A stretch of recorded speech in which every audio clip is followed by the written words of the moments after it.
Sima Qinglang was instantly terrified, his whole body trembling as he stared at Su Ming as if he had seen a ghost. King Su, you are the summit of Mount Tai?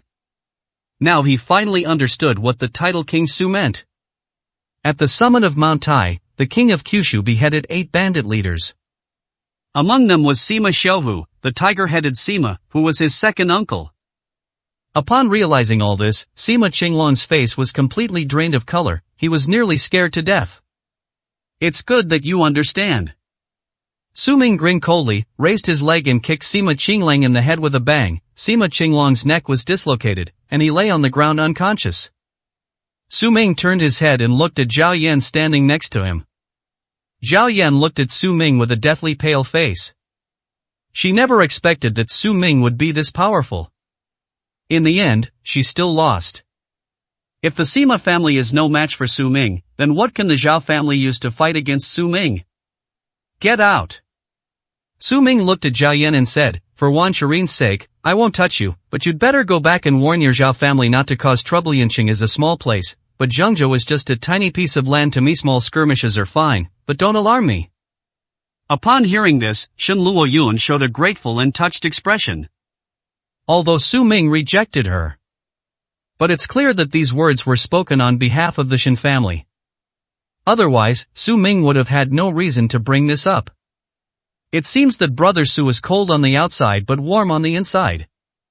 However, Zhao Yan was unmoved, gritting her teeth and sneering at Su Ming. "What are you pretending for? If you're so capable, why haven't the people around you gotten any benefits? Why did Wan Shirin still divorce you? Why are you still treated like trash?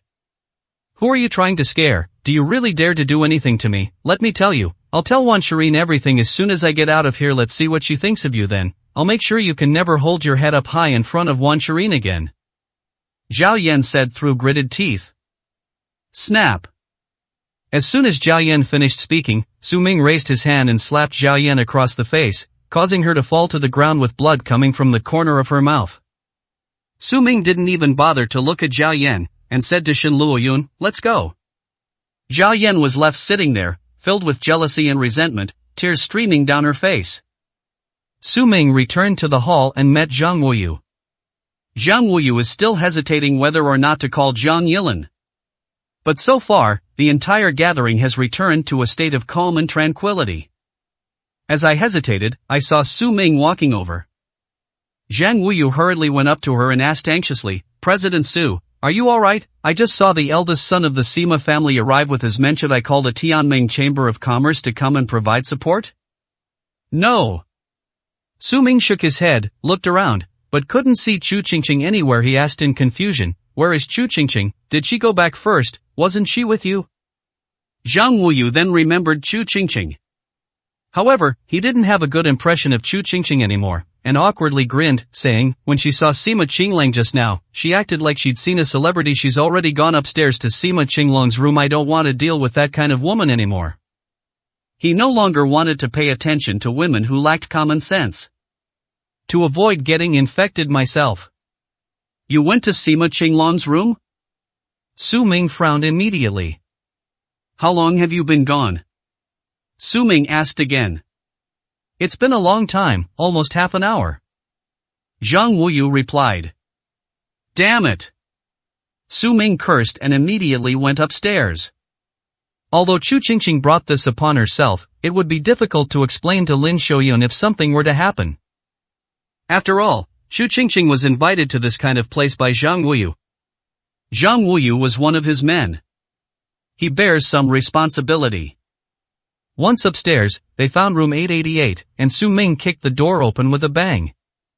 Inside the room, Chu Qingqing curled up on the bed like a wounded kitten, looking up in fright at the sound. But they found that it was Su Ming and Zhang Wuyu who had come. Chu Qingqing was both surprised and delighted. She jumped off the bed and threw herself into Zhang Wuyu's arms, crying and saying, "Brother Wuyu, I was wrong. I should have listened to you. I shouldn't have trusted others. I will never do it again." Zhang Wuyu was speechless. Su Ming also shook his head. Fortunately, Sima Qinglang was challenged to a duel by Su Ming, so he couldn't be distracted during the process. Otherwise, half an hour would have been enough for the other party to completely devour Chu Qingqing. Su Ming said coldly, "Go back, Zhang Wuyu, you take her back." "Yes." Zhang Wuyu respectfully responded and led the panicked Chu Qingqing downstairs.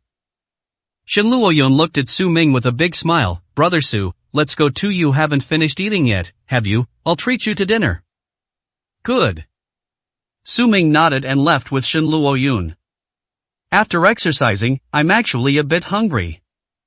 When they got downstairs and were about to leave, they bumped into Wan Shirin, who looked anxious. Wan Shirin also saw Su Ming, frowned, stopped in her tracks, and asked angrily, Did you hit Zhao Yan, young Master Sima, did you injure her? She had just arrived at the gathering, but when she found Zhao Yan's face was already bruised and tearful. When questioned, Zhao Yan tearfully admitted that it was Su Ming who hit her. But Zhao Yan didn't dare to reveal the reason or what happened. She was still somewhat wary of Su Ming's methods. However, this led Wan Shirin to completely misunderstand. She thought Su Ming had misunderstood her relationship with Sima Qinglang, so she came here specifically to beat them up. Upon hearing this, Su Ming's expression turned cold. Seeing Zhao Yan standing right behind Wan Shirin, Su Ming's eyes flashed with a sharp light. Didn't I tell you not to talk nonsense? You don't care about what I say at all? Zhao Yan trembled with fright and hid behind Wan Shirin. 168, Chapter 168. This is too much. What do you want to do? Wan Shirin was furious, and seeing Su Ming's completely unaware of his mistake only fueled her anger. Her face flushed red with anger as she glared at Su Ming. You hit someone, and you still think you're in the right? You even threatened her. What exactly do you want? Do you want to hit me too? Are you a violent maniac? You think you're so great, injuring young Master Sima? Do you know how much trouble you've gotten yourself into? Trouble? Su Ming curled his lip in disdain. The Sima family is nothing but a fart in my eyes. I regret that I didn't go easy on them. Snap.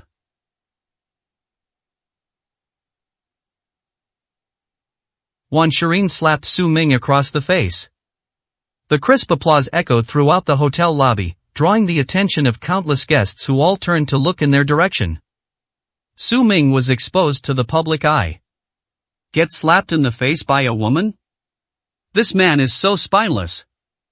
Everyone present wore expressions of mockery and disdain. Brute.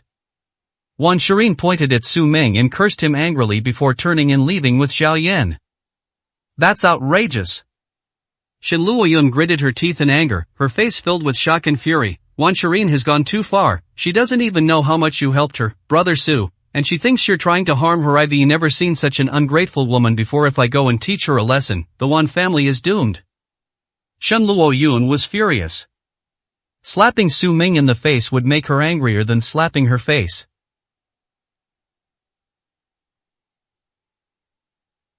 Moreover, this kind of ungrateful behavior.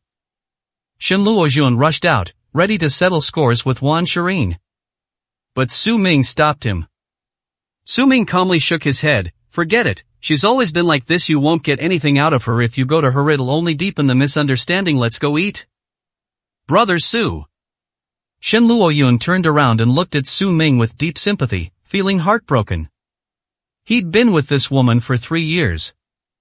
Su Ming must have suffered a lot of injustice. Just thinking about it makes her feel extremely sad. But Su Ming didn't care. We went out to eat together. At the hospital, the entire Wan family arrived looking at the seriously injured and unconscious Sima Qinglang, Wan Jinshan, Luo Hongxia, Wan Shirin, and the others all had complicated expressions. This Su Ming is simply too arrogant. Luo Hongxia gritted her teeth in anger. How dare he lay a hand on young Master Sima? Is he tired of living? What kind of power does the Sima family have? If they find out about this, who can bear the consequences of their wrath? It might even implicate our Wan family. What a damned bastard. So many people have died, why isn't he dead yet? Luo Hongxia was so angry she wanted to slam her fist on the table. Young Master Sima is seriously injured. The Wan family couldn't possibly be unaware of such a serious matter. We need to come up with a plan in advance, otherwise, when the Sima family comes down, we won't be able to escape without an explanation, Wan Jinshan said solemnly. What's there to explain? It wasn't us who did it. Just arrest that kid Su Ming and give the Sima family an explanation. Luo Hongxia snorted coldly. Yes, I can testify that this has nothing to do with you. Zhao Yan spoke up from the side. It was all Su Ming's doing, and he should bear all the blame, especially for that slap on my face. Zhao Yan's eyes were also filled with hatred. That's right. Right, I'll take some men to find him tomorrow. Let's see if that kid is scared when he finds out he's offended the entire Sima family. Wan Hua also spoke up with a cold laugh. Wan Shirin shook her head, feeling an unbearable headache. Why did things turn out like this again? They even told her to go to a party and meet other important people, but before she even met them, she caused so much trouble. Now, she's starting to resent Su Ming too. Why do people like that always seem to be causing trouble? Even though she's already divorced Su Ming, why does this person still keep appearing in her life, and why can't she get rid of him? Is this a plan to cling to her for the rest of his life? The Chu family. Lin Xiaoyun was also extremely frightened after hearing about Chu Qingqing's ordeal. I never imagined that the renowned young master of the Sima family of Zhengzhou would be such a person, but remember this, money doesn't guarantee a good person. It was just a coincidence that Xiaoming saved you this time, otherwise, who knows what would have happened to you. You must be more discerning in the future. Lin Xiaoyun sighed deeply, unsure of what she could teach Chu Qingqing about these interactions with high society. All I can do is remind Chu Qingqing to learn her lesson. He saved me, no way. Chu Qingqing turned her head and glanced at Su Ming, then snorted coldly. It was brother Zhang Wuyu who saved me. If I had relied on him, I would have died 1,000 times over, but I really didn't listen to brother Wuyu. I will definitely be smarter in the future. Su Ming smiled faintly. Who saved you is not important. What's important is what Aunt Lin said. Having money doesn't necessarily make you a good person, and you're even trying to get close to others. What dog doesn't crave meat? What do you mean by that? Chu Qingqing was hit where it hurt, and glared angrily at Su Ming. What do you mean I'm willingly throwing myself at someone? You want me to throw myself at you? You don't even have the ability. Even if he's not the best, he's still the young master of the #1 family in Zhengzhou. Even if I'm ruined by him, I can still benefit from it. You're something else. If I were to be harmed by someone like you, I'd be truly unlucky for the rest of my life. Living would be worse than dying. Su Ming rolled his eyes. So you mean you regret not being defiled by Sima Qinglang? You? Chu Qingqing's face flushed red from the retort, and she pointed at Su Ming, shouting excitedly, you're just jealous of me for being able to meet young Master Sima. You'll never be qualified to meet such a big shot in your entire life because you're just trash. After angrily finishing her statement, Chu Qingqing turned and went back to her room, slamming the door shut. Chu Yingkai also looked at Su Ming coldly. Qingqing is right. No matter what, he's still the young master of the #1 family in Zhongzhou. It's none of your business to point fingers at him. Compared to him, you're nothing. Don't get involved. He was smug. The most important thing in life is to know yourself. Chu Yingkai looked at him with disdain. Looking at Su Ming is like looking at a piece of trash. He became even angrier when he saw Su Ming mocking Chu Qingqing. You two, father and daughter, are truly bewitched. Lin Xiaoyun shook her head. This matter is meant to teach Qingqing a lesson, not to compare who is of higher status. No matter how powerful someone is it a good thing if they do evil? Su Ming smiled and shook his head, offering no rebuttal. There's nothing to say. With limited knowledge, saying more is just a waste of breath. The next day, Li Xiao visited Su Ming at the Chu family home. King Su. In the courtyard, Li Xiao respectfully bowed to Su Ming. I have returned to Yunqing and am only now coming to pay my respects to King Sui. Am guilty and beg King Su to punish me. Li Xiao knelt on one knee on the ground. Su Ming waved his hand. Don't give me that. The Star Sea Alliance is all taken care of. Why aren't you going back yet? Doesn't Qingzhou need you as its commander? At this point, Li Xiao fell silent for a moment, looking hesitant. Speak your mind. Su Ming said impatiently. Yes, although I have been appointed as the commander of Qingzhou, I haven't made much progress in improving the overall strength of the Qingzhou garrison. I don't know if it's a problem with my abilities, but their strength hasn't improved. I am even starting to doubt whether I'm suitable to be a commander. That's why I've come to ask Prince Su for guidance. 169, Chapter 169 Recruitment. Every so often, each military district in Kyushu holds a major competition. First, we should exchange ideas and learn from each other. Secondly, it also reveals the capabilities and strengths of the rulers of each state, thus determining who is stronger and who is weaker. Of course, the initial purpose was to learn. But today, it has intensified and has long since become a competition that concerns the reputation of various continents. Those who lost the competition mostly returned to their own garrisons, and it wouldn't be long before they were eliminated from their positions as commanders. Because he lacks the ability to command respect, he loses face for the state where his troops are stationed, and is no longer qualified to be a commander. He may even face various forms of exclusion. In any case, losing the competition is a bad consequence, and those who lack ability will reap what they sow. Li Zhao's lifelong dream has been to become a commander. He has only just taken office and hasn't even warmed his seat yet. If he is eliminated now, it will be a regret for his entire life. He is not afraid of anyone in terms of combat strength. However, the guidance provided was somewhat disappointing. Or it may also be related to the fact that he has only been in office for a short time. I see. After listening, Su Ming immediately understood Su Ming's worries. He was well aware of the capabilities of the Qingzhou garrison. The Qingzhou garrison has always been rather incompetent, consistently ranking last or second to last in the competitions, which is why none of its commanders have held their positions for long. Having suffered repeated setbacks in the region, the people there had long since given up and had no confidence in the matter what to do. Li Xiao inherited a complete mess. It is indeed a bit of a stretch to expect results in a short period of time. Thinking of this, Su Ming smiled and said, "It's alright, I'll go to Qingzhou in a couple of days and give you some pointers." Real. Li Xiao was both surprised and delighted, not expecting Su Ming to agree so readily. With King Su's guidance, success is practically guaranteed. This is something that others would kill for. Thank you, Prince Su. Li Xiao was extremely grateful and quickly bowed to express his thanks. Su Ming smiled slightly. "Alright, you can go back now." "Yes, Prince Su, I will send a car to pick you up in 2 days." Li Xiao was overjoyed and got up to take his leave. Su Ming watched Li Xiao leave. Li Xiao was someone he personally promoted, so he should help with this small favor. Who was that guy just now? He was limping, and he didn't look like a good person. When Su Ming returned to the living room, Xu Qingqing asked him with a suspicious look on her face. "My friend." Su Ming answered calmly. "Of course he's your friend, not ours. We wouldn't know someone like Fade's old and obviously disabled. He matches your pathetic self perfectly. Is he homeless too? Let me tell you, my family is already being lenient by taking you in. Don't bring your scoundrels into our house," Xu Qingqing said angrily. Su Ming rolled his eyes. What kind of status does that person have? He's the commander of Qingzhou. Even if you ask him for a favor, he might not come. They really think their own home is some kind of treasure. Su Ming glanced at Xu Qingqing but said nothing. "Alright, I understand now. You're not afraid and looking for help because you injured Sima Qinglang, are you?"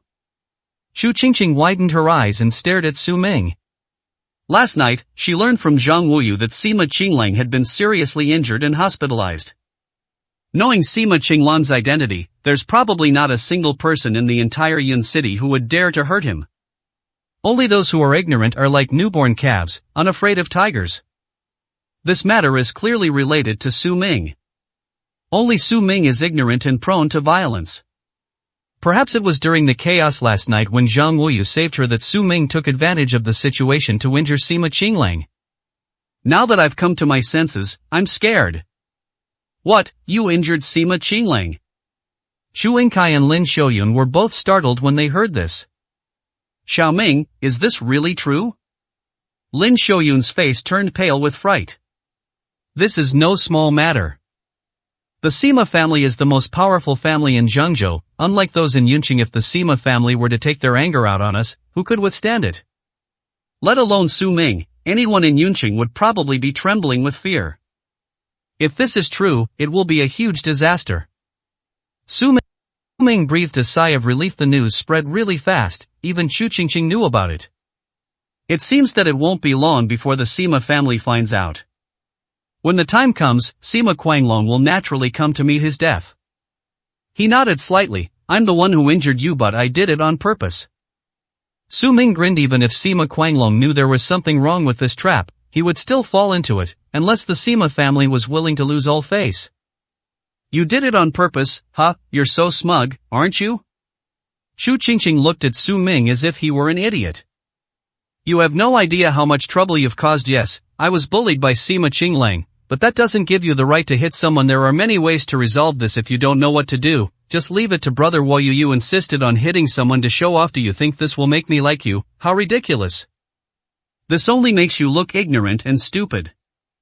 Chu Qingqing sneered. This is far too serious. Lin Xiaoyun was also suddenly nervous and at a loss. Chu Yingsai's face was dark. No one can withstand the wrath of the Sima family, let alone our small Chu family. You'd better get out of here. If you stay, our Chu family will be finished. Lin Xiaoyun also stood up and said, Xiaoming, why don't you go out and hide for a while? If you hide, the Sima family shouldn't have a hard time finding you. Su Ming wasn't a big shot in Yuncheng. There was no identity or background to speak of. As long as he hides, it's no different from him disappearing into thin air. The Sima family shouldn't be able to find him anytime soon. It's not too late for Su Ming to come back after things have calmed down. Why are you hiding? I'm deliberately waiting for the Sima family to come. I am afraid they won't be able to find me. Su Ming grinned. You idiot. Chu Qingqing almost fainted from anger. At a time like this, are you still pretending? Do you really not know what it feels like to have your head roll? Roll? If you want to die, don't drag us down with you. I don't want to die either. Chu Qingqing said angrily.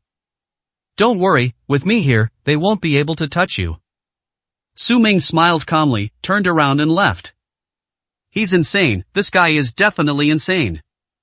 Chu Yingkai stared blankly at Su Ming's figure, speechless for a long time. What else could this be but being terrified? Would a normal person say something like that? I just hope that when the Sima family comes, they won't target them. Otherwise, he couldn't even imagine what the outcome would be. Lin Xiaoyun frowned deeply, unsure of what to do. With the Chu family's status, how could they possibly stop the Sima family or protect Su Ming? After much thought, she realized that she had no choice but to ask someone for help. But who can the entire Yunqing turn to?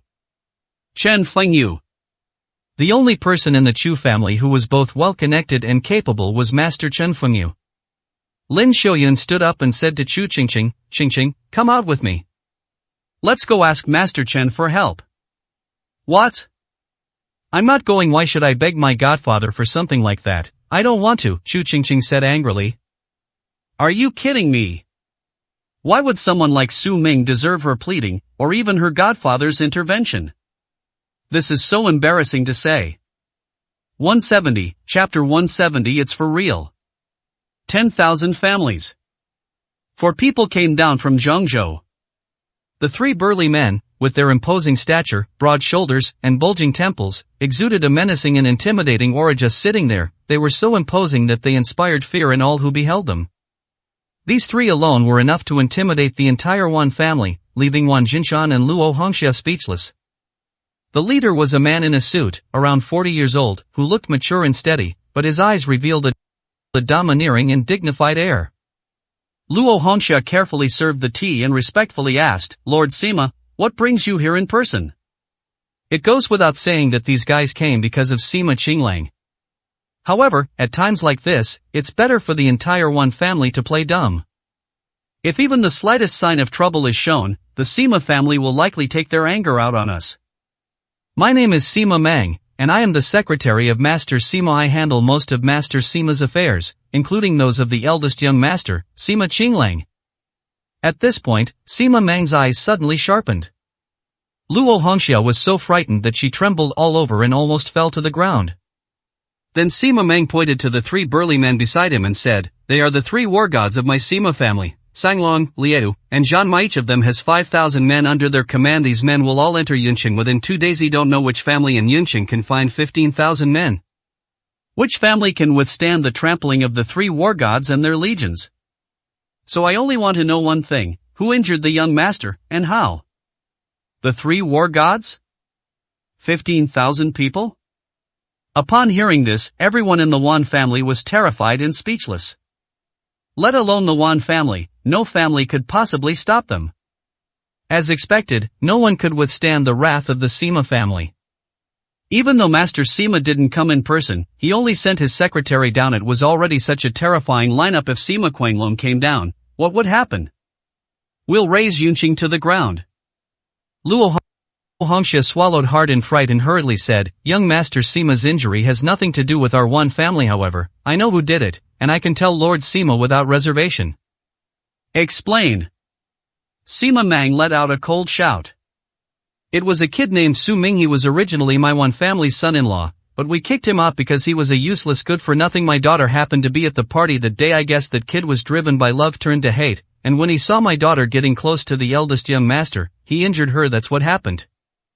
We only found out about the incident after the young master was injured, and it was too late to stop it. Luo Hongxia explained anxiously. Love turned into hate? Sima Meng sneered, looking at Luo Hongxia as if she were an idiot. 2 hours earlier, the first thing he did upon arriving in Yunqing was to visit the eldest son at the hospital. With his neck almost dislocated and multiple fractures and ruptures throughout his body, Sima Qinglang needed a respirator to breathe. From the very first move, they were almost intent on killing. This is not hatred. This seems more like an attempt to ensure the young master never wakes up again. Therefore, Luo Hongxia's statement is completely unfounded. However, there is one thing he agrees on. The other party must be a good-for-nothing who has no idea of the young master's identity, otherwise they wouldn't dare to use such a deadly move. But he couldn't understand why the young master was still injured when he came to Yunqing with 10 supreme war gods. These 10 people were enough to surpass the Ling family in Yunqing. The 10 great war gods have also disappeared without a trace. Could it be that those 10 men have harbored rebellious intentions and betrayed the young master? He came to find out these things. Yes, it must be love turned to hate, jealousy of young Master Sima. Otherwise, even if you gave that kid 10 lives, he wouldn't dare to lay a hand on the young master, Luo Hongxia said with certainty. Where is he? Sima Mang raised an eyebrow and asked in a cold voice. I know where he is, Siri will take you to him. Good. Sima Mang stood up and, accompanied by 3 burly men, went to the Chu family with Luo Hongxia. Meanwhile, Lin Xiaoyun, along with Chu Qingqing, was in the Chen family's main hall, looking for help for Su Ming. Chu Qingqing originally didn't want to come. She didn't want to trouble her godfather because of Su Ming's matter. But Lin Xiaoyun mentioned that if the Sima family came, not to mention Su Ming, their Chu family would definitely not escape either, and none of them would have a good ending. This reason left Chu Qingqing speechless. I had no choice but to follow along. Godfather, that kid has gotten into trouble again, but I didn't expect him to have offended the Sima family of Zhengzhou this time. It's impossible to protect him now. We beg you to step in and save the Chu family's life. Chu Qingqing stood in the hall, pleadingly addressing Chen Fengyu. Chen Fengyu grinned and said, I won't get involved, let things take their course. Based on what had happened before, he had long understood that, given the status of the Prince of Su, he didn't need to worry about anything. These things were nothing to King Su. He ran over there, only to watch the spectacle and make a fool of himself. He had been misled by Chu Qingqing a few times before, even thinking of doing his part to curry favor with Prince Su, but each time he ended up making a wasted trip. I almost made a fool of myself. If this continues, it will definitely provoke the displeasure of Prince Su. He realized now that the Chu family was ignorant, and he couldn't be ignorant along with them. Otherwise, how foolish would he seem in King Su's eyes? But these words took on a different meaning when they reached Lin Xiaoyun and Chu Qingqing's ears. They assumed Chen Fengyu was simply too lazy and didn't want to take action anymore. Lin Xiaoyun hurriedly stepped forward, pleading, Master Chen, I know we're shamelessly begging you, but we have no other choice. If no powerful figure keeps an eye on the Sima family, Xiaoming is doomed. He won't die. Chen Fengyu shook his head. What a joke, the mere Sima family thinks they can threaten Prince Su's life, that's ridiculous. Whether that guy lives or dies is not important, but our Chu family will definitely be implicated. Godfather, I beg you. Chu Qingqing knelt directly in front of Chen Fengyu. TSK, you. Chen Fengyu was speechless. He got up and helped Chu Qingqing up, saying dejectedly, fine, I'll go with you then, but only this once. He really didn't want to have come all this way for nothing. There's no need for him to worry about King Su. Isn't this a joke? So the 3 of them returned to the Chu family home, and as soon as they entered, they were all stunned. The living room was a complete mess. Chu Yingkai was beaten until he spat out blood and knelt on the ground, looking as pitiful as a domestic dog. In the middle, Sima Mang sat in a chair, with Luo Hongxia and 3 burly men standing beside him.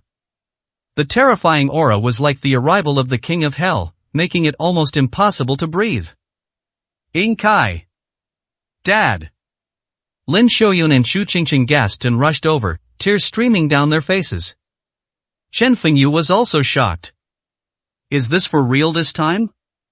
171, Chapter 171 Doubts. What do you want to do? You dare hit my dad? Chu Qingqing looked up, her eyes bloodshot, staring angrily at Sima Mang. How dare you? You don't even kneel before Lord Sima. I think your Chu family is tired of living kneel down. Beside them, Luo Hongxia, taking advantage of the situation, shouted fiercely at Lin Xiaoyun and Chu Qingqing. Qingqing. Don't even think about it, you only know how to bully the weak. Why should I kneel down? Do you even deserve to be a member of the Sima family? I'd rather die than kneel before you. Chu Qingqing gritted her teeth, her eyes filled with hatred. Court death. Sima Mang did not speak, but the war god of the Azure Wolf beside him stepped forward, and his enormous aura instantly swept over them, as if a mountain was pressing down on them.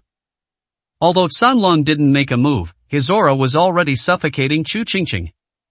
Who exactly is this guy? Chu Qingqing's expression changed from anger to terror. She could feel her insignificance in front of the wolf, as fragile as dust and sand. If Sanlong were to make a move, she probably wouldn't even have the ability to resist and would die here. Kneel down. The wolf uttered 2 words, and a large hand slowly pressed down on Chu Qingqing's head. In an instant, an immense force swept in. Chu Qingqing's head was throbbing with pain, and she couldn't help but let out a scream. Although she tried her best to stay upright, the immense force made her tremble all over, and her head felt like it was about to explode. Don't want. Seeing this, Lin Xiaoyun burst into tears, her eyes filled with pleading, and she was almost scared to death. Chu Yingkai was already seriously injured. If anything happened to her daughter, there would be no point in her living. No, please don't hurt her. Lin Xiaoyun wept bitterly. But the wolf was cold and ruthless, and continued to exert force on its hands. Chen Fengyu couldn't stand it any longer. He took 2 steps forward and stood in front of Sima Mang and his group. He said coldly, "Stop, I am Chen Fengyu from the Chun family of Yunqing. I am ranked 7th on the rich list. Give me, Chen Fengyu, some face and let them Gotha. You're just ordinary people. Killing them won't make you seem any more powerful." Smack! However, before Chen Fengyu could finish speaking, he was slapped across the face by another fierce tiger war god. Bang! Bang! Chen Fengyu was sent flying and landed on the sofa next to him, his face contorted and blood gushing from his mouth. Chen Fengyu, what trash!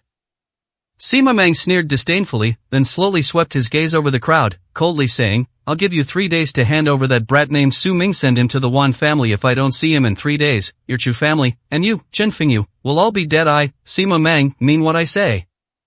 After saying that, Sima Mang stood up, straightened his clothes, and turned to leave. Sanlong released Chu Qingqing and left the scene with the others. Chu Qingqing collapsed to the spot, blood flowing from her mouth and nose. Without a doubt, if the stalemate continued for another few dozen seconds and the strength of the Azure Wolf increased, Chu Qingqing would not have survived. Seeing this scene before her, Lin Xiaoyun slumped to the ground, her eyes filled with despair. At this moment, Su Ming was unaware of what had happened. He had just left the Tianming Chamber of Commerce and was heading to the Chang family to explain things. Because I need to go to Qingzhou to provide guidance, this process will take at least 3 days, if not 5. Normally, there would be no need to worry about these few days. However, now that we have offended the Sima family, we are afraid that the Sima family's power will cause trouble, so we need to have the relevant departments take precautions in advance. As soon as the Sima family arrives, notify him immediately. After leaving the Chang family home, the car sent by Li Xiao to pick them up was already parked in front of them. Although it arrived a day earlier than expected, it was clear that Li Xiao was already impatient. Since the Chu family doesn't like him anyway, Su Ming didn't bother going back to say hello. He simply got into the car and headed towards Qingzhou. Little did they know that this departure would mean they would almost brush past the Sima family. The Chu family. Chu Qingqing went out and searched everywhere, contacting almost everyone she knew, but she still couldn't find Su Ming. He returned home dejectedly. "Mom, I've searched everywhere, including the Tianming Chamber of Commerce, but I can't find that kite's probably really scared and has gone into hiding. He might have already fled Yun City, leaving this mess for us." "I told you, you can't trust those kinds of people at all. They're all talk and no action, but it's all lies when threatened, they'll run away like wild dogs." Chu Qingqing was filled with despair and anger, her eyes bloodshot. "Impossible, impossible, Xiaoming isn't that kind of person," Lin Xiaoyun muttered to herself. "But Su Ming hasn't shown up for a day, and the fact seems to be a done deal. I just can't convince myself." 2 lines of tears slid down her cheeks.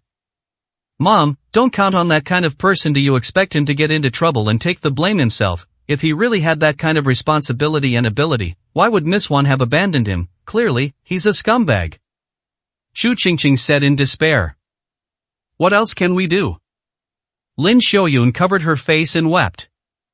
"Why don't we run away too?" Chu Qingqing said absent-mindedly, "Anyway, Dad has worked for so many years and has some savings. With that money, we can move to a different city. It shouldn't be a problem." However, Chu Qingqing was still too naive. The Sima family is the most powerful family in Zhengzhou, and they came here specifically to demand an explanation. The Sima family will not rest until they have captured Su Ming. Where can they escape to? As long as they are still within the 9 provinces, the Sima family can find them. It's just a matter of time. Moreover, the Chu family has already been targeted by Sima Meng's men, so escaping is out of the question, and even leaving the city will be difficult. Let's think of another way. I'll go to the Wan family tomorrow and personally beg the Sima family for mercy. If all else fails, I'll have to tell them all about Xiaoming, so they know we have nothing to do with this way. Perhaps we can save our Chu family," Lin Xiaoyun said painfully. "Mom, what are you hesitating for at a time like this? Isn't our predicament all that kid's fault? How important could his information be? Tell him everything, whether you should or shouldn't. As long as we can be saved, what does it matter if that kid dies? We've raised him for so long, it's time for him to repay our kindness. Besides, he brought all of this on himself," Chu Qingqing said angrily. "Okay, I'll try it myself tomorrow. You stay with your dad for now." Chu Qingqing could only nod. Su Ming arrived in Qingzhou. Li Xiao personally led a group to welcome them. However, when Li Zhao's team saw Su Ming, they all looked surprised and suspicious. They heard that Li Xiao had invited a top figure to provide guidance, but they never expected it to be such a young man. One of the tall women, in particular, was named Qin Shuang, and she was an instructor that Li Xiao had invited from other places. Upon seeing Su Ming, he immediately looked at him with disdain. "Commander Li, this is the top figure you were talking about. This kid, he's barely grown up yet. What can he possibly do? Someone like him can change the Qingzhou garrison. What a joke." "Yeah, what kind of guy is this?" Judging by their attire, they probably haven't even seen what the Qingzhou garrison looks like. Those around them also expressed their disdain and skepticism. 172, Chapter 172. Come and hit me. No one knows the current situation of the Qingzhou garrison better than they do. Qin Shuang is a renowned top instructor, but even she can't handle these seasoned veterans. This is a complete stagnant pool of mud. What can a kid like that change? They'd probably be scared to death if they saw the garrison troops. However, upon hearing this, Li Xiao was so frightened that he broke out in a cold sweat and nearly died of fright. "What's going on with these guys? How dare you speak so arrogantly in front of Prince Su? Do you really want to die?" Li Xiao hurriedly apologized to Su Ming. "Your Highness Su, I invited them from outside, I didn't know." "Never mind." Su Ming waved his hand to interrupt, too lazy to argue, and said impatiently, "Just take me there, hurry up, I have things to do in Yuncheng." "Yes." Li Xiao wiped away the sweat from his forehead and hurriedly led the way. What could possibly be going on? He's just putting on an act. I bet he's got no skills whatsoever and is just here to freeload. Just wait, those people will teach him a lesson he won't forget. Qin Shuang walked behind, watching Su Ming's figure with a disdainful sneer. Soon, we arrived at the Taishan garrison base square. Li Xiao ordered everyone to gather together. A few piercing whistles and horn blasts, scattered and disorganized, led a disorganized troop of soldiers toward this side, gathering in the square. Su Ming glanced over and saw that the entire Qingzhou Legion was in a relaxed state, completely lacking discipline. They were all lazy and their clothes were not even properly dressed. All I know is a military corps. If you didn't know better, you'd think it was some kind of gang of thugs. Given their appearance, it would be a miracle if they didn't get beaten to a pulp. These guys should be glad they're not from the war god army, otherwise Su Ming would have hung them up and whipped them. The long-legged beauty Qin Shuang stood to the side with her arms crossed, looking at Su Ming with a cold smile. She wanted to see what Su Ming was up to. She couldn't get these guys to train, no matter how much she threatened or bribed them. Could Su Ming be any more cunning than her? She didn't believe it at all. They were just waiting to see Su Ming make a fool of himself. Su Ming shook his head and said coldly, "A cowardly soldier is a cowardly individual, but a cowardly general leads to a cohort of cowards." Yes, I have failed in my duty. Li Xiao felt ashamed and embarrassed, and lowered his head to admit his mistake. It was indeed because he was not capable enough, otherwise he would not have had to ask Su Ming for help. Having Su Ming step forward wouldn't make him look important, it would only make him look useless. "I feel nothing but shame." Su Ming slowly walked off the stage. Now, to train and discipline these people, the proper way is to first rectify their lifestyle, adjust their discipline, ensure that orders are obeyed and prohibitions are enforced, and raise their overall morale so that they can be invincible in the future. However, doing it this way would take too long. It would be impossible to complete in less than 2 or 3 months. He doesn't have that much time.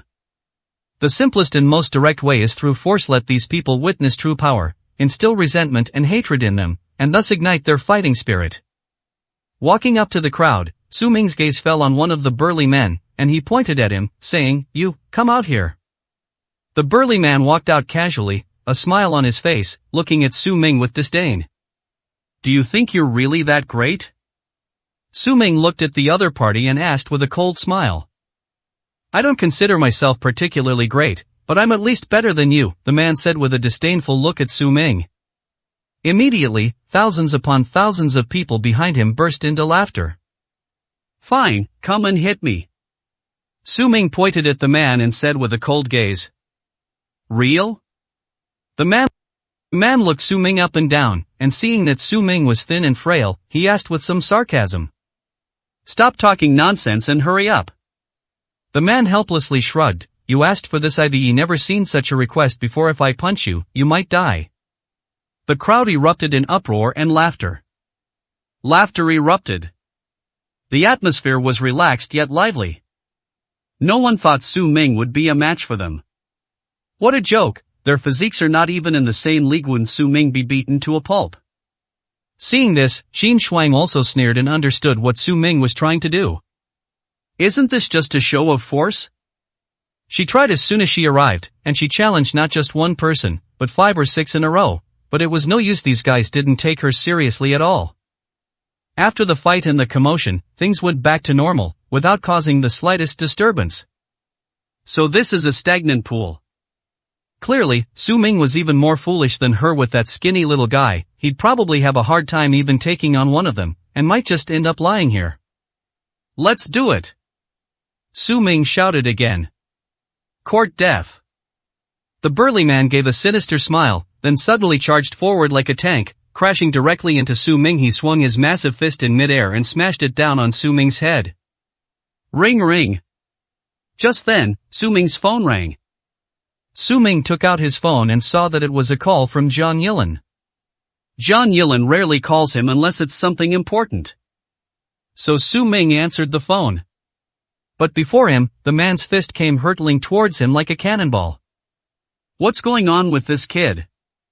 Everyone present looked on in shock.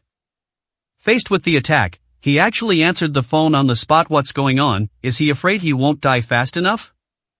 They still don't treat them like human beings at all.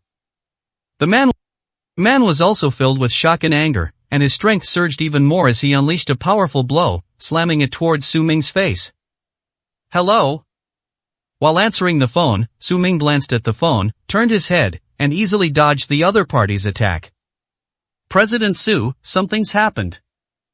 Zhang Yilin said anxiously on the other end. What's up? Su Ming asked, puzzled. At this moment, the man missed his target and, regaining his senses, attacked Su Ming's back. Su Ming dodged again, like a cat playing with a mouse. The Sima family has arrived. It was Sima Quanglong's personal secretary who brought 3 great war gods and over 10,000 people, all of whom entered Yun City. However, he arrived at the Wan family's residence first, causing my side to receive the news a little late. I heard that the Wan family was threatened and intimidated by Sima Mang, and now Lin Xiaoyun from the Chu family has gone alone to the Sima family to negotiate. Something might go wrong. What? Su Ming was stunned on the spot. Lin Xiaoyun negotiates alone? This is not like lambs being led to the slaughter. He never expected that the Sima family would arrive so soon after he left. No, maybe he arrived early, even before he left. The news just came a little late. If anything happens to Lin Xiaoyun, he will slaughter the entire Sima family, leaving no one alive. Su Ming was both shocked and furious. Bang! While Su Ming was stunned and in a daze, the burly man in front of him seized the opportunity and threw a punch that hit Su Ming squarely in the face with a loud bang. The entire hall fell silent, everyone stared in shock, utterly speechless. They were already speechless with astonishment at the sight of Su Ming effortlessly dodging attacks and toying with the burly man while answering the phone. Even Qin Shuang was stunned. Still wondering just how strong Su Ming really is, and what he's up to. Unexpectedly, in the blink of an eye, they all landed squarely on Su Ming's face. So he was just pretending. 173, Chapter 173 Victims. When everyone came to their senses, they sneered and looked at Su Ming as if he were a fool. But the man in front of him looked at Su Ming with eyes filled with terror. Because of his punch, Su Ming didn't move an inch, not even blinking, as if he were nailed to the ground. He put all his strength into that punch. If it were an ordinary person, they would probably be blasted away. But Su Ming's calmness terrified him. He realized that it wasn't that Su Ming couldn't dodge, but that the other party didn't need to dodge at all and didn't take him seriously at all. The disparity in strength is too great. Immediately afterwards, 2 icy, bone-chilling killing intents shot out from Su Ming's eyes. The man's fat face trembled with fright, and he took 2 steps back, staring at Su Ming in terror. Get out of my way. Su Ming looked at the man and gave him a cold shout. Yes. The man nearly wet himself in fright, retreating in terror to the side. Su Ming then strode back to Li Xiao's side. King Su? Li Xiao looked at Su Ming with suspicion and uncertainty, wondering what had happened. Even with Su Wang's abilities, he would be like a child in front of Su Ming. How could he possibly take that punch? Could it be that Su Wang did it on purpose? Qin Shuang's face was full of mockery. She curled her lips into a sneer and said sarcastically, "Kid, can't keep up the act anymore. In the face of absolute strength, you're as fragile as paper, utterly vulnerable instructor. If you stay here a few more days, you might lose your life. Get the hell out of here." Su Ming glanced coldly at Qin Shuang, but didn't reply. Instead, he leaned close to Li Xiao's ear and whispered a few words, giving Li Xiao the training method. It's very simple. Make an example of someone. In the next few days, we will find a few of the most undisciplined individuals, punish them in public, and if all else fails, kill them.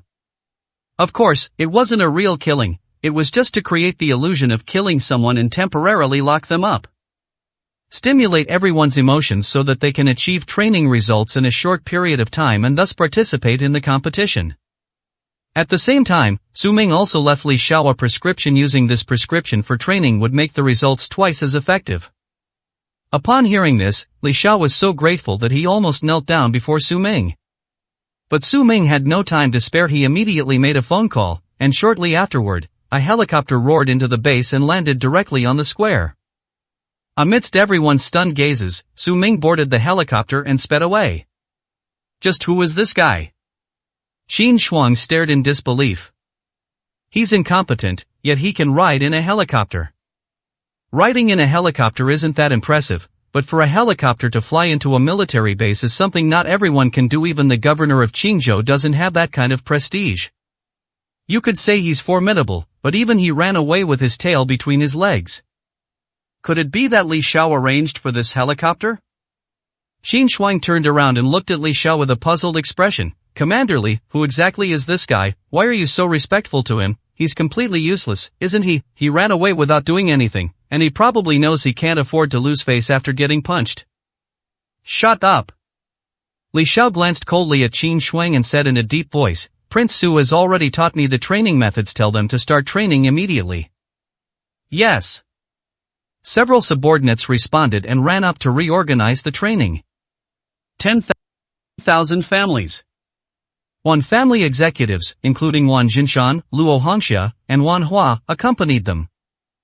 Sima Mang sat in the head seat, his gaze icy, like the Grim Reaper judging a death. Lin Xiaoyun knelt on the ground, and with trepidation, recounted to Sima Mang in detail how she met Su Ming and what happened afterward. 3 years later, Su Ming was seriously injured and was rescued by her. He then recuperated at the Chu family for a month before leaving and ending up in the Wan family, where he became a son-in-law. He's been married into the family for 3 years. The timing was perfect. But all Lin Xiaoyun could say was the information on the surface.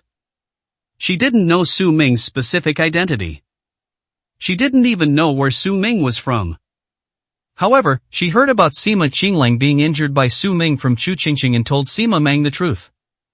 Luo Hongxia scoffed after hearing this. Bullshit, you woman, you never tell the truth. You want to avenge your daughter and injure young Master Sima? What kind of treasure do you think your daughter is? That kid was obviously jealous that my Shireen was close to young Master Sima, and he attacked her out of love turned to hate. What relationship do you have with the Chu family? Young Master Sima wouldn't even give you a second glance. He probably doesn't even know what your daughter looks like. Shameless thing. Luo Hongxia launched into a tirade of abuse at Lin Xiaoyun. Although this is not a good thing, it is a matter of face. Luo Hongxia could not accept that Sima Qinglang was seriously injured because of an unknown Chu family. I doubt even the Sima family would admit it. Yes, no matter who it is, this at least proves that our Chu family has nothing to do with this matter. My daughter Qingqing is the victim. Please, Lord Sima, let us go. Lin Xiaoyun shed tears and kowtowed, pleading. Victim? Upon hearing this, Sima Mang gave a sinister smile. Are you saying that our young master taking a liking to your daughter is an act of harm, so your Chu family is the victim? You were oppressed by my Sima family? Lin Xiaoyun was immediately horrified, her face turning pale as she hurriedly shook her head. That's not what I meant. I just said that we have absolutely nothing to do with young Master Sima. Oh, so you're admitting that the young master's affair was caused by your daughter? Sima Mang asked again with a cold smile. I. Lin Xiaoyun was at a loss for words, her eyes filled with terror, unable to utter a single sentence. Sima Mang was eloquent and skilled in sophistry. He had no intention of letting the Chu family off the hook no matter what Lin Xiaoyun said. It was full of loopholes in his ears. It seems you weren't telling the truth at all. At least I still don't know that kid's identity. Let me give you an excuse. Yuri still covering for her. A woman like you won't learn her lesson unless she's taught a lesson. Hang her up. Sima Mang let out a sharp shout. Immediately, someone rushed up and pinned Lin Xiaoyun down. No, Lord Sima. Lin Xiaoyun screamed in terror, tears streaming down her face. Leave him in the square for a day in the scorching sun, then I'll teach him a lesson tonight, Sima Mang shouted. Yes. The men dragged the struggling Lin Xiaoyun away. Lin Xiaoyun was tied up to a pillar in Wanjia Square.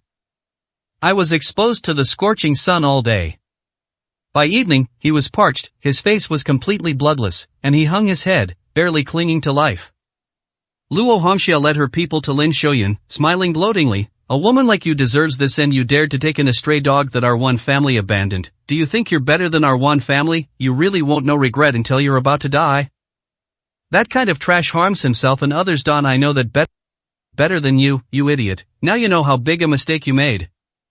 Luo Hongxia let out a triumphant laugh. He felt clever and proud of his decision to force Wan Shireen to divorce Su Ming and kick Su Ming out of the house. Otherwise, Lin Xiaoyun might have ended up like her today. Pooh. Lin Xiaoyun slowly raised her head and spat on Luo Hongxia's face. Beast. Court death. Luo Hongxia flew into a rage and slapped Lin Xiaoyun across the face. You're so eager to die. Yeah, fine, I'll grant your wish. Beat him up. Luo Hongxia was furious. The people behind her immediately rushed forward and slapped Lin Shoyun's face repeatedly. In a short time, Lin Shoyun was beaten until her mouth and nose bled, and she was no longer human. 174, Chapter 174 Lousy Yitang. Lin Shoyun was already exhausted after a day of being exposed to the scorching sun. After being slapped again, he was almost on the verge of death. But in that daze, she realized that the Wan family and the Sima family would never let her go. Regardless of whether the Chu family has any connection to the matter of the eldest son of the Sima family, when the Sima family's power declines, everyone involved will not have a good ending. So begging for mercy is completely useless. But it's too late to regret it now, she can no longer leave the Wan family. What are you doing? At this moment, Sima Mang came out and looked at Luo Hongxia with a cold, deep voice. Luo Hongxia was startled and quickly turned around, bowing her head, and said, Lord Sima, I just thought this woman was so stubborn, so I wanted to teach her a lesson for you first. Teach her a lesson? Sima Mang sneered. This expression gave Luo Hongxia a fright. Did his unauthorized actions anger Sima Mang? As she was trying to figure out how to explain, Sima Mang pulled out a whip, grinned viciously, and said, Does slapping someone work as a lesson? If you want to hit someone, use this. Luo Hongxia looked up and saw that the black whip was covered with iron nails and barbs. If she lashed it, her skin would be torn and bleeding. Let alone a fragile woman like Lin Shoyun. Even a strong and healthy man can't withstand more than a few lashes. Sima Mang is trying to kill Lin Shoyun. Luo Hongxia's eyelids twitched in fright, and she realized that Sima Mang's cruelty was completely beyond her imagination. She originally thought that with the Sima family members coming down, she could build a good relationship with them and have a powerful backer for her Wan family in the future. Now it seems that this is not a reliable person, all the families might be devoured alive. Luo Hongxia may be short-sighted, but she is not hopelessly stupid. She swallowed hard, her face pale, and said, Lord Sima, isn't this a bit much? This could kill someone if you kill her. Who will tell you where that kid is? Do you think I care? Sima Mang grinned, like a venomous snake. My Sima family's goal is to control Yun City. It's no longer important who injured young Master Sima. Everyone involved will be killed, including your Wan family. Sima Mang's smile grew even more sinister. What? Luo Hongxia was so frightened that she took 2 steps back and fell to the ground with a thud. She looked at Sima Mang in utter terror. Lord Sima, please don't joke like this. We have always been on your side and have never offended the Sima family. Why are we the ones who have to suffer? Stand aside. Does your Wan family even deserve to? No one from your Wan family is even worthy of shining my shoes. You should be qualified to run errands and be my dogs. Where does your Wan family rank in Yun City? You don't think I don't care about you, do you? Moreover, the matter of young Master Sima must not be spread. But don't worry, you can live a few more days after the Chu family members are all dead. It will be your turn. After saying that, Sima Mang picked up his whip and walked straight toward Lin Shoyun. How so? Luo Hongxia sat on the ground, her face blank, shocked and terrified, her mouth agape, unable to utter a single word. Even Wanjia must die? Sima Mang stood in front of Lin Shoyun, whip in hand, and grinned, Woman, I'll send you on your way first. Sima Mang flicked his long whip, and the iron nails smashed to the ground, making a crackling sound like firecrackers. Then he suddenly swung the whip and lashed it hard at Lin Shoyun's head. The barbs on the whip gleamed coldly, like a sharp knife. If it were to strike, Lin Shoyun would surely be bleeding from a head wound. Lin Shoyun had already closed her eyes and was waiting to die. There was no hope in my heart. That's good, it'll be a quicker death.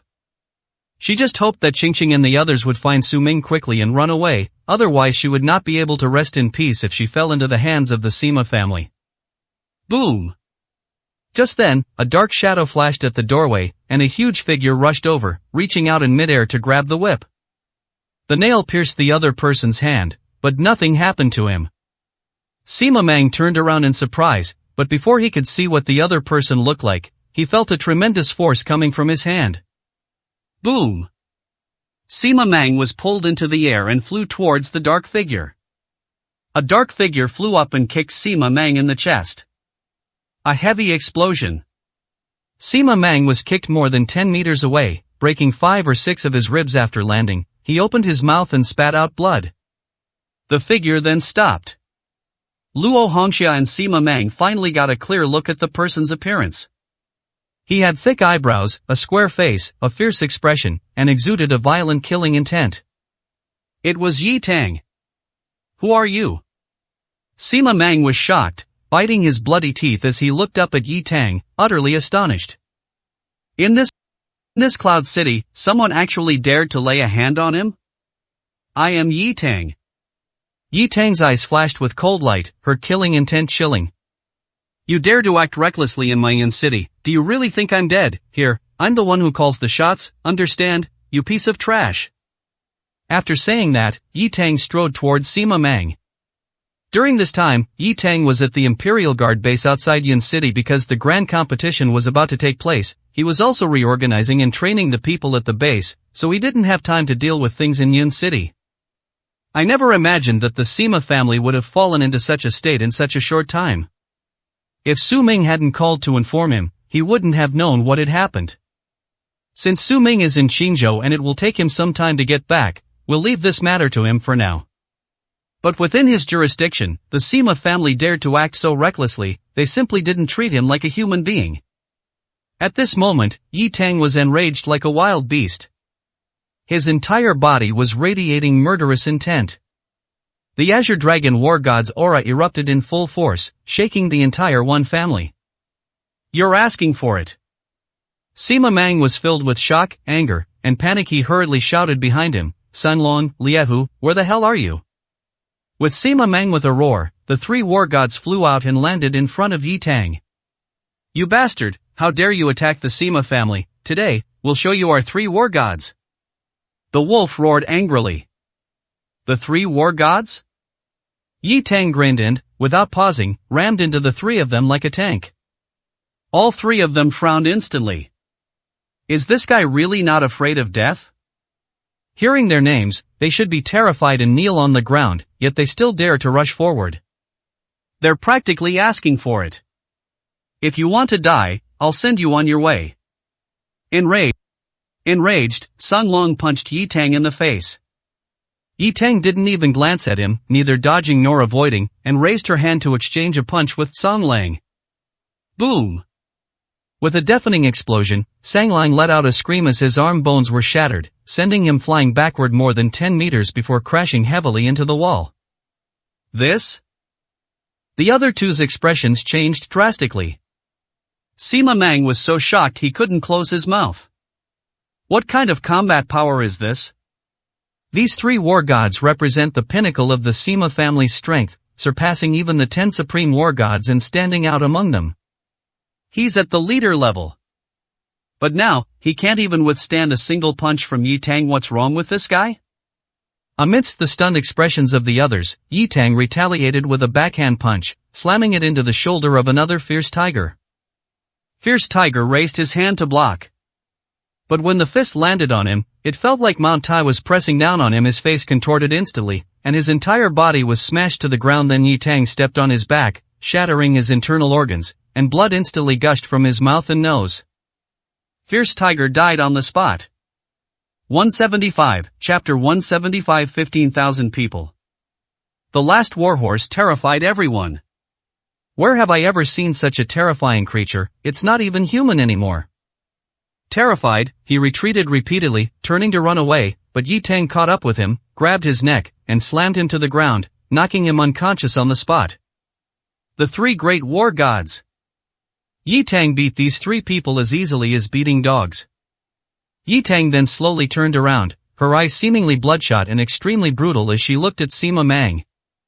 Sima Meng was so frightened that he wet his pants. He looked at Su Ming in terror and said, "Who are you? Are you crazy? How dare you attack my Sima family like this? Do you know that my 15,000 men have already entered Yun City? If you dare to attack me, the entire One family will be razed to the ground tomorrow." You want to see this kind of consequence? 15,000 people? Yi Tang frowned, seemingly hesitant. Seeing Yi Tang's expression, Sima Meng immediately assumed she was afraid and sneered coldly, "You're scared now. It's not too late to regret it. You're powerful, but you can only kill one of me at most. But with my 10,000 men, I can kill more than just one person. If you dare to touch me, you'll be buried with me." Unexpectedly, Yi Tang grinned, looked up at Sima Mang, and sneered, "Fine, tomorrow, Tianxiang Tower, bring your 15,000 men, and we'll settle this, and the person you've been looking for is waiting for you there. Don't even think about escaping once you're in Yun City. Even if you grew wings, you wouldn't be able to get out." After saying that, Yi Tang turned around, untied Lin Shouyun from the pillar, carried her on his shoulder, and left. What's going on with this guy? Sima Mang was still in a daze as Yi Tang left. Is it fear or not? If this guy is scared, why is he still saying such things and challenging him to a fight? If you're not afraid, why don't you attack him? Sima Mang was both shocked and bewildered. He could only turn to Luo Hongxia, who was already terrified, and ask, who exactly is he? He seems to be from the Heavenly Alliance Chamber of Commerce. I had met Luo Hongxia once or twice before, and I had a slight impression of her. But she didn't know anything about Yi Tang's background. After all, the Wan family simply didn't have the qualifications to contact Yi Tang. It seems the people from the Heavenly Alliance Chamber of Commerce are already afraid of me. How can a mere Heavenly Alliance Chamber of Commerce stand against me? I guess those last few words were just to save face for themselves. I'll go to Tianxiangla tomorrow and see if he dares to come. Sima Mang gritted his teeth. Sima Mang was initially somewhat afraid and was still hesitating whether to go to Tianxiang Tower for the appointment. Upon hearing that the other party was merely a member of the Tianming Chamber of Commerce, the fear in his heart immediately subsided considerably. The most capable person in the Tianming Chamber of Commerce is a henchman with some ability, but what makes a mere individual dare to provoke him? Moreover, the arrival of his 15,000 men gave him even more confidence. I'll cut his head off tomorrow and use it as a stool. Let's see how he tries to act tough with me then. Sima Mang's face was sinister. Inside Tianxiang Tower, the unconscious Lin Shouyun slowly turned around, looking blankly at the unfamiliar surroundings, and saw a figure standing in front of her. Thinking of everything that happened at the Wan family's house, Lin Shouyun's face showed fear, and she asked in a panic, "Where is this place?" Startled, I sat up abruptly, feeling excruciating pain all over my body, as if my head was about to explode. "Aunt Lin, don't move around, it's all right now." The figure turned around, and it was Su Ming. Xiao Ming? Lin Shouyun was both surprised and delighted to see Su Ming. But thinking about what had happened before, cold sweat poured down his back. When Yi Tang appeared, she was already unconscious and had no idea what had happened. "I have no idea why I'm here." Su Ming handed a bowl of medicinal soup to Lin Shouyun and said gently, "Aunt Lin, this is a special medicinal soup I made for you. Drink it, and after a good night's sleep, your injury will be healed. Don't worry about anything else, leave it to me." "I'm so sorry, you've suffered so much." He brought the Sima family here, but he never expected that it would lead to Lin Shouyun being in danger and suffering such harm. This made Su Ming feel very guilty and uncomfortable. But at the same time, I was also very angry. The Sima family truly deserved to die. They should all have their heads ripped off to vent his anger. No. Lin Shouyun, however, remained terrified. She grabbed Su Ming's hand and said, "Xiao Ming, you shouldn't have come back. They're all looking for you. If they find you, they definitely won't let you go. How can you deal with the Sima family alone? Isn't that just suicide? At this time, don't be stubborn. Quickly go find Qingqing and Inkai, and take them away from Yunqing, the farther the better, to a place where the Sima family can't find them." She had previously disagreed with Chu Qingqing's suggestion to run away. But after witnessing the brutality and terror of the Sima family on this trip, she truly regretted not escaping in time. Those people are simply demons. Now that she has the chance, she just wants to escape as far away as possible. They didn't want to see Su Ming die at such a young age at the hands of those devilish people. But Su Ming calmly reassured her, "I understand, Aunt Lin, I'll inform them, but you should drink the medicine first. If you want to run, you need to heal your injuries first." "Xiao Ming, this time it's for real. You can't afford to mess with those people. This is not a joke. Go and inform them right away." Lin Shouyun was so anxious that tears welled up in her eyes. Su Ming nodded solemnly. Lin Shouyun then drank the medicine. This medicinal soup has a calming and sleep-inducing effect. Not long after drinking it, Lin Shouyun drifted off to sleep again. Seeing Lin Xiaoyun sleeping peacefully, Su Ming turned and left the room. Outside, Yi Tang waited. Upon seeing Su Ming emerge, they hurriedly came to greet him. Prince Su, Sima Meng has already made his move. That guy seems to be up to the task. They're being very cautious. They've already deployed over 10,000 men to surround the entire Tianxiang Tower. Tonight should we take them all down? Yi Tang inquired. 15,000 people. This is just ridiculous. He wouldn't even need to use the Imperial Guard base. With just a single order, he could bring in 1,000 men from the Heavenly Alliance Chamber of Commerce, and that would be enough to take down these guys. He hesitated at the Wan family's place not because he was afraid, but because he needed to report the matter to Su Ming. Ignore him, wait for him to come tomorrow, I'll see that beast myself. Su Ming said coldly. Yes. Yi Tang respectfully stepped aside. The next day, Sima Meng led his men and swaggered to Tianxiang Tower. Looking once again at his massive force of over 10,000 men, Sima Meng was full of arrogance. Even though he had been injured by Yi Tang, he could not hide his arrogance and wildness. Upon arriving at Tianxiang Tower, he was met with fear and trepidation from the people inside, which only fueled his arrogance and made him seem even more overbearing. Is there anyone named Yi Tang here? Didn't he make an appointment with me? Tell him to get out here and see me. 176, Chapter 176 Alone. Yi Tang? No. The staff at Tianxi Anglo Hotel frantically checked the reservation list but couldn't find Yi Tang's name. As expected, he's just a useless coward. He only dares to provoke me verbally, but when he saw that I was really here, he immediately cowered in fear. The people of Yunqing are indeed all cowards. Sima Meng said with a disdainful sneer. Grandpa's here. On the second floor, Yi Tang stood by the railing, looking down at Sima Meng. Sima Meng looked up and his face immediately darkened. You actually dare to come, you're courting death. Sima Meng immediately led his men and charged forward. Yi Tang didn't linger and turned to enter the top-tier room. Sima Meng chased upstairs, kicked open the door with a bang, and rushed inside. Seeing this, everyone at Tianxi Anglo was filled with terror. I don't know who's so bold as to provoke the Sima family. They're definitely dead. I wonder what big event has happened that has brought so many important figures to Yunqing. Even the Sima family has come. Is Yunqing about to undergo a major upheaval? Sima Meng barged into the room and saw Yi Tang standing calmly to one side, staring at him with icy eyes. Lin Xiaoyun, who had been rescued and was still unconscious, was lying on the bed. Besides him, there was a young man sitting at the table with his back to him. Sima Meng ignored everything else, pointing at Yi Tang and sneer, My men have surrounded this place. Not even a fly can get out. You remember what happened last night, right? I'm giving you one last chance. Come here, kneel before me and bark like a dog, otherwise, you'll die today. Yi Tang did not speak. The young man at the table slowly turned around. It was Su Ming, of course. Su Ming raised his eyes, looked at Sima Meng, and asked with a cold gaze, Do you recognize me? Who the hell knows you? Where did you come from? Who gives you the right to interrupt? Sima Meng roared in fury. Su Ming smirked, You've been looking for me all this time, but you don't even know who I am? Sha. Sima Meng rolled his eyes, Looking for you? You think you're the king of heaven, you idiot. What are you pretending for? Believe me or not, I'll slap you.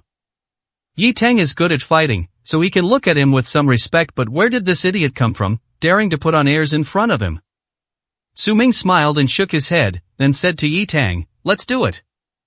Yes. Yi Tang nodded in agreement, took out her phone, and gave the order to the person on the other end of the line. Let's do it. What are you going to do?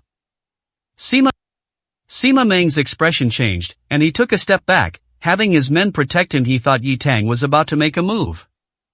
However, Su Ming and Yi Tang remained completely silent inside the room. Bluster, are you kidding me?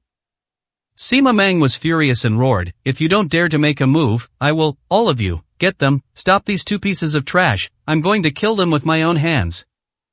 But just as he finished speaking, his phone rang. Sima Meng took out his phone and answered the call. Lord Sima, something terrible has happened, all our men have been questioned and detained. Our leader has also been arrested. It's a legion from the Cloud City Forbidden Zone base, the War God Army. On the other end of the line came the panicked voices of his subordinates, accompanied by several screams. What? Sima Mang was shocked and rushed to the window to look outside Tianxiang Tower.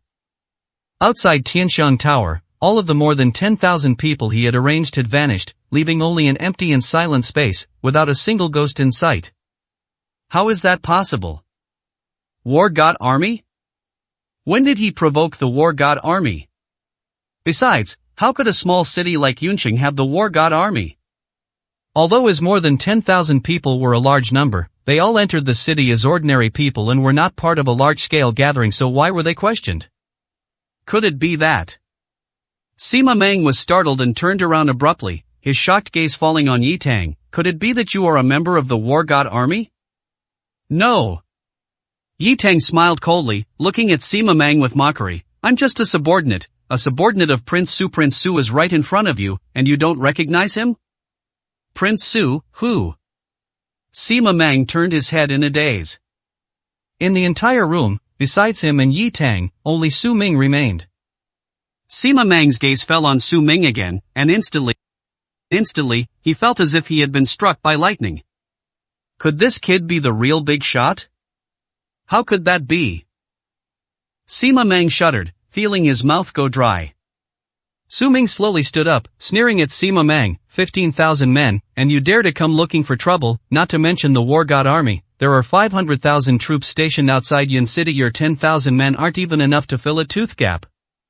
Besides, I heard you've been looking for me the whole time. Is this never going to end? Su Ming walked up to Sima Mang and patted Sima Mang's terrified and stunned face.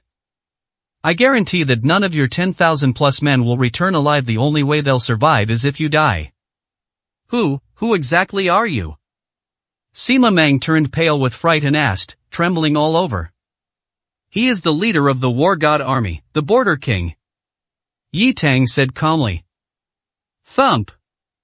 Sima Mang was instantly terrified and knelt on the ground, staring at Su Ming in disbelief. Bien, the king of the frontier, the king of the 9 provinces, how is this possible? How could he have imagined that Su Ming, so young, was actually the legendary border king who could kill gods and demons? Large beads of sweat rolled down Sima Mang's forehead as he kowtowed repeatedly to Su Ming. King of the frontier, spare my life, I didn't know it was you. I was blind and deserved to die. Please spare my life. Sima Mang raised his hand and slapped himself twice. He had no idea what he had done to offend such a powerful figure as the king of the frontier, which was why the other party was coming to cause him trouble. Is it just Lin Xiaoyun? Impossible. Ordinary families like the Chu family never had the chance to come into contact with the king of the frontier in their entire lives. Perhaps, this is just a misunderstanding. Spare you? Su Ming gave a sinister smile. I sent Sima Qingling to the hospital just so you could come and die. Do you think I'd let you off the hook? You're the one who injured the young master. Sima Mang was shocked again. He looked up in astonishment, his pupils dilating as he stared at Su Ming. Is this the kid from Wanjiokong? Is that the homeless boy who's staying at the Chu family's place? At that moment, Sima Mang's mind went completely numb. He then realized the complexity of the whole matter and that it was not at all what he had thought. It's not at all what Wan Jia and Lin Xiaoyun said. This is not about love turning into hate, jealousy, or misunderstanding. This is a complete setup. A deadly trap set for the Sima family. Upon realizing all this, Sima Mang nearly fainted from fright. He knelt on the ground, completely stunned, unable to come to his senses for a long time. He suddenly recalled what Lin Xiaoyun and the Wan family had said before. 3 years ago, the Chu family took in Su Ming, who was seriously injured and had been wandering around. 3 years ago, the Wan family had Su Ming marry into their family. But also 3 years ago, all 8 bandit leaders on the summit of Mount Tai were killed, with tiger leader Sima Xiuhu dying a particularly tragic death. And all of these were the work of the border kings. This is clearly one of his own. 177, Chapter 177. Something big has happened. Come on, you come. Su Ming sat back down in his chair and beckoned to Sima Mang. Didn't you want me to pay for my crimes in blood, to make me even worse off than Sima Qinglang? That's why I came here specifically to find you. What do you want to do about it? Sima Mang was speechless at that moment. But he knew that, if things went wrong, he might die today too. He crawled on his knees to Su Ming's feet, kowtowing and saying, King Su, I was wrong. I committed a terrible mistake and shouldn't have colluded with the Sima family, but all of this was ordered by Sima Quanglong. I was just taking his money and doing his bidding. If I had known it was you, I would never have come to Yunqing, even if you killed me. I beg Prince Su to give me another chance. I promise that I will sever all ties with the Sima family after I return and will never have any contact with them again. Su Ming sneered, looking at Sima Mang as if he were an idiot. Your surname is Sima, yet you say you've severed ties with the Sima family. Do you think I'm stupid? If you want me to let you go, go, and kowtow to Aunt Lin 100 times first, and then I'll consider how to deal with you. Yes, I'll kowtow right away. Sima Mang nodded repeatedly, crawled to Lin Xiaoyun's bedside, and began to kowtow repeatedly. Su Ming sat calmly to one side, drinking tea, without even glancing at it. Time passed slowly, and the only sound in the room was the sound of Sima Mang kowtowing forcefully. It would be fine if there were more people, but there are only a few people in this room. No one dared to make a sound, not even a deep breath, so the sound of his kowtowing was all the more obvious. You can tell the difference in weight just by listening. This meant that Sima Mang dared not relax at all, and could only bang his head against the ground forcefully. After dozens of bangs, his forehead was already a bloody mess. Blood flowed down the floor, forming a small river. Fortunately, Sima Mang's physical condition was much stronger than that of an ordinary person, otherwise, those 100 kowtows would have been enough to kill him. After kowtowing, Sima Mang lay prostrate on the ground, trembling as he crawled to Su Ming's feet, and asked weakly, Prince Su, are you done kowtowing? Is that enough? Su Ming then turned around and glanced at Sima Mang. Given Sima Mang's condition, he'll need to stay in bed for a month or two after he gets back. That guy is damned. He harmed Lin Xiaoyun to this extent, it wouldn't be an exaggeration to cut off his head with a knife. However, keeping it is still somewhat useful.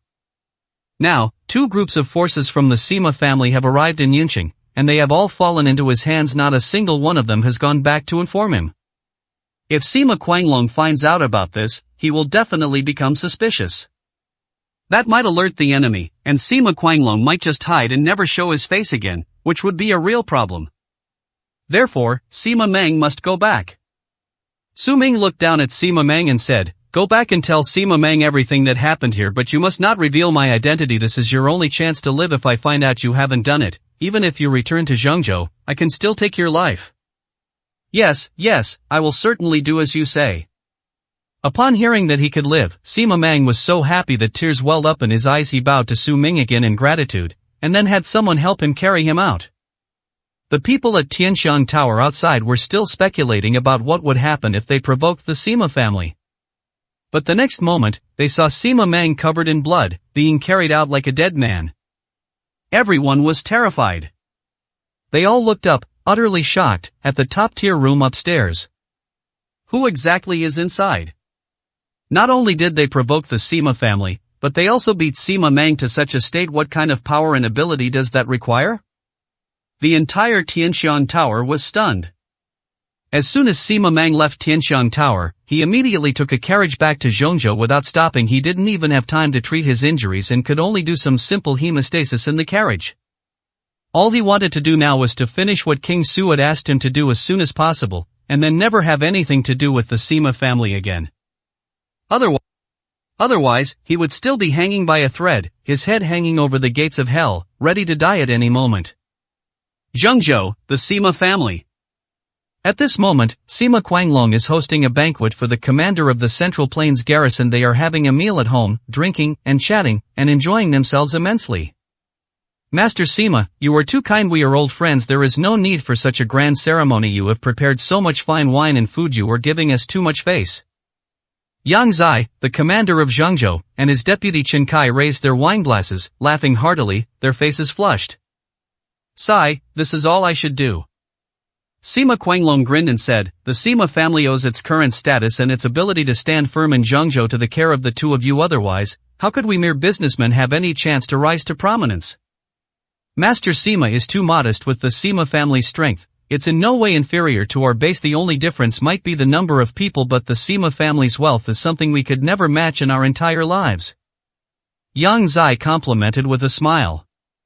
Sima Quanglong smiled and agreed without further formalities. He got straight to the point. I heard the Three Armies Grand Competition is coming up soon, and our Central Plains has always been one of the best. If nothing unexpected happens, you two will surely come out on top in this competition. Then Central Plains will be all the more prestigious, and your status will be unapproachable. Don't forget this, old man. Hey, look at what Master Sima is saying. We may forget anyone else, but we'll never forget you. Over the years, Master Sima, how much financial support have you given us? Half of the credit for the garrison in Zhengzhou is thanks to you. But speaking of which, we in Zhengzhou have never lost. Their troops are all top-notch. No one in the grand tournament can match us. Just wait and see, Zhengzhou's glory is yet to come. Yang Zai was beaming with confidence. Then I'm relieved. Sima Quanglong took a sip of wine and smiled meaningfully. The Sima family, the most powerful family in Zhengzhou, is naturally closely related to the Zhengzhou military force. If Yang Zai can still take first place, then the Sima family will remain as glorious as ever, and may even become more prosperous. It achieved an unprecedented level of glory. This drink was absolutely worth it. Those rubbish are no match for us. Qingzhou, Shuzhou, Liangzhou are far inferior, especially the Qingzhou, which is at the bottom every year. With that kind of trash around, we don't have to worry at all. Yang Zai was still boasting. At that moment, hurried footsteps sounded in the hall. Sima Mang, clutching his head, entered the hall with the help of servants. Master Sima!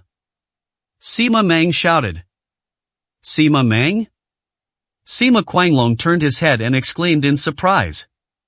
Didn't I tell you to take people to Yunqing? How did it turn out like this? Sima Quanglong stood up abruptly, utterly shocked. Yunqing is such a small place, less than 1/5 the size of Zhengzhou. He didn't even consider that little ditch a threat. So after Sima Qinglang went to Yunqing and there was no news, he sent Sima Mang to lead people to find out. Unexpectedly, in just a few days, Sima Mang returned with a bloody head.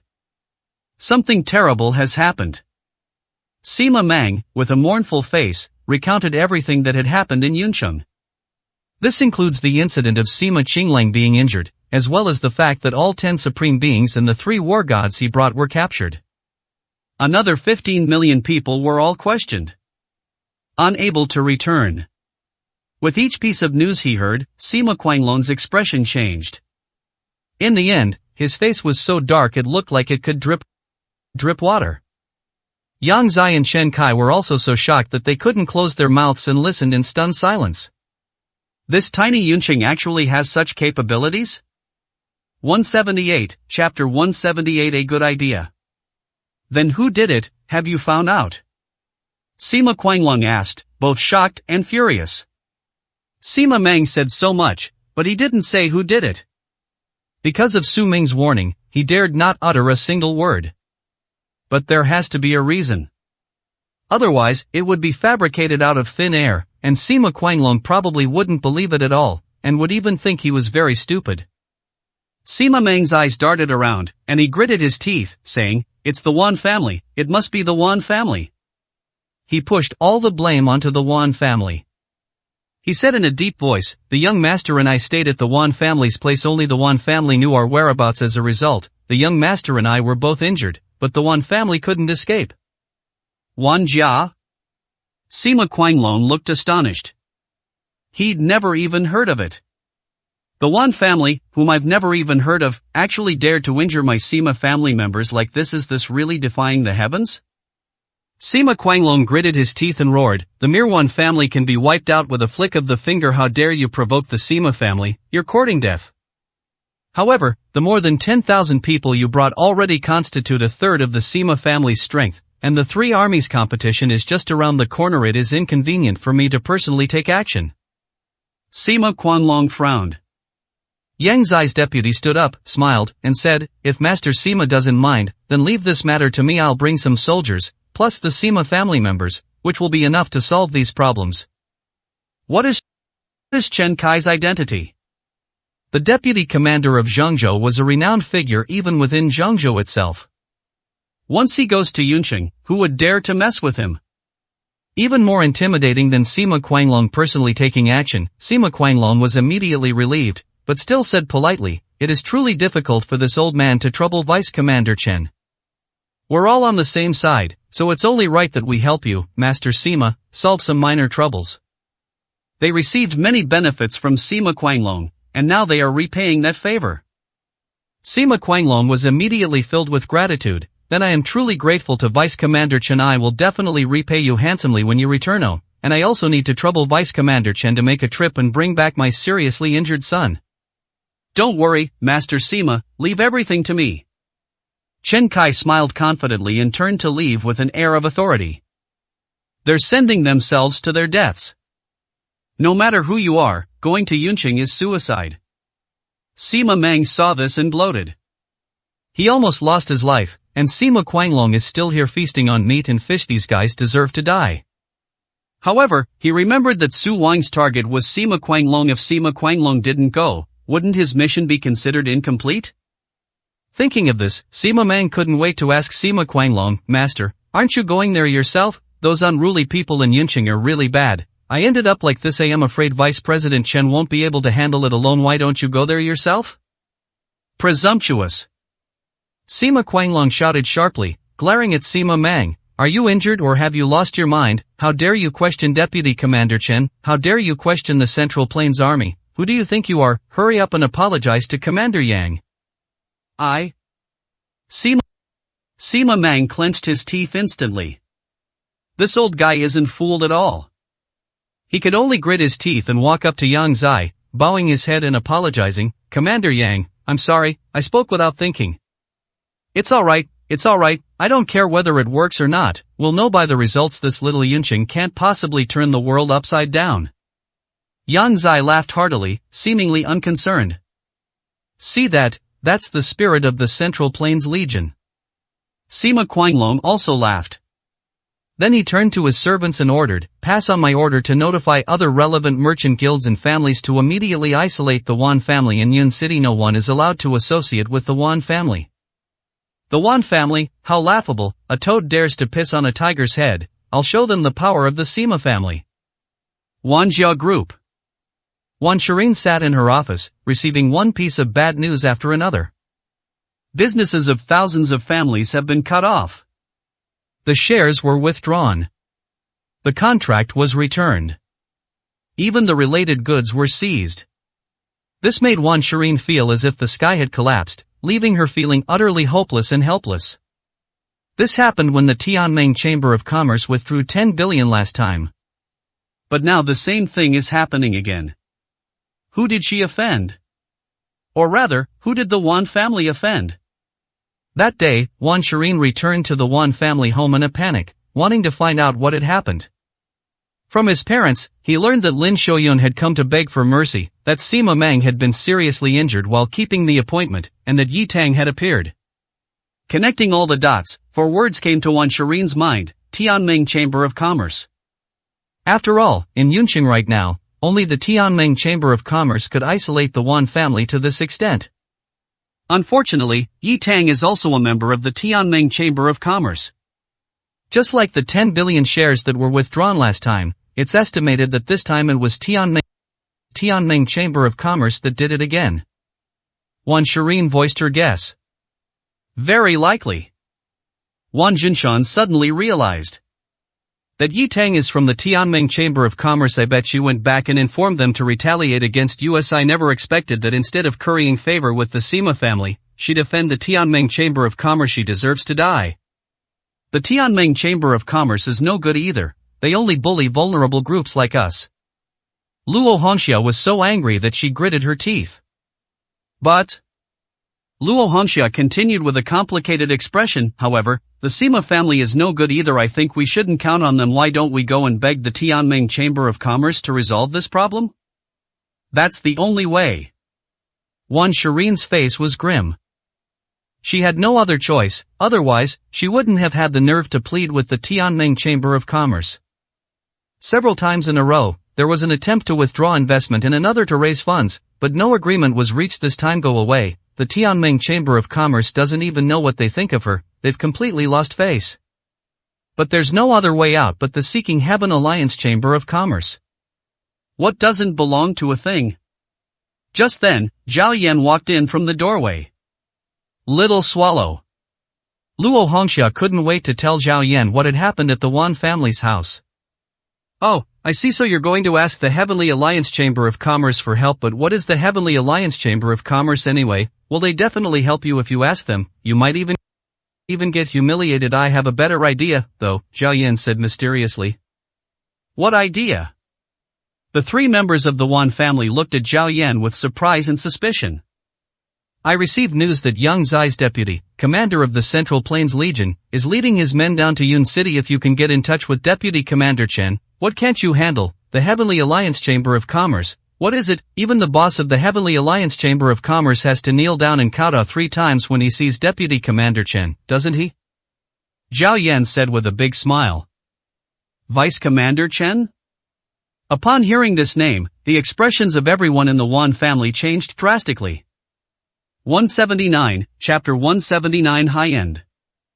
Who is Vice President Chen? They had heard of him, he was one of the most prominent figures in Zhengzhou. These wealthy people in Yunqing are like lackeys in front of Vice Commander Chen. However, they are even less worthy. What merit or ability do they have to be associated with Vice President Chen? Luo Hongxia said with a grim expression, Zhao Yan, what you said is indeed a good idea. But what kind of status do we, the Wan family, have? Even if we go, Vice Commander Chen probably won't even give us a second glance. We'll be the ones who embarrass ourselves. Zhao Yan grinned. Aunt Luo, don't look down on yourself like that. Don't you still have me? Who am I? I'm the eldest daughter of the Zhao family in Zhengzhou right now. My Zhao family is at its zenith in Zhengzhou. Even Vice Commander Chen has to give my Zhao family some face. Let me be the matchmaker. Leave your problems to me. Just book your hotel in advance and get ready to pick them up. Remember, make it as luxurious and glamorous as possible. Go all out. Vice Commander Chen is no ordinary man. Zhao Yan gave instructions and explanations. Yes, we'll take care of it right away. Luo Hongxia nodded repeatedly, her face beaming with an irrepressible smile. This is a fantastic opportunity. Luo Hongxia pulled Wan Shirin to the side, her face full of surprise, and said, Daughter, the opportunity has come. You heard it too. If we can get in touch with this Vice Commander Chen, what problem can't we solve? Most importantly, this Vice Commander Chen may not have a wife yet. Dress up nicely, don't let our Wan family be disgraced. If Vice Commander Chen takes a liking to you, our Wan family will be honored. Luo Hongxia kept reminding her. Mom. Wan Shirin sighed impatiently. She really doesn't want to talk about marriage anymore. Su Ming and Ling Yun, 2 men in a row, left him exhausted and drained. The mere mention of men makes her feel utterly exhausted. Don't be silly, you don't even like Vice Commander Chen. How old are you? If you don't get married soon, you'll be a spinster. Hurry up and get ready, dress nicely. If Vice Commander Chen takes a liking to you, you won't have to worry about marriage for the rest of your life. Luo Hongxia emphasized her words and gave the order directly. After final discussions, the Wan family decided to hold the welcoming ceremony at Tianxianglu, the most famous restaurant in Yuncheng. Inside Tianxiang Tower. Lin Xiaoyun has woken up after sleeping for a day. She woke up without any injuries and her spirits had been restored. Su Ming's medicine is remarkably effective. But the first thing Lin Xiaoyun felt when she woke up was fear, thinking about Chu Qingqing and Chu Yingcai's situation, as well as the Sima family's revenge. She couldn't wait to get home. After Su Ming comforted her, Lin Xiaoyun calmed down. Aunt Lin, don't worry, I've already sent someone to check on them at home, and they're all fine. I also had someone bring Uncle Chu his medicine. He'll get better soon after taking it. Su Ming said calmly. What about the Sima family? Have the Sima family members left? What if they come looking for us again? Lin Xiaoyun asked, her face pale. Thinking back on everything that happened at the Wan family's house was like a nightmare. It was the darkest day of her life. I can't forget it even if I want to. I've sent all the Sima family members away. They won't be coming to the Chu family again, Su Ming replied. Ah? Lin Xiaoyun looked at Su Ming in surprise, her eyes widening as if she had misheard. It's obvious that Lin Xiaoyun doesn't believe it. Su Ming hadn't personally witnessed how terrifying the Sima family was. How could Su Ming possibly get rid of those people? Even the Wan family had to be subservient to the Sima family. How is that possible? Besides, if Su Ming really had that ability, how could he have offended the Sima family and then just hide here? Seeing Lin Xiuyun's expression, Su Ming smiled helplessly. Alright, Yi Tang sent them away. Yi Tang is from the Tianming Chamber of Commerce. No matter how bold the Sima family is, they wouldn't dare to act presumptuously in front of the number 1 Tianming Chamber of Commerce in Yuncheng. I see. Lin Xiuyun finally breathed a heavy sigh of relief. In that sense, the Chu family owes the Tianming Chamber of Commerce quite a bit. Yi Tang saved Chu Qingqing's life again, and now the Tianming Chamber of Commerce has also saved the Chu family's life. When the opportunity arises, I must have Chu Qingqing take him to the Tianming Chamber of Commerce to properly express my gratitude to President Jiang. So, Aunt Lin, don't worry, just rest here for a couple of days before going back. There's plenty of food and lodging here, so don't be shy, just make yourself at home. Su Ming said with a smile. That won't do. Lin Xiuyun hurriedly stood up and looked around at the luxurious room and the tea set on the table, all of which were exquisite and looked very valuable. This is clearly some expensive hotel. How much would it cost to stay here for a day? Lin Xiuyun hurriedly said to Su Ming, let's go quickly, things here aren't cheap. Xiao Ming, I know you saved some money after leaving the Wan family, but that money wasn't easy to come by. Every penny spent is a penny less, so you have to be careful. Once it's gone, let's go back. Need not. Su Ming shook his head and said, I don't need to pay. Yi Tang has already made all the arrangements. You can stay as long as you want. Lin Xiuyun was once again helpless. The Alliance Chamber of Commerce is so great. She owes such a huge debt of gratitude, how can she ever repay it? Come on, Aunt Lin, I'll take you for a walk. Su Ming smiled. Now that you've recovered from your injuries, you need to get some fresh air. If you're worried, I'll have someone bring Uncle Chu and Chu Qingqing over tomorrow. That way you won't have to worry anymore. All right. Lin Xiuyun had no choice but to walk out with Su Ming. Lin Xiuyun had lived a hard and frugal life for most of her life and had never been to a place like Tianxianglu before. Su Ming was taking advantage of his free time to help Lin Xiuyun relax, which would be good for her physical and mental health. Otherwise, too much pressure would eventually make her sick. Su Ming led Lin Xiuyun to the courtyard behind Tianxiang Tower Sun. This is a large woodland, filled with birdsong and fragrant flowers, decorated with artificial hills. It's incredibly pleasant. Oh, isn't this Lin Xiuyun? In a pavilion in the garden, a couple was having a snack when they saw Su Ming and Lin Xiuyun and exclaimed in surprise. Lin Xiuyun turned her head and immediately recognized the two people. The woman in the couple, Zheng Hong, worked with her at the pharmacy. However, Zheng Hong is the general manager of the pharmacy, and her status is even higher than Lin Xiuyun's. Her husband, Wu Guojian, is also a manager at a large company. At this age, the two have already achieved considerable success and come from wealthy families, far surpassing the Chu family. Lin Xiuyun, what are you doing here? Who's this next to you? You actually have money to spend at Tianxianglu? I'm not seeing things, am I? How much do you earn a month? 5,000 or 6,000 a month. Is that enough for you? A cup of tea here costs 200 or 300. Zheng Hong said in surprise. 200 or 300 for a cup of tea? Upon hearing this, Lin Xiuyun was so shocked she almost bit her tongue. She had previously thought it was just a high-end hotel in Yuncheng. I never expected it to be this high-end.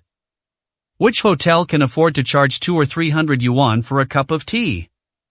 180, Chapter 180 Pheasants and Wild Dogs. Lin Xiuyun quickly leaned closer and whispered, I'm so ignorant, Sister Hong, isn't this a hotel? Tea is free in hotels, how can a cup of tea cost 200 or 300? Seeing Lin Xiuyun's country bumpkin appearance, Zheng Hong burst out laughing. Now she was even more certain that Lin Xiuyun knew nothing and had probably just stumbled in by accident. He grinned sarcastically, a hotel? Have you ever seen a hotel that looks like this? This is Tianxianglu, the most famous restaurant in Yuncheng. You can't even imagine the price just from the name Tianxianglu. 200 or 300 is the consumption level of ordinary people for wealthy tycoons, such as real estate magnate Luo Heng. A pot of tea here can cost tens of thousands. Would you like some snacks? Jung Hong picked up a dessert from the table and handed it to Lin Xiaoyun. Oh my god. Lin Xiaoyun was stunned. Su Ming also said that the Tianming Chamber of Commerce paid him money and he could stay as long as he wanted. How much would that cost per day? This added immense pressure to her mind. We should leave as soon as possible. This is a place she can't afford to live in. Thinking about it, I picked up the dessert and took a bite. Give me the money. Jung Hong suddenly reached out to Lin Xiaoyun. What?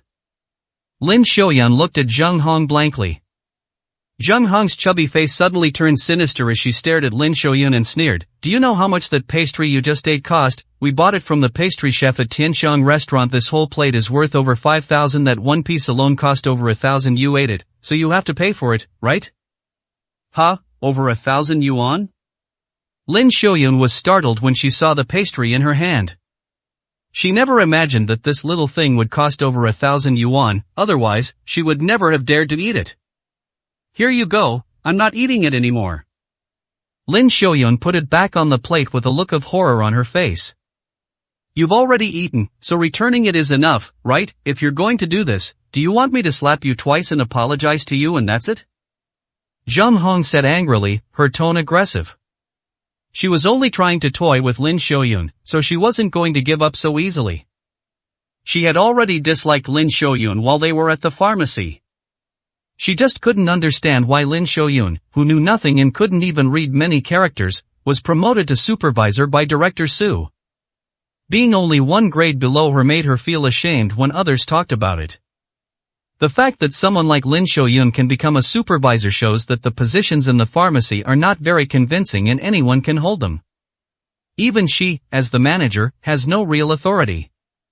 So she took this opportunity to thoroughly humiliate Lin Xiaoyun.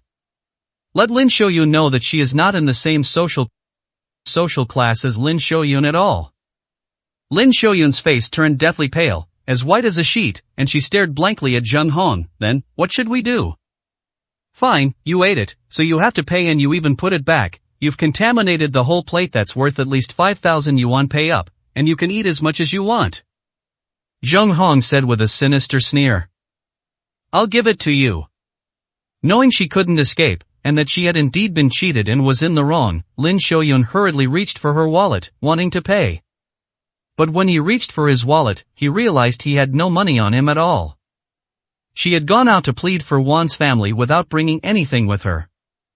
They don't even have cell phones. She thought it was just a trip, but little did she know that so much would happen. With nothing on her body, Lin Xiaoyun's face immediately turned extremely ugly. Can't pay? You dare come to Tianxiang Tower with no money on you? Are you trying to pat yourself on the back? You're just vain and power-hungry. You've run into me today, and I won't do anything to you, but if you offend those big shots, forget about money, you'll be beaten to a pulp. Jung Hong sneered, looking at Lin Xiaoyun as if she were an idiot. The couple immediately burst into mocking and disdainful laughter. Let me tell you, you're not leaving today without paying, otherwise, you'll kneel on the ground and say, Sister Hong, I was wrong, and I'll consider forgiving you this time. Jung Hong said with a joking smile. Lin Xiaoyun was almost in tears, her legs trembling slightly. She couldn't think of any other way. Although she felt wronged, she had no choice and was about to kneel on the ground. But just then, Su Ming strode over, rushed to the table, and grinned. 1,000 yuan a piece, is it really that delicious? Let me try it. After saying that, he grabbed the snacks on the table and ate a bite from each plate. Finally, he frowned, and with a pft, spat a large mouthful of saliva all over the table. Damn it, this food is so awful, yet it costs thousands of yuan a plate. Tiangxi Anglu is a bunch of thugs. You? Ran Mrs. Zhang were both shocked and stared at Su Ming in disbelief. Lin Xiaoyun was also horrified and exclaimed in fear, Xiaoming, what are you doing? Put it down. She only took one bite, and she has to pay 5,000 yuan in compensation. How much money will Su Ming have to pay for this? This whole table of food must cost tens of thousands. Sure enough, Jung Hong flew into a rage, stood up abruptly, pointed at Su Ming, and roared, You brat, what are you doing? Didn't you hear what I just said? You ruined this whole table of desserts, do you deserve it? Then he turned his head and glared fiercely at Lin Xiaoyun, angrily saying, Lin Xiaoyun, you brought this kid here, didn't you? I saw it with my own eyes. If he acts recklessly, you have to take responsibility. 5,000 yuan. If you don't get 50,000 yuan today, I'm not letting this go. 50,000 yuan?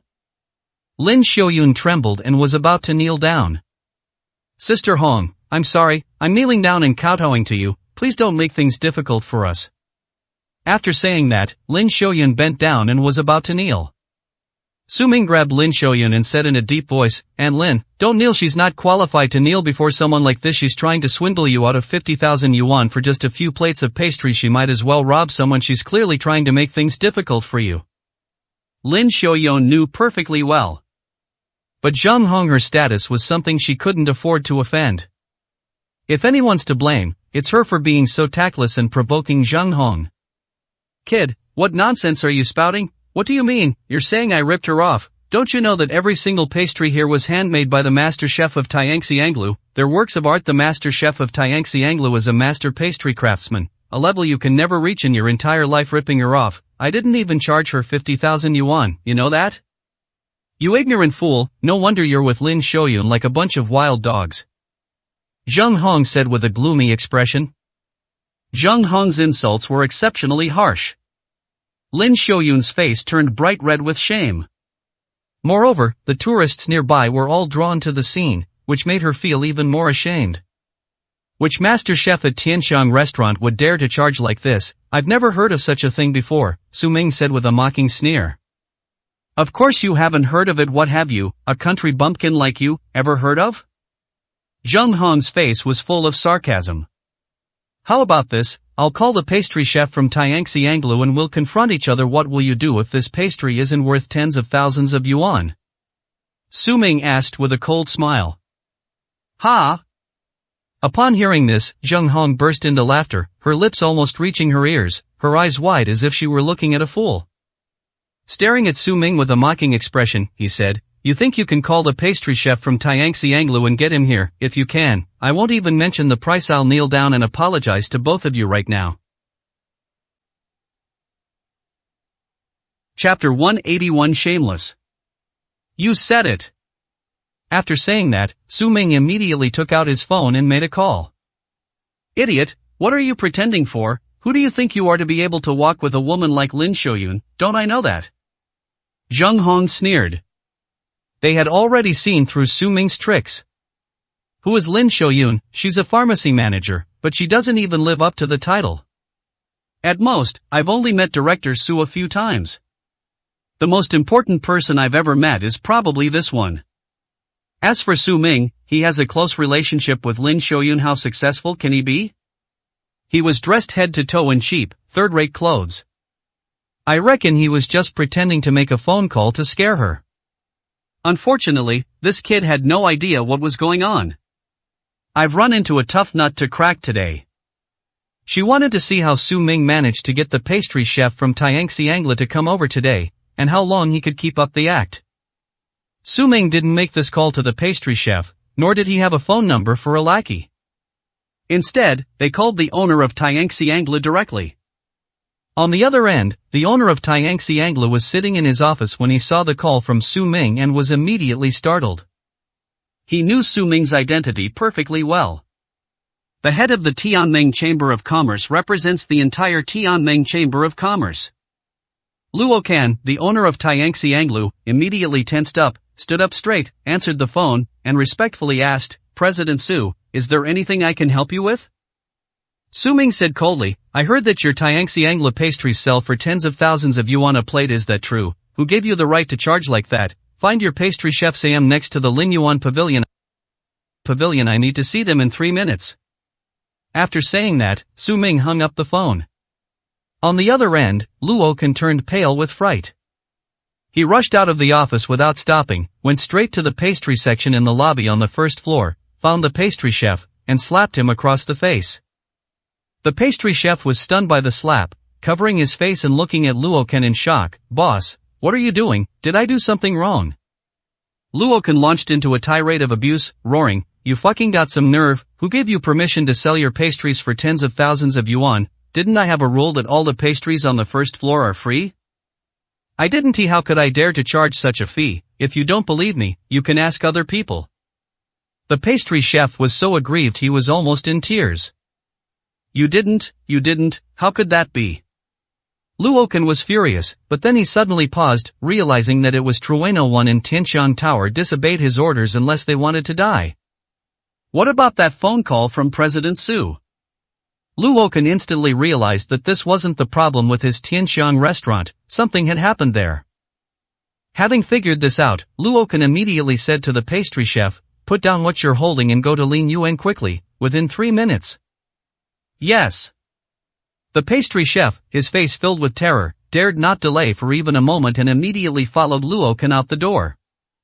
You say you'll see someone in 3 minutes, who are you ordering around? Do you think you're the owner of Tianxiang restaurant? Why don't you act even more important? Don't tell me the owner of Tianxiang restaurant will show up here in 3 minutes to serve you, huh? Zheng Hong looked amused. I'm already getting bored. It's a waste of time to argue with this kind of idiot. However, it only lasted 3 minutes. After 3 minutes, Su Ming's true colors were revealed. She was just waiting to see how Su Ming would kneel down and beg for mercy.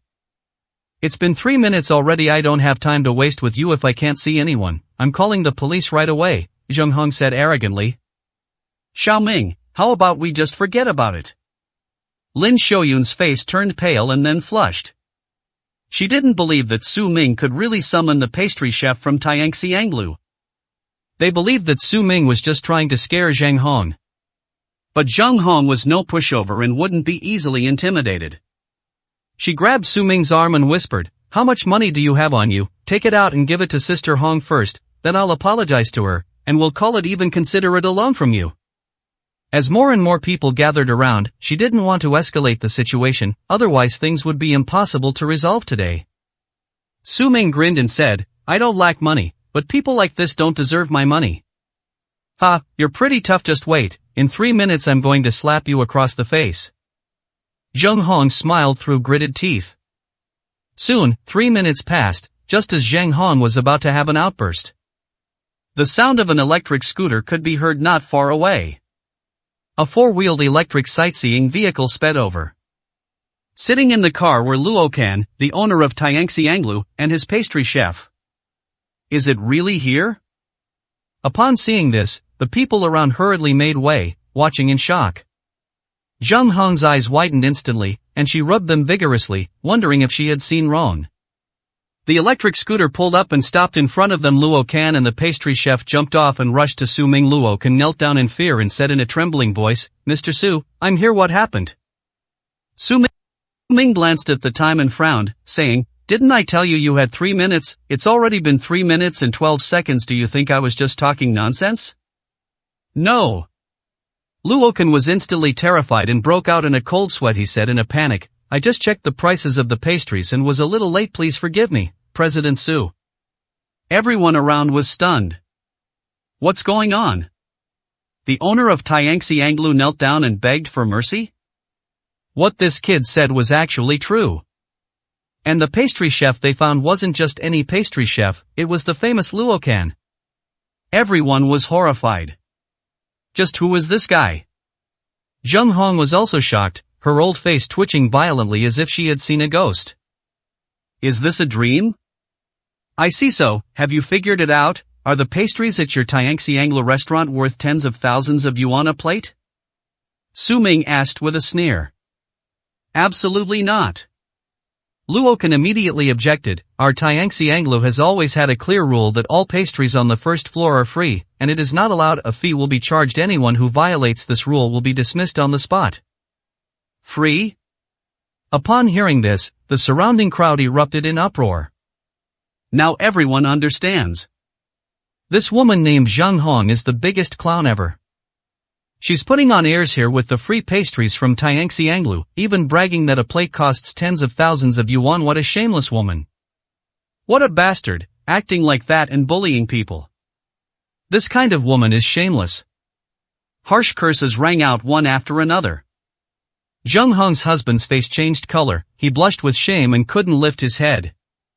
Su Ming curled his lips, slowly raised his head, and looked at Zheng Hong. Well, Sister Hong, What did you say just now? Didn't you want to confront her face to face? Open your dog eyes and take a good look. Is this the pastry chef you mentioned? If not, I can have Luo can find all the pastry chefs in Tianxiang restaurant for you. Yes. Yes, I can get them all here right away. Luo can quickly responded. 182, Chapter 182 Booking a Room.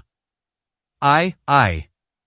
Zheng Hong was so frightened that she almost froze. She took 2 steps back and bumped into a stone bench, nearly falling to the ground. This guy actually managed to bring people here. And he's the owner of Tianxianglu. Zheng Hong felt like dying. How could she have known that Lin Shouyun actually knew such a powerful person? Even the owner of Tianxianglu restaurant treated Su Ming with such respect. No, that's no longer respect. It is humility. Just who is this kid? Why would someone as powerful as him be associated with Lin Shouyun? Zheng Hong was filled with deep regret. She then realized that she had kicked a hornet's nest. 2 was wrong. Zheng Hong's face was contorted in an ugly expression as she bowed her head and admitted her mistake. Wrong is enough. You just said that as soon as people arrived, you would kneel down and kowtow on the spot. I let that go. But you framed Aunt Lin, your intentions are despicable, kneel down. Su Ming let out a roar. Zheng Hong trembled with fright, and with a thud, she knelt straight down on the ground and kowtowed to Lin Shouyun. Shouyun, I was wrong, please forgive me and don't hold it against me, I'll kowtow to you. Zheng Hong immediately kowtowed twice to Lin Shouyun. Aunt Lin, is that enough? If not, I'll have someone take her to the hospital right away, Su Ming asked Lin Shouyun, turning his head to her. Hearing this, Zheng Hong was so frightened she almost peed herself. That's terrifying. Lin Shouyun shook her head and glanced at Zheng Hong. Forget it. Fine, Aunt Lin is kind-hearted, unlike a petty person like you. Now get lost. Su Ming shouted coldly. Yes, thank you Shouyun. Zheng Hong kowtowed again in gratitude, and together with her husband, they fled like stray dogs. President Su, is this enough? I never expected someone to dare slander our Tianxiang restaurant. If I had known earlier, I would have personally confronted her without your notification. Luokan said with surprise and doubt. Now that everything has been resolved, let's stop with the hindsight. Su Ming said irritably. Yes, President Su, I know I was wrong. I didn't manage Tianxiang restaurant well. President Su, please come in. I'll have someone prepare the best food and wine and send it to your room right away. I'll do whatever you need immediately. Luokan apologized repeatedly. At the same time, I felt a little relieved. Fortunately, it wasn't Tianxianglu that had a problem, otherwise we would all be finished today. Has something happened over there? As they entered the garden, Wan Shirin and her mother Luo Hongxia saw a group of people gathered around the pavilion, creating a noisy scene, and couldn't help but show their curiosity. I bet some idiot is causing trouble at Tianxiang Tower. Daring to cause trouble at Tianxiang Tower is practically asking for death. Let's not meddle in other people's business and hurry up and book rooms. Vice Commander Chen is arriving tomorrow. Luo Hongxia reminded her. Good. The two quickened their pace and headed towards the main hall of Tianxiang Tower. Su Ming almost brushed past Wan Shirin in the crowd. Xiao Ming, how did you manage to get the owner of Tianxiang restaurant here, and he's so respectful to you? Are you hiding something from me? Lin Shouyun returned with Su Ming, her mind filled with doubts. Considering that Su Ming remained calm and composed even when facing the Sima family, his current move is even more astonishing. Could it be that Su Mingjun is some kind of extraordinary figure? What kind of person could make the owner of Tianxianglu kneel down? Could he not be the chairman of the Tianming Chamber of Commerce? No, it might even go higher. Su Ming remained calm, pondering whether he should reveal his true identity to Lin Shouyun. Unlike Chu Qingqing and Chu Yingkai, Lin Shouyun has always trusted him. Whatever he says, Lin Shouyun will believe. Moreover, Lin Shouyun is currently one of the closest people to me, so there's no need to hide it from her. Thinking of this, Su Ming was about to speak. Lin Shouyun, however, suddenly realized something. Oh, I see, did he mistake you for the CEO of the Tianming Chamber of Commerce? Thinking back to Yi Tang's previous appearance, and how their food and lodging were all covered by the Tianming Chamber of Commerce. It's quite possible that the owner of Tianxianglu will naturally assume that Su Ming is the general manager of Tianxianglu.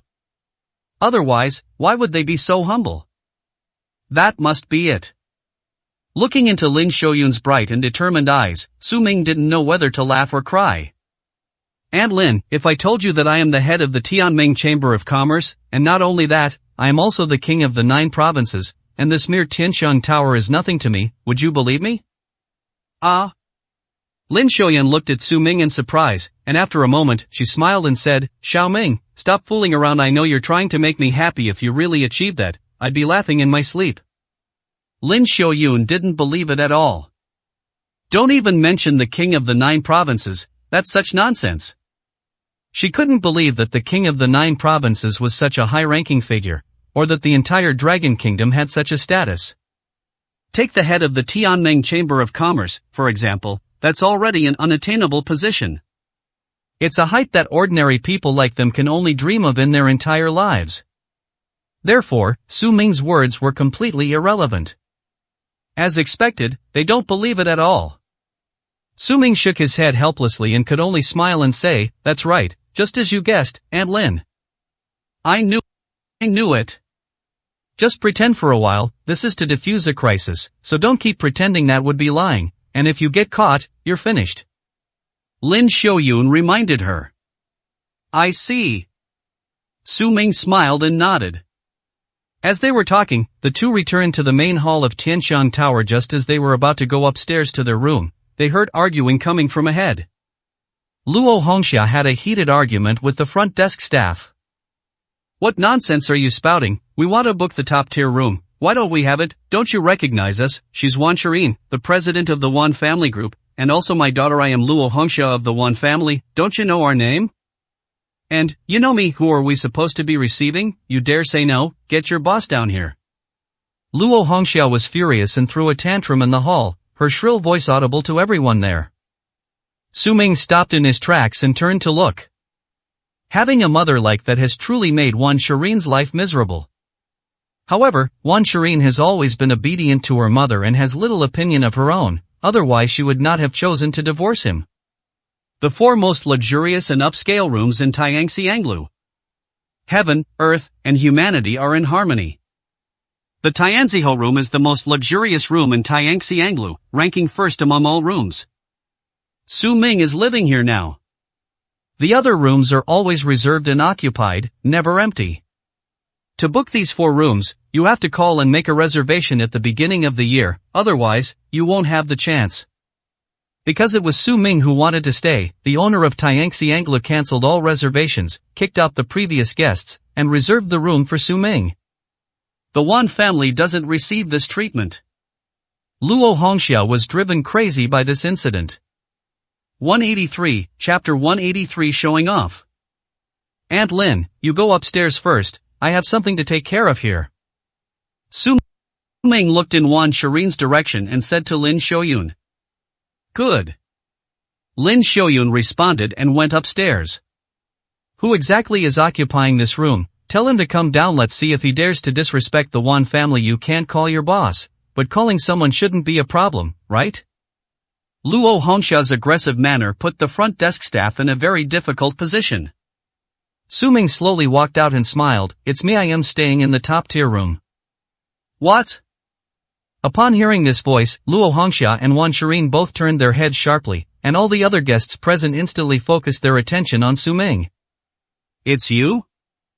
Luo Hongxia's eyes widened instantly. She thought she was seeing things, so she blinked hard to make sure it was Su Ming. It's you, kid. What are you doing here? Wan Shirin also showed a look of surprise. Did she hear that right? Su Ming said he was staying in the top-tier room? How could that be? The top-tier rooms are usually reserved by the wealthiest people in Yunqing, such as Luo Hong and Zhang Yilin. How could Su Ming possibly be qualified to stay in the top-tier room? Luo Hongxia didn't believe it at all, and gave Su Ming a mocking and disdainful look. Don't you want to listen to what you're saying? You think you're qualified to stay in the top-class room? I think you just saw Wan Shirin and me here and wanted to take advantage of the situation. Get lost. You have no right to speak here. If you don't believe me, just ask the front desk to check see if my name is there. Su Ming said with a smile. Idiot, come here, check who's staying in the top-tier room. Luo Hongxia turned her head and said to the receptionist. She didn't want to pay any attention to Su Ming, but seeing him causing trouble here, she decided to make the kid submit and get out of there so he wouldn't get in her way. The receptionist glanced down and slowly said, "The owner of the top-tier room is Su Ming." "What?" Upon hearing this, both Luo Hongxia and Wan Shirin were startled. "Are you kidding me? It's true, this guy is actually staying in the top-tier room? How much would the most luxurious room at Tianshan Tower cost per day? Can this kid afford it?" Wan Shirin stared at Su Ming in utter astonishment and shock. How could this guy possibly do that? Could it be that in such a short time, Su Ming has really transformed into an extraordinary figure? Shocked, Luo Hongxia quickly regained her senses. Isn't this a golden opportunity? If the top-ranking position is occupied by someone else, it will be really difficult to deal with after all. If it is a truly top-notch figure, the Wan family cannot afford to offend him. But Su Ming, this kind of guy, shouldn't he immediately give up? This isn't a freebie. Thinking of this, Luo Hongxia smiled, tilted her head slightly, and looked at Su Ming with an air of superiority, saying, "So it's you that makes things easier. We need this room. You'd better be sensible and give it up at worst. I'll have Shirin have a meal with you. That should be enough to satisfy your fantasies." "Is your daughter just a tool to you?" Su Ming asked calmly. "What did you say?" Luo Hongxia was furious. Wan Shirin also frowned. What is Su Ming saying? Was this done on purpose to embarrass her? Or perhaps Su Ming has achieved something and is deliberately showing off in front of her to cause her trouble. "No rooms available. Su Ming, am staying in the top-tier room. It doesn't matter who comes. I am just here to tell you not to make a scene and disturb others. Tianshang Tower is a place for civilized behavior, not a place for shrewish women to shout," Su Ming said indifferently, glancing at Luo Hongxia. "Who are you calling a shrew, you brat? You really think you're all that now? I'll tear you apart. I'm still your mother-in-law, your ex-mother, you dog." Luo Hongxia's face twisted in pain as she lunged at Su Ming, baring her teeth and claws, ready to attack. "Stop!" Just then, a shout came from behind. Yi Tang led a large group of people in, including Luo Kan, the owner of Tiangxi Anglu. Yi Tang's expression was unfriendly, his face stern, and he stared coldly at Luo Hongxia, saying, "I don't like to lay a hand on women, but if you dare to cause trouble here, I don't mind throwing you out." Tianmeng Chamber of Commerce, Yi Tang. Upon seeing Yi Tang, Luo Hongxia recalled what had happened at the Wan family's house, and how Yi Tang had almost torn the man brought by Sima Mang to pieces. The brutal scene was still vivid in her mind. Luo Hongxia was so scared she almost wet her pants. He retreated in terror, staring at Yi Tang in fear. Luo Kan also stepped forward and said to Wan Shirin, "Gentlemen, we really don't have any rooms available here. If you need a room, please find somewhere else. Don't cause any trouble here. Luo Kan, still have some face. It won't look good if things get out of hand." Wan Shirin immediately realized the seriousness of the situation. Tianmeng Chamber of Commerce, owner of Tiangxi Anglu. None of these forces are ones they can afford to offend. This time, my mother really made a big fuss. Wan Shirin hurriedly moved closer to Luo Hongxia and whispered, "Mom, let's go and find another place." Luo Hongxia nodded in fear, but couldn't help glancing at Su Ming and gritting her teeth. She said, "You brat, you just wait." After saying that, the two left. King Su. President Su. Yi Tang and Luo Kan came up and bowed to Su Ming. Everyone else was almost speechless with astonishment. My God, this kid actually made the owner of Tiangxi Anglu bow down and pay his respects. Just who is he? However, those who can stay in the top-tier rooms are all big shots who have shocked Yuncheng.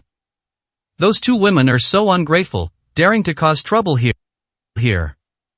I never imagined he would actually change. As Wan Shirin and Luo Hongxia walked out, Wan Shirin's expression was complicated as she thought about what had just happened. Su Ming being able to afford a top-tier room means he's already at the very top of Yuncheng. But it's only been a short time, and she's still struggling in dire straits, still a long way from the goal. Su Ming actually became a superior person so easily?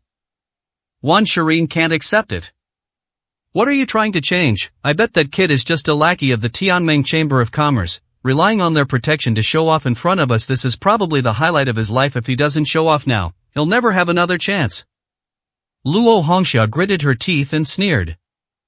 Mom, why do you say that? Wan Shirin turned her head in confusion. You don't know, do you? Let me tell you, that kid injured young Master Sima before and was afraid of retaliation, so he went into hiding. But in the entire Yin city, who can protect him? Only the Tianming Chamber of Commerce. I guess that kid went to the Tianming Chamber of Commerce for help. Otherwise, how do you explain Yi Tang showing up later, injuring Sima Mang, and saving Lin Shoyun? It just so happens that Yi Tang is here today as well. It's obvious that the Tianming Chamber of Commerce is protecting that kid. But I just can't understand what value that piece of trash has that would make the Heavenly Alliance Chamber of Commerce intervene. Luo Hongxia scoffed. Why should she, a useless person unwanted by every family, receive care from the Tianming Chamber of Commerce? Although I find it disdainful, this matter is truly quite unbelievable. 184, Chapter 184. You're crazy. So that's how it is. Wan Shirin suddenly realized that this made sense. The fact that the Tianming Chamber of Commerce might have to step in shows that Su Ming is quite capable. This guy does seem to be a bit different. You could tell from Su Ming's expression and demeanor just now that he was no longer the cowardly man he used to be. But it's still far from perfect. A guy who still has to beg for help and doesn't have any real skills is still far from being a true person. Where do we book a room now? Wan Shirin was somewhat depressed.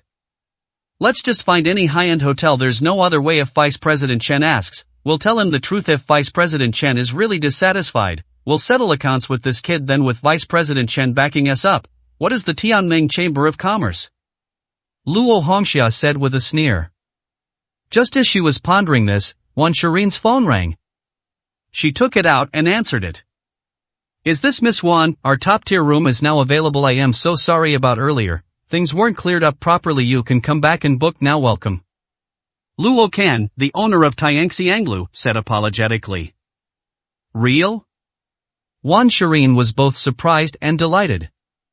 After hanging up the phone, Wan Shirin said to Luo Hongxia with delight, Mom, Tiangxi Anglu called just now and said that a room is available and we can book it. Let's go back right away. Ha ha ha ha.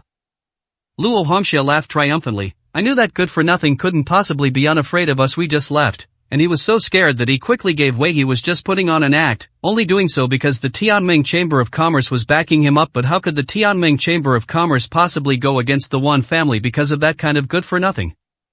The two, their faces beaming with joy, returned to Tianxiang Tower. In the room of Tianxiang Tower, Luo Kan put down the phone and looked at Su Ming with a look of surprise and fear. President Su, are you sure you want to do this? The Wan family is nothing to worry about. If you're willing, this top-tier room can be reserved solely for you from now on. He can even issue an order that the Wan family will never be allowed to set foot in Tianxiang restaurant again. Luo Kan was filled with fear and unease. They assumed Su Ming was upset because he had been disturbed, which was why he wanted to check out. That's a dereliction of duty on his part. Su Ming shook his head and said expressionlessly, It has nothing to do with these things, just do as I say.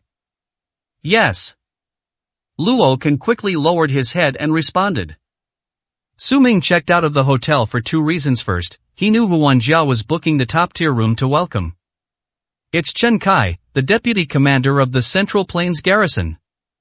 He was also well aware of Chen Kai's purpose in coming to Zhangzhou, which was inextricably linked to the Sima family. Rather than letting Chen Kai go elsewhere and cause trouble, it's better to bring him here, where he can be dealt with at any time.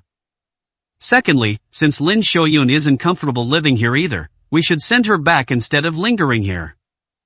Then Su Ming instructed Yi Tang, You stay here and keep an eye on Chen Kai's every move. We can't let what happened before happen again. Leave it to me, Prince Su.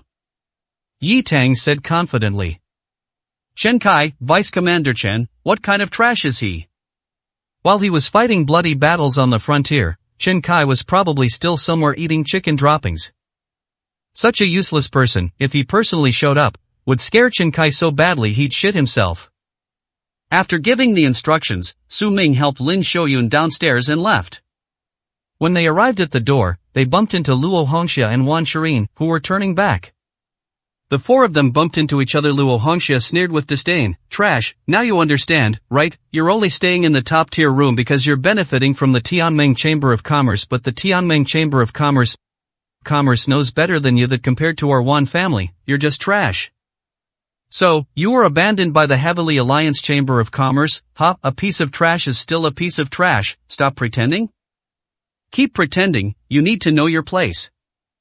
Luo Hongxia sneered and made sarcastic remarks about Su Ming. Su Ming remained silent and didn't bother to pay any attention. But when Lin Xiaoyan looked at Luo Hongxia, she revealed a look of horror. Because when she was at Wan's house, it was Luo Hongxia who led a group of people to slap her dozens of times. It almost cost her her life. Seeing Luo Hongxia again at this moment was like seeing a demon. He was so frightened that he trembled uncontrollably. Aunt Lin, what's wrong? Seeing Lin Xiaoyun's reaction, Su Ming immediately asked in surprise. She. Lin Xiaoyun was filled with terror and couldn't utter a single word. What do you mean, me? Luo Hongxia sneered. Finally seeing Lin Xiaoyun clearly, she curled her lip in disdain and said, Are you scared now that you see me? Let me tell you, I didn't hit you hard enough back then. I should have killed you. It would have been disgusting to have you hanging out with a piece of trash like that. At your age, you don't know what's good for you, walking with a guy like this. Are you two here to have an affair? Luo Hongxia burst into laughter. Upon hearing this, Su Ming immediately understood everything, and his eyes flashed with a gloomy and cold light. He suddenly looked up, his cold, sharp eyes fixed on Luo Hongxia. It was you hit Aunt Lin? Su Ming gritted his teeth, making a grinding sound. The sun exposure on Lin Xiaoyun's body wasn't enough to cause too much harm. What was fatal was the dozens of slaps, which were devastating to Lin Xiaoyun's physical and mental health. It was only because Su Ming's medical skills were superb that he was able to save Lin Xiaoyun. If it were anyone else, Lin Xiaoyun might have lost her life. Unexpectedly, it was Luo Hongxia who did it. Su Ming's anger surged instantly. So what if it was me? I only regret not hitting you hard enough. Luo Hongxia looked smug and didn't take it to heart at all. Court death. Su Ming flew into a rage and slapped Luo Hongxia hard across the face. It exploded with a loud crack. The resounding slap echoed throughout the entire Tianxi Anglo Hall. Luo Hongxia was completely stunned by the beating, her face flushed red, and she looked at Su Ming with shock and anger. You piece of trash, what do you want to do? Snap. However, before the words were even finished, as soon as he finished speaking, Su Ming slapped Luo Hongxia across the face again. Several slaps landed on Luo Hongxia, forcing her to stumble and fall to the ground, tears and snot streaming down her face. She stared at Su Ming in utter shock. Su Ming, are you crazy? Wan Shirin was also shocked and hurriedly stepped forward to support her mother. It would have been better if she hadn't helped her up. If Su Ming didn't help Luo Hongxia up from the ground, he would lose his target. He couldn't very well chase after a woman lying on the ground and beat her up.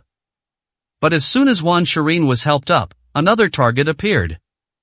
Su Ming slapped Luo Hongxia twice more, causing her to bleed from her mouth and nose and burst into tears. You bastard! Wan Shirin was shocked and anxious. She cursed loudly and stepped in front of her mother, looking at Su Ming with red and tearful eyes. You are a beast, how dare you hit my mother in front of me? I will never forgive you in this lifetime. Xian, save me! Luo Hongxia was also so frightened that she hid behind Wan Shirin, covering her face which had been beaten into a pig's head, trembling with fear. Wan Shirin thought Su Ming would at least have to explain something. At least explain why he would attack his mother in public. Unexpectedly, Su Ming only glanced coldly at her and Luo Hongxia, then pointed at Luo Hongxia and said, I'll spare your life today, but don't ever run into me again, or I'll make sure you can never lift a hand again. After saying that, Su Ming led Lin Xiaoyun away in a long stride. 185, Chapter 185. I will leave. Asshole. Wan Shirin was so angry that tears streamed down her face streaked with tears. She wanted nothing less than to fight Su Ming to the death. But she doesn't have that ability. She regrets ever meeting this man in her life. Mom, are you alright? Wan Shirin turned around, supported Luo Hongxia, and felt remorse and self-blame.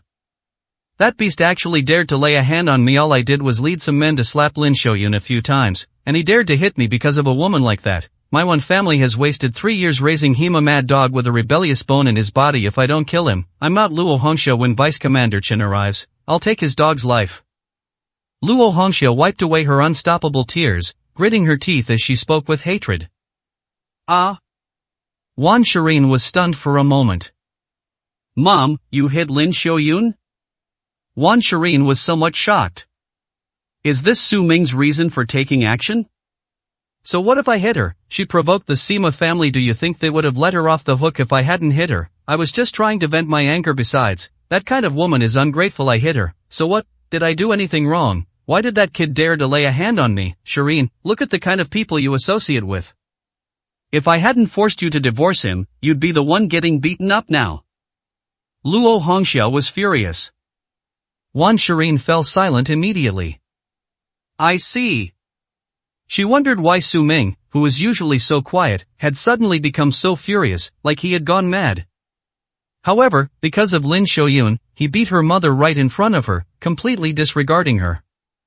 Su Ming went too far. This is her own mother. I'll remember this grudge. Let's book a room first. When Vice Commander Chen arrives, I'll make sure he loses his life sooner or later. Luo Hongxia said fiercely, and got up with Wan Shireen to book a room. The Chu family. Mom, you're back.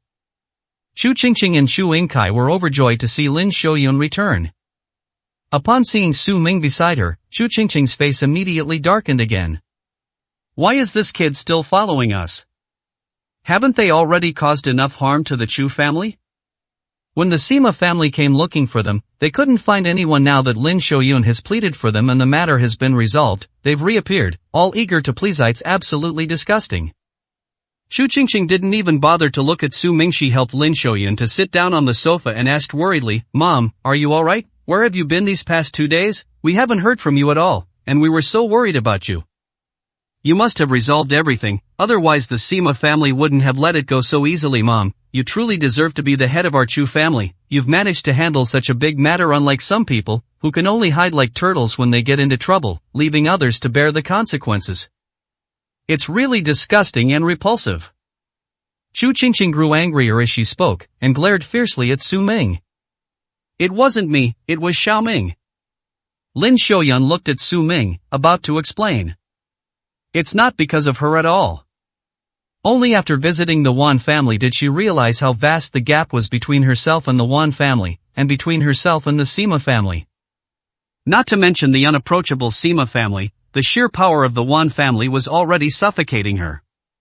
If Su Ming hadn't asked the Tianming Chamber of Commerce for help, she might have already died in the Wan family. Of course it's him. If he had caused such a huge mess, would we be in this situation? We almost lost our family. This kind of person should just get lost and go harm others. Okay, our Chu family is too small to withstand any storms, let alone the trouble caused by someone like you.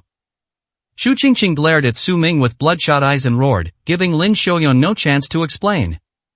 With a cold and stern expression, Chu Yingkai slowly spoke up. Qingqing is right. We need to have a serious discussion about his future. Putting aside this trouble, our Chu family is not a charity, and we can't let you stay here forever. Su Ming felt somewhat indebted. However, it is Lin Xiaoyun who is indebted. This time, due to his negligence, Lin Xiaoyun almost lost her life. He cannot shirk this responsibility. So, faced with their accusations and questions, he didn't explain, but simply said in a deep voice, I was wrong in this matter, and I promise to make amends to you. My first compensation, Uncle Chu, is that you can be promoted 2 levels in your company. I guarantee you'll never have to worry about food or clothing again. As a second form of compensation, Chu Qingqing, you can be given important responsibilities in the Tianming Chamber of Commerce and have better opportunities for development. As for Aunt Lin, you'll find out later. Ha! Upon hearing Su Ming's words, Chu Yingkai and his daughter nearly went berserk. He looked at Su Ming with the eyes of someone looking at a madman. Has this kid been threatened and provoked into stupidity by the Sima family? At a time like this, how dare you say such a thing? Chu Yingkai was so angry he almost overturned the table. Pointing at Su Ming, he cursed, You're a real beast, because Xiaoyun defended you so strongly. I actually treated you like a human being out of respect for her. Now it seems you don't even deserve to be called a human being. Our Chu family has been ruined by you, and you don't feel any remorse or apologize. How dare you say such things, you deserve to die. Why don't the Sima family grab you and chop you into pieces? Shoyun, you shouldn't have pleaded for this good-for-nothing, you should have just let him die. Chu Yingkai was so angry he almost had a heart attack. Chu Qingqing gritted her teeth and said, "You are truly the most disgusting man I have ever met. Get out of the Chu family now, I can't even eat when I see you." "Don't get excited, I'll be leaving in a couple of days," Su Ming said calmly. He has now suppressed the heavenly silkworm poison with blood begonia. But then the venom of a golden snake surfaced. However, the venom of the golden snake is no longer something that the Bagua mirror and Xianhuang jade can affect. There's no point in staying here. Moreover, he was already preparing to search for and cultivate better medicinal materials to combat the venom of the golden snake. There's no time left to laze around in the Chu family. "Xiaoming, don't be impulsive, they were just saying things in anger," Lin Xiaoyun hurriedly comforted explained. With the Tianming Chamber of Commerce protecting him, Su Ming doesn't need to worry about anything happening to him. But the Tianming Chamber of Commerce can only provide temporary protection. Moreover, the Tianming Chamber of Commerce is definitely only interested in Su Ming because of his usefulness. Once that usefulness is gone, he will surely be discarded. What should Su Ming do then? In her opinion, Su Ming must have thought that with the Tianming Chamber of Commerce, she wouldn't have to worry about anything. But it's still too immature, its vision isn't far-reaching enough. How could the Tianming Chamber of Commerce do something that doesn't benefit them? Su Ming still hasn't realized that he's being used. Too young. "Mom, we're not joking with him, you good-for-nothing. You better be serious, you better keep your word, or you'll end up begging my mom to keep you around," Chu Qingqing said through gritted teeth. "I always keep my word," Su Ming said calmly, then turned and went back to his room. Alright, great, this disgusting thing is finally leaving." Chu Qingqing was so happy she almost jumped for joy. Don't be too happy yet. If you could take 2 out of 3 sentences from someone like that seriously, he wouldn't have ended up like this these next 2 days. You must maintain your stance and not let him stay just because he's playing the victim, Chu Yingkai said coldly. "Dad, don't worry, if he dares not leave, I'll chase him away with a broom. Let's see if he has any shame," Chu Qingqing said with a sneer. "Why?" Lin Xiaoyun sighed, looking at Su Ming's tightly closed door, feeling immense sympathy in her heart. Su Ming must be feeling really bad right now. 186, Chapter 186, Promotion and Salary Increase. The next day. Jinxing Company. Saying that he skipped 2 grades is a joke. Chu Yingkai organized the documents in his office. The morning was peaceful and uneventful. I was secretly looking forward to it. If he can really jump 2 levels, given his current position, the next step would be to become a manager.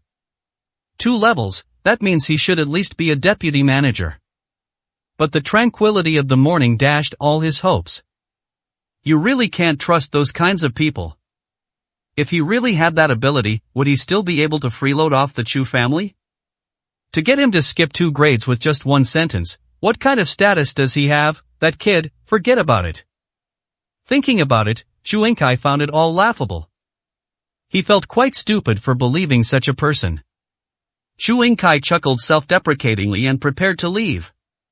Just then, there was a knock at the door. Jin Quan, the chairman of Jinxing Company, walked in with his secretary and assistant. He smiled broadly as soon as he saw Chu Yingkai. "Manager Chu, are you free?" "Chairman." Chu Yingkai was taken aback and hurriedly greeted him respectfully, his expression becoming extremely courteous. Chairman Jin Quan is the head of Jinxing Company. He usually doesn't even have the chance to meet the chairman. He can only see him occasionally during large meetings. But he wasn't even in a position to speak. He was flattered that the chairman would come to his office in person. "Manager Chu, I'd like to talk to you. Do you have time?" Jin Quan asked with a smile. "Yes, of course. What are your instructions, Chairman?" Chu Yingkai asked respectfully.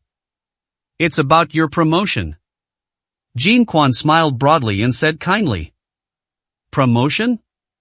Chu Yingkai was instantly shocked. "Are you really going to promote him? Could it really be as that kid said? How is that possible?" He was deeply shocked. But outwardly, he couldn't show anything too strange, so he said humbly and politely, "Chairman, what are you saying? Why are you promoting me out of the blue? I haven't been doing anything lately." He was actually overjoyed. Regardless of whether it has anything to do with Su Ming, a promotion is a huge benefit. You've performed exceptionally well in our company, and we've been wanting to promote you for a while, but we just haven't found the right time now that you're here. We don't have to delay any longer, and since your business department is short of a general manager, we'll have you fill the position. What do you say? Jean Quan said with a broad smile. General manager? Oh my God. Chu Yingkai was stunned and speechless. He thought being a deputy manager was enough, but he was promoted directly to general manager. This was more than just a two-step jump, it was more than enough to advance 3 steps. Supervisor promoted to general manager. This is simply meteoric.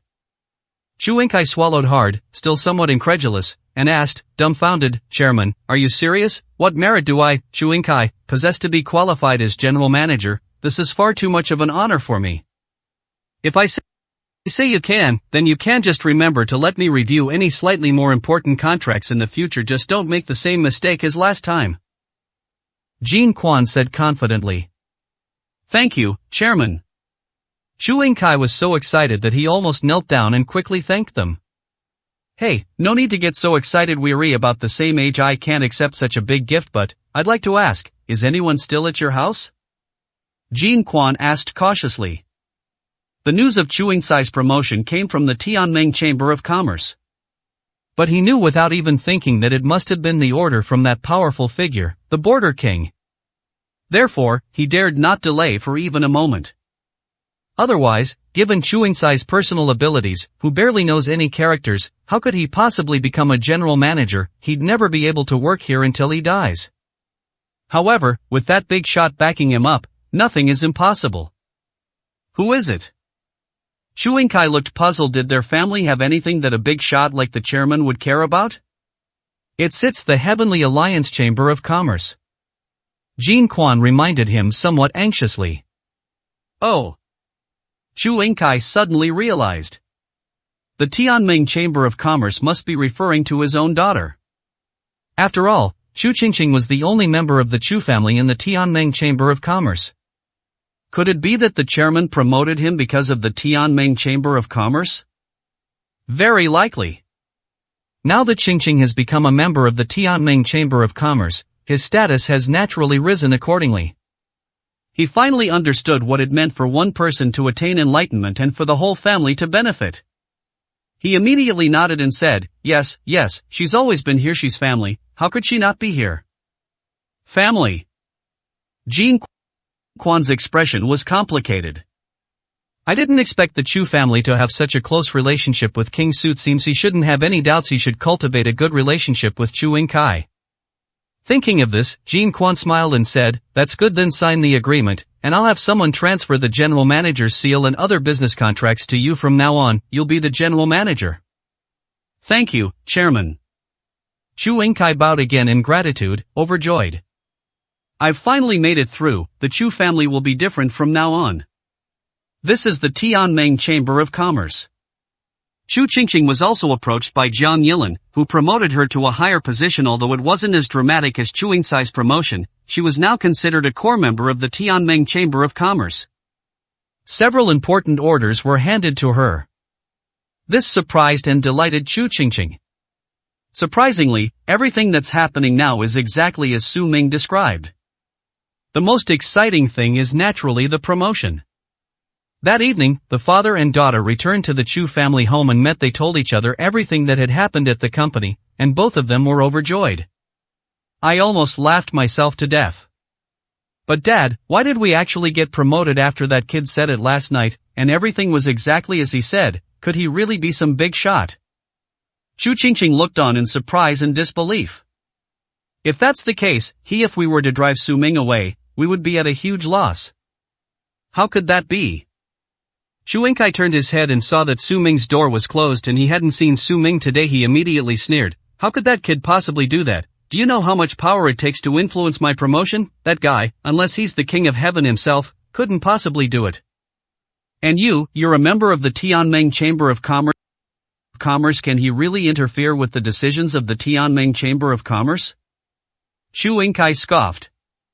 Chu Qingqing thought about it and realized it made sense. My father was promoted to general manager, but I'm still with the Tianming Chamber of Commerce. Neither of them are people like Su Ming who can get close to them, let alone interfere with them. I was just overthinking things. Don't worry about it anyway, that kid will be leaving in a couple of days. Once he's gone, our Chu family will rise to prominence. Doesn't that just prove that as long as that jinx leaves, we'll have endless good luck? Xu Yingkai said with a big smile. Dad, you're absolutely right, you've really woken me up from my dream. I am so eager to get rid of him now. Chu Qingqing couldn't stop smiling. Don't let that kid know about our promotions, otherwise, if he finds out the Chu family has turned things around, he might cling to his position and refuse to stay. That would be a real problem. Xu Yingkai reminded him. 187, Chapter 187. Quite patient. He didn't want someone like Su Ming to bask in the glory of the Chu family. I will keep quiet. Chu Qingqing had a big smile on her face. The father and daughter made this agreement. Meanwhile, Su Ming was meeting with Yi Tang at Tianxiang Tower. Today is also the day when Vice President Chen arrives and meets with the Wan family. Have we arrived? Su Ming sat in the lobby on the first floor, drinking tea, and glanced up at the top-tier room. Yi Tang, standing to the side, replied, they arrived around 2 p.m. and haven't left since. The Chu family has been busy serving them, treating them like royalty. It's the first time Chen Kai has received such treatment. He won't do anything productive until he's had his fill of fun here. Diligence leads to mastery, while idleness leads to ruin. It's a disgrace to have someone like him leading the Central Plains garrison. I won't give him time to waste. I'll take him down tonight. Let's see if Sima Guanglong really wants to come in person. Otherwise, I'll kill them all if they come. A chilling killing intent flashed in Su Ming's eyes. Yes. Yi Tang also curled the corners of her mouth. He was interested in the king's side. The warlord's ruthless tactics were truly spectacular. Oh, you piece of trash, how did you get into Tianxiang Tower? Just then, a voice came from the side. Su Ming turned his head to look. It turned out that Wan Hua had come over with his men. Wan Hua had come to pay his respects to Vice Commander Chen, but upon entering, he saw Su Ming, which reignited his hatred and desire for revenge. I've been unable to do anything about Su Ming before. Most importantly, this kid is incredibly good at hiding. You can't find him when it really matters. But he ran into it today. It just so happens that Vice Commander Chen is also upstairs with Vice Commander Chen backing him up. He's going to vent his anger and settle all his old and new scores with Su Ming. Who brought you in? Are you even qualified to enter Tianxiang Tower? Wan Hua walked up to Su Ming, looking down at him with a roguish grin. Su Ming looked up expressionlessly. I don't want to get entangled with the Wan family. If you don't want to die, get out of my way. Ha, is it that you don't want to, or that you don't dare to? Haven't you heard that Chen Kai, the deputy commander of Zhengzhou, has already contacted our Wan family? Have you ever heard of what kind of person Deputy Commander Chen is? Killing someone like you is as easy as stepping on an ant. Do you think you still dare to mess with me? Wan Hua chuckled, one foot on the chair, staring intently at Su Ming. Let me tell you all this. When you divorced my sister, you hurt my hand. Then at the Chu family, you hurt my mother and me, and then, at Tianxiang restaurant, you fucking attacked me again. All in all, do you remember how much you owe me? Wan Hua's face turned fierce. You bastard! Yi Tang was furious. This brat dares to question King Su? Are you tired of living? Yi Tang wanted to take action on the spot. Su Ming raised his hand, signaling Yi Tang not to move. He looked calmly at Wan Hua, remaining silent. What, you're too scared to say a word? You know you can't afford to offend the Wan family now. You think you can get away with just pretending to be mute? Wan Hua sneered, reached for the teapot on the table, and poured the tea over Su Ming's head. Although the tea had cooled down for a while, it was still warm and hot, flowing down Su Ming's hair and cheeks. You fucking bastard! Yi Tang was shocked and furious. The veins on her forehead were bulging, her fists were clenched, and she was filled with murderous intent. As long as Prince Su speaks, he can immediately make Wan Hua's head explode. But Su Ming simply wiped the tea off his forehead and looked coldly at Wan Hua. Have you made enough of a scene? Can you get out now? this is your last chance. You're really good at holding back, aren't you? Are you a reincarnated turtle, or do you know how powerful the Wan family is and are too scared to move? Wan Hua was somewhat exasperated. Wasn't this kid very arrogant before? Why are you acting like a coward now, not daring to make a move even when he poured tea over your head? But does that mean he won't seek revenge? That's incredibly stupid. Wan Hua gritted his teeth and sneered, raising his hand to slap Su Ming across the face. Let's see how much you can tolerate if you don't fight back. I'll beat you to death if you dare to fight back. Vice Commander Chen is upstairs, he'll beat you to death just the same. He roared, and the slap landed. Bang! A loud explosion. Wan Hua's head was grabbed by Su Ming's hand and slammed heavily onto the table. After the explosion, Wan Hua was left with a head injury and bleeding profusely. This is a marble table. Wan Hua's head exploded, but the table didn't. Ah! Ah! Wan Hua let out a scream and fell to the ground, touching the blood all over his head and wailing in agony. What's wrong? The screams alerted those nearby. The door to the room with the highest tier was also opened. Wan Shirin led her people out and looked down at Wan Hua lying on the ground with his face covered in blood. He was immediately alarmed and hurriedly led his people downstairs. But Su Ming had already disappeared without a trace. Wan Shirin had no idea what was going on. Wan Hua, are you alright? What happened? Wan Shirin came down and helped Wan Hua up, asking with a shocked expression. That brat beat me up. Quick, report to Vice Commander Chen. I'm going to kill him. I must kill him. Sister, quickly inform Vice Commander Chen.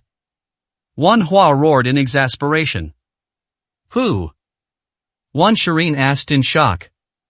Su Ming. Su Ming, it's him again?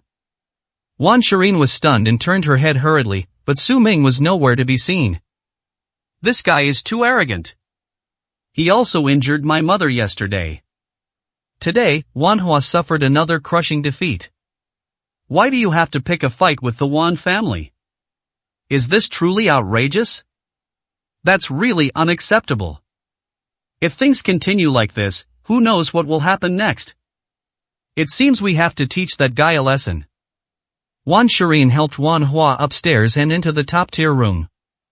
Inside the room, Vice Commander Chen was sitting by the window, drinking and enjoying the company of the Wan family. Massage will be provided. Seeing Wan Hua, who looked like a blood gourd, he couldn't help but show surprise. What's going on? Why send this kind of guy in? Isn't this disgusting? Wan Shirin hurriedly explained, Vice Commander Chen, this is my younger brother, Wan Hua. He was beaten up. You were beaten up? Chen Kai immediately frowned. Isn't your Wan family quite capable? Even Sima Meng fell into your hands, so how come your Wan family members can be bullied? Chen Kai said with a mocking smile. He didn't care at all whether the Wan family lived or died. He was originally entrusted by Sima Quanglong to come and settle accounts with the Wan family, and at the same time bring back the eldest son of the Sima family.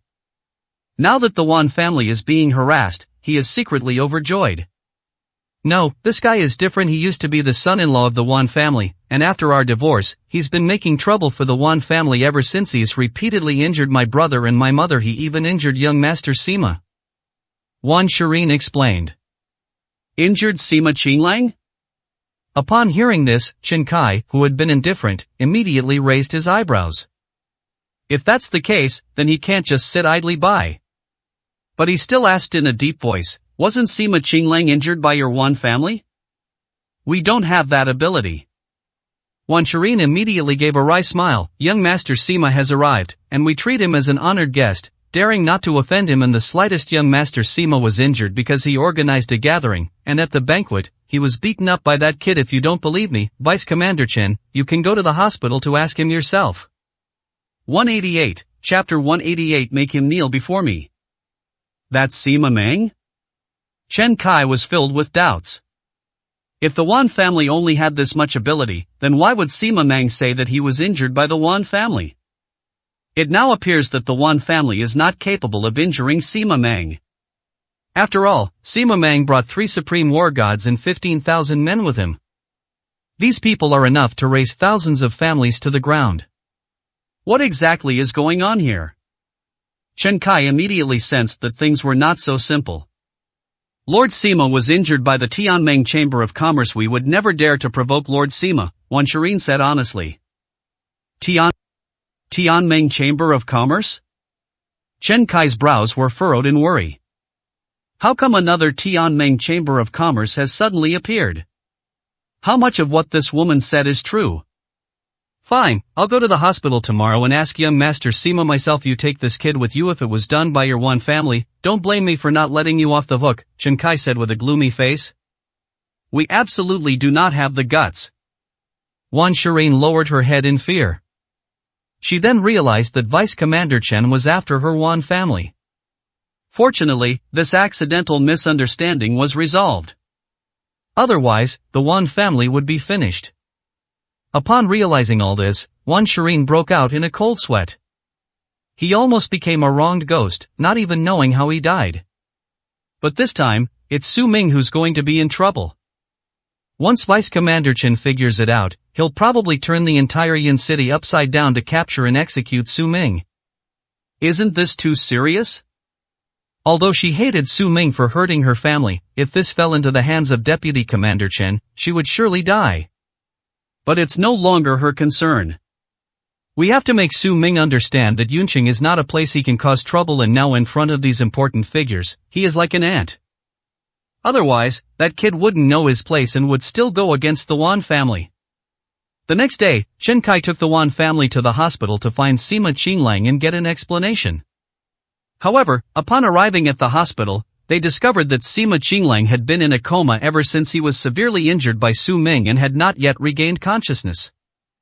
Then you won't get any information at all. However, with Zhao Yin present, who was stirring up trouble and seemed eager to create chaos, it was indeed Su Ming who did it. The Zhao family still wields considerable influence in Zhengzhou. With Zhao Yin as his witness, Chen Kai had no choice but to believe him. Therefore, Chen Kai immediately sent someone to the Chu family to give Su Ming an ultimatum, asking Su Ming to go to the Wan family to see him. The Chu family. What of Vice Commander Chen? Chu Yingkai and Chu Qingqing were so shocked by the news that they couldn't close their mouths. Su Ming is really going to cause trouble. He's about to leave, yet he still manages to provoke Vice Commander Chen of Zhengzhou. This guy is really asking for it. Once you start something, there's no going back. Sir, please wait a moment, I will go and inform him right away. He is in the room. Chu Qingqing said with a look of fear. Hurry up, our deputy commander is waiting to see you. He has no patience. Chen Kai's trusted confidant, a burly man, said with an air of authority. Yes, right away. Chu Qingqing was terrified and rushed to Su Ming's room, banging on the door violently. Why aren't you coming out yet? What trouble have you caused now? We're about to leave, can't you just shut up? Su Ming opened the door and looked at Chu Qingqing, asking, what is it? What else is it? You're always causing trouble and never cleaning up your mess. Who do you think you are, daring to mess with Vice Commander Chen? Vice Commander Chen's men have already come looking for you. You'd better be sensible and hurry up and go apologize, Chu Qingqing said angrily. She wished she could smash Su Ming to death with a hammer. Why is this guy always causing trouble? And they always pick big shots. They're truly fearless. But the Chu family couldn't withstand it. Last time, the Sima family almost brought disaster upon her entire family. Vice Commander Chen. Su Ming sneered and said disdainfully, that kind of trash doesn't deserve my attention. If he wants to see me, he should be the one kneeling and begging. I have no interest in him. Tell him to get lost. You? Chu Qingqing's eyes widened in shock and anger. This guy is always going to say something outrageous. It's one thing for them to brag in the past, but at a time like this, they still dare to say such arrogant and conceited things. Luckily, Vice President Chen's men didn't hear it, or they would all be finished. Chu Qingqing gritted her teeth. You really aren't going? How could it be fake? Su Ming said impatiently and prepared to close the door to continue studying the medicine book.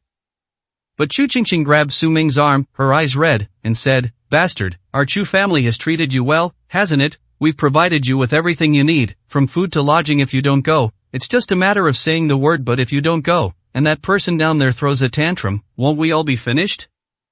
Please, I'm begging you please, just to give my mom some face, take responsibility for the trouble you've caused, okay? Su Ming turned to look at Chu Qingqing, feeling helpless and speechless. Indeed, he seems to have oversimplified things. He didn't care, but the Chu family simply couldn't withstand such pressure. Okay, I'll go. Su Ming left the room and headed towards the living room. Chu Qingqing finally breathed a sigh of relief. She had finally managed to persuade the boy to come out. He had no chance of making the Chu family take the blame. What a coward. He doesn't look like a man at all. But as long as this kid is willing to go out, it doesn't matter whether he lives or dies. Su Ming entered the living room, his gaze falling on the man, and said coldly, "You're looking for me?" The man also looked at Su Ming, looked him up and down, and was a little surprised. Who would have thought that the person who could injure young Master Sima would be such an ordinary kid? Could this be a scapegoat pushed out by the Chu family? Regardless, we'll take it back and report first. He immediately said in a deep voice, "It's not me looking for you, it's our deputy commander. Hurry up and leave, if you don't want to implicate others. This trip will surely lead to certain death." Chu Qingqing and Chu Yingkai knew better than anyone else. I reckon only that idiot Su Ming is still in the dark. However, Su Ming could not back down at this time. I have to go no matter what. Even if I die, I must die somewhere else, so as not to implicate them. Chu Yingkai and Chu Qingqing were both on edge, waiting for Su Ming's response. Say yes already. Don't be a coward at a time like this. Chu Qingqing was so anxious that she broke out in a sweat. I'm not going to make Qin Kai come to me on his knees. Give him only 1 day. If he doesn't see me after 1 day, it will be too late for him to regret it. Just tell him that. Su Ming said coldly. It's over. Chu Yingkai and Chu Qingqing nearly fainted from anger upon hearing this. Sure enough, this good-for-nothing still played the coward. Not only did they refuse to go, but they also had the audacity to utter such arrogant words. They've really taken shamelessness to the extreme. I've never seen such a disgusting guy. You're asking for it. The man instantly flew into a rage, his face darkening and his eyes flashing with ferocity. He raised his hook-like hand and grabbed Su Ming's shoulder. He roared, "You have no choice but to go." 189, Chapter 189 Wanted. Chen Kai's confidant possesses the strength of a war god. If an ordinary person were to be grabbed by him, their bones would be crushed. But when that iron hook-like hand landed on Su Ming's shoulder, Su Ming remained unmoved, his expression unchanged.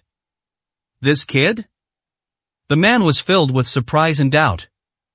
Does this kid not feel pain or something, or is he just putting on a brave face? The latter is more likely. After all, this kind of hothead may not have any other skills, but he's quite good at stubbornly sticking out.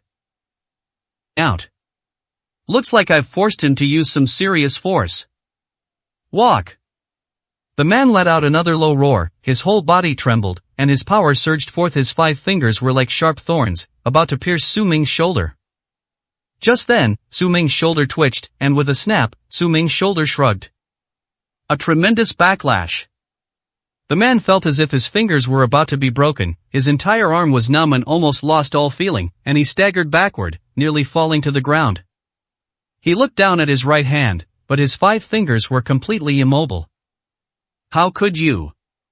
The man suddenly looked up, staring at Su Ming with a face full of shock. Only then did they realize how terrifying Su Ming was. What's going on with this guy? This kind of power is probably only something that a supreme war god could possess.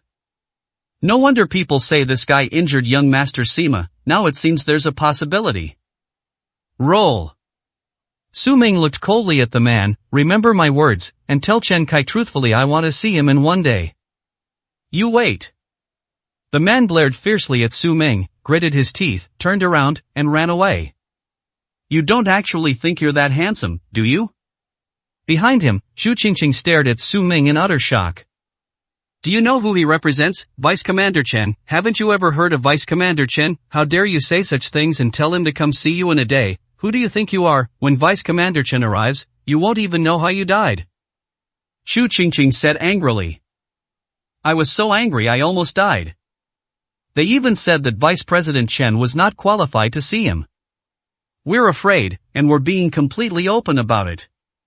If you're really capable, then you can wait for Vice Commander Chen to come looking for you, but you'd better wait somewhere else, not stay in our Chu family, Chu Qingqing said angrily.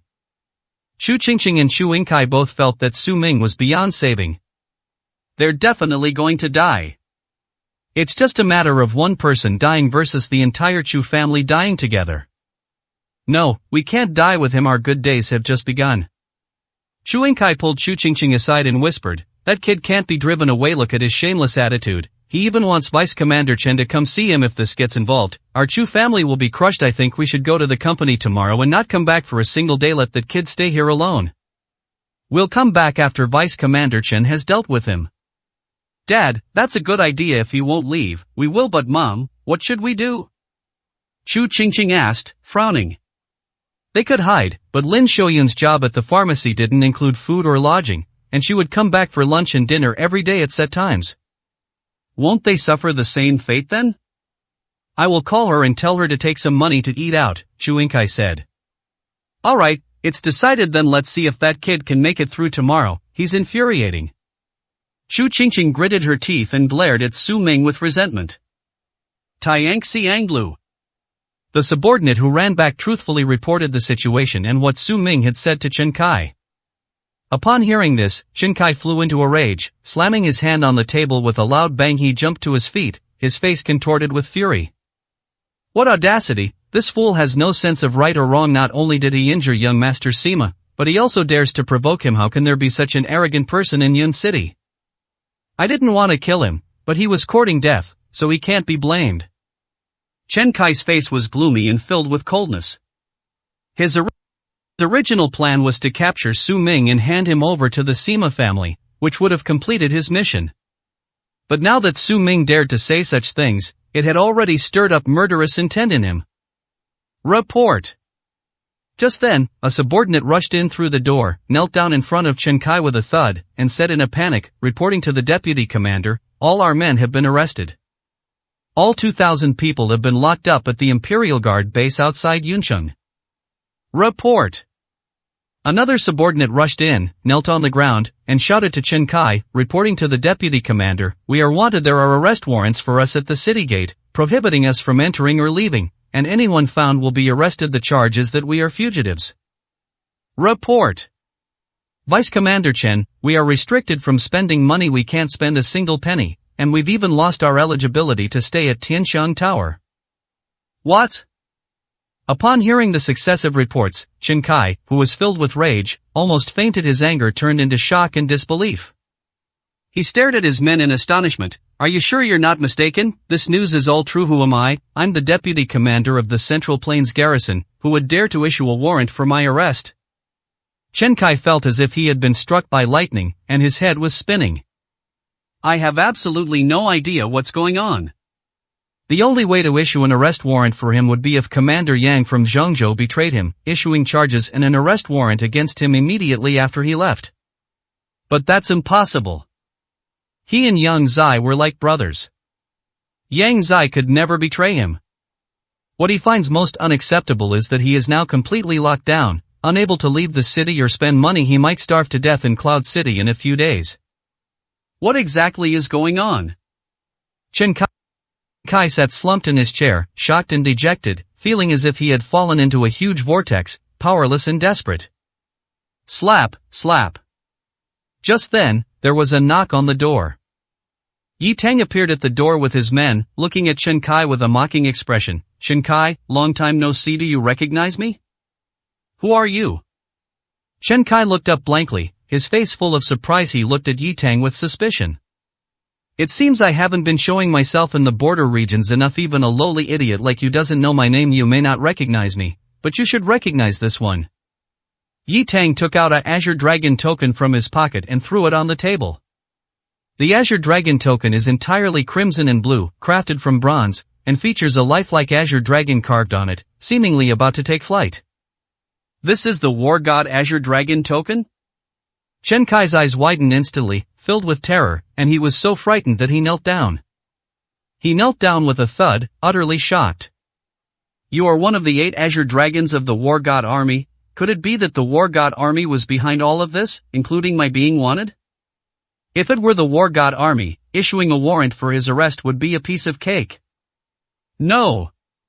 Yi Tang curled her lip and shook her head with a cold smile. Only your own military region can issue an arrest warrant for you. I just gave Yang Zai an order to issue one. I didn't expect that kid to issue an arrest warrant without even asking any questions. It seems that your Central Plains Orthodox Army is also a disorganized mess.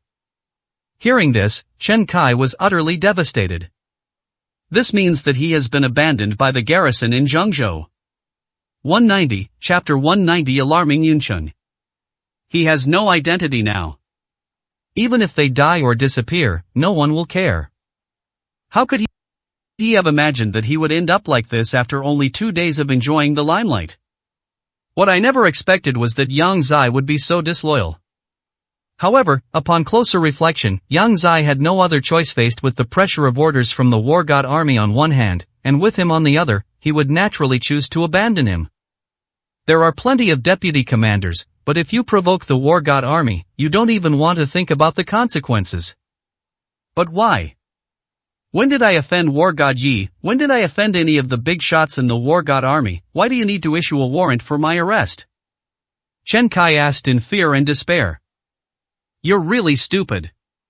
Yi Tang grinned. Use your brain. What exactly happened during your 2 days here?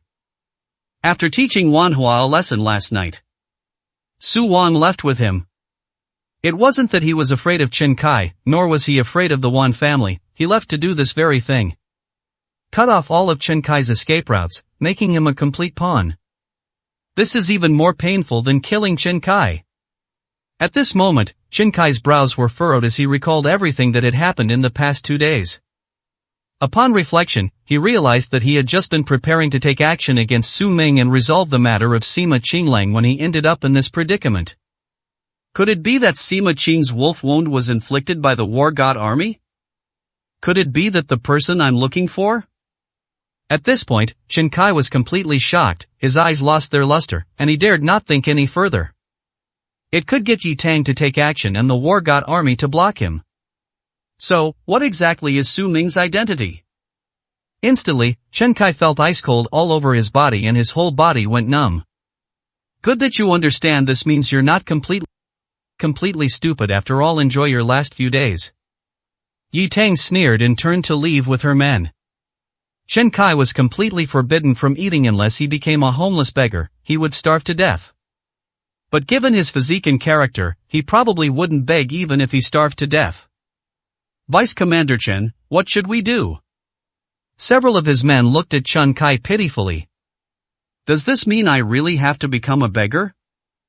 I don't want to join the army, not to become a beggar. If I become a beggar, I will have no face to see my family. I might as well be dead. Several of his men were almost in tears. There's another way. Chen Kai looked up in despair. Go and beg that big shot. Beg him to let us go, but it's no use if I go alone. I am nothing. In his eyes weary and Yunqing. Now if we're going to go, we can only invite all the big shots in Yunqing to plead for us. Maybe then there'll be a chance to turn things around. Then what should we do? His subordinate hurriedly asked. Quickly notify those big shots in Yunqing. Invite all the top 10 on the rich list. As long as they're willing to show up, we still have a chance to survive. Chen Kai said anxiously. Yes. The few remaining men turned and went to report. As a result, news of Vice Commander Chen's request for help spread throughout the top families of Yunqing. Most people were unaware that Chen Kai was wanted by the authorities, and when they received an invitation from Chen Kai, they thought they should give him face as Vice Commander Chen. And they're going to the Chu family. Who wouldn't dare not go there if some big shot lives there? As a result, all the top tycoons in Yunqing collectively set off towards the Chu family in a grand procession. Wanjia also received the news. Luo Hongxia beamed with joy upon seeing the invitation from Chen Kai. He laughed incessantly and said, as expected of Vice Commander Chen, his skill is evident from his very first move. With just a word, he can mobilize the top figures in the entire Yin city. However, dealing with such a piece of trash is a bit too much of a show. What do you know? This is called caution. Wang Jinshan said with admiration, the deputy commander is a member of the garrison, so he naturally has to act with integrity. If he were to settle scores with that kid Su Ming privately, wouldn't he lose face if word got out? With so many important figures involved, just their presence alone would probably scare that kid to death. Then he'll immediately kneel down and admit his mistake. We can take down Su Ming without losing a single soldier and will even gain a good reputation. I see. Luo Hongxia understood, her face full of admiration. I didn't expect Deputy Commander Chen to be so experienced at such a young age. He's much more capable than those guys from the Sima family. Then I'll go with the invitation. I want to see that kid kneel down with my own eyes. Those slaps he gave me, I want to slap him back with my own hands. Wang Jinshan nodded. It's fine for you to represent the Wan family, but you need to be more discreet with so many important figures present. Don't act recklessly without Vice Commander Chen's permission, otherwise, we'll be the ones who lose face. Don't worry, it's just to show I know what I'm doing.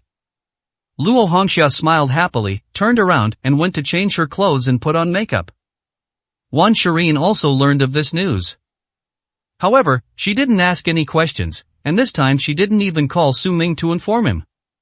She felt that she had been too soft-hearted and had shown too much favoritism towards Su Ming, which made that guy more and more unscrupulous. This outcome is the lesson Su Ming deserved. So she chose to ignore it and pretend nothing had happened. Chu Yingkai and Xu Qingqing of Jinsheng Company and Tianming Chamber of Commerce also received the news one after another. I never expected things to escalate this much. The entire city of Yun was alarmed. The two were so terrified that they didn't dare show their faces. Chu Yingkai even found a place to hide and secretly called Lin Shouyun, telling her not to go back.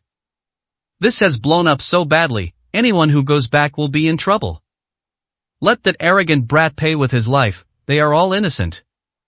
Shouyun, you ate out today, right? Don't go back. Qingqing and I aren't going back either. Did you bring any money? No? I'll transfer the money to you via my phone. In short, whatever you do, don't go home today. Chu Yingkai instructed in an extremely solemn tone. Why, I always eat at home, why spend that money? Lin Shouyun asked, puzzled. Chu Yingkai dared not say. The entire Chu family is now a living hell, going back would mean certain death. They dared not say it was because Su Ming had offended Vice Commander Chen. He was afraid that if he told her, Lin Shouyun would act impulsively and run back to help. That would be counterproductive. He said in a deep voice, don't ask so many questions. I told you not to go back, so don't. Aren't you tired of eating what you cook yourself? Let's eat out for a meal. I'll take you out for something delicious tomorrow. Alright. Seeing Chu Yingkai's firm stance, Lin Shouyun had no choice but to agree. But after hanging up the phone, Lin Shouyun felt increasingly uneasy. If it was just a meal, why did Chu Yingkai make a special call to explain it to her? Do we even need to ask about food? Moreover, Chu Yingkai's tone was clearly abnormal. Could it be that something happened at home? Lin Shouyun was instantly unsettled. Without thinking too much, she rushed home after get off work. 191, Chapter 191. Why should I spare you? Creak. Lin Shouyun pushed open the door to her home and barged into the living room. In the living room, only Su Ming was sitting. Xiaoming, are you alright? Lin Shouyun came in, looked around, and asked anxiously. Aunt Lin, why are you back? Su Ming looked up and glanced at Lin Shouyun in surprise. Chu Yingkai and Xu Qingqing both wanted to avoid him at all costs, trying to stay as far away as possible. Actually, hiding is a good thing. Although he didn't take Chen Kai seriously, avoiding him was a way to prevent Chen Kai from resorting to desperate measures and threatening him with the Chu family. Qingqing's dad called and told me not to come back. I knew something was wrong as soon as I heard that, so I rushed back to see what was going on. Xiaoming, tell me in detail what happened. No matter what happened, I will try my best to solve it. Lin Shouyun looked at Su Ming with sincere eyes. Nothing's wrong. Su Ming smiled and said calmly, it's just a small fry. Chen Kai, the deputy commander of the Central Plains garrison, who wants to stand up for the eldest son of the Sima family, so I sent him to find me. But I just received news that he notified all 10 of the richest people on Yunqing's rich list to come together, probably to ask for their help and pleading for him. Don't worry about it. Ha! Lin Shouyun nearly fainted upon hearing this. This is what you call nothing serious? This is so serious it's terrifying. A deputy commander of the Central Plains Garrison is already terrifying enough, but now it has even alarmed the top figures in the entire Cloud City. When did such a big thing happen in Cloud City? Lin Xiaoyun was almost suffocating. It's amazing that Su Ming can say it so calmly. He clearly doesn't understand the seriousness of the situation and isn't afraid at all. This isn't a plea for mercy, this is just looking for trouble. Lin Xiaoyun's face was horribly pale. How are we going to solve this? No wonder Qingqing's father wouldn't let me come back. This is such a big matter, let alone my Chu family, even the most powerful family in Yunqing couldn't handle it. Xiaoming, why don't you run away quickly and go through the back door? I'll give you all my savings, it'll be enough for you to live far away for a while. Lin Xiaoyun said anxiously.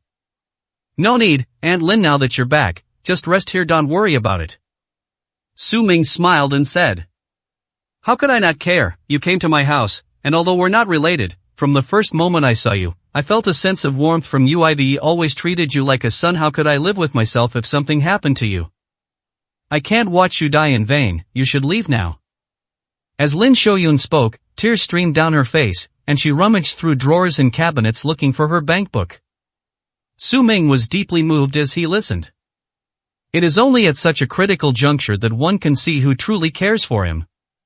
Lin Xiaoyun always treated him like family, so even if the sky were to fall, she would help him. Lin Xiaoyun is so kind.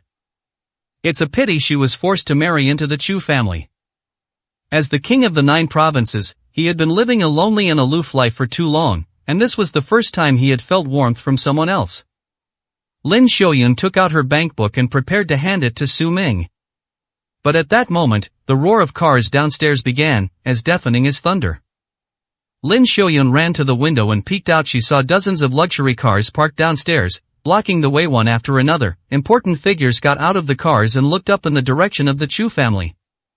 There's Luo Hong, the real estate tycoon, ranked 2nd, the Ling family ranked 3rd, the Qin brothers ranked 4th, and the 5th. There are countless important figures.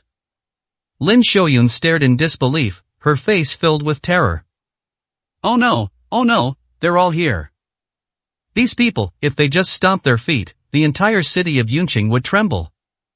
It's too late to go through the main gate. Go downstairs through the back door and climb out into the yard. Lin Xiaoyun held Su Ming's hand.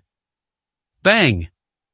At this moment, the door to the Chu family's room was opened, and Chen Kai led his men into the living room.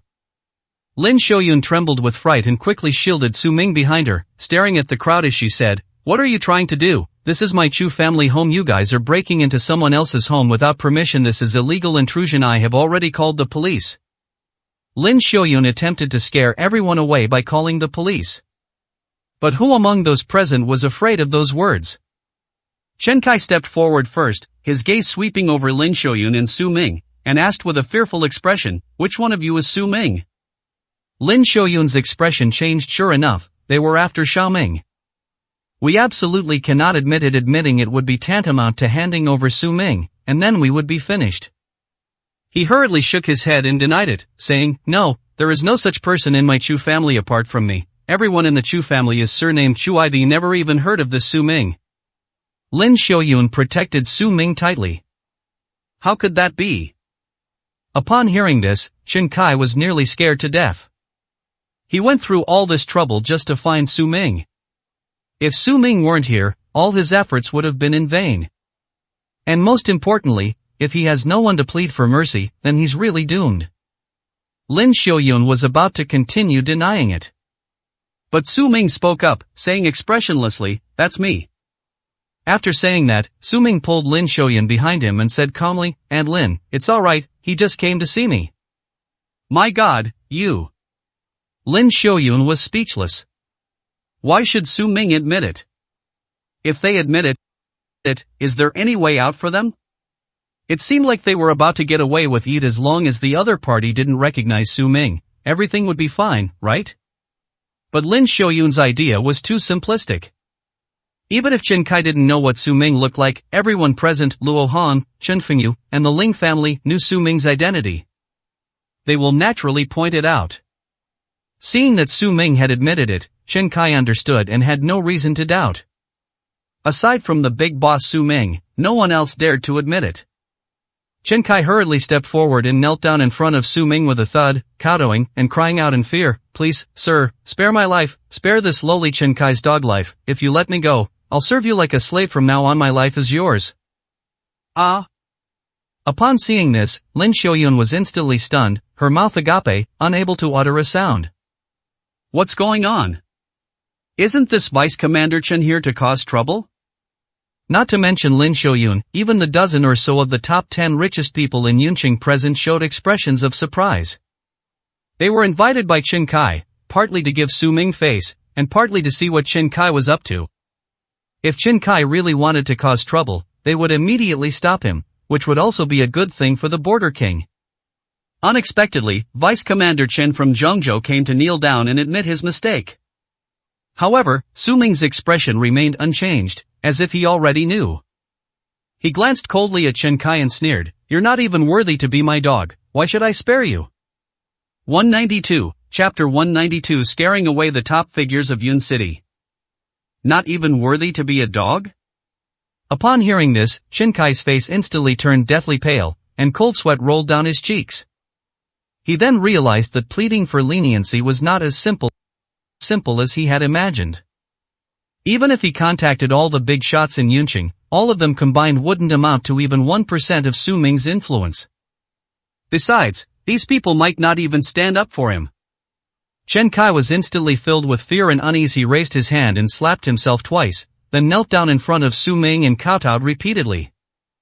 "I was wrong, boss, I was wrong. I, Chen Kai, am unworthy of being a human being. Please, treat me like a dog, like a fart, like an ant, just let me go, please." Chen Kai wept bitterly and pleaded incessantly. Luo Hang and the others saw this and now understood why Chen Kai had summoned them. Putting everything else aside, he is, after all, the deputy governor of Zhengzhou, so saying a few words is harmless.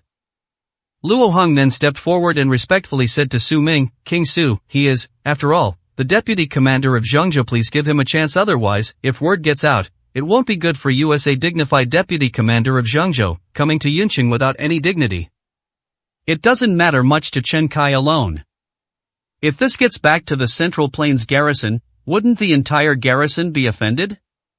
Yang Zai, the commander of Zhengzhou, was no pushover. "Shut up." However, Su Ming suddenly looked up, his cold gaze falling on Luo Hang, and let out a roar.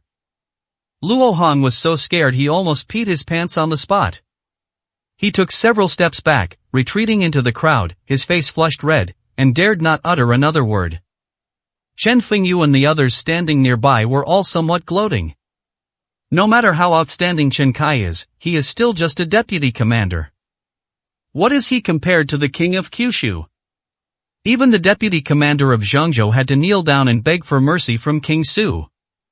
Luo Hang's attempt to intercede at this crucial moment was truly foolish. He deserved to be caught in the crossfire of Prince Su's wrath. Chen Kai was still kowtowing repeatedly, his head spinning and his vision blurring. "All right." Su Ming gave a low shout. Chen Kai then stopped, his body swaying from side to side, almost fainting. "I'll spare your life if you want, but answer me, why didn't Sima Quanglong come in person, but sent you instead? Does Sima Quanglong really think I can't do anything to him, or does he think you can stand up to me alone?" Su Ming asked with eyes as cold as knives.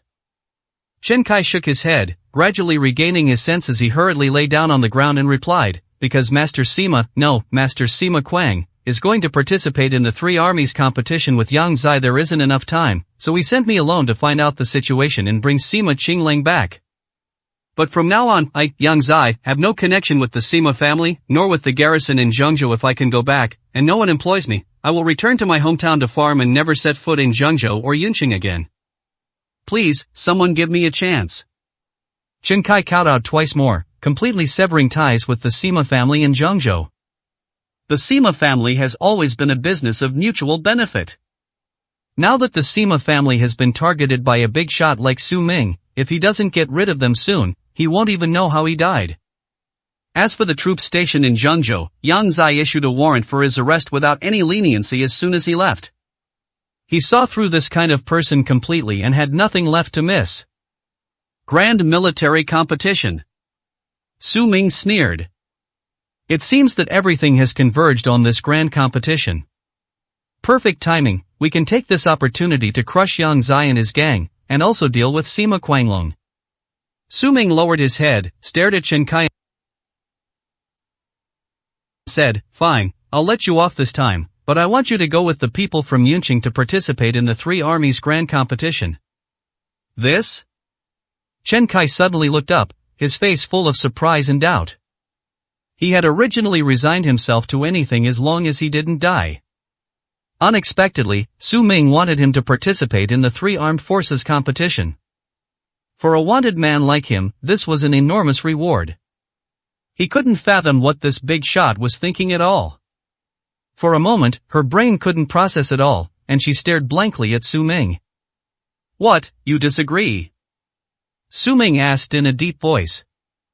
No, I'm willing to serve you, sir, even at the cost of my life. Chen Kai was overwhelmed with gratitude and banged his head on the ground in gratitude. Alright, that's enough. Get lost. I'll have Yi Tang contact you in a couple of days. And you too. Su Ming pointed at the top 10 richest people in Zhengzhou and said coldly, you all get out of here too, don't disturb my peace. Yes, Prince Su. King Su, we'll take our leave now. Everyone hurriedly responded, their expressions filled with fear and trepidation, not daring to be the slightest bit presumptuous. If anyone else saw this, they would probably faint on the spot. The top 10 figures in Yunqing didn't dare utter a single word in front of Su Ming. What an enormous spectacle! Lin Xiaoyun was already utterly shocked, her face blank, her mind a complete blank, and she even wondered if she was dreaming. These people are enough to turn the entire Cloud City upside down. But now, he was so scared by Su Ming's words that he wet himself.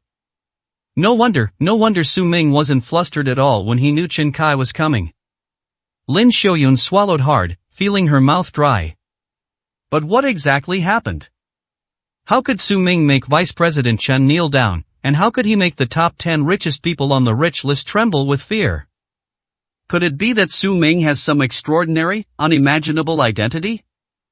Watching everyone leave, Lin Xiaoyun gradually came to her senses and looked at Su Ming with suspicion and uncertainty. Xiao Ming, what exactly happened? Why were they afraid of you? Have you been hiding something all along?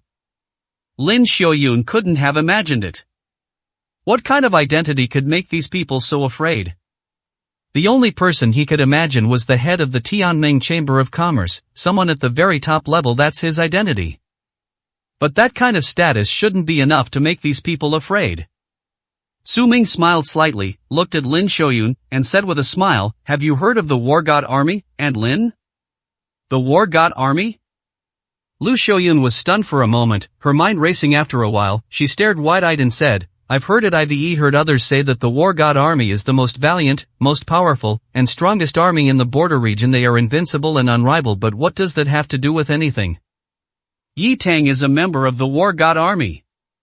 And me. Su Ming hesitated, as if he wanted to say something but then stopped. He was thinking about what to say.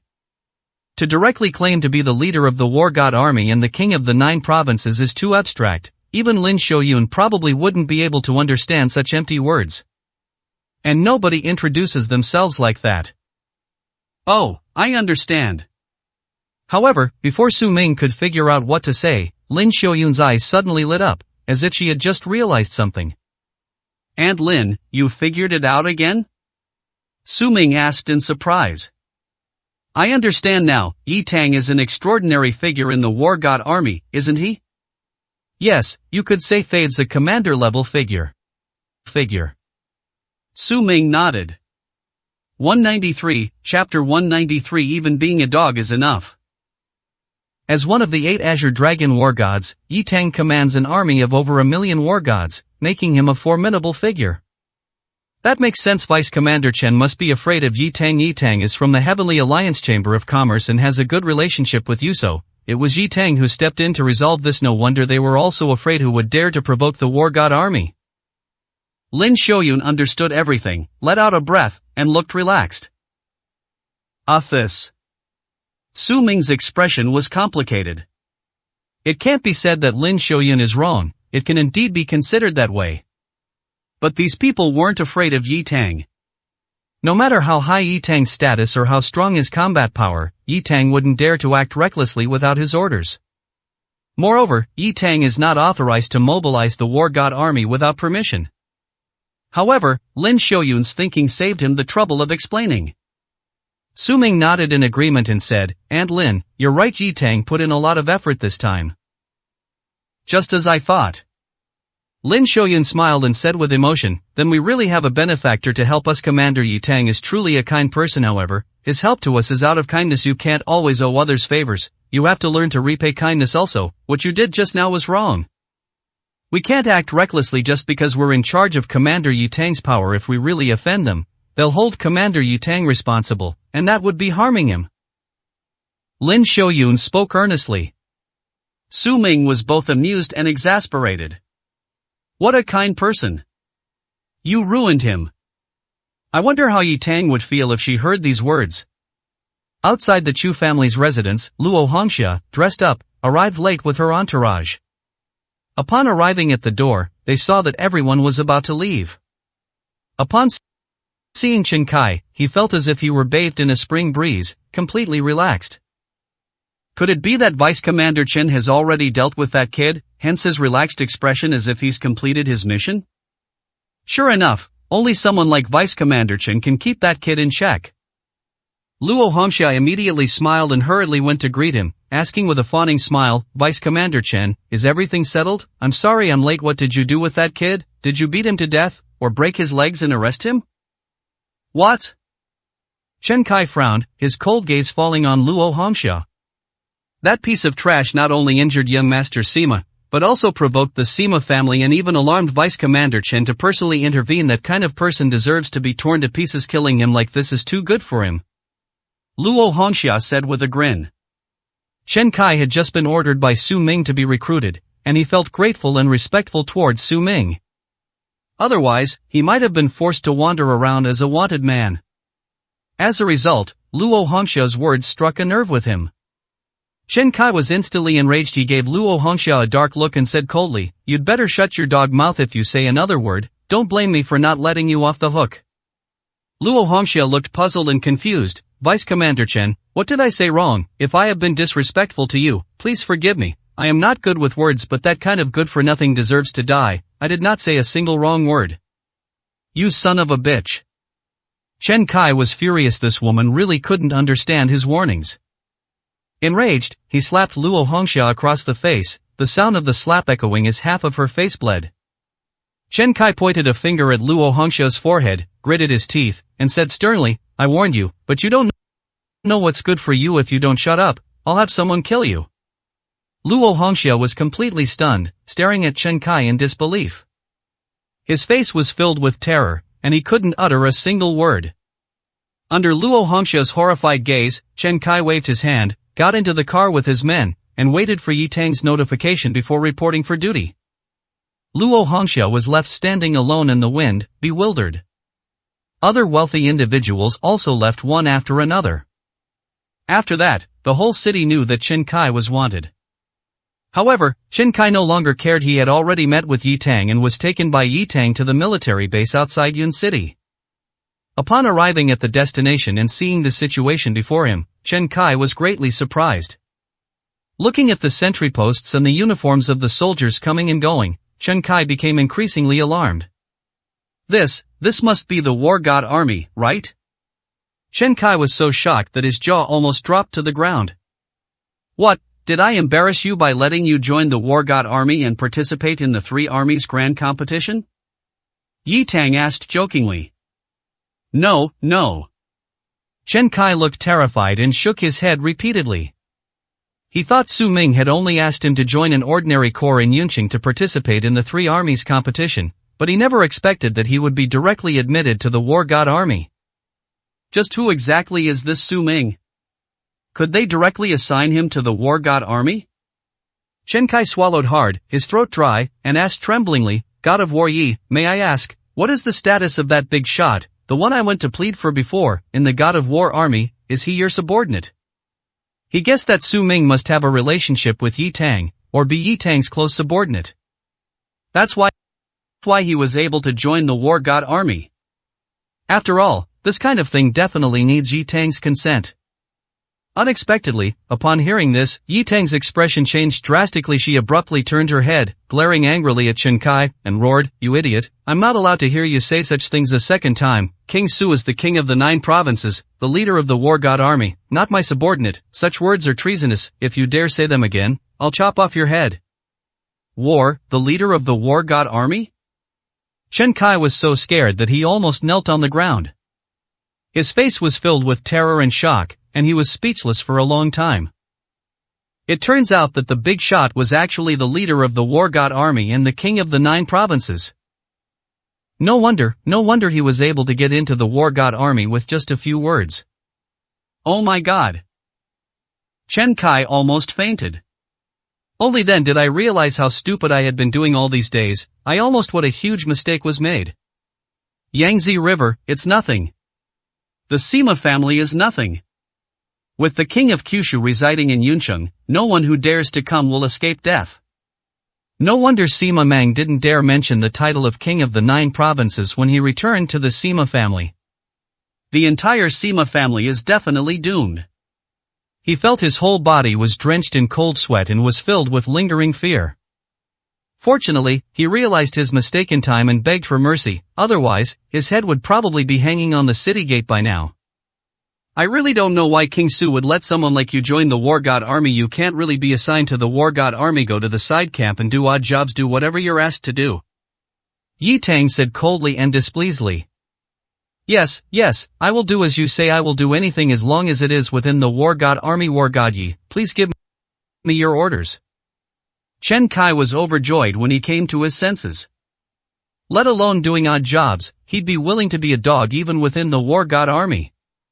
When he sees Yang Zai again at the 3 armies grand competition, he will definitely give that traitor a good beating. Let Yang Zai see the might of the war god army. At that time, that guy will probably be so scared that he won't be able to say a word. 194, Chapter 194. A bitter feeling. 10,000 families. So that idiot was wanted. Damn it, I slapped him for nothing. He calls himself Vice Commander Chen, he's nothing but a nobody. I should have kept my mouth shut. When I see him again, I'm going to settle the score with him. Luo Hongxia was furious when she learned that Chen Kai was wanted. She said that the guy seemed like a completely different person, suddenly attacking her. It turns out he had lost his position as vice president and was now a wanted stray dog, hated by everyone. But at the time, she didn't know that she had been slapped for no reason. The more she thought about it, the angrier she became. Luo Hongxia was so angry she felt like biting someone. The world is truly unpredictable, and things never go as planned. I never imagined that a dignified deputy commander of Zhengzhou would become a wanted criminal in the blink of an eye, but thinking about it, it makes sense right now. Everyone stationed here is busy with the 3 army competition. The fact that that guy has time to come to Yunqing means he must have committed a serious crime and is fleeing. As a result, because the news came late, he was able to swindle and deceive, and enjoy a carefree life for a few days by taking advantage of his position as vice president. What a waste of all the money we spent on him at Tianxiang restaurant. Wang Jinshan said with a sigh, also somewhat annoyed. Others are one thing, but the Wan family invested a lot in Chen Kai, only to end up with nothing. Vice President Chen is utterly unreliable. These are not the most important things. The important thing is that now that Vice Commander Chen can no longer be relied upon, who will solve the crisis facing the Wan family group? Wan Shirin's face was extremely pale. Sitting in the lobby, I felt listless and had no energy whatsoever. She had originally hoped that Vice President Chen's status would help her Wan family group resolve the crisis of being blocked. But this is how it ended. She's the one suffering now. Upon hearing this, Wang Jinshan and Luo Hongxia fell silent, unsure of what to do. I'll solve it. At this moment, Zhao Yan's voice rang out from the doorway. Zhao Yan strode into the Wan family's main hall, accompanied by a handsome young man. Upon seeing Zhao Yan again, the entire Wan family gave her a cold look. I only went to curry favor with Vice President Chen because I believed Zhao Yan's lies. Now it seems that not a single word Zhao Yan said was credible. Neither Sima Qinglang nor Vice Commander Chen brought any benefit to the Wan family. Zhao Yan boasted about how powerful her Zhao family was in Zhengzhou, but in reality, she didn't produce anything of any use. What's with those expressions? Zhao Yan frowned. You don't welcome me? Zhao Yan asked with a mocking smile. It's not that we don't welcome you, it's just that the Wan family is having a tough time right now. Zhao Yan, why don't you go somewhere else to stay? We're in a lot of trouble right now. Luo Hongxia said awkwardly. But they dared not speak too bluntly. After all, the Zhao family of Zhengzhou is not someone they can afford to offend. Fine, you said it yourself. I am leaving, so don't regret it. No one in your Wan family can save you. You're just waiting to die. And my fiancé beside me, a captain at the Zhengzhou garrison base. I was originally planning to introduce him to you, but it seems there's no need now. Brother Feng, let's go. After Zhao Yan finished speaking with a cold laugh, she called out to the young man beside her and was about to leave. The commandant of Zhengzhou? Upon hearing this, everyone in the Wan family changed their expressions. The position of Zhengzhou colonel is not as prestigious as that of a deputy commander like Chen Kai. However, it is also quite important among the station troops. It's a core position. Luo Hongxia hurriedly stood up, a fawning smile on her face, and went to greet her, saying apologetically, Zhao Yan, what are you saying? Shireen is your father's goddaughter, and you're like a sister to her. You're practically our daughter too. How can you be so formal? You can stay here as long as you want. And your fiancé is here too. Why don't you introduce him to us? I'll have someone book a hotel for you right away, to give you a welcome dinner. Luo Hongxia's face was beaming with joy. Zhao Yan slowly turned her head, a mocking smile playing on her lips, and said, weren't you all unwelcoming to me just now? How could that be? We were just so anxious we lost our minds. How could we not welcome you? If brother Zhao Tianxiang heard that, things would be terrible. Our Wan family is like a second home for the Zhao family. Luo Hongxia said with a smile. That's more like it. Zhao Yan smiled smugly, stepped aside the young man next to her, and introduced him, Xiao Feng, brother Xiao, the eldest young master of the Xiao family in Zhengzhou. He is currently a captain in the Zhengzhou garrison, responsible for leading training teams in the upcoming Three Armies Grand Competition. In a few days, he will personally lead his men onto the field. If Feng Gu gets a top 3 finish in the competition, he will be promoted. Now that Chen Kai is wanted, it's obvious that brother Feng will be the next deputy commander. Zhao Yan said with a proud expression. He also gave the sullen Wan Shireen a provocative look. Look at the kind of men Wan Shireen dated before. Look at the kind of man she's dating. The men Wan Shireen dated were all useless, one after another. Su Ming and Ling Yun were both embarrassing to mention. But wouldn't the name of her fiancé, Xiao Feng, shock the entire Yun city if it were mentioned? Right now, Wan Shireen must be so jealous she's practically twisted with envy, right? Thinking of this, Zhao Yan couldn't hide her smile even more. Compared to her, Wan Shireen is still far inferior. My goodness, that's a really promising future. Luo Hongxia listened with amazement, her eyes shining. You flatter me. The young Xiao Feng remained calm and indifferent, saying lightly, whether I can become a deputy commander is still unknown. Besides, my goal has never been a deputy commander, much less Zongzhao's to become a general of the 9 provinces. My goodness, what lofty ambitions. This shows that you can tell whether a man is promising or not just by his aspirations. With young Master Zhao's ambition, given time, he will surely become famous throughout the land. Quickly, let's go to the hotel. Young Master Xiao must try our local Yunqing cuisine. Luo Hongxia smiled so hard her eyes disappeared. A barrage of compliments followed. Keep it simple. I am here for 2 reasons. First, to investigate the whereabouts of wanted criminal Chen Kai. Second, well, that's classified, so I won't tell you. So don't be too extravagant. Xiao Feng tilted his head slightly and said coldly. Yes, I will follow young Master Gao's arrangements. So the Wan family then escorted Xiao Feng and Zhao Yan to the hotel. Along the way, Luo Hongxia sighed with envy, saying to Wan Shireen beside her, Shireen, look at her, Xiaoyan has such good taste, finding such a promising fiancé right away. He's already a captain and in charge of the 3 army competition. I can't even imagine his future. If you can find someone as promising as him, our Wan family will be honored. Think about how you used to date that kid, wasting 3 years of your life on him. Looking back, I feel so sorry for you. Wan Shireen felt very uncomfortable hearing this. She's just as good as Zhao Yan in every way. The only thing lacking is a good family background. But her fate was full of twists and turns, even hardships. The image of Su Ming flashed through her mind, and when she compared it to the radiant Xiao Feng, she felt a mix of emotions that were hard to describe. 195, Chapter 195. I can argue, but you can't. You're really lucky you just happened to catch Vice Commander Chen being wanted by the authorities, otherwise, not even a god could have saved you this time.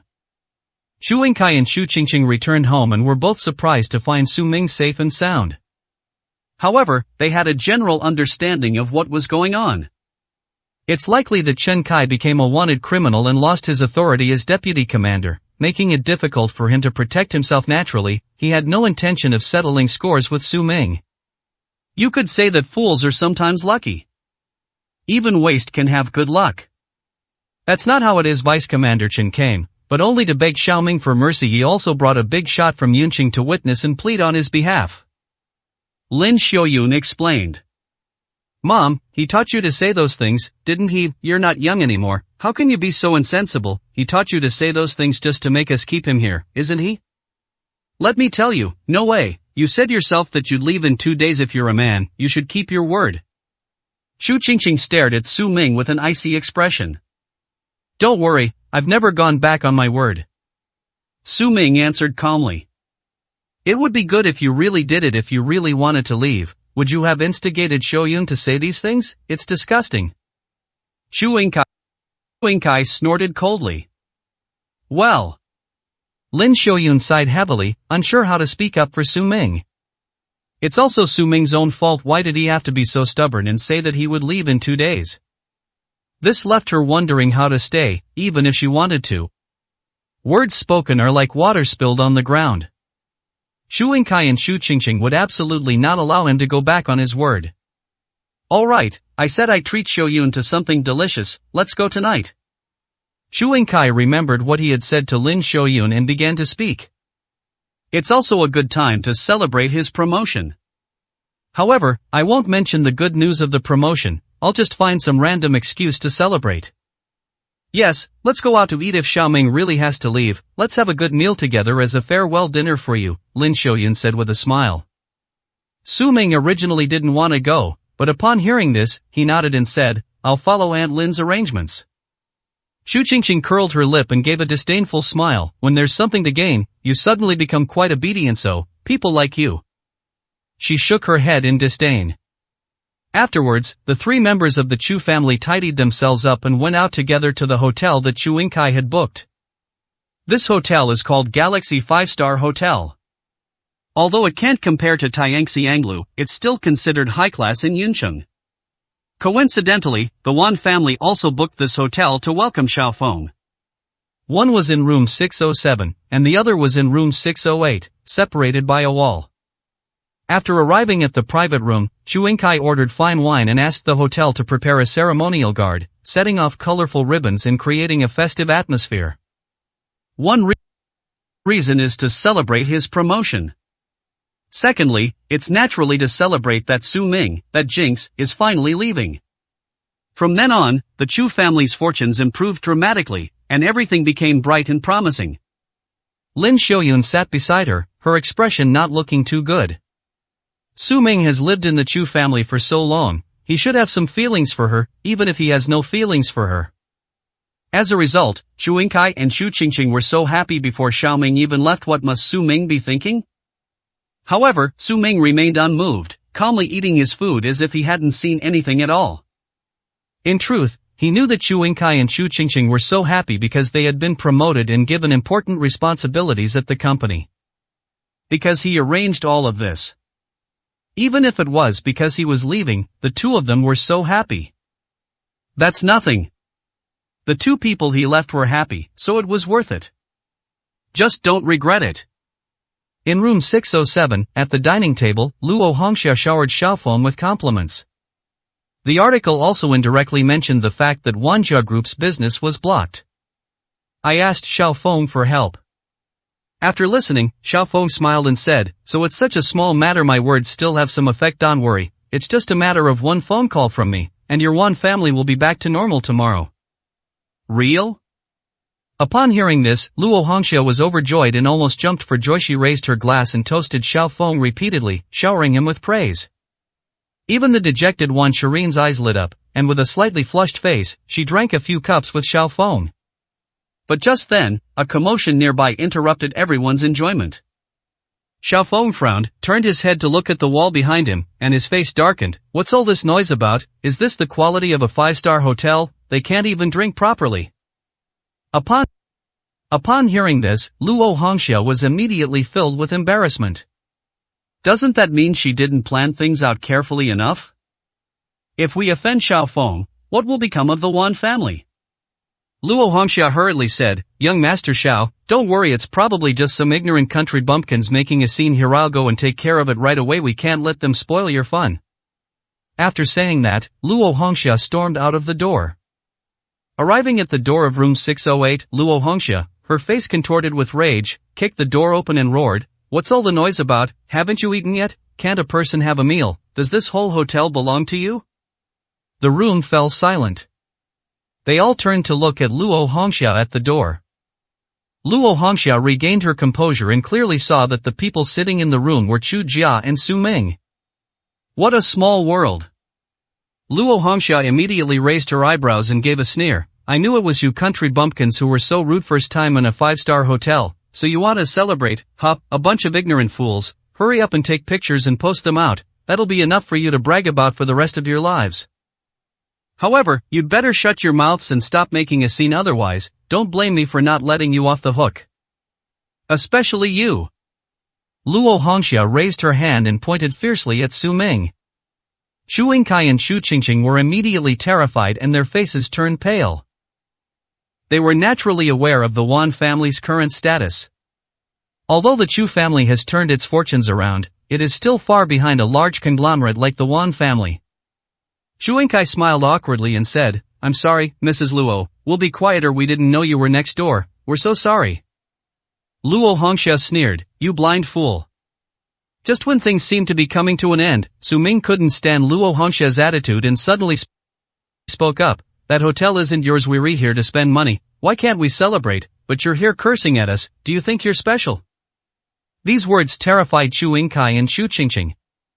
That idiot, he really knows how to bring up the most sensitive topic. Chu Yingkai had already apologized, and things were almost over, but he somehow managed to reignite his anger. This guy, is he doing this on purpose? Do you think they can afford to offend the Wan family? Are you crazy? Chu Qingqing glared fiercely at Su Ming. Luo Hongxia frowned, a cold glint in her eyes. She slowly walked up, hands on her hips, looking down at Su Ming. I can argue, but you bunch of bumpkins can't, understand? Why? Su Ming smiled and asked in return. Just because I am the wife of the Wan family, just because we are currently receiving a military officer from the Central Plains garrison. Have you heard me? If you dare to disturb the officer's enjoyment, your Chu family will disappear tonight. Luo Hongxia gritted her teeth and said fiercely. 196, Chapter 196. Let him come and pay his respects to me. Captain. Su Ming smiled and shook his head. A captain, simply put, is a battalion commander. It's nothing. That is to say, he has a nicer title, but in reality, he is not even as good as Chen Kai. How about that, scared now? Luo Hongxia sneered, looking smug. Upon hearing the captain's name, judging from the pale faces of the Chu family members, they were probably all so frightened they wet their pants. Luo Hongxia pointed her finger at Su Ming's nose and sneered, you escaped with your life because of Vice Commander Chen. He just happened to be wanted. You can only say you were lucky, but this guy today is a real captain, going to participate in the 3-army election. If you dare to mess with him, you'll be a nobody in Yunqing from now on.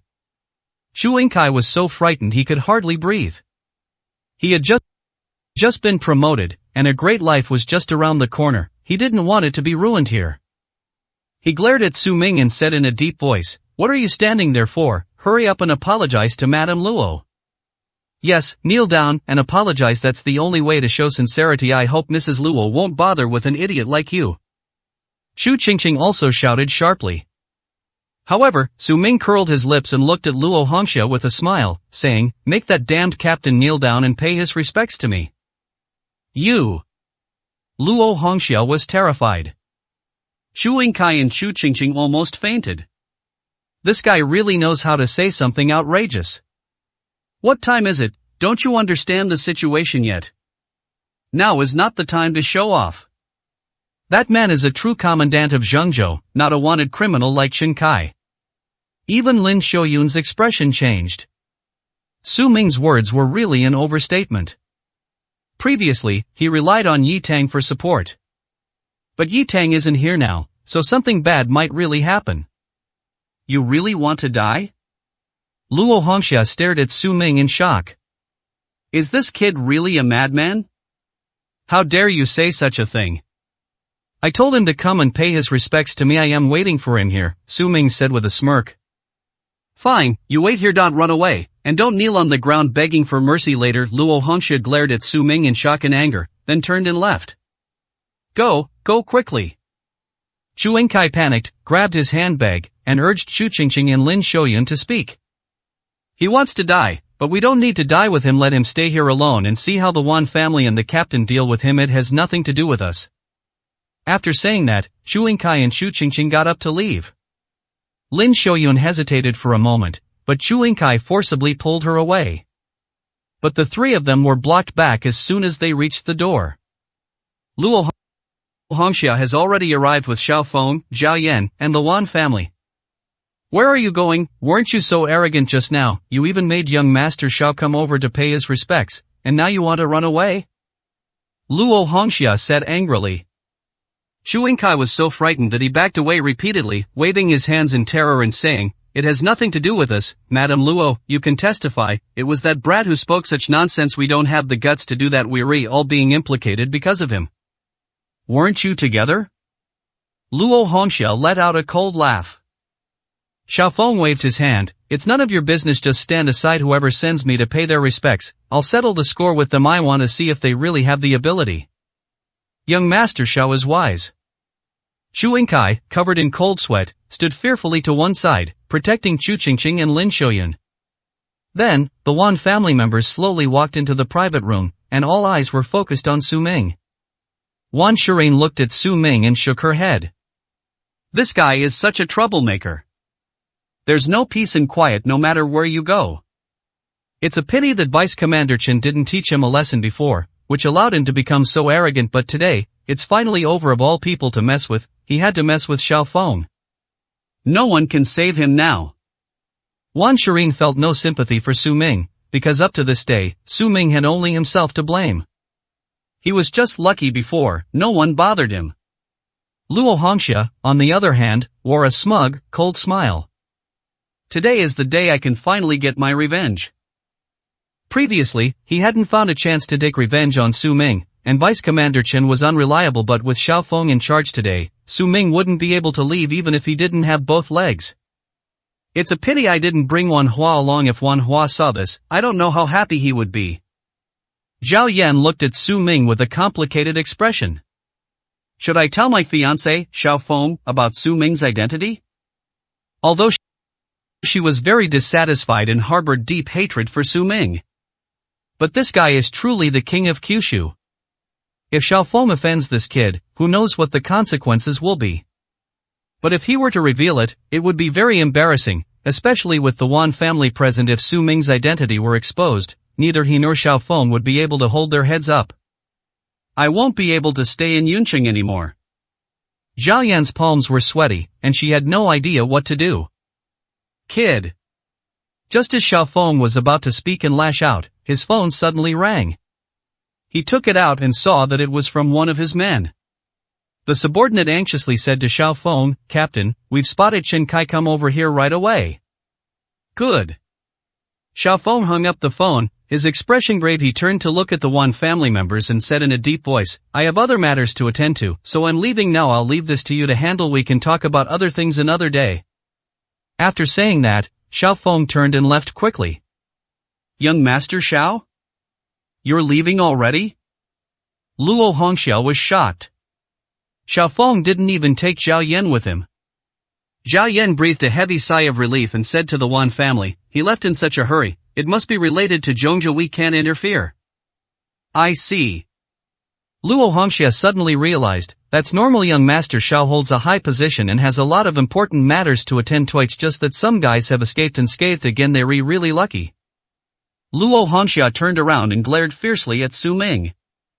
Su Ming smiled and shook his head. Who was truly lucky, or there are two versions of the story. Without this phone call, Xiao Feng's career as a captain would have come to an end. He guaranteed that Xiao Feng's fate would be even worse than Chen Kai's. "You brat, I'll remember this. I'll deal with you personally when young Master Xiao has time. Let's go, don't waste time with this piece of trash, it's embarrassing for others to see us like this." Luo Hongxia snorted disdainfully and left with the rest of the Wan family. Before leaving, Wan Shirin gave Su Ming a deep look, said nothing, and followed him. "Let's go too, he almost killed us." Xu Yingkai was covered in cold sweat and glared at Su Ming with resentment. "Xiao Ming, let's go back."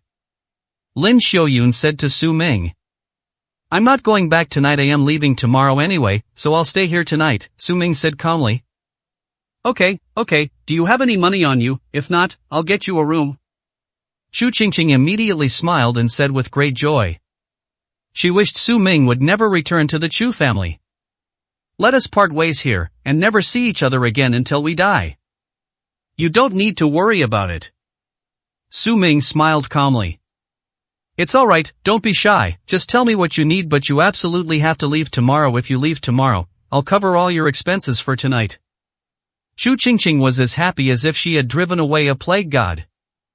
"Alright, you can all leave now. I want to talk to Xiaoming alone," Lin Xiaoyun said angrily. "Okay, Mom, we'll go first. You talk to him." Xu Qingqing hurriedly agreed and left with Xu Yingkai. 197, Chapter 197 The Scramble. "Xiaoming, I'm so sorry." Lin Xiaoyun's eyes reddened. He took out a bank card from his pocket, handed it to Su Ming, and said, "This is the 8 million you gave me. Haven't touched a single penny. Take it, it'll give you some security no matter where you go in the future." Knowing that Su Ming was leaving, she had already prepared this bank card, ready to return it to him at any time. 8 million is no small sum. If you spend it sparingly, it's enough for an average person to live on for decades. After leaving the Chu family, Su Ming might not even have a place to stay, which made Lin Xiaoyun very worried. However, with this money, Su Ming should not have to worry about his livelihood for the time being. This? Su Ming glanced at it in surprise. He really didn't expect Lin Xiaoyun to bring the bank card with her. But he doesn't need it at all. Su Ming waved his hand in refusal, saying, "Aunt Lin, I've said it many times, what I give you is yours, use it as you like, there's no need to deliberately save it. Besides, this little bit of money is of no use to me at all." 8 million isn't much use? Lin Xiaoyun's eyes widened. But then I thought about it again, and I guess that Su Ming was just embarrassed to accept it, so he said those things on purpose. After all, Su Ming is currently only protected by Yitang and the Tianming Chamber of Commerce, but such a powerful force cannot possibly take care of Su Ming's personal life. Leaving the Chu family means spending money everywhere. It's estimated that Su Ming hasn't realized the seriousness of the situation yet. And so, Lin Xiaoyun talked with Su Ming all night, mostly worrying about Su Ming's future whereabouts in life. It's clear that Lin Xiaoyun is genuinely worried about him. But these are all unnecessary worries. Despite Su Ming's attempts to comfort and explain, it had little effect. The next day, when Xu Qingqing and Xu Yingkai got up, they found that Lin Xiaoyun had not returned yet. "Dad, Mom looked so worried. Could she have regretted it last night and is planning to bring that kid back? I absolutely won't agree to that. If that kid comes back, I'll just move out." She's now a core member of the Tianming Chamber of Commerce, earning tens of thousands of yuan a month and having independent financial means. Even if she moves out, her lifestyle will remain high class and won't decline in the slightest. She just didn't want to face someone like Su Ming. That kid, he probably won't even have a place to live if he leaves the Chu family. He's probably crying and wiping his nose to his mother right now. That kind of person is really good at playing the victim. Xu Qingqing gritted her teeth.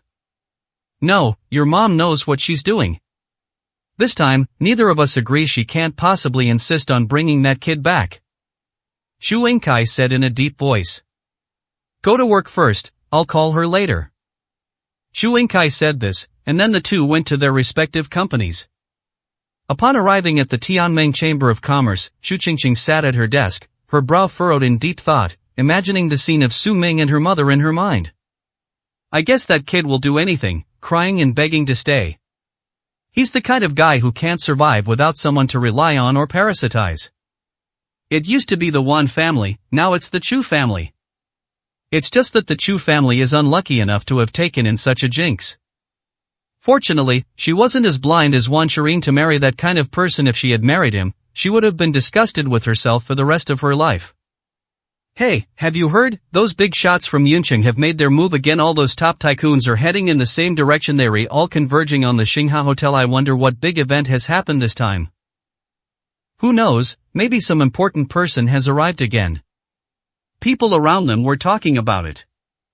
As the largest conglomerate in Yunqing, Tianming Chamber of Commerce receives first-hand information about any developments in the city. Upon hearing this, Chu Qingqing's eyebrows immediately rose. Galaxy Hotel, isn't that the hotel where they had dinner last night? Are all the top figures in Yunqing gathering at the Galaxy Hotel? Could it be because of Su Ming? Impossible. Chu Qingqing immediately dismissed the idea, finding it laughable herself. What a joke, that kind of trash wouldn't even alarm the top people in Yunqing. Or perhaps it was because of the captain who was received by the Wan family, the eldest son of the Xiao family. That's the real deal. Perhaps these big shots came over because they knew about young Master Xiao. Compared to that young Master Xiao, Su Ming is nothing. You really can't compare people. Young Master Xiao can cause a stir in the entire Yin city, while someone like Su Ming would probably end up on the streets, starving to death, and no one would care. Thinking about it, Chu Qingqing felt relieved and waited for good news from her father. The main entrance of Galaxy Hotel. All of the top 10 people in Yunqing flocked over. The entrance was crowded with people, all with solemn expressions. Is Prince Su up there? King Su has finally left that useless Chu family. Next, you must bring him to my heavenly palace on the cloud top. What a joke, if anyone's going anywhere, it'll be to my Qin family's Hua mansion. Bullshit, my Ling family's Tsangtai villa was reserved specifically for Prince Su. A dozen or so of Yunqing's top tycoons, without any prior expectation, started arguing and practically fighting to get into the hotel, rushing in one after another. The passers-by and hotel staff were terrified. When have I ever seen such a sight? The hotel manager was so frightened that he scrambled to greet them, thinking that Xingha Hotel had gotten into some big trouble and offended these big shots. In room 608, Su Ming drew back the curtains and let out a long yawn. He hadn't slept all night, but his body could handle it. But Lin Xiaoyun's eyes were already red and she looked listless. Aunt Lin, you really don't need to worry about me. You should go back and rest. Staying up all night isn't good for your health. I still have the calming medicine I made for you before go back. Make yourself a bowl of it, and rest. It will help you recover your energy quickly.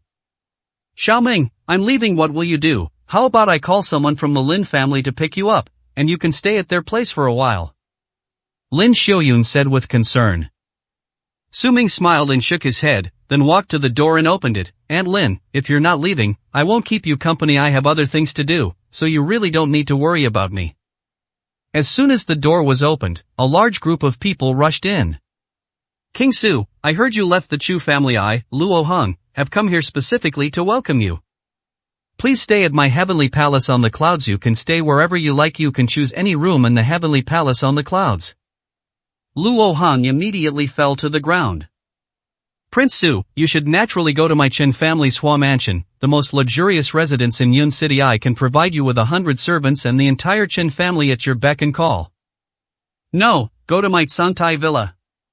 A group of important figures knelt down one after another before Su Ming. Seeing this, Lin Xiaoyun was instantly dumbfounded. The drowsiness that had been overwhelming her was completely dispelled in an instant, and she stared wide-eyed in disbelief. What exactly is going on? These must be some of the most famous big shots in Yunqing, right? She had visited the Chu family before and had the honor of meeting them. How come they've all appeared here together again? Are they all inviting Su Ming to stay at their place? What exactly happened? Lin Xiaoyun was so shocked that her scalp tingled. 198, Chapter 198. The War God Army cannot tolerate useless persons. Who said that just because I left the Chu family, I'm going to go to your places? Are your places even worthy of me staying?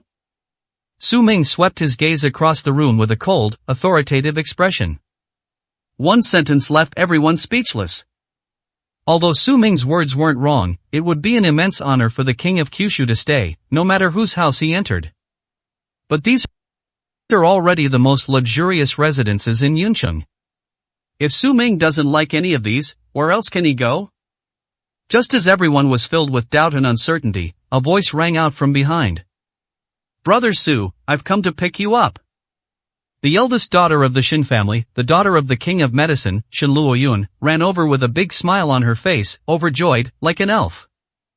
The eldest daughter of the Shin family. Upon seeing Shin Luoyun, everyone present showed expressions of shock. Even the Shin family, a top medical family in Zhengzhou, has come to snatch someone away. If it's the Shin family, they really can't compare at all. These wealthy people of Yuncheng, no matter who they are all inferior to the Shin family. No wonder Prince Su looked down on them. Immediately, a group of people looked as if they had suffered a huge blow, their faces pale and speechless. Seeing such great glory and honor slip away like this, anyone's heart would bleed. You saw it, you can all leave now, don't waste your time here. Su Ming walked through the crowd and met Shin Luoyun, smiling and nodding, let's go. Okay, Brother Su, the car is waiting downstairs. With a smile on her face, Shin Luoyun took Su Ming's hand and left with him. If it's the Shin family, we really have no way to deal with them. Well, this is good too, it shows that we're all equally, but in Prince Su's eyes, we're nothing. Although no one managed to invite Su Ming, everyone felt more at ease. What's going on? Lin Xiaoyun walked over in surprise. Is it because of the Tianmeng Chamber of Commerce? Is it because of the Tianmeng Chamber of Commerce that these wealthy people are scrambling to invite Su Ming? Heavenly palace on the clouds, villa on the azure terrace. She had only heard of those houses, they were places that ordinary people could never afford to live in, and now, Su Ming didn't even seem to like them. This is so exaggerated that she even wondered if she hadn't slept all night and was hallucinating. The others looked at Lin Xiaoyun with sarcastic smiles, but none of them said anything and all turned and left. Only Chen Fingyu showed a little sympathy, staying behind to sigh regretfully at Lin Xiaoyun. Your Chu family has had incredible luck, but unfortunately, you didn't seize it at all, but it's for the best. His status is simply beyond the reach of ordinary families like yours. Even the greatest benefits would be a burden for you. It would be best to know nothing and remain mediocre. Su Ming has lived in the Chu family for so long, yet the Chu family is still just an ordinary family. These shrewd tycoons could tell at a glance that the Chu family might not have known Su Wang's identity from beginning to end. Foolish to the end. That's why nothing has changed. However, it cannot be called stupid, it's just that this is how ordinary people behave. If Su Wang were to stay in any of their wealthy families' homes, let alone for a few months, even just 3 to 5 days, they could generate countless profits, increasing the entire family's status and prestige dozens of times over. To put it simply and bluntly, whoever Su Wang joins will become the number one in Yun City. What does this mean? Lin Xiaoyun asked with a blank look on her face. Could it be that you invited Xiaoming not because of the Tianmeng Chamber of Commerce, Yi Tang, and the War God Army? Lin Xiaoyun asked, her face full of surprise and doubt. Tianmeng Chamber of Commerce? Chen Fingyu smiled and shook his head. It seems Lin Xiaoyun still doesn't understand at all. But there's no need to explain anymore. He smiled broadly. You could say that anyway, things will be easier for your Chu family from now on. After saying that, Chen Fingyu smiled meaningfully and left. Lin Xiaoyun was left standing there, unable to come to her senses for a long time. Downstairs at the hotel, Su Ming got into Shin Luoyun's car. The car started and headed forward. Go to the restricted area base outside Cloud City. Su Ming said calmly. Yes, Brother Su. Shin Luoyun obeyed as obediently as a secretary or driver, and sped off towards the outskirts of Yuncheng. Brother Su, are you really going to our Shin family? Don't worry, I've made arrangements. I'll definitely give you the best accommodation, better than any house in Yuncheng, Shin Luoyun said happily. If Su Ming were to move into the Shin family's residence, all his troubles could truly be resolved. The Zhao family no longer dared to use the stolen prescription to act recklessly. No matter how nice the house is, it's just a place to live tonight's all the same. I refused them because I know that joining any family would change the landscape of Yin City. It's completely unnecessary, but I never said I wanted to go to the Shin family. Su Ming said indifferently. Ah, this. Shen Luo Yun was speechless. I was really disappointed after being given a cold shower. Then Brother Su, you'll have to find a place to stay, right? If you really don't like going to Zhangzhou, I can find a place to stay in Yuncheng, Shen Luoyun said unwillingly. No need, I am going out to participate in the 3-army competition. We'll talk about the rest when I get back. This is his schedule. This military competition will take at least 10 days to half a month to get back. As for leaving the Chu family, it was all done in accordance with the circumstances and had no impact on him whatsoever. Soon, we arrived at the Imperial Guard base. Su Ming met with Yi Tang. Bring Chen Kai here. Su Ming walked straight to the main hall of the base and gave instructions to Yi Tang. Yes. Yi Tang made the arrangements. A moment later, Chen Kai was summoned to the main hall and saw Su Ming again. Su Ming was already sitting in the middle of the hall, on a tiger head chair. A powerful aura swept over him, and Su Ming's body, like towering mountains, it felt so heavy it was suffocating. Only then did Chen Kai realize what a true king of the 9 provinces was. Like a lion or a tiger, like a mountain or a river. He seemed like a completely different person compared to when I saw him in Yuncheng. Chen Kai was so frightened that he knelt on the ground, sweating profusely, and shouted, "This humble man, Chen Kai, pays his respects to Prince Su." Su Ming lowered his head, his sharp, commanding gaze fixed on Chen Kai. Do you know why I kept you here? I was unaware. Chen Kai said in a trembling voice. He hasn't been able to figure this out in the past 2 days. He was abandoned by the Central Plains garrison and was wanted by the authorities. It was hard to know what value he still held. Even he himself didn't know what use he was to Su Ming anymore. Su Ming smiled and said, "Tell me everything about the training methods, troop deployments, and tactics used in the competitions over at Yangzai. That's your value. If you can explain it clearly, I'll keep you in the War God Army." I can't explain it. Get out of here now. If you should be wanted, then be wanted. If you should be on the run, then be on the run. The War God Army has no place for anyone who is useless. 199, Chapter 199. Your fate is in your hands. This young Master Shao is really influential as a real man. He made a promise just last night, and he's already done it today. The eldest son of the Shao family truly possesses the bearing of a hero.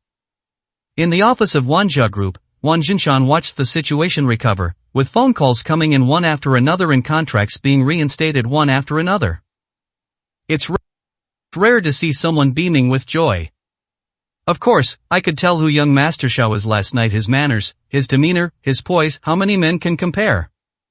At such a young age, he has already achieved so much. His future is limitless. We must hold on tight to this powerful figure. Once young Master Shao takes over the position of vice president, our Wan family will enjoy endless benefits. Just thinking about the future makes Luo Hongxia overjoyed. Unlike that good-for-nothing Su Ming, I heard he's already been kicked out of the Chu family. He's probably wandering around Yin City by now. Even the Chu family can't tolerate him. I don't know where a person like him can go. You never know when you might see him again. He might be a beggar on the street. After the Wan family group was unsealed, Su Ming was expelled from the Chu family, and she indirectly took her revenge. 2 joyous occasions, she was almost ecstatic. Su Ming has been kicked out of the Chu family? After finishing the phone call, Wan Shireen slowly raised her head, her eyes filled with complex emotions. Although the Chu family was not a wealthy family, they were still considered a well-off family. If Su Ming is in the Chu family, he will at least not have to worry about food and clothing. Now that he's been kicked out of the Chu family, and that guy doesn't know anything and has no skills, they'll probably have a hard time making a living. Isn't this just a matter of time? Luo Hongxia grinned, sneering mockingly. No matter how stupid the Chu family is, they'll eventually realize that those kinds of people are parasites. What good does it do them to keep a parasite around? The Chu family is incredibly stupid to have kept them for so long before kicking them out. Daughter, spread the word immediately that no one related to this matter is allowed to take in that brat. I want him to wander the streets and die there. Luo Hongxia said through gritted teeth. Forget it, Mom. Wan Shirin shook her head. He's already like this, so let's not kick him when he's down's already gotten his comeuppance. There's no need to be so ruthless. What are you saying? Retribution? His retribution is death. Has he ruined our Chu family enough? If he hadn't dragged us down for 3 years, and you down for 3 years, our Wan family group would have already left Yun City. We wouldn't be so overwhelmed by this little thing. Those kinds of people deserve to die for it. Luo Hongxia's face was gloomy. Unless you see Su Ming die with your own eyes, it won't be enough to vent your anger. Then you make the Kali won't do that kind of thing anyway. Wan Shirin shook her head and refused. This was also a rare instance of her refusing her mother's orders. It's not that she still has feelings for Su Ming. On the contrary, she felt that she and Su Ming were from completely different worlds. That's why she felt there was no need to go to extremes. She has her own bottom line. Fine, I'll fight him then anyway. I want that kid dead. After saying that, Luo Hongxia walked over, picked up the phone, and called everyone related to the Wan family one by one, spreading the word that no one in Yunqing was allowed to take in Su Ming. Now, everyone in half of Yunqing, big and small, knew about the Wan family's blacklisting of Su Ming. However, the billionaires at the top of the rich list don't care at all. At the same time, I found Wan Jia extremely ridiculous. 10,000 households, barely even ranking in Yunqing, yet they've started issuing orders. They even dare to blacklist Prince Su. They're practically asking for trouble. If they weren't afraid of disturbing Prince Su, they could have easily given the Wan family a taste of their power and shown them what real authority was. After giving the notification, Luo Hongxia made her last call to Xiaofeng. It was just to express his gratitude, thanking Xiaofeng for keeping his word and resolving the crisis for the Wan family. On the phone, he was full of gratitude and flattery, practically praising Xiaofeng to the skies. But Xiaofeng, who was in the hotel, was completely baffled when he received the call. He hasn't done anything at all. He's currently overwhelmed with problems related to the wanted criminal Chen Kai. I have absolutely no interest in dealing with the Wan family's mess. He was baffled by the unexpected wave of thanks he received. Perhaps the people who were sealing off Wanja knew he was coming, and that's why they backed down in fear.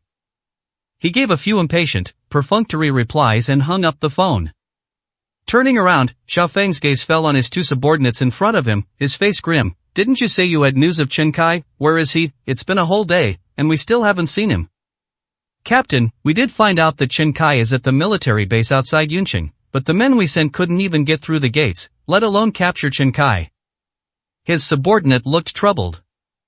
For some reason, the small military base in Yunqing is incredibly arrogant. The guards at the gate were all incredibly ruthless. Every man they sent was slapped and sent back. They were also filled with resentment. You didn't identify yourself, you didn't state your purpose, what gives you the right to stop me at Cloud City base? Xiaofeng frowned, his face full of anger. Once his title of Zhangzhou Colonel is announced, the people at the mere Yunqing garrison base will have to scramble out to greet him. He felt that these guys were just incompetent and making excuses to get by. We told them, we even mentioned Commander Yang's full name, but he didn't listen. It was completely useless. The subordinate said with a wronged and bitter expression. Nonsense, I don't believe it. The people of Yun City are really going to cause trouble. I am going myself. I want to see just how capable they really are. If you dare not hand over Chen Kai, I'll wipe out the entire base. Xiaofeng flew into a rage, stood up abruptly, and led his men out. Chen Kai drove his car and led his men to the outside of the restricted area base. Upon reaching the door, Chen Kai scanned the area. As expected, it's just a small place like Yunqing. This base is not even 1/5 the size of the garrison in Zhengzhou. In such a remote and impoverished place, anyone would dare to obstruct his work. How ridiculous. Looking at the guards at the gate, their attire was shabby and simple, like old bumpkins found in the village. Chen Kai scoffed, looking down on the base even more. He stepped forward and said to the guard, announced that Xiaofeng, the commandant of Zhengzhou, has come to handle some business. Have your base commander come out to see me. The commandant of Zhengzhou? The guard looked Xiaofeng up and down. Xiaofeng raised his head with an arrogant expression, hands in his pockets, looking invincible. These guys are probably trembling with fear just hearing his name. Wait. However, the guard simply said something coldly and turned away. Inside the main hall of the base, Chen Kai was reporting all the detailed information about the Central Plains Garrison competition to Su Ming. He didn't know if what he said would have any effect after he finished speaking. He knelt down in fear, not daring to raise his head. At this moment, Yi Tang walked in and said to Su Ming, "Your Highness, Captain Xiao Feng is requesting an audience it seems." Yi Tang glanced at Chen Kai, who was kneeling. It's clear that Xiao Feng came because of Chen Kai.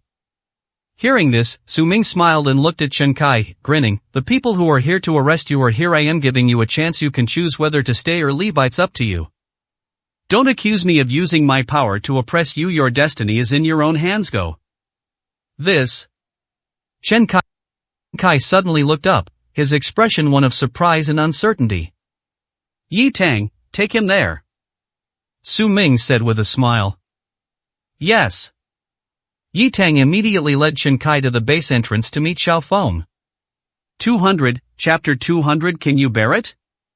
Su Ming inquired about the troop deployment tactics of the Zhengzhou garrison for Li Zhao's sake. Although he gave Li Xiao the prescription and taught him the most effective training methods in the short term. But that disorganized group, having been lazy for too long, could catch up with the progress of someone who had been preparing for a year in just 3 months, no matter how much they trained. Therefore, knowing yourself and your enemy is the key to Li Zhao's success. The War God Army does not participate in this grand competition among the 3 armies. If the War God Army were to enter the fray, they wouldn't care about tactics. A direct assault would be enough to shatter all the garrison areas. That would be a huge blow. The ordinary garrison is far inferior to the War God Army. Sending Chen Kai to see Xiao Feng was also an opportunity for Chen Kai to pledge his loyalty. Let Chen Kai show his determination. If Chen Kai didn't have the courage to leave with Xiao Feng, it only shows that Chen Kai was only capable of this much and didn't need Xiao Feng's protection. Whether he lives or dies is his own choice. At the entrance, Xiao Feng looked the guards up and down.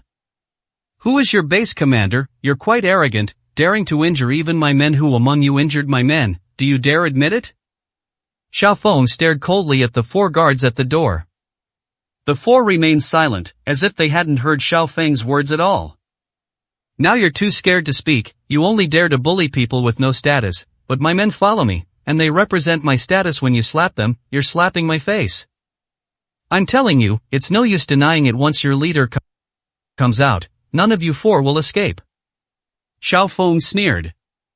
Today, besides arresting Chen Kai, he also needs to get an explanation from the Yunqing base. Otherwise, these guys will really go completely insane. The 4 guards looked at Xiao Feng as if he were an idiot, and didn't even bother to acknowledge him. Ahead, Yi Tang had already led Chen Kai out. Throughout the journey, Chen Kai was constantly struggling internally. "I'm trying to figure out what Su Ming really means. Is this to hand him over to Chen Kai and send him back to Zhengzhou to die?" But Su Wang's last 2 sentences, saying that fate was in his own hands, didn't seem to mean that he was being abandoned. Was it a test? The king of Kyushu was unfathomable, and even he couldn't understand it. However, there is absolutely no way he would go back to Zhengzhou with Xiao Feng. Even if he dies, he would never go back to that kind of place. With that thought in mind, Xiao Feng steeled his resolve. There's not a single good person in Zhengzhou anyway. He just happens to have the War God Army and the king of the 9 provinces backing him up, so what is he afraid of? If you're going to die, at least have some fun before you die. Upon arriving at the entrance, Chen Kai saw Xiao Feng verbally abusing the guards. He immediately flew into a rage, his face contorted with rage. "You?" Yi Tang spoke up, preparing to remind Chen Kai of Su Ming's meaning. In fact, Su Ming's meaning was very simple. As long as Chen Kai clearly stated that he would have no further relationship or contact with the Zhengzhou garrison, he would be satisfied. Even if it's a wanted criminal, he can protect them. But before Yi Tang could speak, Chen Kai raised his hand and said firmly, "War God Yi, there's no need to say anything more. I understand. Let me handle this." After saying that, Chen Kai strode out the door. Xiao Feng. Chen Kai shouted sharply. Xiao Feng suddenly looked up and saw Chen Kai walking out angrily. "Useless trash, I knew where you were hiding. You hid in this Cloud City base. You really have no backbone. Did you really think Cloud City could protect you? These lackeys, can they protect you?" Xiaofeng crossed his arms and sneered. Come here and kneel down right now. I'll personally take you back to Zhengzhou and explain to Commander Yang. You? Chen Kai approached and slapped Xiaofeng across the face, his eyes fierce. You're nothing but my lackey in Zhengzhou. Who do you think you are, daring to arrest me, and you dare to act so arrogantly here? You're tired of living. You. Xiaofeng was shocked. The slap stunned him. He never expected that Chen Kai would dare to attack him even when he was about to die, so he was completely unprepared. The slap landed solidly, making his face turn red. Not to mention Xiaofeng, even Yi Tang was shocked. Has this guy gone mad? This isn't just refusing to associate, it's practically vowing to be irreconcilable enemies with Zhengzhou. Then Chen Kai pointed at Xiaofeng's nose and sneered, Go back and tell Yang Zai that I'll settle accounts with him sooner or later when he sees me again. He better not be so scared that he kneels down. Do you want to die? Xiaofeng was shocked and furious. Is this guy really crazy? How dare they openly provoke us? They're about to die and they don't even realize it. If Chen Kai doesn't return to Zhengzhou to face punishment, there will be no place for him in the entire 9 provinces. You want to die? I'll grant your wish and take him down. Xiaofeng roared, and 7 or 8 of his men charged fiercely at Chen Kai. Chen Kai gritted his teeth and refused to back down. Out of the corner of his eye, he couldn't help but glance at the war god army behind him. Behind them was the war god army. If the war god army made a move, Xiaofeng and his men would be crushed in no time. But a quick glance around revealed that the war god army didn't seem to be making any moves at all. A deep sense of disappointment flashed through Chen Kai's mind. It seems he really has been abandoned by the war god army. But so what? Chen Kai clenched his fists, his eyes red-rimmed, determined not to back down an inch. He was ready to fight Xiaofeng, that good-for-nothing, to the death. If he dares to resist, break both his legs. Xiaofeng roared. It was clear that the crowd was about to surround Chen Kai. Stop! Just then, Yi Tang slowly walked out, letting out a muffled thunderous sound. Everyone was stunned. Yi Tang walked up to Chen Kai, looked at Xiaofeng, and said, Chen Kai is already one of my men. If you want to touch him, you'll have to ask me for permission first, or have your commander Yang come to me personally to ask for him. You're not qualified. Hearing this, Chen Kai was both surprised and delighted. Feeling a great weight lifted from his shoulders, he breathed a sigh of relief. His body went limp, and he almost collapsed to the ground. It seems that today, God, I don't have to die. Xiaofeng's eyes flashed with a sinister light as he stared intently at Yi Tang. You're the commander of the Yunqing base? What a big mouth you have, sending Commander Yang to find you. You think you're worthy? You harbored a wanted criminal and injured my men. Do you know what crimes that is? You're provoking the entire central continent garrison. Can you afford to take the blame? Yi Tang grinned. With a raised hand and a roar, he struck like a thunderclap from a clear sky. Third squad, come out. With his roar, hundreds of war god soldiers surged out from the main gate of the base, each one like an armored demon, exuding a chilling killing intent. Hundreds of guns were raised, all aimed at Xiaofeng at the door. Now, with just one order, I can turn you into a hornet's nest. Can you handle that? Yi Tang asked with a smile. Xiaofeng was instantly terrified, his expression changing from shock and anger to horror, his face turning deathly pale. His 7 or 8 men were so frightened that they scrambled backward and scrambled to hide behind Xiaofeng. He never imagined that the people from this mere Yunqing base would dare to openly point guns at him. If you dare to raise a gun, you dare to fire it. This isn't just for show. Xiaofeng was so frightened that his mouth went dry and he couldn't utter a single word. 201, Chapter 201, Goddess of War. Yunqing is an independent city located at the intersection of Zhengzhou, Qingzhou, and Shuzhou. It is under the joint jurisdiction of 3 regions, and the entire Yunqing has a population of 6 to 7 million. However, Zhengzhou has dozens of cities of varying sizes, with a population of tens of millions. Compared to this, Yunqing is but a drop in the ocean. Therefore, even though Xiaofeng was just a captain in Zhengzhou, his status and position were more than 10 times higher than that of the commander of Yunqing. That's why Xiaofeng arrived full of confidence and arrogance. He thought that as long as he mentioned his name, he could scare the Cloud City base into handing over the people obediently. Unexpectedly, instead of handing over the person, the other party pointed hundreds of guns at him. This situation has completely spiraled out of his control and imagination. Little did he know that he was not facing an ordinary leader of Yunqing, but Yi Tang, one of the 8 Azure Dragon war gods of the war god army. I'm asking you a question, answer me. Yi Tang gave a sharp shout. Xiao Feng trembled with fear, his voice shaking as he pointed at Yi Tang and gritted his teeth, saying, "Fine, well done you Yunqing people think you're invincible, that you can do whatever you want and fear no one, fine, I heard you're also participating in the 3 armed forces competition, don't let me run into you there otherwise, you'll regret what you've done today. Let's go." Xiao Feng glared at Yi Tang fiercely, then turned and left with his men. Idiot. Yi Tang shook her head dismissively. That kid deserves to die, he didn't even recognize War God Yi and the War God army and he dared to challenge them in the 3 armies grand competition. If he runs into them in the 3 armies grand competition, he'll regret it for the rest of his life. Chen Kai sneered and mocked. Shut up too. Yi Tang rolled her eyes. He's just a mere captain of the Central Plains, nothing at all. If it weren't for Chen Kai, he wouldn't even bother to show his face. What a waste of time. King Su, there is another person who wishes to pay his respects, Su Zifeng, the commander of Shuzhou. Yi Tang returned to the base and reported to Su Ming. Su Zifeng? Su Ming frowned slightly. Is that Su Zifeng, the one known as the goddess of war? Su Zifeng, one of the commanders of the Kyushu garrison, was born into a prestigious family with hereditary privileges. She is also a rare female war goddess at a young age. She is already one of the most popular generals in Kyushu and is expected to become a Kyushu military general in the future. With the 3 army competition imminent, the female war goddess Su Zifeng suddenly came to visit him, presumably to seek his advice on tactics. No matter how much Su Zifeng praised him, he wasn't interested.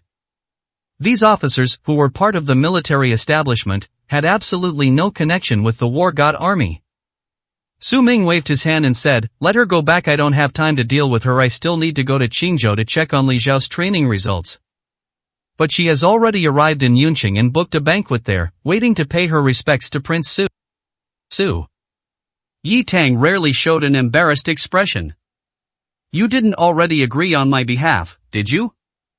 Su Ming frowned, looking at Yi Tang with surprise and suspicion. Judging from Yi Tang's expression, it's probably pretty much a done deal. Yi Tang looked embarrassed and gave an awkward smile. Prince Su, you'll have to make the trip if you're not happy, just send her away. In reality, he had good intentions. Although Su Ming was the king of Kyushu, after divorcing Wan Shirin, he had no woman by his side to take care of him. As a grown man, he couldn't always stay by Su Ming's side, and he couldn't take over his daily life either. He was thinking of finding a good woman for Su Ming. He didn't need to marry her through proper channels, but someone who could take care of Su Ming in place of Wan Shirin would put his mind at ease. It seems that this female war goddess Su Zifeng is quite good. She comes from a prestigious family, has a decent status, and most importantly, she is a commander. She can probably have common topics with Su Ming. So, for the first time, I agreed without consulting anyone. You're really good at causing me trouble from now on. If you dare to agree to anything without my orders, don't blame me for dealing with you according to the law. Su understood Yi Tang's expression and snorted coldly. Yes. Yi Tang smiled and respectfully responded. Su Ming had no choice but to get up and take Shen Luo Yun to the appointment. Yunqing, at the hotel entrance. Young Master Xiao, you're back. Has everything been settled? The Wan family and Zhao Yan welcomed Xiao Feng together. But when Xiao Feng returned, his face was so gloomy it could drip water. He ignored Wan Jia's inquiries. This put the Wan family in a very awkward position, and anyone could see that something was definitely wrong. Luo Hongxia leaned closer and said with a fawning smile, Young Master Xiao, it's alright, things will always be resolved. We've booked a big meal at the hotel, just to celebrate for you. The matter isn't even settled, what's there to celebrate? Xiao Feng glanced coldly at Luo Hongxia and asked with a gloomy expression. This. Luo Hongxia looked embarrassed and quickly found an excuse to say, let's celebrate young Master Zhao's successful victory in the 3 armed forces competition. That shouldn't be a problem, right? Young Master Xiao, please come upstairs. So the Wan family surrounded Xiao Feng and led him into the hotel. When Luo Hongxia arrived at the hotel, she found out that there were no rooms available. What are you doing? Didn't I call ahead to make a reservation? What kind of business is your hotel? Didn't you know that my family was hosting VIP guests? How dare you refuse to give us a room? Luo Hongxia angrily roared at the front desk, pointing at the receptionist and launching into a tirade of profanities.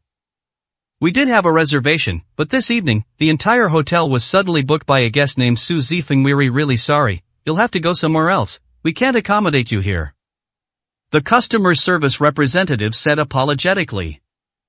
I think you're asking for a guest. What guest could possibly be more important than young Master Xiao? You bunch of blind fools deserve to be mediocre your whole lives. You have no sense of propriety at all. Get your manager here. Let's see how he explains this to me. Luo Hongxia threw a tantrum on the spot, refusing to give an explanation, and vowed to tear the hotel down that day. Upon hearing this, Xiaofeng, who was sitting in the hall with a gloomy face, suddenly looked up and he jumped up, rushed to the front desk, and asked in shock, "What did you just say? Who did you say booked this entire hotel?" Su Zifeng, a female guest. A female war goddess, Su Zifeng, my god. Xiaofeng was immediately shocked. Unexpectedly, Su Zifeng, the commander of Shuzhou, appeared here. What an incredible coincidence. Within the 3 armies of the 9 provinces, who doesn't know the name Su Zifeng? She's beautiful and strong. She is the object of admiration for countless people. She is one of the top beauties in Kyushu. He had heard many stories about Su Zifeng in Zhengzhou and dreamed of meeting this female war goddess. He felt that if he could meet her, his position as a captain would not have been in vain. I never expected to run into him in this tiny Yuncheng. Young Master Xiao, who cares about women or men, or Su Zifeng, daring to take our room is courting death. Don't worry, I'll take some men upstairs right away and kick that girl out if she dares to resist. I'll break her legs. This hotel is booked by the Wan family today. Luo Hongxia said ingratiatingly. However, upon hearing this, Xiaofeng became furious and began to curse. Your Wan family is nothing. 202, Chapter 202 Turning against each other. Xiaofeng flew into a rage, turned around and glared fiercely at Luo Hongxia. I'm warning you, none of you are allowed to cause trouble, not even a sound. Do you know who Su Zifeng is? She's the commander of Shuzhou, and there are millions of troops stationed there. You dare to drive her away. If you dare to offend her, even 10 Wan families wouldn't be enough to compensate you. Commander of Shuzhou? Upon hearing this, Luo Hongxia froze on the spot. The woman who booked the entire hotel was actually the commander of Shuzhou? Luo Hongxia was terrified and broke out in a cold sweat, her mouth agape, unable to utter a word. Fortunately, Xiaofeng stopped her in time, otherwise she would have made a terrible mistake today. If they really offended the commander of Shuzhou, their entire Wan family would be doomed. Now you know, some people are simply not to be trifled with, especially her. Get out of here, the entire Wan family, get out. I am going to see her alone. Xiaofeng said coldly. Okay, young Master Xiao, let's go now. Luo Hongxia turned away dejectedly, her face pale and filled with lingering fear. You dare go.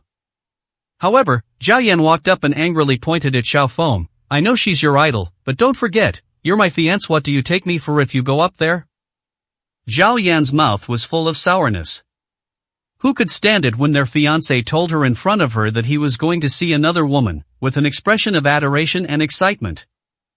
Unmarried? You've already said it. We're not married yet, so why can't I meet other people? You think too highly of yourself. Don't you know why your Zhao family asked me to get engaged? Don't you know why? You just want to curry favor with my position in the Zhengzhou military, so your Zhao family has a backer. Don't point fingers at me, you have no right to. The Zhao family amassed great wealth and power in Zhengzhou by selling toad spring dew, and their business flourished.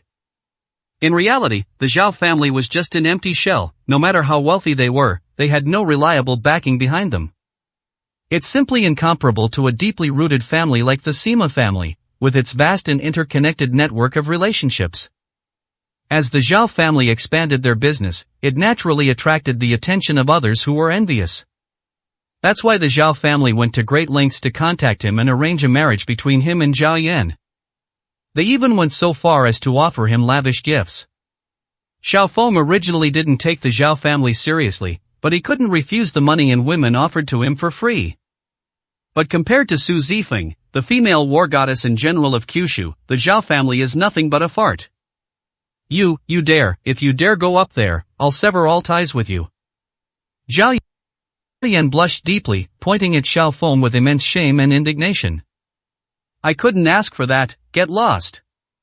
Xiao Feng roared angrily, his eyebrows standing on end. Fine, Xiao Feng, you just wait, I've got it, don't go back to Zhangzhou. Zhao Yan stomped her feet angrily, tears streaming down her face, and turned to run away. Little swallow. Luo Hongxia and the Wan family watched with suspicion and uncertainty. What's going on here? Young Master Xiao, you're turning your back on people way too fast. Seeing Zhao Yan and Xiao Feng looking so intimate before, they thought the two were in love and had a good relationship. They never expected that their relationship was as fragile as paper and would break at the slightest touch. No wonder Xiao Feng didn't give the Wan family a friendly look. It turns out they didn't take the Wan family seriously at all, and Zhao Yan, as the bridge in this relationship, was extremely vulnerable. You all get out of here too. Don't interfere with me and Commander Su, or don't blame me for not letting you off the hook. Xiao Feng gave the Wan family a cold look. Luo Hongxia was too frightened to speak and obediently left with the others. Xiao Feng then straightened his clothes and went upstairs. After a bad day, good luck is finally on its way. He'll get to meet the female warrior Su Zifeng, even if he doesn't get to have any close contact. Just talking to her, leaving a good impression, or even adding her on WeChat would make him very happy. Upon reaching the upper floor, Xiao Feng searched for his room and saw 5 or 6 burly men guarding a private room. Su Zifeng should be inside.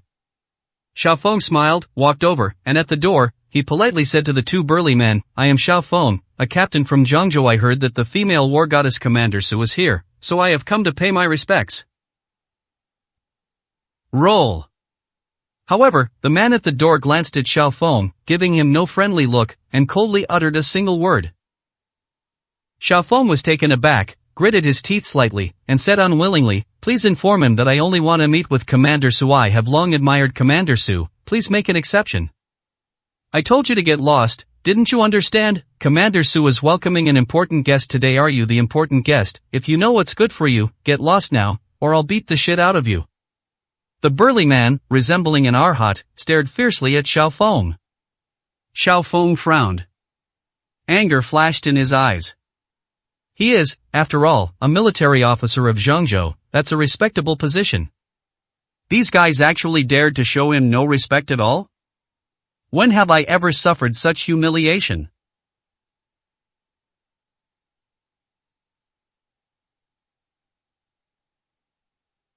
Unless Su Zifeng tells him to get lost in person, he will leave immediately. But why does this doorman dare to talk to him like that? Xiao Feng raised an eyebrow and stared coldly at the man, saying, I am, after all, a military officer of Zhangzhou, and I will represent Zhangzhou in the 3 armies grand competition in the future. I will also be a general of the 9 provinces. What kind of attitude is this? Is it so difficult for you to make an announcement? Your behavior is not only disgracing Commander Su, but if Commander Su finds out, how will he deal with you? Xiao Feng asked with a cold smile. You fucking want to die. The man flew into a rage, veins bulging on his forehead. He grabbed Xiao Feng by the collar and slammed him against the wall with a bang. An immense force pressed down on my chest, like a mountain weighing on me, making it impossible to breathe. Xiao Feng was greatly surprised. As the leader of the army in Zhangzhou, he must possess considerable strength. After all, he is a 9th level war god. But now, this man's single hand is almost suffocating him.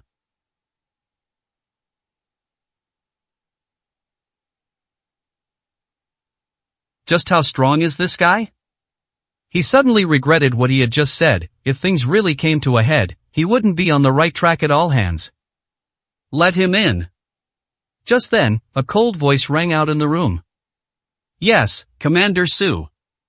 The man then released his grip and glared at Xiao Feng, saying, consider yourself lucky. You'd better not anger Commander Su, or I'll break your neck myself. Xiao Feng gasped for breath, took a few breaths, looked at the others, and pushed open the door to go inside. Upon opening the door, Xiao Feng froze on the spot.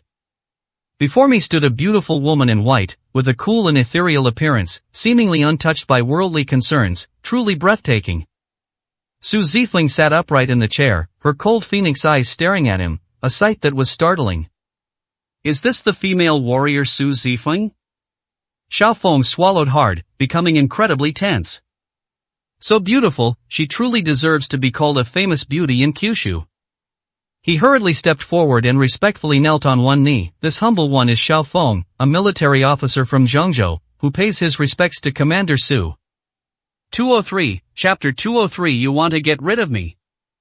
What do you need me for? Su Zifeng lowered her head slightly and looked at Xiao Feng to ask. I just returned from the Yunqing garrison base and heard that Commander Su was here, so I came here specifically to pay my respects, Xiao Feng said solemnly. Although their statuses were quite different, he still tried his best to appear neither humble nor arrogant, hoping that this would make Su Zifeng look at him in a new light. Oh, you've been to the military base in Yuncheng? Su Zifeng looked surprised. She knew very well who was stationed at the Cloud City base. The distinguished guests she's hosting today are right there. Moreover, where would the troops stationed in Yunqing come from? This place is located at the intersection of the jurisdictions of 3 regions, and no troops can stay here, otherwise it will cause sensitive changes. Only the War God Army can remain in Cloud City. Could it be that Xiao Feng's ability to enter and leave the War God Army's base suggests he has some connection with the War God Army? She was still wondering how to get Su Wang to give her some guidance, thinking that maybe the boy might be of some use. Thinking of this, Su Zifeng smiled faintly and said, I've been trying to establish good relations with Zhengzhou since you're a Zhengzhou military officer. You can stay. I happen to be welcoming a distinguished guest, so you can come along and meet him. Does this mean Su Zifeng has accepted herself? Xiao Feng was so overjoyed that he almost jumped for joy.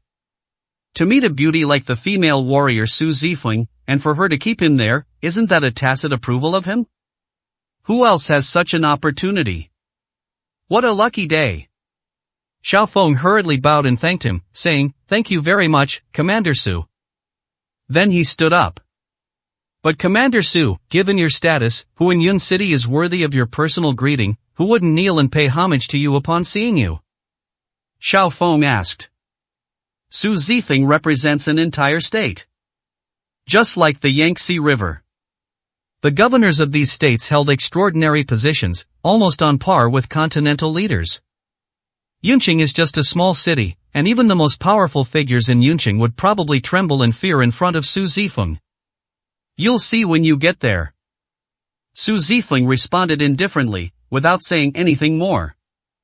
Xiao Feng received no answer and could only obediently sit to the side. However, being kept by Su Zifeng was already a pleasant surprise. His happy smile almost overflowed from the corners of his mouth. When that distinguished guest arrives, I must make a good impression and impress Su Zifeng. Perhaps then I can not only rise to prominence but also win the heart of the beauty. Just then, there was a knock on the door. Commander Su, the men have arrived. Upon hearing this, Su Zifeng stood up abruptly, her expression visibly tense and at a loss for what to do. Xiao Feng also hurriedly stood up. Even Su Zifeng showed such an expression, so who exactly is this person who came? Creak. The door to the room was pushed open, and a figure appeared, slowly walking into the room. Xiao Feng's eyes widened, and he immediately saw it clearly. This kid, isn't he? Isn't that the same piece of trash who provoked him at the hotel before? Xiao Feng was utterly shocked. No, this idiot probably went to the wrong door. How could Commander Su possibly be welcoming such a person? Are you kidding me? Xiao Feng slammed his hand on the table with a bang, pointed at Su Ming and shouted, Kid, get out, how dare you barge into this place, don't you know where you are? If you know what's good for you, get out of here, or I'll break your legs. This idiot, who doesn't even respect the Wan family, dares to barge into Su Zifeng's rooms practically asking for death. Su Ming frowned slightly, his cold gaze sweeping over the 3 people in the room. The white-clad beauty Su Zifeng, the arrogant Xiao Feng, and the solemn-faced old man all frowned even more deeply. What are you doing here? Are you sure you want me to leave? Xiao Feng sneered, I'm not telling you to leave, I'm telling you to get lost. Otherwise, would I be treating you to dinner? I haven't settled the score with you from before, but I don't have time to deal with someone like you right now. Consider yourself lucky. Get lost. We still have to welcome our distinguished guests. If you ruin it, even if you kneel down and beg for forgiveness, it won't do us any good. Alright, you said it. Goodbye. Su Ming grinned, waved to Shen Luoyun behind him, and turned to leave. No. Su Zifeng's expression suddenly changed, and she exclaimed in surprise. Upon hearing Su Zifeng's suddenly shrill voice, Xiaofeng couldn't help but reveal a cold, stern smile. Sure enough, even if Commander Su were to give Su Ming a break and send him away, he might not let such an idiot get away with it. Disrupting Commander Su's dinner party will inevitably come at a price. Now, without him even lifting a finger, Su Zifeng's men will probably break Su Ming's legs. Su Zifeng rushed forward in 2 steps. Just when Xiaofeng thought Su Zifeng was about to make a move, Su Zifeng suddenly knelt respectfully before Su Ming with a thud, and called out, saying, "Su Zifeng, a young general from Shuzhou, pays her respects to Prince Su. Please forgive me if I have made any mistakes." What? Xiaofeng was so shocked he almost jumped up, his jaw nearly dropping to the ground. What are you doing? What's going on? The goddess of war actually knelt down to this kid? Isn't he dreaming? Xiaofeng felt like he couldn't breathe. Su Ming then slowly turned around, his gaze falling on Xiaofeng, and sneered, "It's not that I don't want to keep you, it's that your people want to drive me away. Is this kid one of your subordinates? If you don't want him, why invite me here?" Upon hearing this, Su Zifeng broke out in a cold sweat, her once spirited and pretty face instantly turning pale with fright. She never expected things to turn out this way. She thought Xiaofeng had some kind of close relationship with the war god army. So she didn't stop Xiaofeng from speaking just now. Unexpectedly, this idiot dog couldn't say anything decent and actually offended Prince Su. Su Zifeng was so angry she wanted to kill someone. She went to great lengths to meet the king of Kyushu, even traveling thousands of miles from Shuzhou to Yunqing, and now she was almost ruined by Xiaofeng. Su Zifeng hurriedly raised. He stammered in fear, "Prince Su, I don't know, this boy's not one of my many. Only heard he came from the Yunqing garrison base, and I thought." Su Zifeng was sweating profusely with anxiety, and hesitated to speak. "What did I think it was?" Su Ming sneered, his gaze turning cold. "Did you think I would know someone like that, a mere captain from Zhengzhou, as insignificant as an ant? Do you think I would even consider someone like that a threat? Were you the one inviting me, or were the people from Zhengzhou inviting me?" "Su Zifeng, I had heard that you act decisively and with the demeanor of a great general, so I was prepared to give you some face. I didn't expect you to disappoint me so much." Su Ming snorted coldly. He wasn't actually angry, he just had no interest in the meeting to begin with. He wouldn't have come if Yi Tang hadn't agreed in advance. Now is the perfect opportunity to directly decline. But when Su Zifeng heard these words, it was like a thunderbolt, and she was almost scared to death. He jumped up, turned around, pointed at Xiaofeng, and roared, "Come here." Xiaofeng trembled and slowly walked over. Looking at Su Zifeng in astonishment, he said, "Commander Su, are you mistaken? I just saw this kid a few days ago. He's just a good-for-nothing wandering around Yan City. Why are you treating him like this?" Snap! Before Xiaofeng could finish speaking, Su Zifeng slapped him across the face. Bang! The immense force sent Xiaofeng flying, landing on the ground and spitting out blood. Xiaofeng was completely numb from the beating. He covered his face, turned around in shock, and his face was full of terror. 204, Chapter 204, Ancient Military Strategy. She truly deserves to be called a female warrior. Su Zifeng may appear to be just a beautiful woman, but when she makes a move, her strength is immense, even surpassing that of those powerful warriors at the level of war gods. But that wasn't all. Su Zifeng, his face filled with murderous intent, swiftly drew a knife from the side and pointed it at Xiaofeng. "You beast, how dare you show off in front of me, ruining my plans, and even disrespecting Prince Su. I'll chop you down right now to apologize to Prince Su." "Don't want." Xiaofeng was so frightened that his liver and gallbladder were about to burst. He covered his head with his hands and even peed himself in fear. However, Su Zifeng didn't care about any of that. Her anger was so intense that it almost burst out of her head, and her beautiful face was distorted. She has to chop this brat to pieces today. Only then can one make up for their losses. Etc. At this moment, Su Ming spoke calmly. Enraged to the point of almost losing his mind, Su Zifeng heard Su Ming's voice, but the knife in his hand stopped abruptly in mid-air. Su Ming calmly said, "He was the commander of the Yangzai garrison in Zhengzhou. If you kill him, no one will represent Zhengzhou in the three armies competition. Yangzai will definitely investigate thoroughly if they find out it's about you. what do you plan to do, go to war with Zhengzhou directly? These words calmed Su Zifeng down a bit. That's right. Killing a piece of trash is insignificant. But if the impact is large, the impact of this matter will multiply, and it will no longer be a matter for one person. This evolved into a feud between Zhengzhou and Xuzhou. It could very well lead to armed conflict.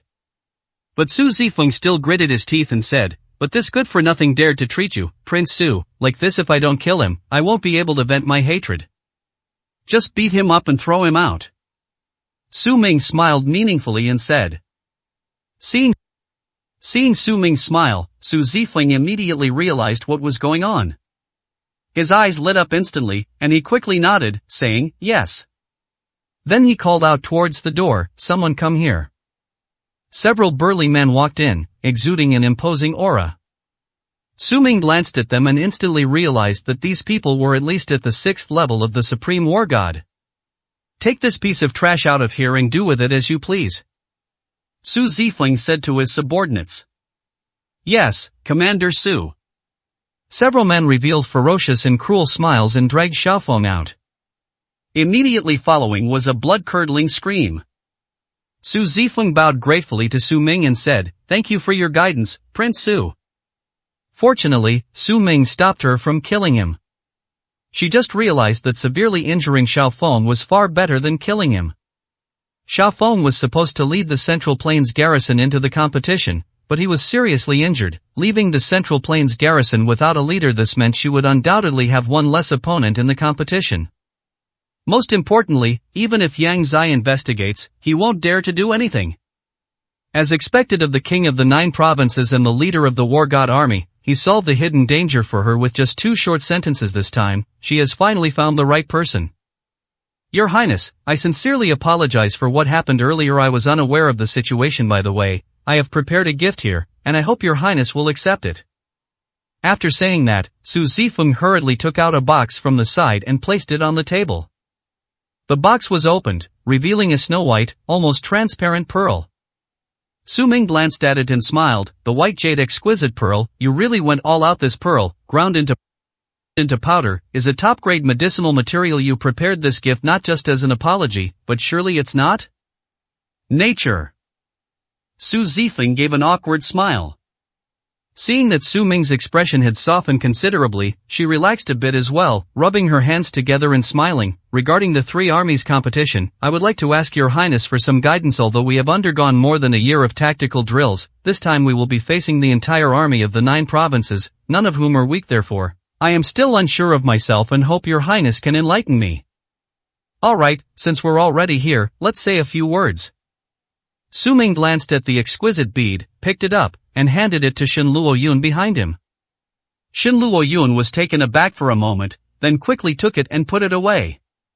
Su Zifeng felt a pang of sadness when she saw Shen Luoyun behind Su Ming. Unexpectedly, the king of Kyushu, a peerless genius, already has a woman by his side. But Yi Tang told her that Su Wan was still single. She thought she still had a chance, and before she was full of anticipation, but now all that's left is disappointment. However, in comparison, the woman behind King Su is completely unworthy of him. Her temperament is that of a demure, domestic woman. It's not impressive at all. Her looks are just passable, nowhere near as good as hers. Could she be Prince Su's maid? Su Zifeng guessed. Su Ming walked to the table and sat down. Show me your tactical blueprints. Yes. Su Zifeng turned to the old man beside him and said respectfully, Elder Jiang, please show the tactical diagrams to Prince Su. The old man, whose face was covered in wrinkles like dried tree bark, looked Su Ming up and down before slowly taking out a blueprint from his pocket. There were 7 or 8 sheets in total, laid out in a row on the table. After the blueprints were laid out, the old man's face showed great confidence, clearly indicating that he was very proud of this tactic. This is a top-level tactical strategy that he has devoted his whole life to studying, and that was passed down from his previous master. There's only one like it in Kyushu. He studied it his whole life, but only managed to understand 7 or 8 tenths of it. The average person probably wouldn't even understand it. The young man in front of me, although called the king of the 9 provinces by Su Zifeng, is probably only 25 or 26 years old. He probably can't even understand this blueprint. It's simply impossible to evaluate. However, Su Ming merely glanced at it and grinned. Oh, not bad. The ancient military strategy Long Serpent Formation, derived from the Bagua Formation, created by Master Zhuge 1,000 years ago, has been passed down to this day and has undergone countless evolutions. This can already be considered a secret technique. You can tell? The old man's confidence froze on his face, replaced by shock. This kid actually figured out this military strategy at a glance? Is this a coincidence? This kind of thing, except he is someone others might study for a lifetime and still not understand. Pity. Su Ming smiled and shook his head, saying with some regret, it's a pity that your method of tactical deduction is wrong. The first 3 diagrams are okay, but the last 5 are a complete mess. Of course, this is not a problem with ancient military strategies, it's that you figured it out yourself. Simply put, you've ruined something good. You're talking nonsense. The old man suddenly stood up, trembling with anger, and pointed at Su Ming, shouting, what do you know? I've spent my whole life studying and condensing it into these 8 blueprints, and you actually say I've made a mistake. Do you think you can compare your 20 years of knowledge to mine? Mine? Who do you think you are? The old man's withered face was flushed with anger, clearly indicating that he was furious and his blood was rushing to his head. This is his lifelong pride. How can he accept being belittled to the point of worthlessness by Su Ming? Su Zifeng, standing to the side, was also shocked and broke out in a cold sweat. Her beautiful eyes were wide open, and she didn't know how to respond. The old man's name was Jiang Chongshan, a famous military strategist from Shuzhou. He was also her mentor. She owes most of her success to Jiang Chongshan's guidance. Jiang Chongshan held an extremely high position in her heart. This grand military competition is of paramount importance. If she can defeat the garrisons of the other 8 states and rank first, she will be directly promoted to the rank of General of Kyushu. Famous throughout the world. That's why Jiang Chongshan brought out the ancient military strategy he had studied and treasured all his life. Unexpectedly, he has now been despised as trash by Su Ming. Su Zifeng also found it hard to accept. Could it be that Su Ming is too young and simply doesn't understand? Although he is the king of the 9 provinces, his age is a factor to consider. This ancient military strategy has a history of over 1,000 years. 205, Chapter 205 Flattery. Zifeng, let's go. This kid doesn't know anything and Ali think he's just pretending and talking nonsense. It's a shame you found someone like him to guide you, you almost let him ruin your life. Why should our Shuzhou army need guidance from such a greenhorn? Jiang Chongshan angrily flung his hand away and beckoned Su Zifeng to leave. But Su Zifeng was somewhat unwilling, mainly because she didn't want to offend Su Ming. He cautiously said, Prince Su, are you sure you're not mistaken? Why don't you take another look? My master has spent his life studying ancient military strategy, his deductions shouldn't be wrong. Su Ming smiled wryly and shook his head. If I say there's a problem, then there's a problem. Whether you believe me or not is your business. If you don't believe me, then don't come looking for me. What kind of persuasive power do you have? If you're really capable, let's see who's the best in the competition. The title of King of the 9 Provinces, I think it's all empty words, just a greenhorn. Jiang Chongshan scoffed. Then he shouted at Su Zifeng, Zifeng, are you leaving or not? If you don't leave, I'm leaving. Su Zifeng looked embarrassed and could only say apologetically to Su Ming, Your Highness Su, I'm so sorry. I'll apologize to you in person next time. I'll take my leave now. After saying that, Su Zifeng followed Jiang Chongshan and left quickly. Su Ming tapped his fingers on the table, a playful smile playing on his lips. Jiang Chongshan's ancient military strategy is quite interesting. Although the deduction was completely wrong, ancient military strategy is still ancient military strategy, and its depth is unfathomable. Even if the deduction is wrong, it can still be very powerful when used effectively. If this ancient military strategy were applied to a grand military competition, and without any prior knowledge of it, Li Zhao's abilities alone wouldn't be enough to secure a victory. Brother Su, is there really a problem with that tactic? That old man seemed pretty tough, or were you just trying to scare him? Shen Luoyun, who had been holding back for a long time, finally couldn't help but ask. Su Ming smiled calmly. The long serpent formation emphasizes mutual support and interlocking like a snake. It should be flexible and adaptable, moving freely without any weaknesses, but this old man has clearly gotten stuck on a pedant. He transformed the flexible long snake formation into a rigid single-line long snake formation. With this formation, unless his Shuzhou army is invincible, it will be easily scattered if attacked from both sides. I see. Shen Luoyun suddenly realized. Although she didn't understand military strategy, she figured it was the same as medicine. Simply following a prescription to prescribe medicine was not the right approach. Sometimes the effectiveness of medication depends on the severity of the illness. It's their loss if they don't believe you, but it's better not to tell them. Look at the way that Su Zifeng looks at you, Sugage. She's practically drooling. It's best to stay away from that kind of person. Shen Luoyun said with a hint of jealousy. Just now, Su Zifeng compared herself to her, and she was also secretly comparing herself to Su Zifeng. In comparison, it seems that I am inferior in every aspect. This made her very unhappy, and she wished that kind of person would get further and further away from Su Ming. Su Ming stood up and said, let's get ready and set off for Zhengzhou in the next couple of days. The three armies grand competition will be held in Qinghai, Zhengzhou, and I'm also planning to meet with Li Xiao there. Okay, I'll inform the Shen family and tell them to get ready. Shen Luoyun said with a happy expression. Outside the hotel, Jiang Chongshan got into the car with a furious expression. Su Zifeng followed closely behind and got into the car. After getting in, Su Zifeng couldn't help but say, Master, why didn't you listen to him finish? Maybe he has a different perspective, maybe it can be helpful to us. Although she trusted Jiang Chongshan's abilities. But with the title of King of the 9 provinces, he should have some abilities. And she always felt uneasy.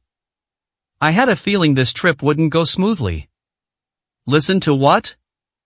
Jiang Chongshan's face darkened, his eyes filled with gloom. I've studied ancient military strategy my whole life. Who in the 9 provinces doesn't know my name? Why should a mere 20-something-year-old brat point fingers at me and spout empty talk? He wasn't even born when I was studying military strategy. Do you really think a kid is more reliable than me?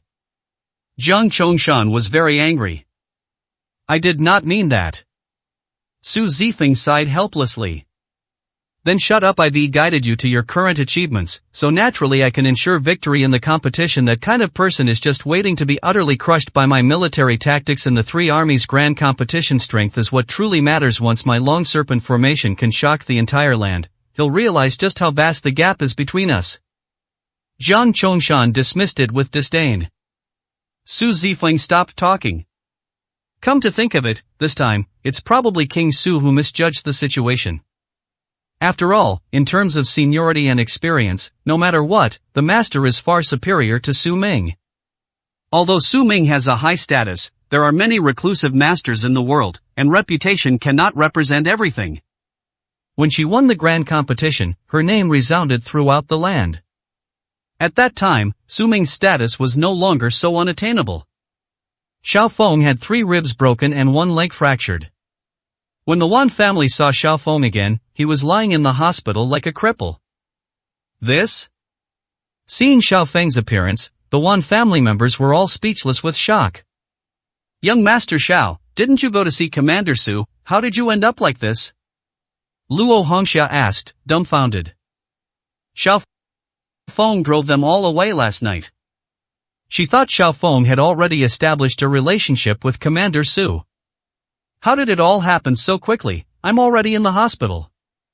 Serves you right. Do you think they'd even look at someone like you? Yes, you're a military officer from Zhengzhou, but they're the commander of a province, more than 3 ranks higher than you. Why would they deign to look up to you? You don't know what's good for you. Watching this scene from the side, Zhao Yan, recalling Xiao Feng's treacherous behavior, sneered and made sarcastic remarks. Xiao Feng's eyes darted around as he gritted his teeth. He couldn't very well say that it was really Su Zifeng who beat him up like that. That was truly embarrassing. Moreover, he now has to rely on the Wan family and Zhao Yan. Send yourself back to Zhengzhou. Otherwise, in his current state, who knows when he will be able to return to Zhengzhou. He still had to participate in the 3-army competition, which was his chance to stand out. If he missed it, he would never have another chance. Thinking of this, Xiao Feng raised his head and said, No, we were attacked Commander Su and I got along very well, and he even invited me to have dinner with him, but suddenly a group of people appeared out of nowhere, and they were after Commander Su. I saw that the situation was not good, so I stepped forward to protect him, and this is what happened to me. Ha ha ha ha. Upon hearing this, Zhao Yan burst into laughter. Do you even believe what you're saying? If you claim you saved Commander Su, why are you lying here without anyone even glancing at you? Huh? Are you lying to yourself? Even at a time like this, you still won't give up, a toad trying to eat swan meat?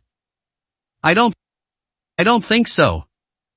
Luo Hongxia frowned and shook her head, saying, Commander Su held a grand banquet in Yunqing, and all sorts of wealthy families went to pay their respects. Even our one family received an invitation. It's possible that she's trying to investigate this matter.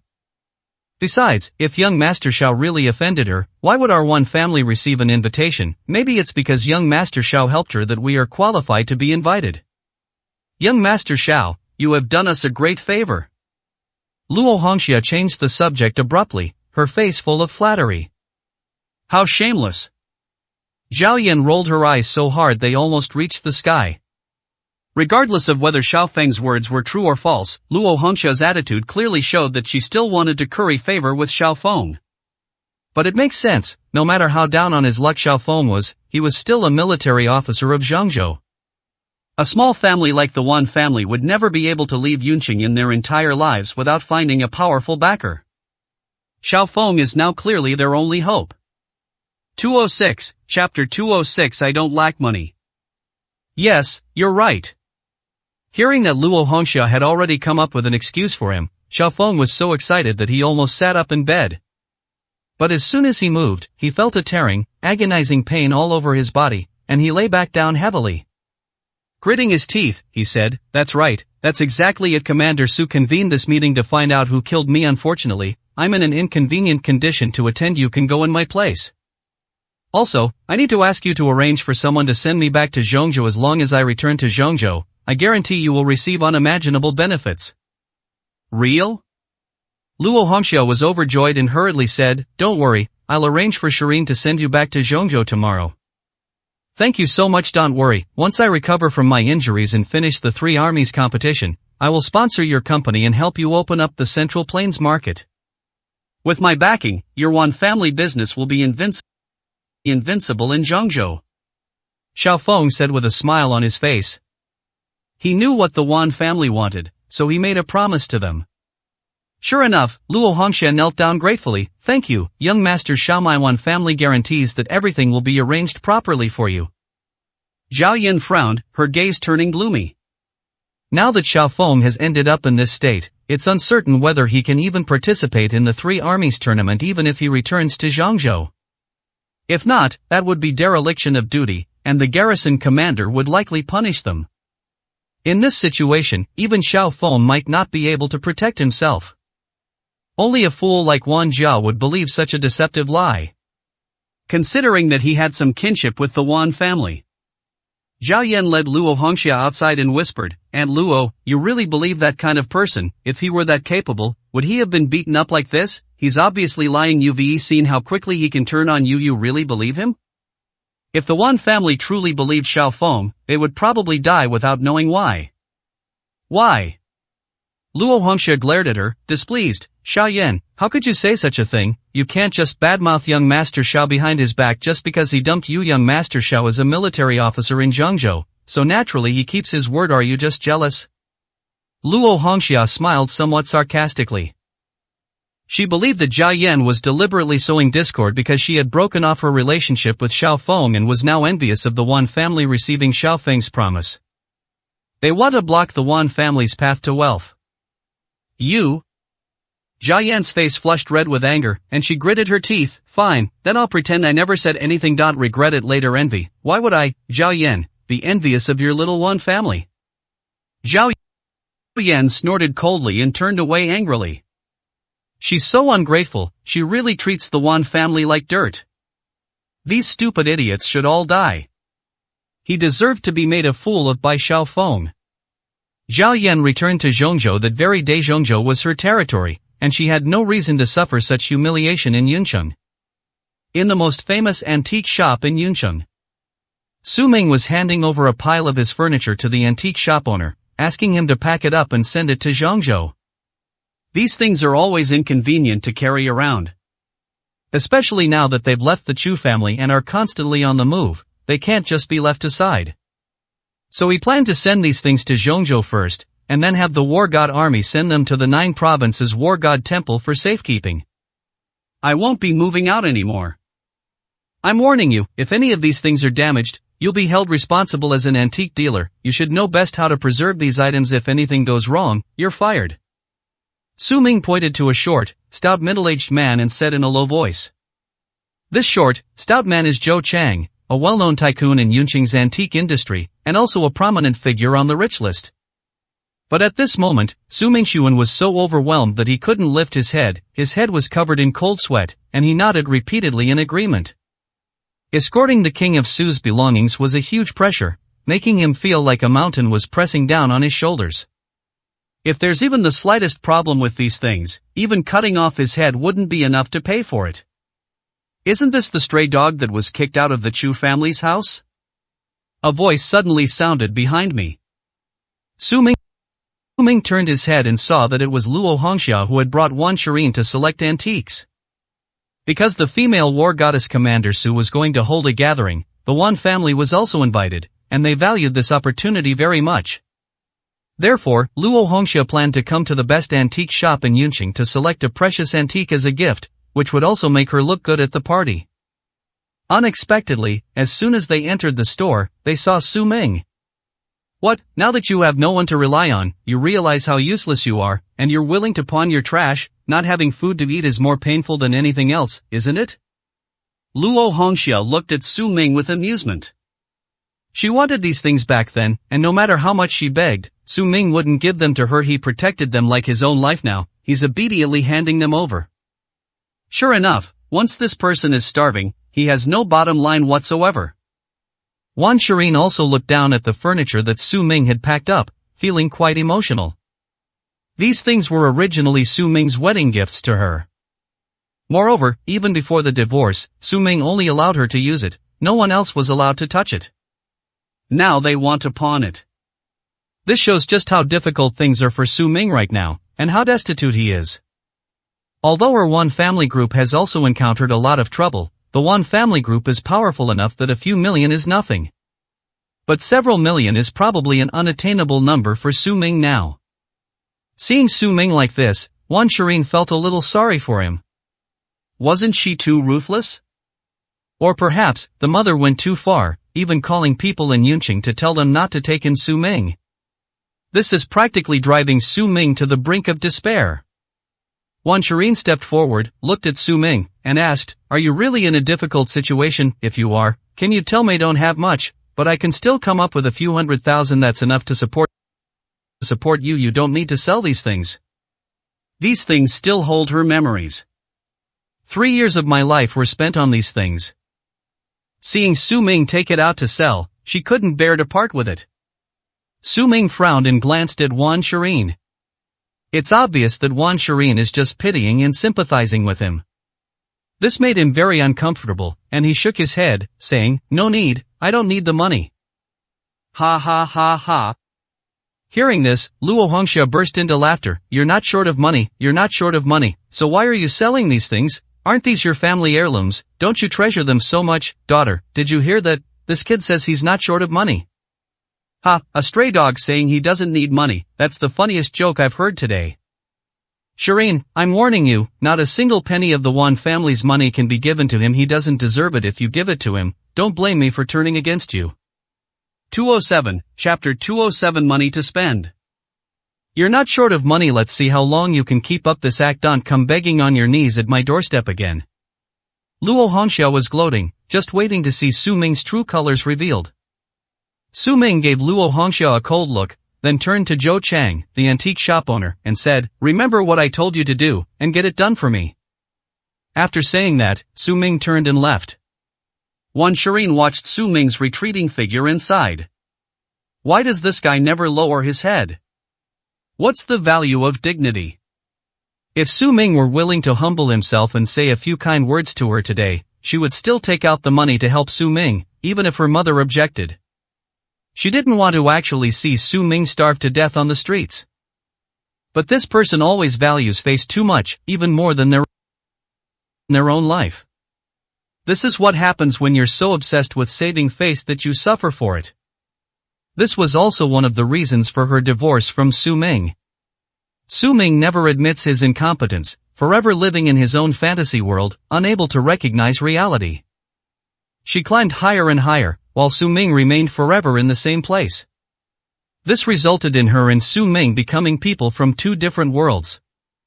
Stop looking at them. That kind of trash deserves to starve to death on the streets. We're going to attend Commander Su's gathering. People like that should disappear from our world completely from now on.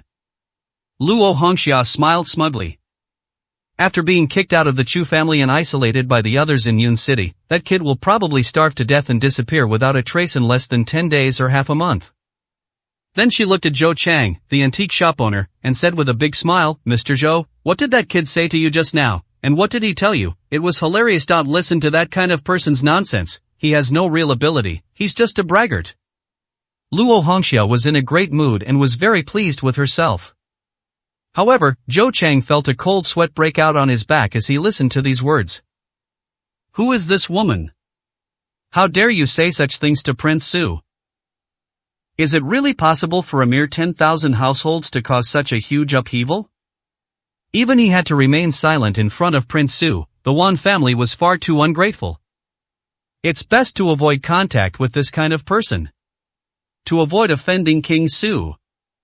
Thinking of this, Zhou Chang glanced at Luo Hongxia and said in a deep voice, what you're told is none of your business. It's not something you can interfere with. You'd better leave now. My antique shop isn't accepting customers today. No, Mr. Zhou. Luo Hongxia's expression changed, her face filled with shock. Boss Zhou, we're here to buy antiques as gifts for Commander Su. Can you recommend one? We're willing to pay any price. As long as it's right, we'll buy it immediately. Luo Hongxia brought up Su Zifeng, assuming that even if Zhou Chang didn't give her face, he would at least give Commander Su face. Other gifts were not worthy of Commander Su's status, so only this expensive antique was presentable.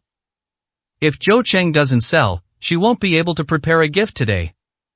However, Zhou Chang was completely unconvinced, coldly staring at Luo Hongxia. A shallow woman like you dares to buy my antiques? Do you even know how to appreciate them? You really think you're rich? The Wan family is nothing but a fart in my eyes. Get lost. I'm not selling my stuff to the Wan family. Roll. Zhou Chang let out an angry shout and slammed the door of the antique shop shut, not even bothering to talk to Luo Hongxia anymore. How dare they disrespect Prince Su? From now on, all Wan families will be refused access to his products. Outside the gate, Luo Hongxia was completely stunned, her face disheveled in the wind. What's going on in the city this week? Did you take the wrong medicine? Why is she suddenly so irritable? What did the Wan family do to offend Zhou Chang? Why is he acting like this and even insulting her? Luo Hongxia blushed and couldn't accept it. Wan Shireen also couldn't quite understand. The Wan family has no grudge against Zhou Chang, so why is it like this? They had just arrived and had only exchanged a few words with Su Ming. Could it be because of Su Ming? Impossible. Wan Shireen immediately dismissed the idea. Zhou Chang didn't even respect the Wan family, so Su Ming was even less likely to care about him.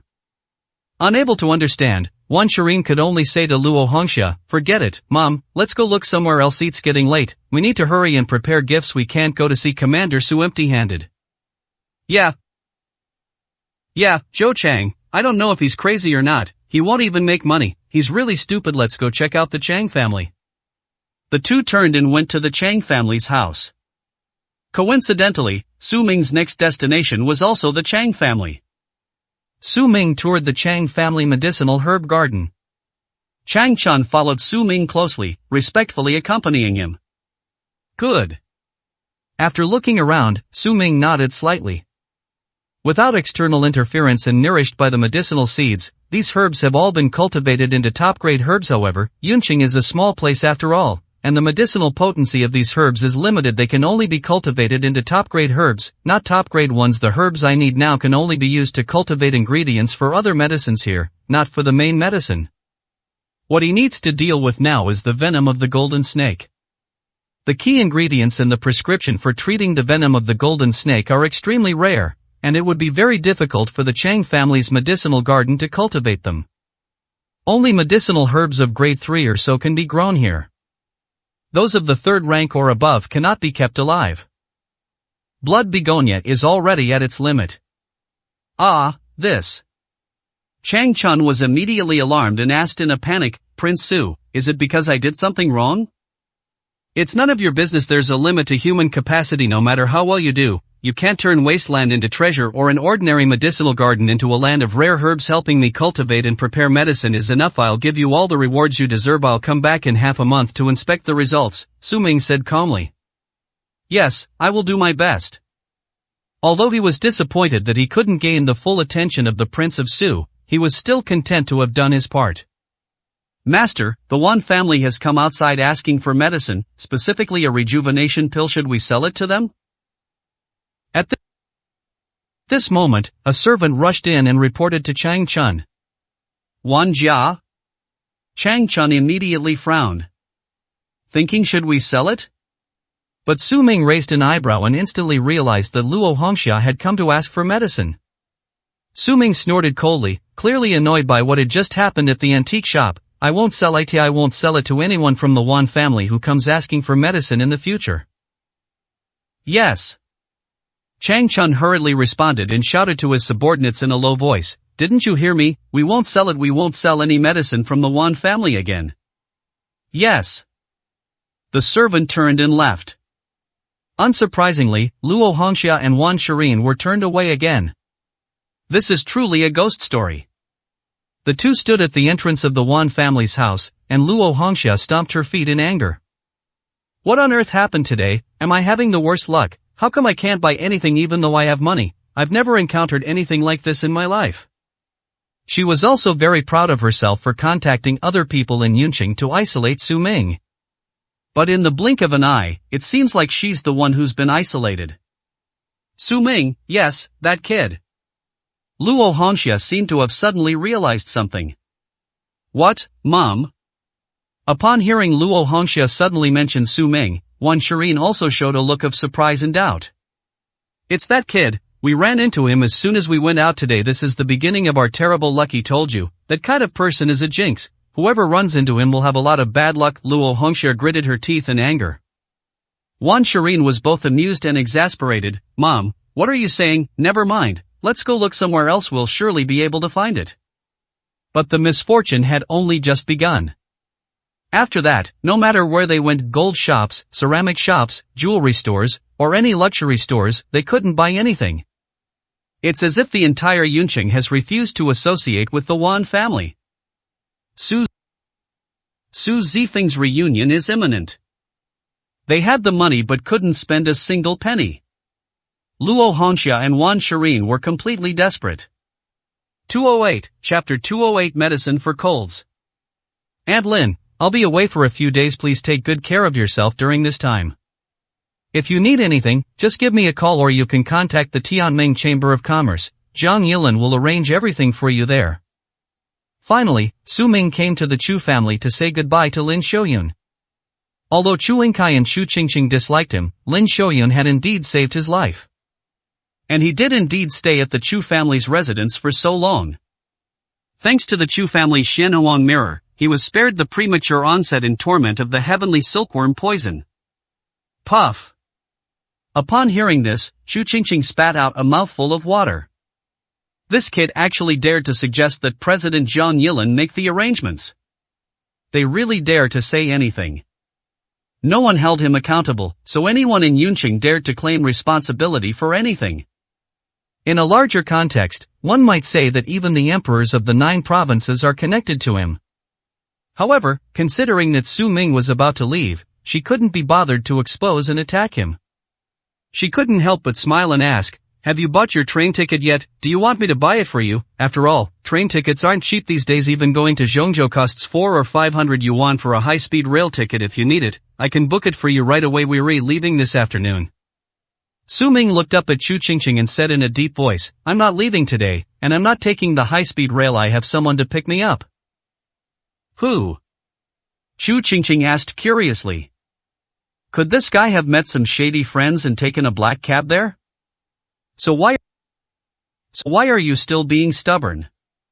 Is a high-speed train not 100 times more luxurious than a black cab?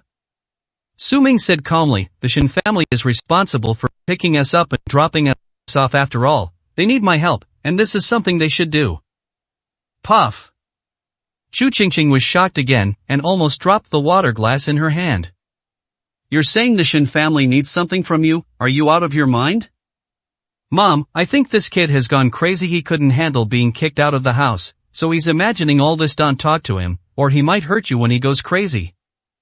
The Shin family needs your help. The Shin family is the #1 medical family in Zhengzhou. Even the Tianming Chamber of Commerce treats people from the Shin family with utmost respect. They need your help. What do they need from you? Do you know medicine, or are you more skilled than the medical king Shin Tsonglin? Chu Qingqing was truly furious. This kid, even in this state, still hasn't changed his ways. It would be a miracle if they ever amounted to anything. Fortunately, she kicked that kid out, otherwise she would have gone crazy sooner or later listening to Su Ming's words every day.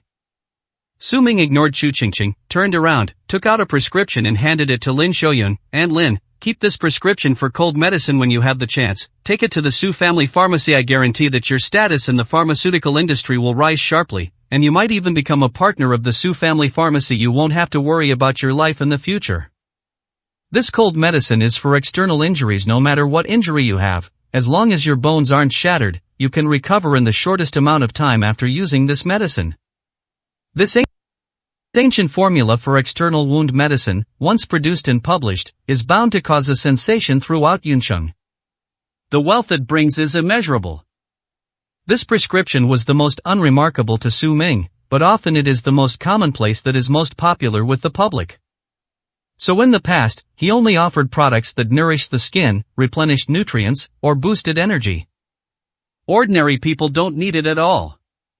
The value created is not that significant.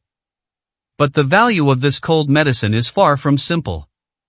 This was also the reward he had previously mentioned he would give to Lin Xiaoyun.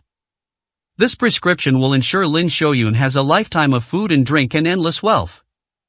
However, just to be on the safe side, this should not be shown to others easily. Even if it is given to the people at the Su family pharmacy, it should only be shown to the head of the Su family. It is best to only show him half of it, so as to achieve the best effect. Su Ming reminded him. I see. Lin Xiaoyun nodded slightly, holding the prescription. My heart is filled with countless emotions.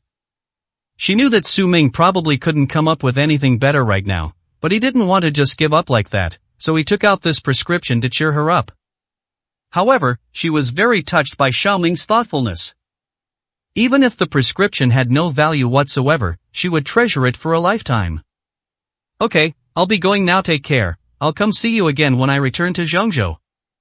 After saying this with a smile, Su Ming turned and left.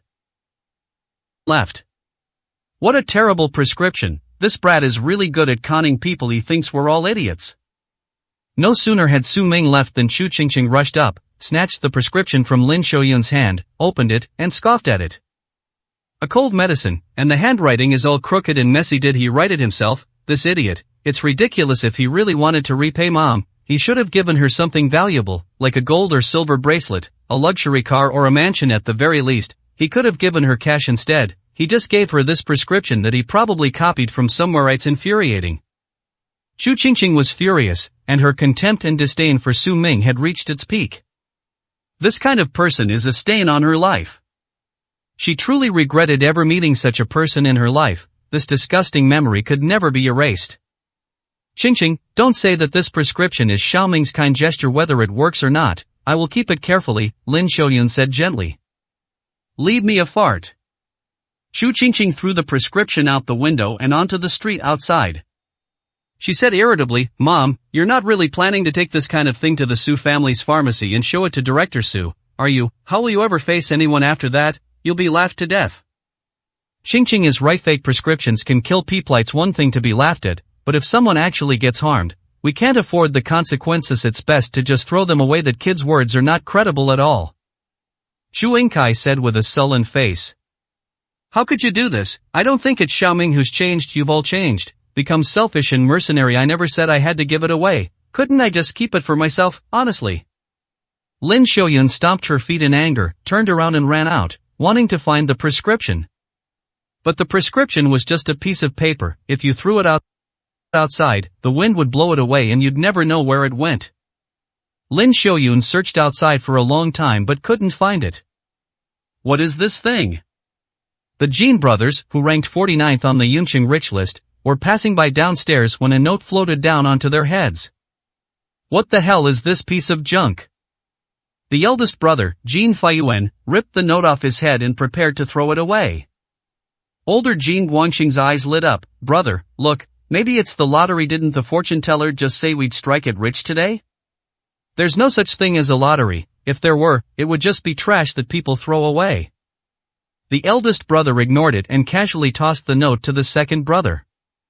The second brother opened it and was immediately shocked. Big brother, this is a legendary ancient prescription, a magic medicine for colds. What? The eldest brother almost tripped and fell over. He quickly turned around, ran to the second brother's side, and upon closer inspection, realized it really was an ancient remedy for colds. The two were instantly stunned and stood there dumbfounded. The Jin family is about to strike it rich. 209, Chapter 209. No entry or exit allowed. 10,000 families. Luo Hongxia and Wan Shirin wandered around for 2 days, visiting shops of all sizes in Yuncheng, but they couldn't buy a single valuable gift. Nobody wanted to sell anything to them. This put the entire Wan family in a state of panic. Tonight is the day of the grand reunion of the female warrior Su Zifeng. If you can't find a decent gift, you might be questioned at the party. Most importantly, if other wealthy and powerful people in Yuncheng saw this situation, probably no one would want to associate with the Wan family anymore. Mom, I think this is the only way. Don't we still have an apartment in the Cloud Palace? It's the one my brother bought from someone else, and we haven't even inspected it yet. We went to inspect it today and got the land deed. We'll use this house as a gift later. A house in the Cloud Palace is worth over $1 billion. Giving it as a gift shouldn't be embarrassing. It should even catch Commander Su's eye. Wan Shirin's eyes darted around, and she made up her mind. That won't do. Luo Hongxia's eyes widened instantly.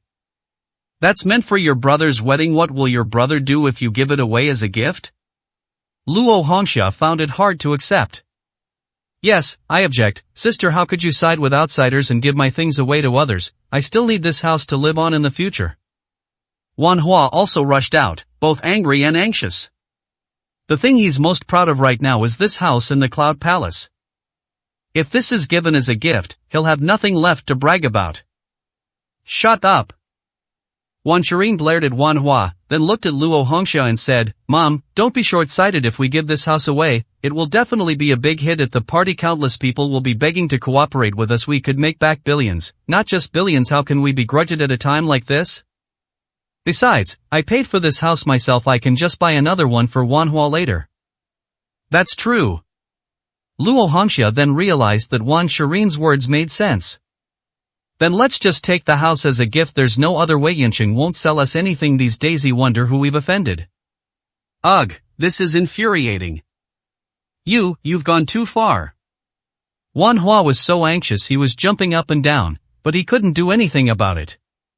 He had no say in the Wan family. Although his sister and mother doted on him, he couldn't make the decisions at crucial moments.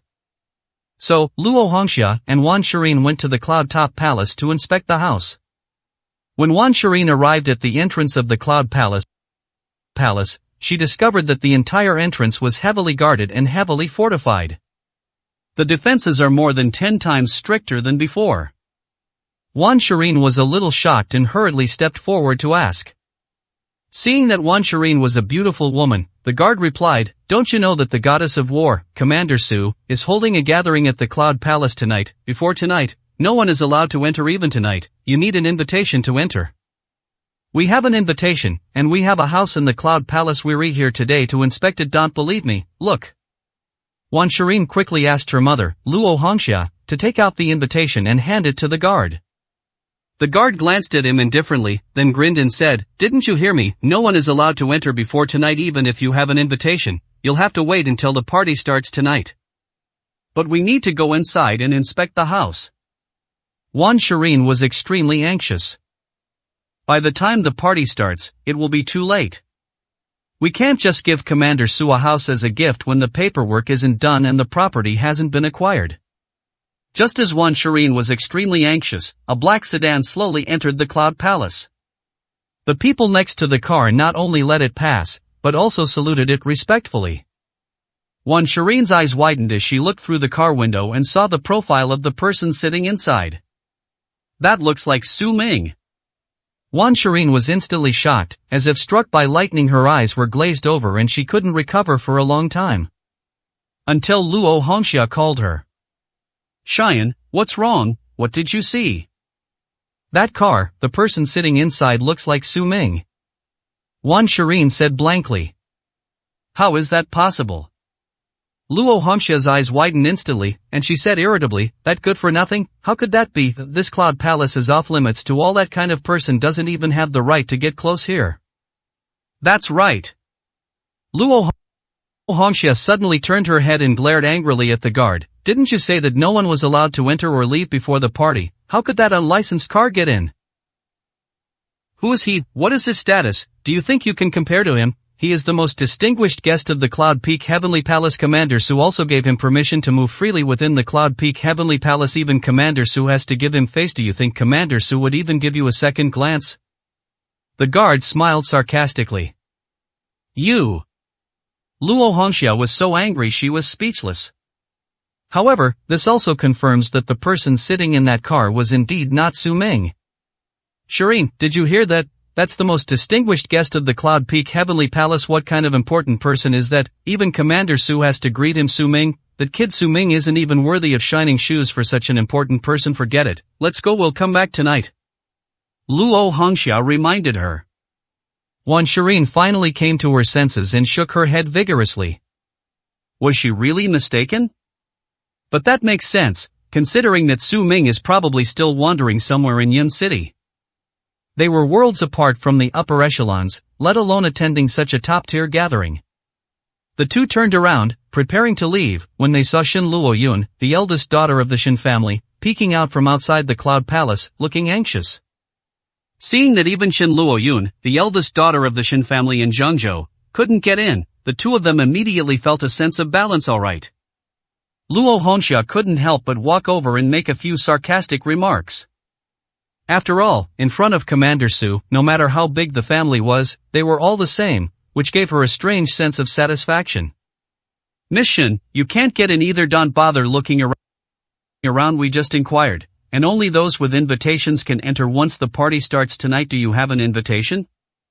If you don't have an invitation, even if you are the eldest daughter of the Shin family, you are not qualified to attend this gathering. Luo Hongxia said with a sarcastic smile. Then he waved the bright red invitation in his hand, full of arrogance. No, I am. Shin Luo Yun frowned, about to speak. But Luo Hongxia interrupted her, grinning and saying, Alright, stop explaining. I know Miss Shin, your status is different, but Commander Su is just that powerful. In front of Commander Su, everyone is the same. Commander Su treats everyone equally. I admire Commander Su more and more now, and I'm looking forward to meeting her in person at the gathering tonight. Luo Hongxia looked smug. 210, Chapter 210 Amassing Wealth. That's not what I meant. Shin Luo Yun frowned and snorted coldly, I'm just waiting for takeout because the Cloud Palace is under lockdown. Takeout can't be delivered in. Nihiro hasn't had breakfast yet, so I'm going to send it to him. As soon as she finished speaking, the takeout was delivered to her, and Shin Luo Yun took it. What? Luo Hongxia was startled. Could it be that Shin Luo Yun had already made contact with Commander Su ahead of time? He couldn't help but ask in surprise, Great Hero, are you Commander Su? Commander Su is nothing. Even Commander Su has to bow down in front of him. Didn't you see him go in by car? Alright, I'm not going to waste my breath on you anymore. I am going in first. After saying that, Shin Luo Yun turned and walked into the Heavenly Palace on the cloud top. The guard stepped aside, bowing respectfully, to allow Shin Luo Yun to enter the Heavenly Palace on the cloud top. Seeing this, Luo Hongxia and Wan Shireen were completely bewildered. What exactly is going on? Didn't we agree that no one was allowed to enter before the party? How come it seems like only the two of them are not allowed in, while everyone else is allowed in without any problem? Who was that That person in that car just now, even Commander Su had to be so deferential to him. Could that be the real big shot at this gathering? Luo Hongxiao was utterly shocked. Wan Shirin clenched her fist secretly. She then realized just how far she was from the truly top circles. Without ability, one can only remain an outsider. But someone like Shen Luoyun can come and go as she pleases. One day, she will surpass Shen Luoyun and make the Wan family's name resound throughout Yunqing and Zhangzhou. This gathering is just the beginning. The luxury mansion in the Cloud Palace that is being given away will surely make the Wan family stand out and shine at the gathering. If this can impress Commander Su, the value of Wanja Group will increase tenfold overnight. Shen Luoyun returned to the most luxurious villa in the Cloud Top Heavenly Palace with the takeout. Brother Su, I ordered takeout. Let's eat together. I remember you haven't had breakfast yet. Shen Luoyun pushed open the door and entered with a big smile on her face. But as soon as I entered the door, I froze. The room was filled with a table laden with all sorts of delicacies, a multitude of delicious dishes served early in the morning. Compared to this, the wontons and dumplings in her hand looked utterly shabby and unworthy of being seen. Su Zifeng was sitting next to Su Ming, with a big smile on her face. This woman.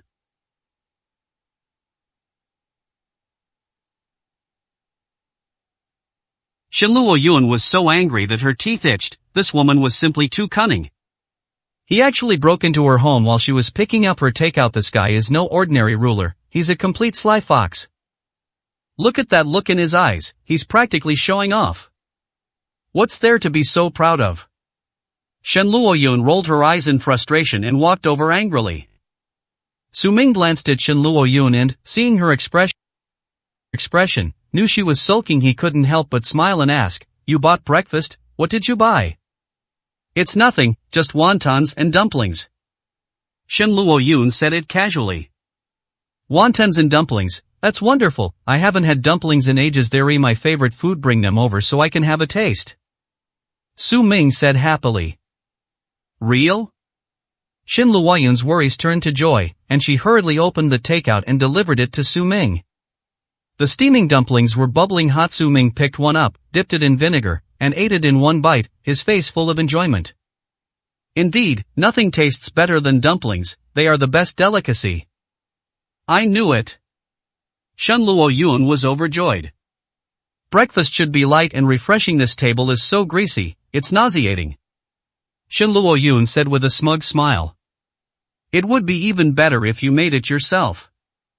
Su Ming looked at the dumplings and said with some disappointment. Brother Su, I'll go learn right away. When we get to Zhangzhou, I'll cook it for you myself. Shen Luoyun smiled happily.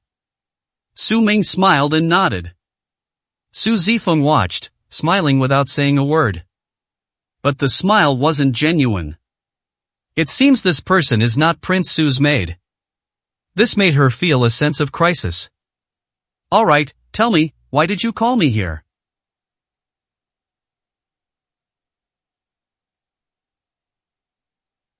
Su Ming put down his chopsticks, turned to look at Su Zifeng and asked. It's like this, I'm personally apologizing to you, Prince Su, for what happened before. My master is such a stubborn person, please don't take his words to heart. I'd also like to ask you, Prince Su, to personally preside over tonight's gathering with you there. The entire gathering will surely be an unprecedented success. Su Zifeng said with a face full of apology. She really didn't want to have any conflict with Su Ming. She had long heard of the earth-shattering deeds of the border kings and felt deep respect and admiration for Su Ming. But Master Jiang Chongshan is different. He stayed in Shuzhou for most of his life, never leaving the city, and was kept out of the public eye. Therefore, he has absolutely no approval of Su Ming. Moreover, Su Ming belittled his lifelong research into ancient military tactics and strategies, which is why he turned against Su Ming. Perhaps, Su Ming is still young and his understanding of ancient military strategy is not as good as Jiang Chongshan's. However, Su Ming's achievements as a border king did not come out of thin air. The heroic feat of beheading 8 bandit leaders atop Mount Tai was enough for Su Zifeng to admire and yearn for a lifetime. Su Ming gave a cold laugh. Alright, I accept your apology, but as for hosting this gathering, forget it, I won't participate. You started it yourselves, so you'll have to clean it up yourselves. Su Zifeng and Jiang Chongshan organized this gathering simply because they were passing through Yunqing and wanted to make some money along the way. Although Jiangcheng is a small place, it is backed by mountains and faces the sea, has abundant resources, and has convenient transportation in all directions. The people on the rich list are extremely wealthy. It's understandable that Su Zifeng would take the opportunity to fleece some people, given that the three armies competition is about to start. But asking him to come forward and use his name to make money would be a bit of a taboo. He wouldn't have cared if Su Zifeng hadn't brought it up under the guise of an apology. No, but Su Zifeng has to kneel here today. Seeing Su Ming's unfriendly expression, Su Zifeng, being so intelligent, immediately realized that she had said something inappropriate. He hurriedly stood up and said respectfully, "I sincerely wanted to invite Prince Su to the gathering. I meant nothing else. If Prince Su doesn't want to attend, it's my fault for not handling things well. Please forgive me for any offense I may have caused. I'll take my leave now." Su Zifeng's forehead was covered in sweat after she finished speaking, and she quickly said goodbye and left. This woman is obsessed with money, and she even wants to win over Brother Su. Does she really think Brother Su is as shallow as she is? Shen Luoyun gave a sarcastic sneer. "Alright, what the Shuzhou army does is none of my business. Get ready, we're leaving tomorrow," Su Ming said in a deep voice. "Okay." Shen Luoyun happily agreed. That evening, the gathering was held on time, and all the wealthy people came to pay their respects. The entire Wan family arrived and entered the banquet to present gifts to Su Zifeng. The whole gathering was huge and lively. Su Ming simply stood inside the villa, expressionless, gazing at the brightly lit, bustling city. 211, Chapter 211 Welcoming. The next day, at the station, everyone gathered to see Su Zifeng and the Shuzhou army off. At last night's gathering, the Wan family finally caught up and hinted that they had given away their mansion worth over 1 billion yuan. Sure enough, they stole the show at the party. This morning, Wanja Group received many calls, all from people seeking cooperation. This made the Wan family extremely happy. They were even more grateful to Su Zifeng, their lucky star, so they came here again today to see him off, further confirming their relationship with Commander Su and their status in Yunqing. "Commander Su, are you satisfied with this trip? Next time you come to Yunqing, the Wan family will personally receive you. We guarantee it will be even more magnificent and luxurious than this time," Luo Hongxia said with a big smile. Su Zifeng smiled calmly and nodded. "I'll come again next time I have the chance." Even after accepting gifts from others, Su Zifeng still gave them a friendly look. She would naturally be happy to make more trips like this, as each trip could bring in nearly 10 billion yuan. Such a lucrative business is not to be missed. Most importantly, Prince Su is still in Yunqing, so she will definitely come to Yunqing more often in the future, which will allow her to have more contact with Prince Su. What does Commander Su intend to do with that gift? After all, it's a house, and Commander Su doesn't live here permanently. Luo Hongxia deliberately brought up the house that the Wan family had given her, quite proudly. "Oh, I don't need the house. I gave it to the big boss along with the other gifts. Actually, most of the gifts this time were given to the big boss," Su Zifeng said calmly. "Big boss?" Luo Hongxia and Wan Shirin both looked surprised and suspicious. "Are there more experts out there? Could it be that top figure we met at the entrance of the Heavenly Palace on the cloud top last time, the same powerful figure that Shen Luoyun said Su Zifeng had to bow down to? So who exactly is this person?" Seeing the surprised and suspicious looks on the faces of the Wan family members, Su Zifeng smiled and said, "Don't you understand? I came to Yunqing this time to ask that big shot for guidance. As for the gathering, it was just a side thing." "Guides?" The Wan family members were instantly so frightened that their mouths went dry. What kind of person could be able to guide Su Zifeng, the female war goddess and commander of a continent? They wouldn't even dare to dream of it. With that kind of extraordinary status, one would be renowned not only in Yunqing, but even throughout the entire 9 provinces. Wan Shirin frowned deeply. She was becoming more and more curious. If she could get in touch with such a person, her Wan family could directly break out of Yunqing, invade Zhangzhou, and even expand to the 9 provinces. As she spoke, Su Zifeng turned her head and saw a black sedan parked at the intersection not far away, with Su Ming sitting inside. Su Zifeng smiled with delight and pointed to the black sedan, saying, "Look, that's the boss's car, you guys wait here, I'll go say hello to him." After saying that, Su Zifeng ran quickly towards Su Ming's car. Luo Hongxia, Wan Shirin, and the others stared blankly. The more I look at that car, the more familiar it seems. Sure enough, it's the same car we saw at the Heavenly Palace in the clouds yesterday. The real big shot is inside, alas. Even Commander Su has to be so humble. We don't even have a chance to get close. I really want to see who's sitting inside. If I could meet them, my life wouldn't have been in vain. Luo Hongxia looked on with a mixture of emotion and regret. Wan Shirin's eyes were also long, filled with admiration and longing. Inside the car, Su Ming sat in the passenger seat, holding the gift list Su Zifeng had given him, which contained most of the gifts from Yunqing at last night's gathering. He didn't want to get involved, but since the things had already been delivered, he figured he might as well take them. Knock knock knock. Su Zifeng came outside the car and gently knocked on the window. Su Ming rolled down the car window and glanced at the car. "What is it?" Su Zifeng smiled respectfully. "Prince Su, why don't you come with me to Zhongzhou? I've already prepared a carriage, and everything has been arranged in Zhongzhou as well." Su Ming grinned. "You're in a car, so what am I in now? Everything's arranged here, please make yourself at home." Su Zifeng was extremely embarrassed by Su Ming's words and could only nod with an awkward smile. "Alright, then I'll be going now. If your highness has any instructions, please let me know at any time, and I can handle it." After saying this, Su Zifeng bowed and turned to leave. This woman! Shenluo Yun, standing nearby, snorted coldly with displeasure, inviting brother Su right in front of me, as if I don't exist. Shameless. "Alright, enough talk, let's go," Su Ming said calmly. Shenluo Yun stepped on the gas, and the car headed towards the distant house. Su Zifeng also set off and left Yuncheng. Wan Jiao watched the mighty Shuzhou army depart into the distance, and stood there for a long time before he came to his senses. "Oh, right, Xian, there's one more thing." Luo Hongxia turned around and said to Wan Shirin. "What's up?" Wan Shirin asked curiously. "Over there, young Master Xiaofeng has been injured and asked us to send him back to Yun City. Although we have now established a relationship with Commander Su, young Master Xiao has a bright future ahead of him. Having this connection with young Master Xiao will provide greater security for the Wan family. Therefore, I would like you to send him back to Zhongzhou," Luo Hongxia said with a smile. There was another reason why Wan Shirin personally delivered it. The idea is to let Wan Shirin and Xiaofeng spend time alone together, hoping that they might develop feelings for each other. If they can be brought together, then the future of the Wan family will be secure.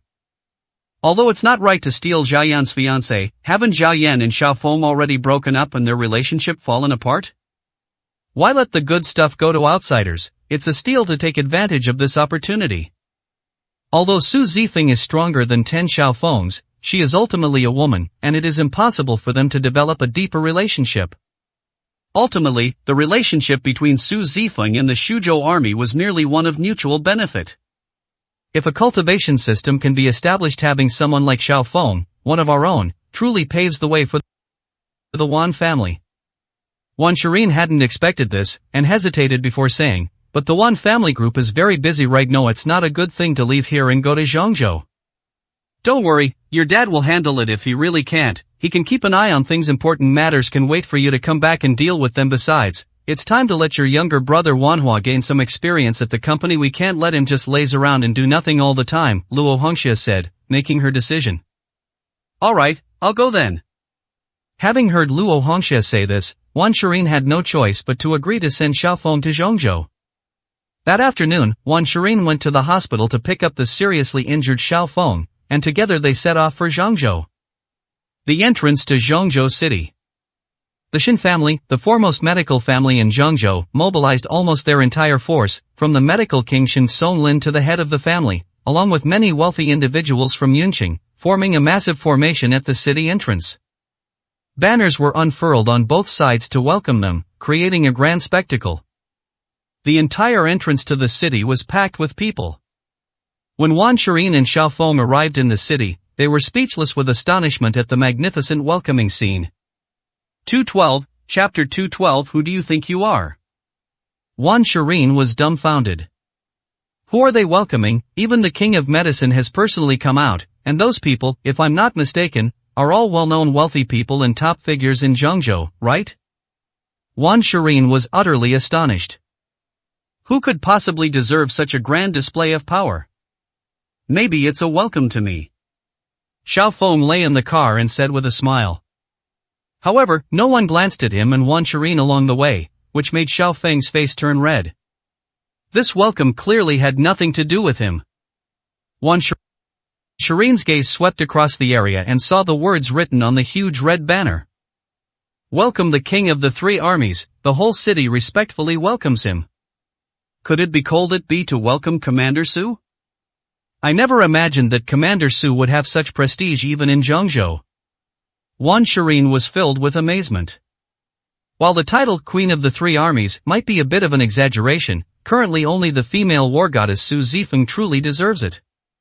As soon as Wan Shirin drove her car out of the crowd, a loud rumble and a commotion erupted behind her. It was clearly the person they were there to greet who had arrived. Wan Shirin stopped the car and peered back. There were too many people, and she could only vaguely see a black car drive in before she was surrounded by the crowd and could see nothing at all. Stop looking at this, what king of the three armies? It's all just people flattering and praising each other besides the leader of the war god army, who dares to call themselves king of the three armies. Does Su Zifeng even deserve it? Whether she is king of the three armies or not, we'll have to see the truth in this competition. My Central Plains army is invincible. If I win the competition, then I will be king of the three armies. Xiao Feng said with a sour tone. In reality, given his current situation, it's uncertain whether he can even participate in the three-army competition. Then where do we go? Wan Shirin pulled her head back and asked. Take me to the hotel first, I'll contact Commander Yang to pick me up right away, Xiao Feng said calmly. Now that I've delivered you to the hotel, my mission is complete, right? Wan Shirin breathed a sigh of relief. He was still concerned about the Wanja group. What's the rush? Let Commander Yang make the arrangements if possible. You can also go into the garrison area. Don't you want to participate in the three-army competition and see the truly vast and magnificent scene? I can manage to bring one person along. Xiao Feng looked at Wan Shirin with a playful smile. Now it seems that Wan Shirin is much better than Zhao Yan. She has a stunning appearance, and most importantly, Wan Shirin has a mature and sophisticated air about her, like a married woman. This is something that a young girl like Zhao Yan simply cannot compare to. Wan Shirin didn't reply and drove towards the hotel. Prince Su, this way please. Surrounded by a crowd, Su Ming went to the Shen family's residence, declining all invitations from other wealthy individuals. He didn't intend to cause any trouble during his trip, but he guessed that the Shen family had leaked the news, which attracted such a large group of people. The Shen family has never been very good at keeping secrets. For example, the Toad Spring Dew was stolen before.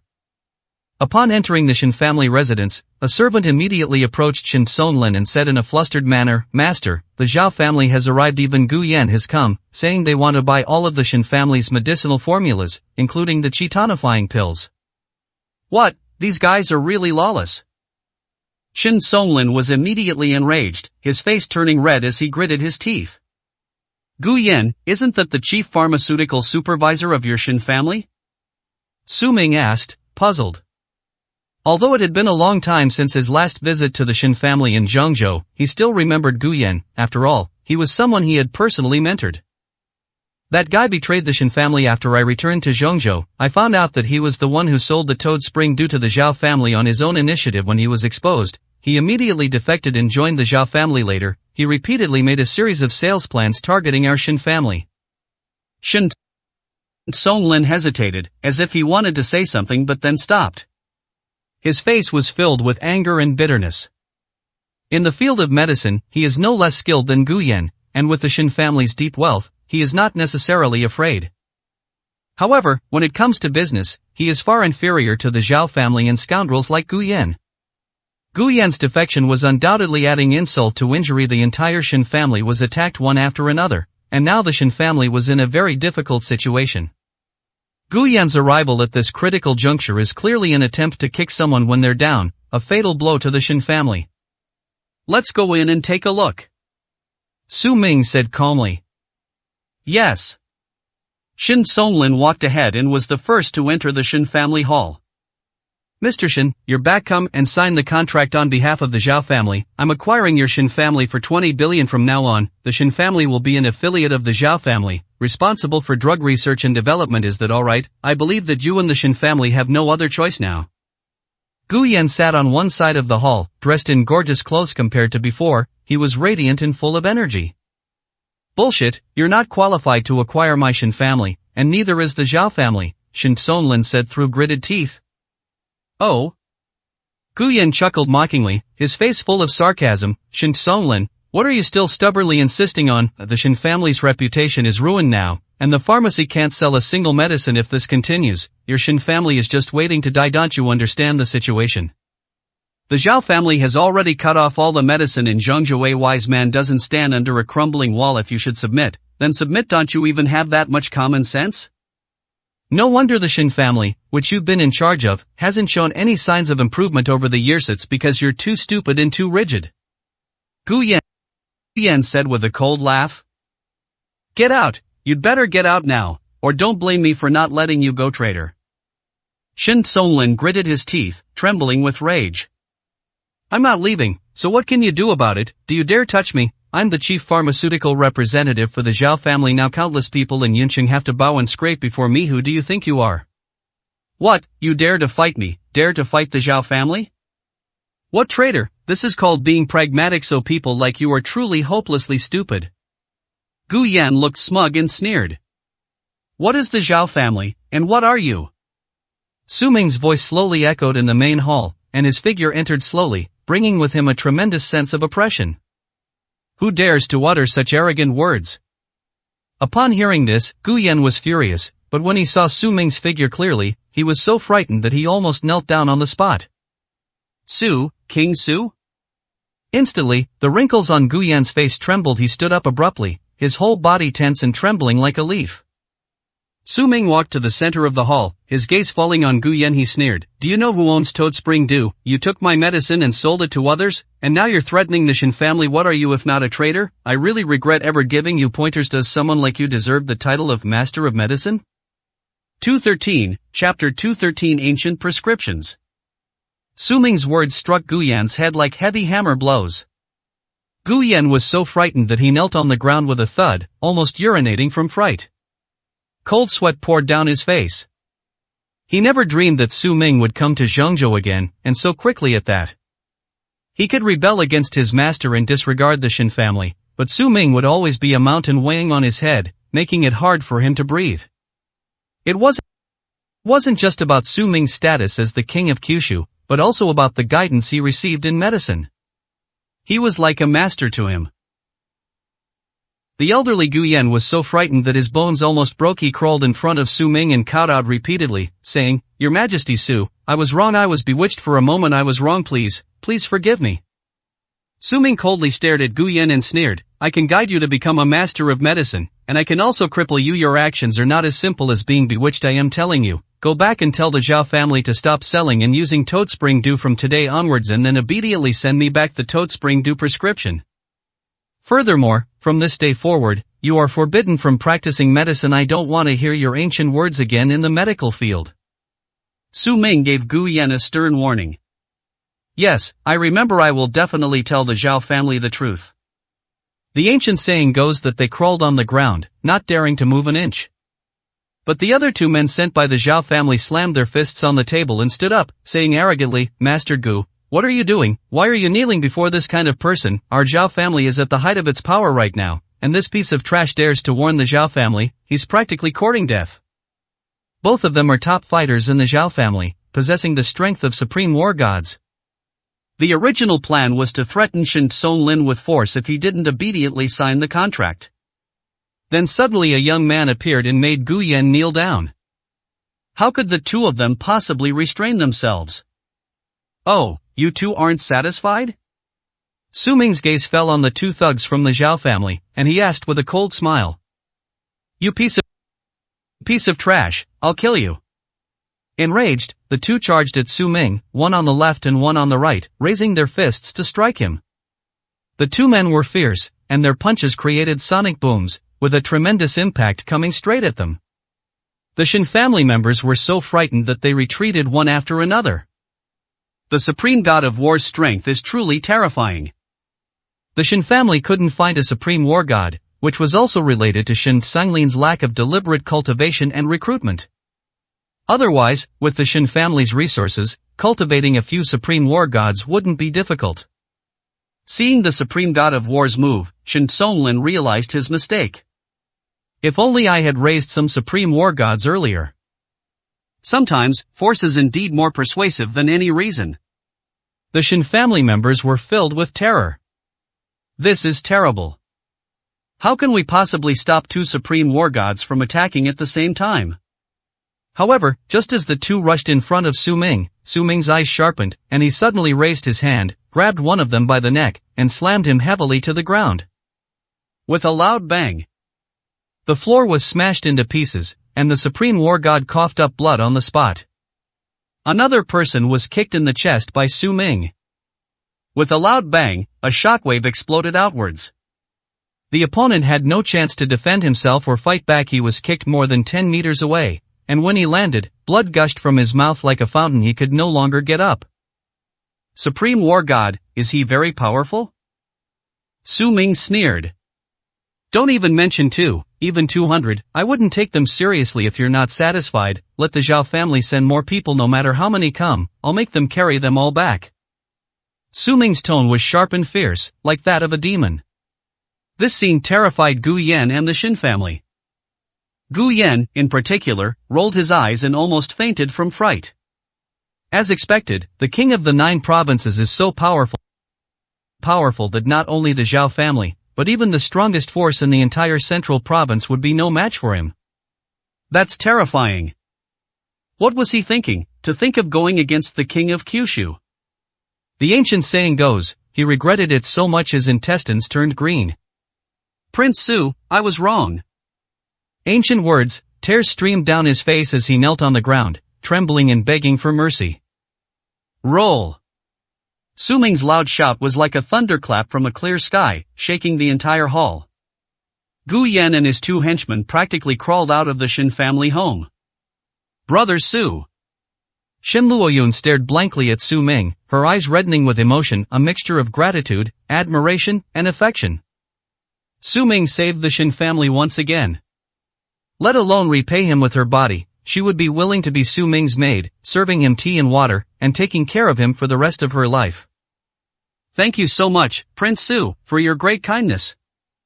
Shin Songlin quickly led the entire Shin family to kneel down and express their gratitude to Su Ming. Get up. Su Ming calmly waved his hand. This matter is also related to me. Don't want to see the Zhao family using my prescription to do whatever they want outside. Although they've made their statement, the Zhao family certainly won't immediately comply. The prescription has probably been copied countless times since it fell into their hands. Even if we get the prescription back, it won't work. What we need to do now is to instill fear and terror in the Zhao family, and completely crush them. Only then will they dare not touch the toad spring dew. At this point, Su Ming looked down at Shin Songlin and asked, can your Shin family produce other medicines that can surpass the Zhao family's, leaving the Zhao family with nowhere to go? Yes, it exists, but... Upon hearing this, Shin Songlin showed a complicated and troubled expression. Speak your mind. Su Ming frowned. Why was this grown man stammering?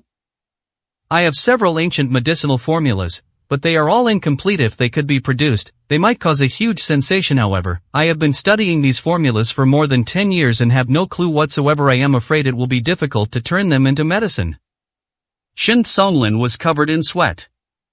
The Shin family, renowned for their medical expertise, has been researching for over a decade without completing their work, and now they're being overwhelmed by businessmen. It would be embarrassing to go out like that. Let me see it. Su Ming said calmly. Yes. Shin Songlin hurriedly got up and took out all the ancient medicine prescriptions, placing them in front of Su Ming. Su Ming glanced at it and couldn't help but smile.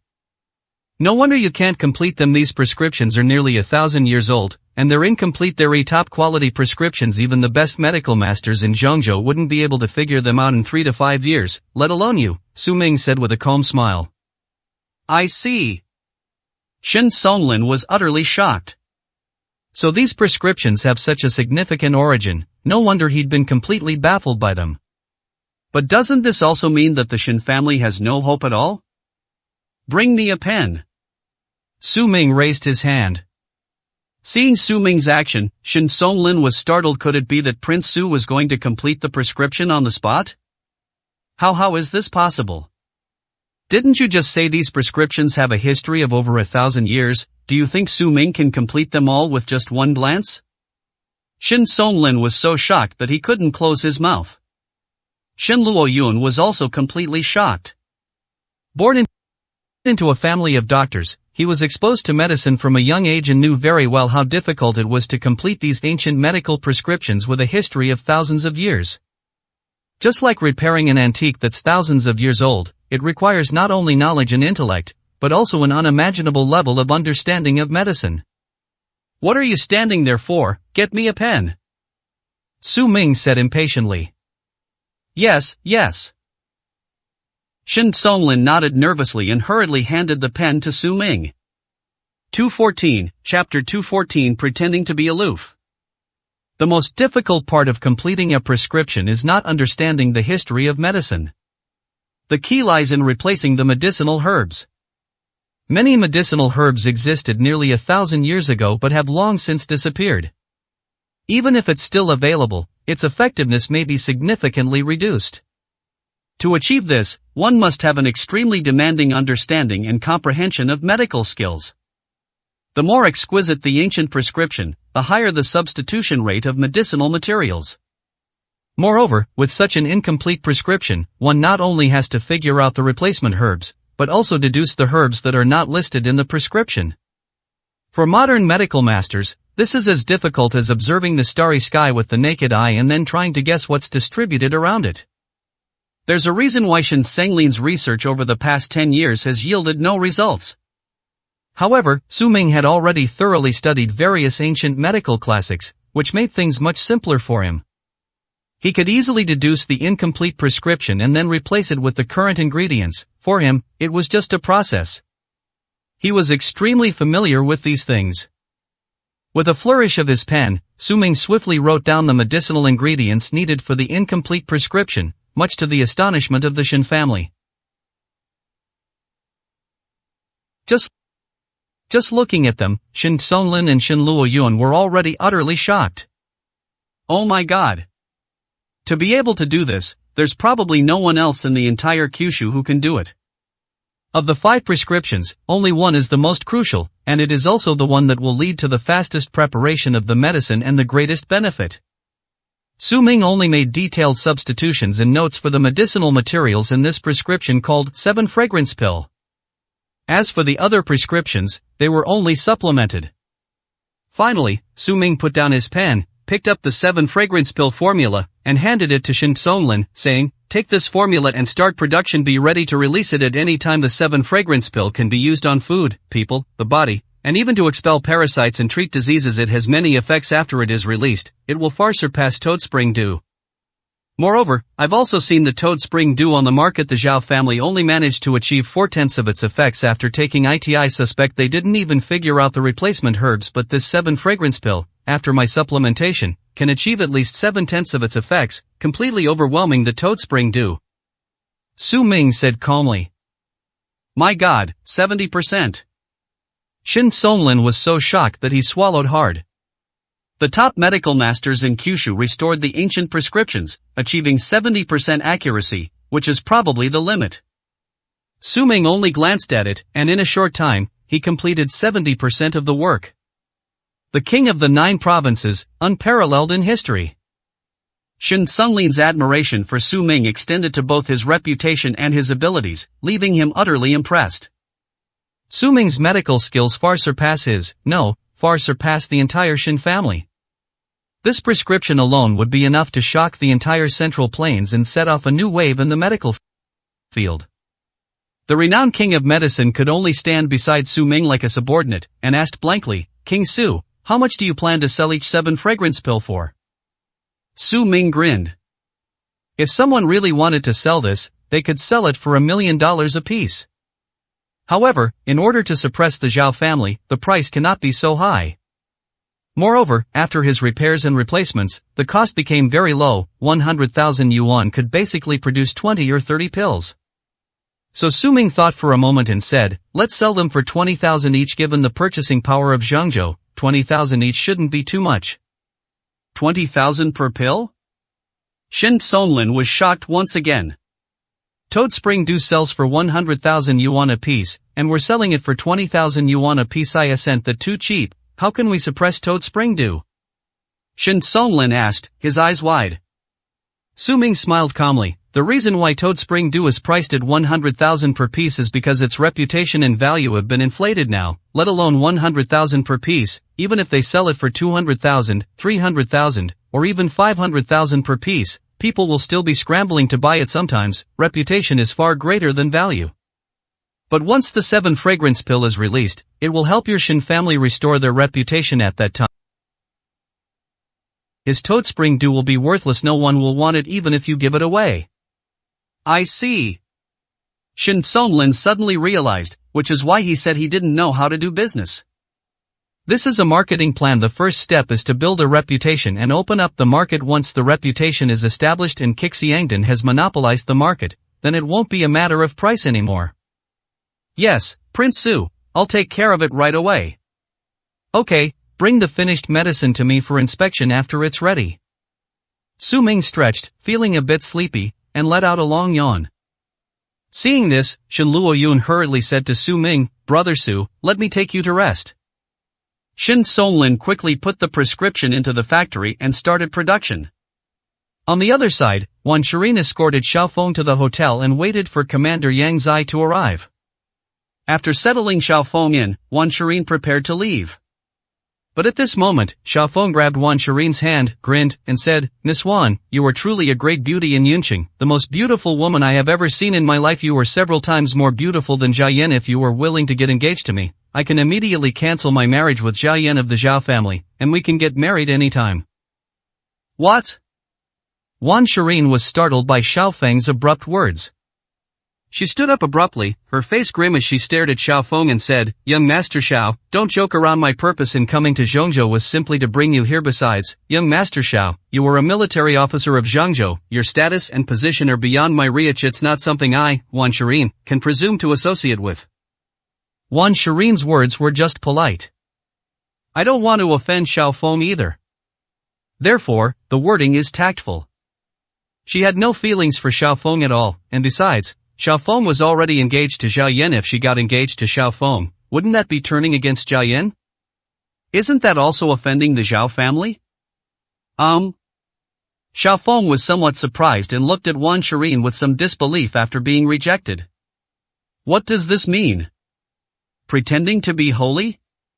From his previous interactions with the Wan family, including Luo Hongxia's obsequiousness, he could sense from their words that they wanted to curry favor with him. So why is Wan Shirin acting so high and mighty now? Is it getting cold? Understood. Xiaofeng smiled. It's likely that Wan Shirin hasn't seen any tangible benefits or the value of his identity yet, so she's still somewhat hesitant. Women like this are all like that. When enormous benefits come your way, you'll naturally let go of all your pride. Thinking of this, Xiaofeng grinned and said, No rush, I was just saying Commander Yang will be here soon anyway. You definitely won't be leaving tonight, so let me introduce you to some other people tonight. This includes the Sima family, the #1 family in Zhengzhou, and the Zhao family. There's also the Toad Spring Dew that's currently being fought over fiercely in the market. Whatever you want, you can have it. Because this is my territory. Xiaofeng revealed a smug smile, regaining the composure he had before his serious injury. The Sima family, Toad Spring Dew? Upon hearing these prestigious words, Wan Shirin's eyebrows jumped up. Young Master Xiao, are you serious? You can get the Toad Spring Dew? She had also heard of the reputation of Toad Spring Dew, which sold for a high price of 100,000 yuan per piece, yet countless people were still fighting tooth and nail to get it. 215, Chapter 215. This battle must be succeeded. It is said that Toad Spring Dew is such a miraculous elixir, which not only beautifies the skin and preserves youth, but also removes scars and nourishes the body. If she could obtain this item and bring it back to Yunqing, it would likely bring immeasurable value. The Zhao family was able to rise to the top of Zhengzhou, second only to the Sima family, thanks to the toad spring dew. If she could obtain the toad spring dew first, the Wan family could probably become one of the top families in Yuncheng. Seeing Wan Shirin's impatient look, Xiao Feng smiled smugly. Just as he thought. Of course, with my status in Zhengzhou, how much toad spring do I want is just a matter of a word. So, tonight, would you like to come to the party with me? Xiao Feng asked with a smile. Then we'll follow young Master Zhao's arrangements. Wan Shirin nodded slightly. Half an hour later, Yang Zai arrived at the hotel with his men. He met Xiao Feng in the room. Seeing Xiao Feng lying sprawled on the bed, his body wrapped in bandages, Yang Zai's face darkened, and he was filled with rage. I sent you to Yuncheng to arrest the wanted criminal Chen Kai, and this is the mess you've made. What, you brought over 100 men, and you couldn't even handle one Chen Kai? Don't you always brag about how great you are? Yang Zai's expression was extremely cold and stern. Xiao Feng hurriedly sat up in bed, saying in a panic, Commander Yang, it has nothing to do with Chen Kai. I've already found out where Chen Kai is at the Yuncheng garrison base. I even heard he's coming to participate in the 3 armed forces competition. Taking him down in the competition will be a piece of cake. Yuncheng garrison base? When did Yuncheng get a garrison base? Upon hearing this, Yang Zai's eyebrows shot up, and he became even more furious. What a joke! Yuncheng is the intersection of 3 jurisdictions, and no troops are allowed to be stationed there. Setting up a base there is against the rules and will be punished by the higher-ups. This guy actually said there's a military base in Yuncheng. Could it be that his mission failed and he's just making things up to deceive him? I know perfectly well that Yuncheng has no military base, so stop talking nonsense to me, Yang Zai said angrily. Yuncheng has no military base? Xiao Feng was also shocked. Who were the people he met at the Cloud City base? Could it be a ghost? But I did go to the Yuncheng garrison base and even met with the people there. They refused to hand over Chen Kai, so I didn't bring him back. Xiao Feng said with a grim expression. I just can't figure out what's going on. Alright, stop with the nonsense. We'll find out whether it's true or not during the competition. If there really is such a garrison, I'll take them all down, including Chen Kai. The question now is, can you even participate in the competition like this? Yang Zai gets angry when this is mentioned. Xiao Feng was originally the vanguard commander of the competition. Now he's lying in bed like a useless piece of trash. We can't exactly make him lead the troops into battle himself, can we? Xiao Feng's face immediately darkened. What a useless piece of trash. Yang Zai rolled his eyes in exasperation. Come with me tonight. We need to go to the Sima family and get 2 chi replenishing pills. They'll help you recover from your injuries the fastest, but whether they'll even sell them to you is another matter. Upon hearing this, Xiao Feng's face lit up with joy, and he hurriedly said gratefully, Thank you, Commander Yang. If Yang Zai is willing to take him, then there is a chance. What I fear most is that he will be discarded like trash. That would be a complete disaster. That evening, Yang Zai took Xiao Feng and Wan Shirin by car to meet Sima Quanglong. The chi replenishing pills were personally produced by the Shin family, a renowned medical family in Zhengzhou. Each pill costs millions, and they are extremely rare and expensive. I haven't even been able to buy any. Only Master Sima has some. Whether Master Sima is willing to give them to you depends on your luck. Yang Zai said coldly. I have savings of over 1 million. Xiao Feng quickly said with a smile. You're such an idiot. Yang Zai glared angrily at Xiao Feng. Is this about money? A few million is nothing. It's about whether they're willing to give it to you or not. I am telling you, when you see Master Sima, you'd better kneel down and beg for the medicine. Otherwise, if you ruin the 3 armies competition, I'll be the first to kill you. Xiao Feng was instantly terrified and turned pale. Wan Shirin remained silent, having witnessed it all. Is this Zhengzhou? Here, it's not just about money. Even having money doesn't guarantee success. It seems that Xiao Feng's words are also unreliable. Xiao Feng himself is in dire straits. Can you still help him get the toad spring dew? With their own agendas, they arrived at the top-tier hotel owned by the Sima family and met Sima Quanglong in his room. They exchanged polite greetings. Sit down in the private room. To Xiao Feng's surprise, when Sima Quanglong learned that he needed chi replenishing pills, Sima Quanglong agreed without hesitation. Even Yang Zai was astonished by their generosity. Sima Quanglong smiled and said, supporting the Central Plains garrison is simply my duty. The Central Plains Army's victory in the competition will be the greatest glory for the Central Plains. We ordinary people will naturally benefit as well. A mere chi replenishing pill is nothing to worry about. It is my honor to be able to help the captain and commander. Sima Quanglong immediately sent someone to fetch chi replenishing pills. Xiaofeng excitedly scrambled to his feet, collapsed to the ground, and kowed out to Sima Quanglong in gratitude. Thank you, Lord Sima. As long as I have the chi replenishing pills to heal my injuries, I promise to make the name of the Central Plains Army resound throughout the land. Sima Quanglong's smile was deep and playful. Are you really that confident? The chi replenishing pills are fine with me, but I heard that even the goddess of war, Su Zifeng, has personally led her people to this 3 armies competition. Can you really beat the others? Sima Quanglong asked with a half smile. Xiaofeng hesitated for a moment, but quickly said firmly, I can definitely do it. Not only will I win, but I will be among the top 3 in the 9 provinces. Okay, but what if you can't do it? Sima Quanglong asked again. The smile remained, but a sharper edge appeared in his eyes. If Xiaofeng fails to do so, the consequences are unimaginable. If I can't do it, I, Xiaofeng, will cut off my own hands to apologize to Master Sima, Xiaofeng said through gritted teeth. Very good, I'll remember those words. I hope you achieve great success, Commander Xiao. Then he burst into laughter, and the matter seemed to be over in the laughter. But Yang Zai and Xiaofeng both knew the truth. Sima Quanglong's 2 chi replenishing pills were not given for nothing. If the goal is not achieved, the consequences will be so severe that even Xiaofeng cutting off his own hands would not be enough to make up for it. That evening, Xiaofeng took 2 chi boosting pills.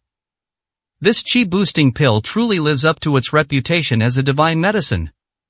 After taking the medicine, Xiaofeng immediately felt as if his body had been opened up. Not only were his injuries healed, but his strength also took a big leap forward. Originally, he was only at the 3rd level of the Supreme War God, but after taking 2 chi replenishing pills, he broke through to the 6th level of the War God. This greatly boosted Xiaofeng's confidence. This battle will surely be won. 216, Chapter 216 Annulled Engagement. His strength has improved, and his injuries have healed. Xiaofeng is full of vigor once again. The next day, he took Wan Shirin directly to the Zhao family to ask for the Toad Spring Dew on her behalf. With his current abilities, if he simply asks, the Wan family wouldn't dare refuse. Moreover, his engagement with Zhao Yan hasn't been officially cancelled yet, and the Wan family would give him as much Toad Spring Dew as they wanted just to curry favor with him. Upon arriving at the Zhao family's residence, Xiaofeng went directly to Zhao Tianxiang. Young Master Xiao, you're back. Upon seeing the radiant Xiaofeng, Zhao Tianxiang greeted him with a broad smile. You all probably wish I wouldn't come back, especially your daughter. You must think I'm finished in Yun City, right? But I'm blessed by the heavens and have a tough life. Not only am I unharmed, but my strength has also increased dramatically. I've broken through to the 6th level of the Supreme War God and am full of energy. How many Supreme War Gods at the 6th level can you find in the entire central continent? Xiaofeng was arrogant and looked like he was invincible. Supreme War God, level 6? Upon hearing this, Zhao Tianxiang showed a shocked expression. The Supreme War God is the pinnacle of martial prowess. Anyone who reaches the strength of a Supreme War God can easily obtain an official position in the border region. Of course, most of them would rather stay in the city of Kyushu, even as bodyguards or thugs, earning more than in the border regions by relying on the prestige of the Supreme War God. Going to the border region could very well cost you your life. As for Xiaofeng, who is at the 6th level of the Supreme War God realm, he has already entered the ranks of the top martial arts masters and certainly has the right to be proud. Zhao Tianxiang looked astonished. With young Master Zhao's current strength, he should have a sure win in this 3 armies competition, right?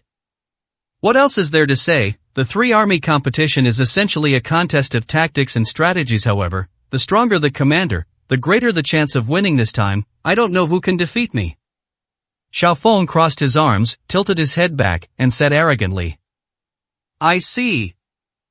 Zhao Tianxiang also showed a look of joy. If Xiaofeng truly achieves great success, the Zhao family will also benefit from it. Fortunately, he had the foresight to arrange Zhao Yan's engagement to Xiaofeng in advance, which resulted in him getting a wealthy and eligible bachelor. However, Zhao Tianxiang also heard about what happened in Yunqing and knew that Zhao Yan and Xiao Feng had a conflict. He hurriedly apologized, saying, "My daughter is young and has never been in a relationship. She doesn't understand the ways of men and women. If she has offended you in any way, please don't take it to heart. However, marriage is a major event that I will decide. Your engagement will proceed as scheduled, and you can get married on a chosen date." "Who said I was going to marry your daughter?" Xiao Feng curled his lip in disdain and sneered, "What makes Xiao Yan worthy of me? In Yunqing, she's nothing but a hindrance. I was only slightly injured, and she dared to turn against me. A woman like that is better off without IVE. Come here for 2 reasons. First, to cancel the engagement, and second, to ask your Zhao family for some toad spring dew. That shouldn't be a problem, right?" "This?" Zhao Tianxiang's expression changed, and he looked at Xiao Feng with an embarrassed expression. "Young Master Xiao, this is not appropriate. The engagement has already been arranged. How can it be changed so easily? Xiao Yan is being immature. I will teach her a lesson. It doesn't have to be as serious as breaking off the engagement, does it? We have to get a refund." However, Xiao Feng's face turned cold, showing no mercy whatsoever, and he said in a cold voice, "When I win the 3 armies tournament, I will be a general of the 9 provinces. Master Zhao, you should know your own daughter's worth, right? Do you think she is still worthy of me? Besides, I have a better choice now." At this point, Xiao Feng turned around and looked at Wan Shireen behind him. "Shireen?" Zhao Tianxiang then noticed Wan Shireen. Wan Shireen was his goddaughter, but he never expected that the one who stole his daughter's man would be his goddaughter. Zhao Tianxiang's expression suddenly became incredibly complicated. Wan Shireen's face also turned red, and she didn't know how to speak. This Xiao Feng is really too unrestrained and speaks without any restraint. She has already clearly refused at the hotel. But he's still spouting nonsense here, right in front of Zhao Tianxiang. How is she supposed to explain that? "Alright, Xiao, I knew it a long time ago. The way you looked at Wan Shireen was off. Sure enough, you two were hooking up. I knew I hadn't misjudged you." At this moment, Zhao Yan, who had been hiding behind the hall, rushed out angrily and started cursing at Xiao Feng. "And you, Wan Shireen, have you no shame? You just got divorced, and you were already currying favor with the Ling family of Yunqing, getting engaged to them. Now that the Ling family doesn't want you anymore, you're trying to seduce this guy surnamed Xiao. Can't you live without a man? You can only seduce people everywhere. Are you even human?" Zhao Yan was furious. Xiao Feng can choose anyone, but he absolutely cannot choose Wan Shireen. Because Zhao Yan never felt that Wan Shireen was better than her in any way, the fact that the two of them were involved with each other made her feel extremely insulted. "What did you say? You'd better shut up. If you say another word, don't blame me for not letting you off the hook." Xiao Feng's gaze suddenly turned cold and sharp as he pointed at Zhao Yan. Zhao Yan sneered disdainfully, "So what if I said it? You dare to touch me in the Zhao family? Let me tell you, it's not that I'm not good enough for you, surnamed Zhao, it's that I don't want you anymore. And Wan Shireen just picked up what I didn't want. But you two are actually quite a match, a scoundrel and a dog, a match made in heaven." Court death.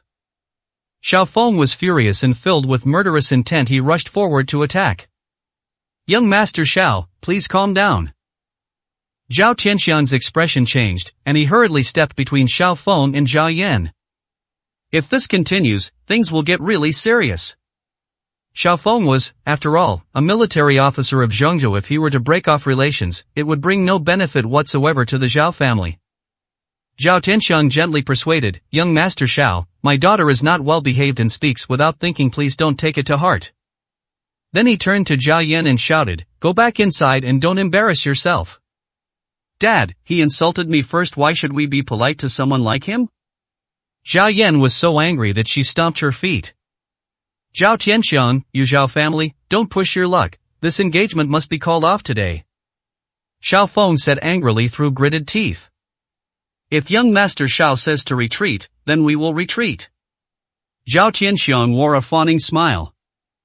However, at this moment, Gu Yan, accompanied by his men, stumbled in through the door. He rushed to Zhao Tianxiang's side in a panic, looked around, and whispered, "Master Zhao, something has happened." Seeing Gu Yan's appearance, Zhao Tianxiang's expression also turned serious. "He came inside with me and said." Then Zhao Tianxiang said to Xiao Feng, "Young Master Xiao, please wait a moment, I'll go get you the toad spring dew. I'll be right back. At least you know what's good for you. I'll wait for you." Xiao Feng grinned, swaggered into the hall, and waited with his legs crossed. "Brute!" Zhao Yan glared fiercely at Xiao Feng and Wan Shireen, then turned and ran away. You brat, if it weren't for the fact that your Zhao family still has some value, I would have slapped your mouth raw. Watching Zhao Yan's retreating figure, Xiao Feng sneered. 217, Chapter 217. Unless you want to touch it. Master Zhao, something happened on this trip to the Shin family. Inside the room, Gu Yan and Zhao Tianxiang were alone together. Mentioning the Shin family's affairs fills Gu Yan with lingering fear and trepidation. Zhao Tianxiang frowned and said irritably, "Look at your spineless appearance. Who was my Zhao family afraid of now? I dare to mess with the Sima family. What is there to fear about the mere Shin family? They will be mine sooner or later. Just say what you have to say, don't beat around the bush." Zhao Tianxiang disagreed, assuming that Gu Yan had simply failed to sign a contract at the Shin family's place and had run into a wall. I never expected that Gu Yan would be so frightened by the Shin family. It's utterly shameful. Gu Yan took a deep breath and said in a deep voice, "The Shin family isn't so scary, but what if they are the leader of the war god army and the king of the 9 provinces? 9, the king of the 9 provinces? Thump! Zhao Tianxiang slipped on his bottom and was so frightened that he fell right down on the ground. His face instantly shifted from disdain to shock and fear, turning pale. Shocked, he looked up at Gu Yan blankly and asked, "What are you talking about? This is no joke. What king of the 9 provinces? Where did the king of the 9 provinces come from in the Central Plains?" Of course he knew that the king of the 9 provinces was Su Ming. But hasn't Su Ming been in Yunqing all along? Moreover, ever since he was driven out of Yunqing by Su Ming, he has been careful and has not offended Su Ming in the slightest. He is the king of the 9 provinces. Gu Yan said with certainty, "He entered the Shin family, and that's when I met him. Not only did we not sign the contract, but I almost lost my life. Moreover, Prince Su also told me to tell you to stop selling Toad Spring Dew and return the prescription, otherwise, you will bear the consequences." Bullshit. Zhao Tianxiang was both shocked and furious. Sweating profusely, he angrily said, "Even the king of the 9 provinces can't be unreasonable. The prescription belongs to the Zhao family. Why should we return it? It's as if the prescription belongs to him. What nonsense are you spouting? How have I ever offended him?" Zhao Tianxiang said angrily. But soon, his eyes shifted, and his cold gaze instantly fell on Gu Yan, his eyes filled with deep suspicion. Could it be that this Toad Spring Dew ancient formula originally belonged to the king of the 9 provinces? Zhao Tianxiang's expression changed slightly. Seeing that Gu Yan remained silent, he immediately realized that he had guessed correctly. Gu Yan knelt on the ground with a thud, head bowed, face full of regret. "Master Zhao, I didn't expect this either. I obtained it from Miss Shin Luoyun of the Shin family. I never imagined the prescription belonged to the king of the 9 provinces. If I had known, I wouldn't have done it. You've really caused a lot of harm." Zhao Tianxiang was so angry that he wanted to slap Gu Yan twice. But it's no use getting angry now. He slumped back into his chair, gritting his teeth, and said, "I can't give you the prescription, and even if I did, I wouldn't stop selling it. I've invested so much capital. You think I can just stop like that? You're kidding me." Zhao Tianxiang clenched his fists tightly. His Zhao family had finally made it this far, relying on the Toad Spring Dew to turn their fortunes around. They were about to become the #1 family in Zhengzhou, so how could they possibly give up? What about King Su's side? The ancient words shocked and terrified him as he looked up. "Just give him back the prescription. I've already prepared dozens of copies, so I can have as many as he wants. Let's stall him for now and focus on selling the Toad Spring Dew. By the time he realizes what's happening, I'll be at the top of Zhengzhou, controlling most of the Zhengzhou economy. Even if he's the king of the 9 provinces, they'll have to think twice before trying to touch me," Zhao Tianxiang said with a sneer. Gu Yan didn't speak again, but he was uneasy and didn't know what to choose.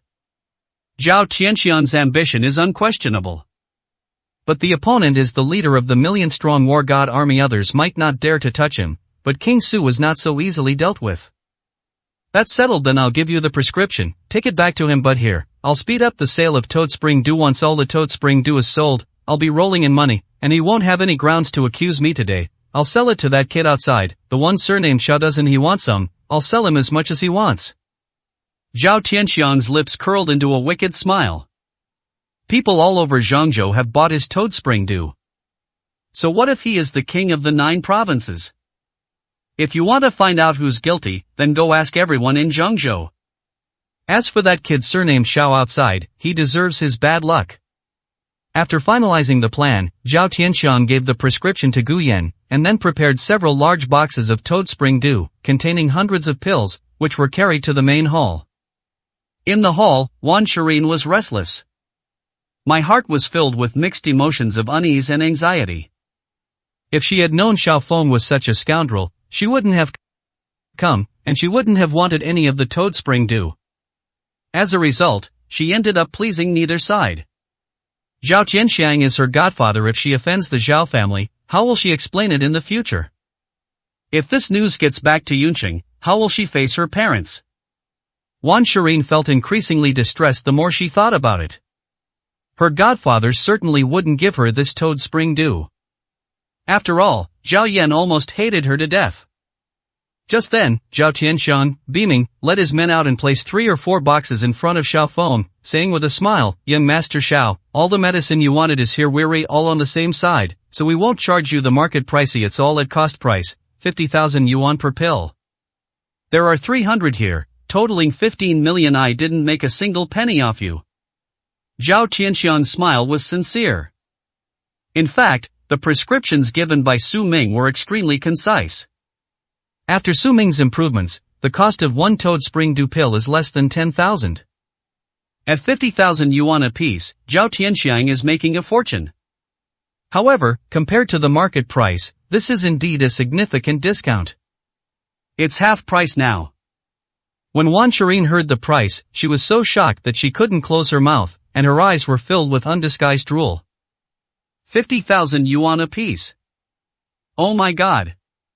She took it back and sold it in Yunqing for 100,000 yuan apiece. Countless people were scrambling to buy it, so the price would increase many times over. However, Xiao Feng did not satisfied and greedy. He glanced at Zhao Tianxiang and sneered, "You still want to charge me? I'm already being lenient by not settling accounts with you. You still have the nerve to charge me. I won't even give you 5,000 yuan apiece, not even 5,000 yuan. Upon hearing this, Zhao Tianxiang's face instantly darkened. Although he was just trying to get rid of the drugs, and this guy surnamed Xiao would definitely not have a good ending if he took them. If King Su makes a move, all these medicines will rot in his hands no matter who buys them. But if Xiao Feng wants to take it for free, then he's being completely taken advantage of. Zhao Tianxiang said with a somber expression, "Young Master Xiao, let's keep things separate. If my Zhao family has offended you in any way, I can apologize, but this medicine is vital to our Zhao family. I've already given you a very low price. Free is impossible. Free medicine will never leave the Zhao family." "Huh? Threatening me, are you?" Xiao Feng gave a sarcastic laugh. "I'm taking it for free today. Let's see if you dare to stop me, unless you want to go head-to-head with my tens of thousands of elite troops from Zhengzhou." After saying that, Xiao Feng prepared to take out his phone to call someone to come and move the goods. Zhao Tianxiang remained silent, but with a gloomy expression, he waved his hand, and immediately dozens of people surrounded the hall. "I dare not confront the elite of Zhengzhou, but young Master Xiao, you are alone now, aren't you?" Zhao Tianxiang said coldly. 218, Chapter 218. The true colors are revealed. Interesting. Xiao Feng curled the corners of his mouth, stood up and stretched his arms, laughing arrogantly. "I just broke through to the 6th level of the Supreme War God, and I haven't had a place to practice my skills yet today. I'll take on someone from your Zhao family to loosen up my muscles." Even without support, Xiao Feng was not afraid of the dozens of people from the Zhao family. A 6th Dan war god, capable of taking on 1,000 men single-handedly, is no exaggeration. Besides, they were just guys without heavy weapons. Unarmed, he could easily take down the entire Zhao family. I'll pay. However, at that moment, Wan Shirin rushed out nervously and said to Zhao Tianxiang, "Godfather, I'll give you the money, 15 million, I'll have someone transfer it to your account right away." "You'll give it to me?" Zhao Tianxiang stared coldly at Wan Shirin. If Xiao Feng wants to buy it, what money will Wan Shirin give him? Could it be that the two of them are walking together? Zhao Tianxiang was unaware that this batch of medicine was originally what Wan Shirin wanted. "Anyone can give it to you, but only if you see money will you be allowed to take this batch of medicine out of the Zhao family," Zhao Tianxiang said in a deep voice. Okay, I'll contact them right away to transfer the money." After saying that, Wan Shirin took out her phone and called Yunqing's assistant Sun. all 15 million was transferred to Zhao Tianxiang's account. If this batch of medicine is taken out, its value will more than double. Although 15 million is not a small amount, Wan Shirin felt it was completely worthwhile. Most importantly, I don't want to see Xiao Feng and the Zhao family fight each other. Regardless of the outcome, it won't do her any good. Alright, take the medicine, don't bother seeing me out. Zhao Tianxiang glanced at the amount received, said coldly, and turned to leave. After turning around, a wicked smile appeared on his lips. This batch of medicine was part of the Zhao family's inventory. Now that it's all been sold, the Zhao family has no more toad spring dew left. Even if Su Ming came knocking on his door, he could still completely shirk responsibility. As for what became of Xiao Feng and Wan Shirin, that was none of his business. This guy actually dared to accept it. Xiao Feng stared at Zhao Tianxiang's retreating figure and uttered a somber voice. The Zhao family didn't give him any face at all, they were practically courting death. Young Master Xiao, stop talking and hurry up and have someone move your things out. Wan Shirin said, her forehead covered in cold sweat. Although she was startled, she was overjoyed to see the bountiful harvest before her. These 300+ toad spring dews would bring immense profits to the Wan family. We won't have to worry about funding it all from now on. Fine, I've already paid the money, I'll settle the score with the Wan family later. Xiao Feng didn't say anything more and had someone move all the boxes out. That evening, Wan Shirin bid farewell to Xiao Feng and prepared to return to Yunqing with Chan Xuanlu. Now she even has a complete plan in mind, just waiting to realize it. With this batch of medicine, she can accomplish all the countless things she wanted to do before. However, after hearing Wan Shirin's words, Xiao Feng smiled faintly. What's the rush? Don't you want to participate in the three armies competition? Don't you want to see my performance in the competition? Wan Shirin remained silent and did not respond. She had absolutely no interest in the three-army competition. Who wins or loses has nothing to do with her. She's just a businesswoman from a small family in Yunqing. What good would it do her to participate in the three armies competition? She might even offend someone. All she wants now is to get back to Yunqing as soon as possible.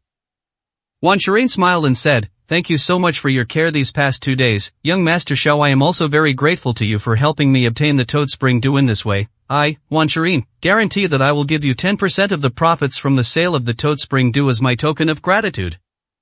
10%.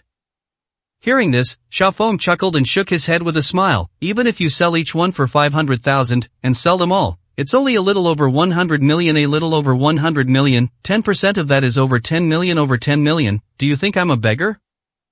I, Xiao Feng, am not so insignificant as to care about tens of millions. Young Master Xiao? Upon hearing Xiao Feng's words, Wan Shirin realized that something was wrong. After Xiao Feng brought out the medicine, he had his men take it all away. She didn't even glance at it again, and to this day she still doesn't know where the boxes of toad spring dew are. Xiao Feng's words and attitude now show no sign of wanting to give her the toad spring dew. Could it be that this guy? Wan Shirin had a bad feeling. Young Master Xiao, please speak frankly. If you are dissatisfied with the profit sharing, we can discuss it. After all, we were able to obtain this batch of medicine thanks to your help. If it were anyone else, they probably wouldn't even be able to enter the Zhao family's gate, so I will do my best to meet your demands. Wan Shirin's face was grim. Look at your phone. Xiao Feng smiled wryly, sipped his red wine, and said casually. Wan Shirin took out her phone, looked down, and saw a notification. Account credited, 5 million. 5 million? Wan Shirin suddenly looked up. That's right, you have two choices now. One, stay and continue participating in the three armed forces competition, and after the competition, get engaged to Methan, forget about the medicine, all my money is yours, as much as you want. Second, take this 5 million back to Yunqing. Don't mention Chan Xuanlu anymore, just pretend you were never here. Xiao Feng pursed his lips and said with a faint smile. You? Wan Shirin was suddenly shocked and realized that she had been tricked. Xiao Feng wanted to swallow all of her medicine. Young Master Xiao, what do you mean by this? I spent 15 million to buy these medicines. Is it reasonable for you to give me only 5 million? Wan Shirin's face turned bright red. In all her years in business, this was the first time she had encountered someone like this, who didn't listen to reason at all and blatantly stole her things. What's the difference between this and robbery? Fuck you. However, Xiaofeng also got angry, slamming his wine glass on the table, which shattered instantly, splashing wine everywhere. Xiaofeng stood up abruptly, walked up to Wan Shirin, grabbed her chin, and sneered through gritted teeth, "I think you're completely clueless. You don't even have a brain. Didn't I make it clear to you before? I said this is my territory. I can do whatever I want. I can even set the rules. Why do you think the Zhao family gave you the medicine? It's all because of my status as a Zhengzhou colonel. They can't afford to offend me otherwise. Do you think you could buy this medicine even with 15 million, or even 10 times that amount? Instead of kowtowing to me in gratitude, you're just babbling on and on. If I wanted to, I'd swallow you whole, you idiot." Xiaofeng gave a sarcastic sneer. "It's a blessing you earned in your past life that I'm willing to propose to you, and you're still pretending with me here. However, I don't need to bully those who can't fight back. If you're unhappy, that's your loss. Countless rich young ladies in Zhengzhou are waiting to grovel before me. You'll regret it later. Now, you'd better take your 5 million and get out of here. That wasn't me buying your medicine, it was just me taking pity on you and giving it to you out of charity." Xiaofeng laughed heartily and returned to his seat. 219, Chapter 219 Prohibition. Wan Shirin's face turned pale instantly, and she collapsed weakly to the ground. With a blank look in her eyes, she realized just how vast the difference was between her and Xiaofeng's status. When Xiaofeng was seriously injured, he could pretend to be very humble and polite, but their status was never equal. Xiaofeng has recovered from his injuries and doesn't even care about the Zhao family, let alone her. When she came to Zhengzhou, she was all alone and helpless. Her only godfather, the Zhao family, had been left with a very bad reputation because of today's incident. There's absolutely no way anyone can help her now. Xiaofeng was absolutely right. If Xiaofeng, wasn't willing, she wouldn't even be able to go back alive. She actually thought of making an equal deal with Xiaofeng. He actually thought he could outsmart Xiaofeng. She's so stupid. Wan Shirin clenched her teeth, tears streaming down her face uncontrollably. Xiaofeng crossed his legs and looked down at Wan Shirin like a jackal baring its fangs, without a trace of sympathy or pity in his eyes. Only ruthless indifference. She sneered, "Don't try to play the victim here. If you piss me off, you're not going back. A woman like you could just vanish into thin air and nobody would care. Get lost." Wan Shirin got up and walked out dejectedly, crying as she went, tears streaming down her face. This was the first time she had ever felt so lonely and helpless. Even when she was in Qingzhou, she came into contact with powerful and unapproachable forces, but at that time it only aroused her fighting spirit.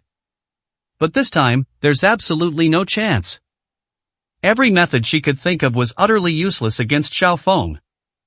The loss of 15 million is not important. It's not that important if we can't get the elixir back. Importantly, this utter despair dealt a huge blow to her confidence and self-esteem. That night, Wan Shirin found a hotel and fell into a deep sleep, exhausted and desperate from crying. The next day, Wan Shirin woke up groggily and heard a commotion outside. "I was so hungry that I decided to go out and get something to eat. But once outside, I heard countless people talking about it. Have you heard? Zhengzhou just issued a ban that no one is allowed to buy Toad Spring Dew anymore. Also, anyone who privately possesses more than 50 Toad Spring Dew pills will be punished. I've heard that this is an order issued by a top figure in Kyushu, and no one in the entire central continent dares to disobey it. My God, who could issue such an order? Could it be the Emperor of the 9 provinces himself who issued this decree? Impossible. How could the Emperor of the 9 provinces possibly concern himself with such a trivial matter in the central province? However, that big shot's identity is probably unique in the world." As the crowd discussed the matter, the mention of the person who issued the ban caused them to turn pale with fright and fall silent, no longer daring to speak. "We're fine, but those wealthy families, especially the Zhao family, are the ones who produce Toad Spring Dew. With this ban, the Zhao family will be finished. Serves them right. Those vampires should have been dealt with long ago. This bigwig who issued the ban is the true hero and king." Wan Shirin was completely shocked when she heard these words. What's going on? Why did the weather suddenly change? Ban? Who issued the ban? Who has such power? Most of Yunqing had purchased Toad Spring Dew, but suddenly it was all banned. How much power does that require? Wan Shirin was dumbfounded. She hurriedly ran to the side of the crowd and anxiously asked, can you tell me who issued the ban? However, when the group saw the unfamiliar Wan Shireen, they were all frightened and scattered, and no one answered her. Meanwhile, in the hotel, Xiaofeng was still gloating over how easily he had obtained a batch of priceless toad spring dew when he suddenly saw the ban that had spread throughout Zhengzhou on television. I was completely stunned. He sat in front of the television for a long time before he suddenly came to his senses. What's going on? 300 toad spring dew pills, sold in Zhengzhou, would fetch tens or hundreds of millions of yuan, yet now they're all banned? Wouldn't that just turn it into garbage? Most importantly, if more than 50 of these are discovered, will they be prosecuted? Xiaofeng was terrified. Who on earth could issue such a ban? As the commandant of Zhengzhou, how come he didn't receive a single word of it? In a panic, Xiaofeng hurriedly took out his phone and called Commander Yang Zai. Commander Yang, what's the deal with this ban? Did you issue it? Why is the use of toad spring dew prohibited? Most people in Zhengzhou have bought it. You just ban it like that, won't this cause an uproar? Commander Yang sneered, I'll issue it. I wish I had that ability to convey such a decree. One must be at least a first-rank general of the 9 provinces, or even higher. I just received the news myself. It's a decree personally conveyed by a big shot we can never afford to offend. But what's it to you? This ban is clearly aimed at the Zhao family's unbridled marketing. They're targeting the Zhao family. It's no big deal for ordinary people to buy a few. Could it be, you didn't buy a lot, did you? Yang Zai asked doubtfully. No. Xiaofeng broke out in a cold sweat instantly and quickly changed his tune to cover it up, saying, I was just asking. You'd better be alright. The competition is in 3 days. If you cause any trouble at this time, don't blame me for not letting you off the hook. Yang Zai said coldly. Yes. Xiaofeng responded respectfully. What to do? After hanging up the phone, Xiaofeng was like an ant on a hot pan, pacing anxiously in circles. If these hundreds of toad spring dew pills in my possession are discovered, I'll be in big trouble at that point. Forget about the competition, I might not even be able to save my life. This news absolutely must not be leaked. Xiaofeng immediately called his subordinates to inquire. He breathed a sigh of relief upon learning that the toad spring dew was well hidden and no one knew about it. I was almost completely exhausted. He sat in the hotel room, unable to come to his senses for a long time. The Shen family. In the courtyard. Su Ming watched as Li Xiao practiced his boxing techniques in the courtyard. His legs were agile and nimble, indicating that his old leg injury had no longer affected him. Excellent. Su Ming smiled and said, it seems you haven't stopped cultivating during this time, and you've already reached the 8th level of the Supreme War God. You're only one step away from the peak of the Supreme War God. With your strength, you'll be invincible in the competition, so I can rest assured. Prince Su, you've figured it out? Li Xiao looked shocked. His performance just now was deliberately concealed, only displaying the aura and strength of a 6th level Supreme War God, but Su Ming still saw through his level at a glance. As expected of Prince Su. There was no way to hide it from Su Ming. Su Ming sneered, I gave you all the pills. Do you think I don't know how effective they are? Well, besides, the Supreme War God is nothing in my eyes above the Supreme War God. There's the heavens. You haven't reached that level yet. Once you do, you'll know the Supreme War God is nothing special. King Su was right to teach me a lesson. Li Xiao was ashamed and completely convinced. Prince Su, we have news. We just found out that a batch of toad spring dew from the Zhao family was sent out yesterday. It seems to have been sold to someone else. Shen Songlin, the medical king, strode in behind him and respectfully reported to Su Ming. Sold to someone else? That Zhao Tianxiang is really quick on his feet. I was originally planning to take him down while I had the chance. It seems he's realized the danger too. Who did he sell himself to? Su Ming frowned and asked. It was sold to Xiaofeng, the commandant of Zhengzhou, and also to the Wan family of Yuncheng, Wan Shireen. Shen Songlin replied. Wan Shireen? Su Ming's eyebrows shot up immediately. How did she get involved? Su Ming's face instantly darkened. 220, Chapter 220 Bizarre. This ban was originally just a warning from Su Ming to Zhengzhou. Let the Zhao family know what will happen if they dare to steal his prescription. Unexpectedly, Wan Shireen got involved in this mess. Furthermore, why did Wan Shirin go to the Zhao family to buy medicine with Xiao Feng? Isn't Wan Shirin Zhao Tianxian's goddaughter? After thinking about it carefully, Su Ming immediately guessed the general idea. It's estimated that Wan Shirin was tricked by Xiao Feng. Wan Shirin was eager to expand the Wan family group and was impatient for quick results. Xiao Feng might have taken advantage of this and used her as a sucker. Why can't this woman just stay in Yuncheng? Su Ming shook his head and said in a deep voice, "Go and find out immediately where they bought the medicine, where they went, Xiao Feng's address, and the Toad Spring. Do report back to me as soon as you find out. King Su, leave this matter to me. I've just come to Yuncheng and want to get used to the environment and train my men." Li Xiao stepped forward and said respectfully, "Alright, then go and get on with it. The competition is only 3 days away, so hurry up." Su Ming said calmly. "1 day is enough." Li Xiao smiled, turned around, and left. Inside the hotel, a distraught Xiao Feng was still lost in thought. I just can't understand it. Why would there be a ban when everything is fine? Who exactly issued this ban? Now, he's the one who's become a wanted criminal. His life could be ruined. Could it be that woman, Wan Shirin? Xiao Feng's eyes widened suddenly. Why was he completely unharmed after all this time? The Zhao family has been producing Toad Spring Dew for quite some time now. Just last night, he swallowed Wan Shirin's goods, and only the second day later, the ban spread throughout the entire central state. What a coincidence! Could it be that there's some powerful figure behind that woman? Thinking of this, Xiao Feng suddenly stood up, his expression changing drastically.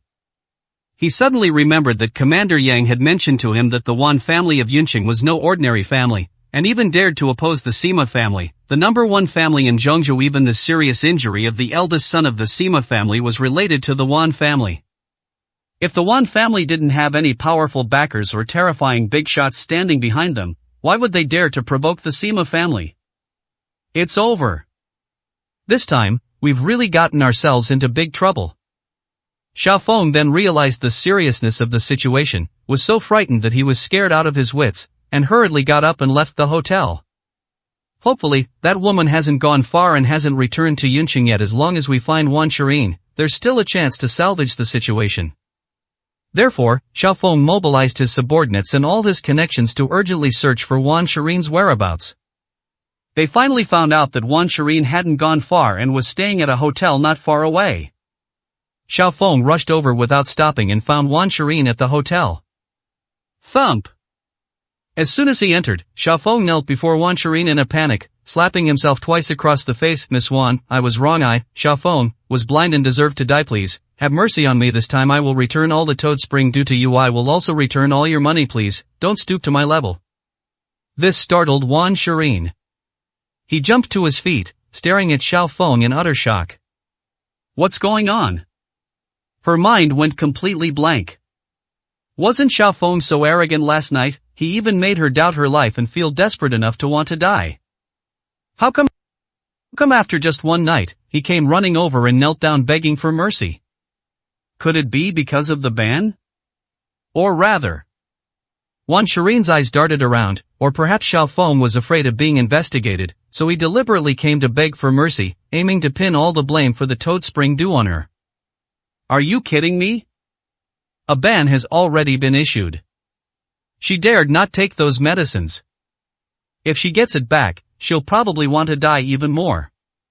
Little did she know, she was thinking something completely different. Xiao Feng was only kneeling down to apologize because he was afraid of the people behind her. But there's no one behind Wan Shirin at all, so it's normal to think the wrong thing. Otherwise, she wouldn't have cried herself to sleep last night because of Xiao Feng's bullying and humiliation. But no matter what, she absolutely cannot accept this batch of medicine. Thinking of this, Wan Shirin shook her head and said, "I don't know what you're talking about. Just return the money to me. Don't want the Toad Spring Dew anymore. You can keep it for yourself." If I return the money to you, Miss Wan, will you forgive me? Xiao Feng asked in surprise. Certainly. Wan Shirin nodded. "Okay, I'll transfer the money to you right away, Miss Wan. Please tell the big boss for me that I have no dealings with the Zhao family whatsoever. This was completely an accident. Please ask him not to pursue the matter if there's an opportunity in the future. I will personally apologize to him. Xiao Feng said this while transferring the money. Xiao Feng's direction was correct. After all, Yang Zai had also told him that the ban was aimed at the Zhao family. He mistakenly believed that the person who issued the ban was the big boss behind Wan Shirin. These are completely unrelated. This left Wan Shirin looking bewildered and surprised. What big shot! The money had just been transferred when a phone call came in. Xiao Feng answered the call, and a terrified voice, as if fleeing for his life, told him, "Captain, something's happened. Someone has found where we hid the medicine. It seems to be the Qingzhou army." The Qingzhou army?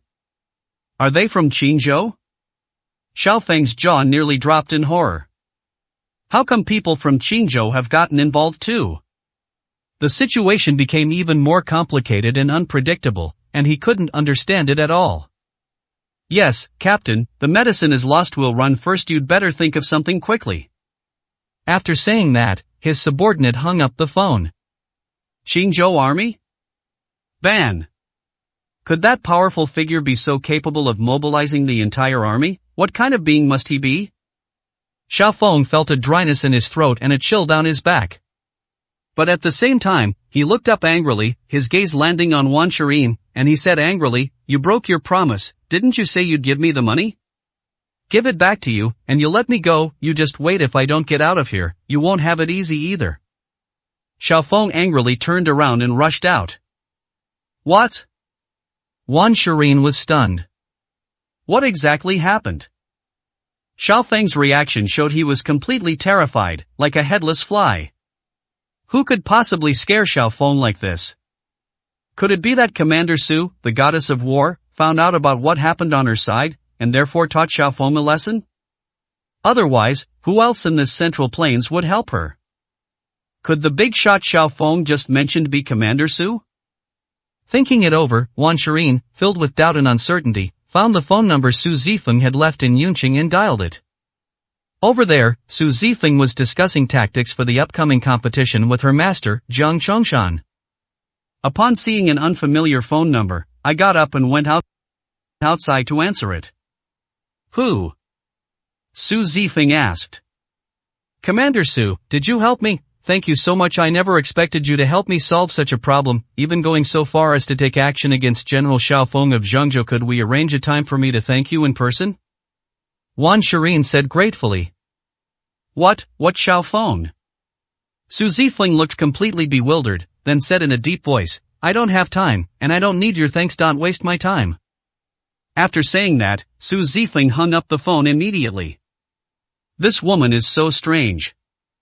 I put my phone away and was about to turn around and go back to my room. But she suddenly remembered the ban that had caused a sensation in Zhengzhou today, and then she contacted Wan Shirin by phone. I recalled hearing in Yunqing that Miss Wan Shirin of the Wan family had once been married to Prince Su. I see. Su Zifeng smiled.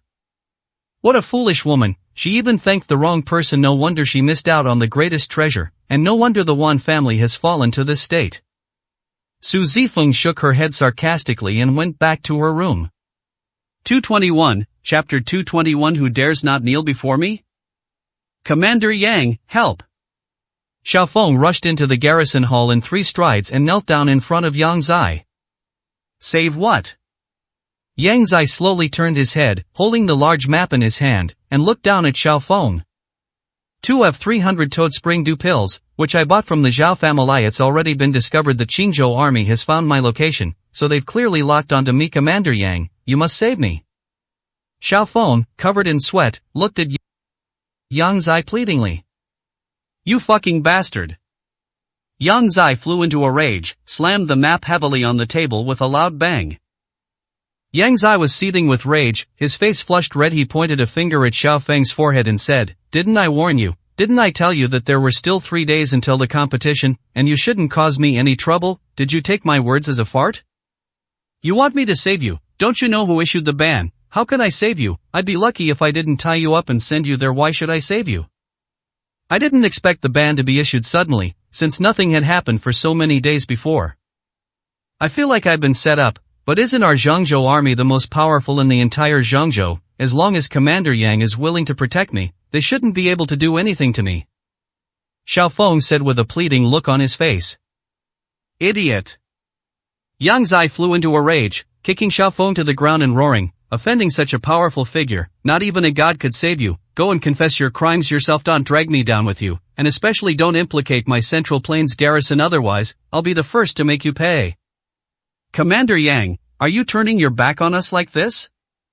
Xiao Feng gritted his teeth and asked unwillingly. Turning your back on me, you'd have to be a real person to do that. Who do you think you are? I gave you the opportunity to lead the team in the competition, but in reality, you're just my dog. If a dog doesn't behave and causes me trouble, do you think I'd keep it? Yang Zai sneered disdainfully, showing no mercy whatsoever. Fine, what a dog you are, your dog, so what are you to me? Just then, a rough voice suddenly rang out in the hall. Yang Zai suddenly turned his head and saw a tall, thin figure slowly walking over. The figure had a white goatee on his chin and a dry, bloodless face, clearly indicating that he was already quite old. But upon seeing this figure, Yang Zai trembled with fear and nearly knelt on the ground. Old Xiao? Yang Zai was utterly shocked, his pupils dilated, and his eyes were filled with fear. Grandfather! Xiao Feng also exclaimed in surprise. Xiao Tiankai. A veteran figure who led the Central Plains. He was the last commander of the Central Plains Army, serving for over 30 years. Later, he was promoted to commander of the 9 Provinces Army, serving for over 10 years before finally retiring and returning to Cloud City to live a life of seclusion. He rarely gets involved in matters concerning Zhengzhou.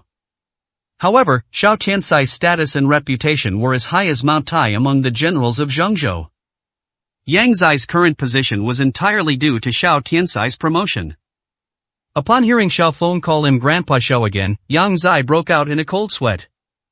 They both have the surname Xiao. Could it be that Xiao Feng is really old Master Zhao's grandson? He knew nothing about this beforehand. Moreover, given this relationship, why didn't old Xiao give him a heads up beforehand? Wouldn't that have kept him in the dark and caused him to offend someone?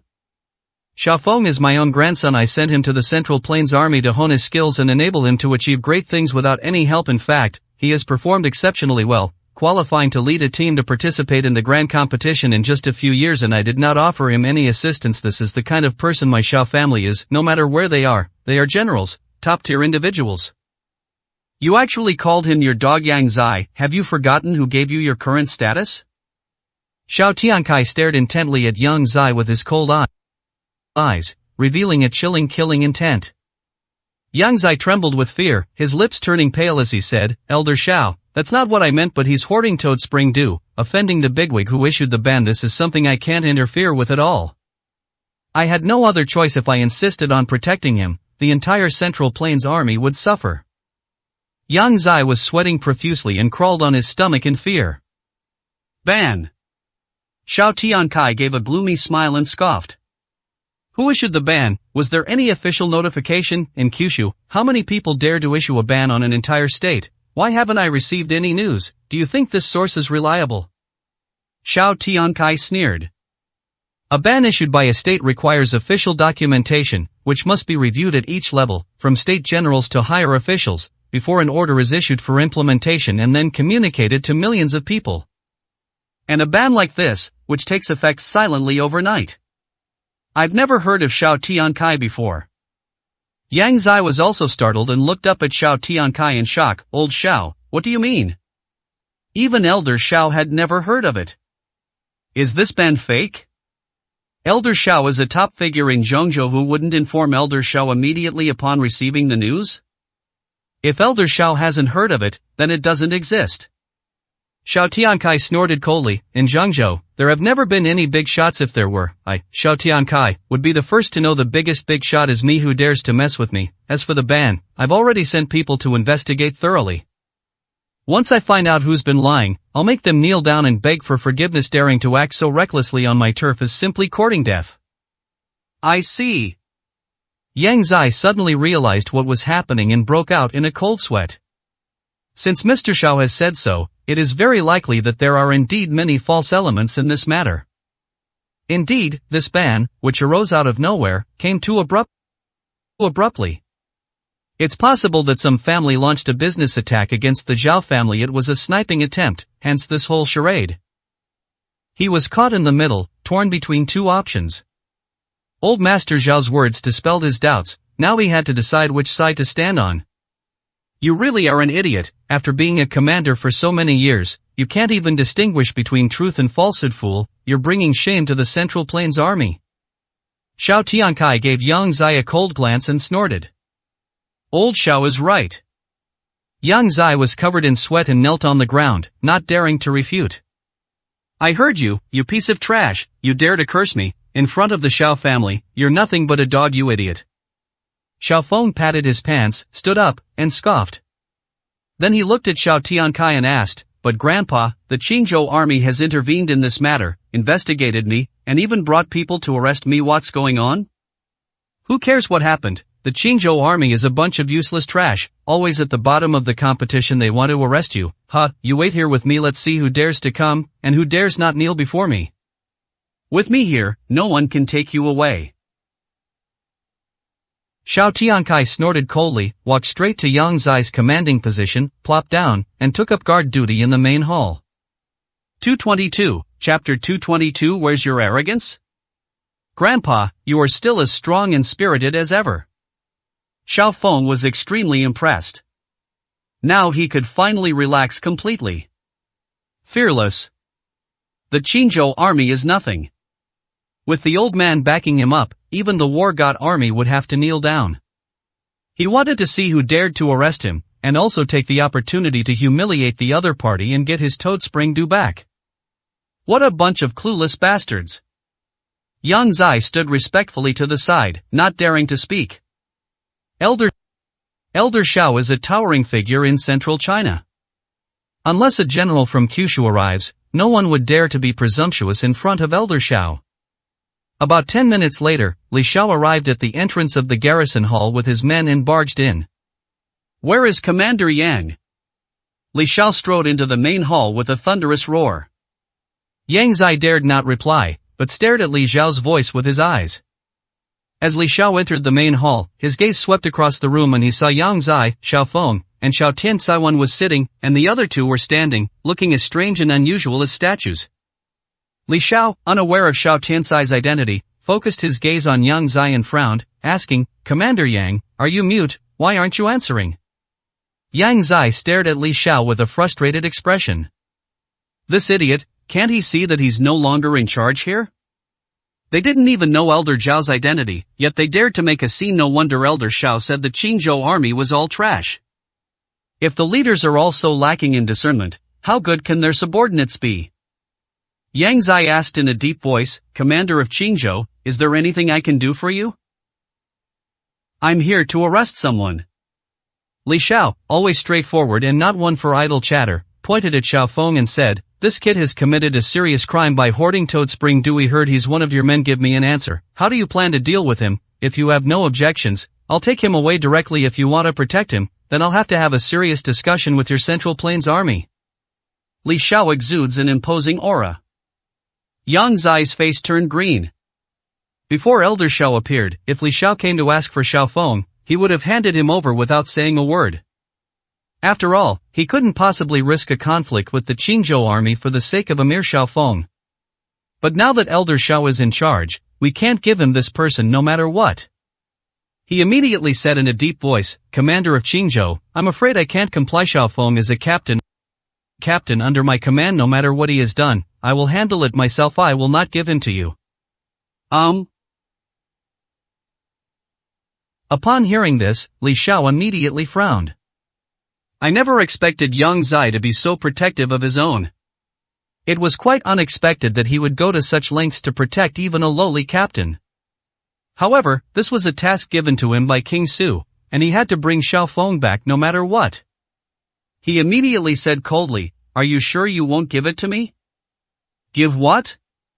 At this moment, Elder Xiao finally spoke, his sharp, eagle-like gaze fixed on Li Xiao. Commander of Qingzhou, is that it? What right do you have to come here demanding people? Moreover, what crime is committed by buying toad spring dew? Can you explain?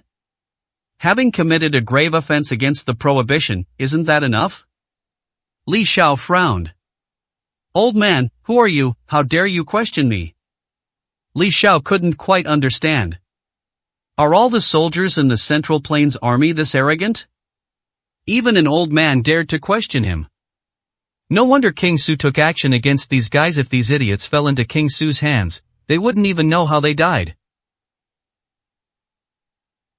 You bastard, what did you say? How dare you disrespect my grandfather? A bunch of trash from the Central Plains Army dare to come and arrest me. Xiao Feng flew into a rage and pointed at Li Xiao, cursing him loudly. Court death. Li Xiao let out a cold snort and suddenly rushed towards Xiao Feng, making a move in midair, his 5 fingers grabbing Xiao Feng's shoulder like iron hooks. You're asking for it.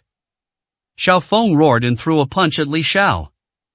He's now at least a 6th level Supreme War God. How dare a mere Qingzhou commander cause him trouble? What a joke. Boom. The 2 hands collided in midair with a loud bang. Xiao Feng was hit by the enormous force and staggered back 5 or 6 steps before he regained his footing, panting heavily.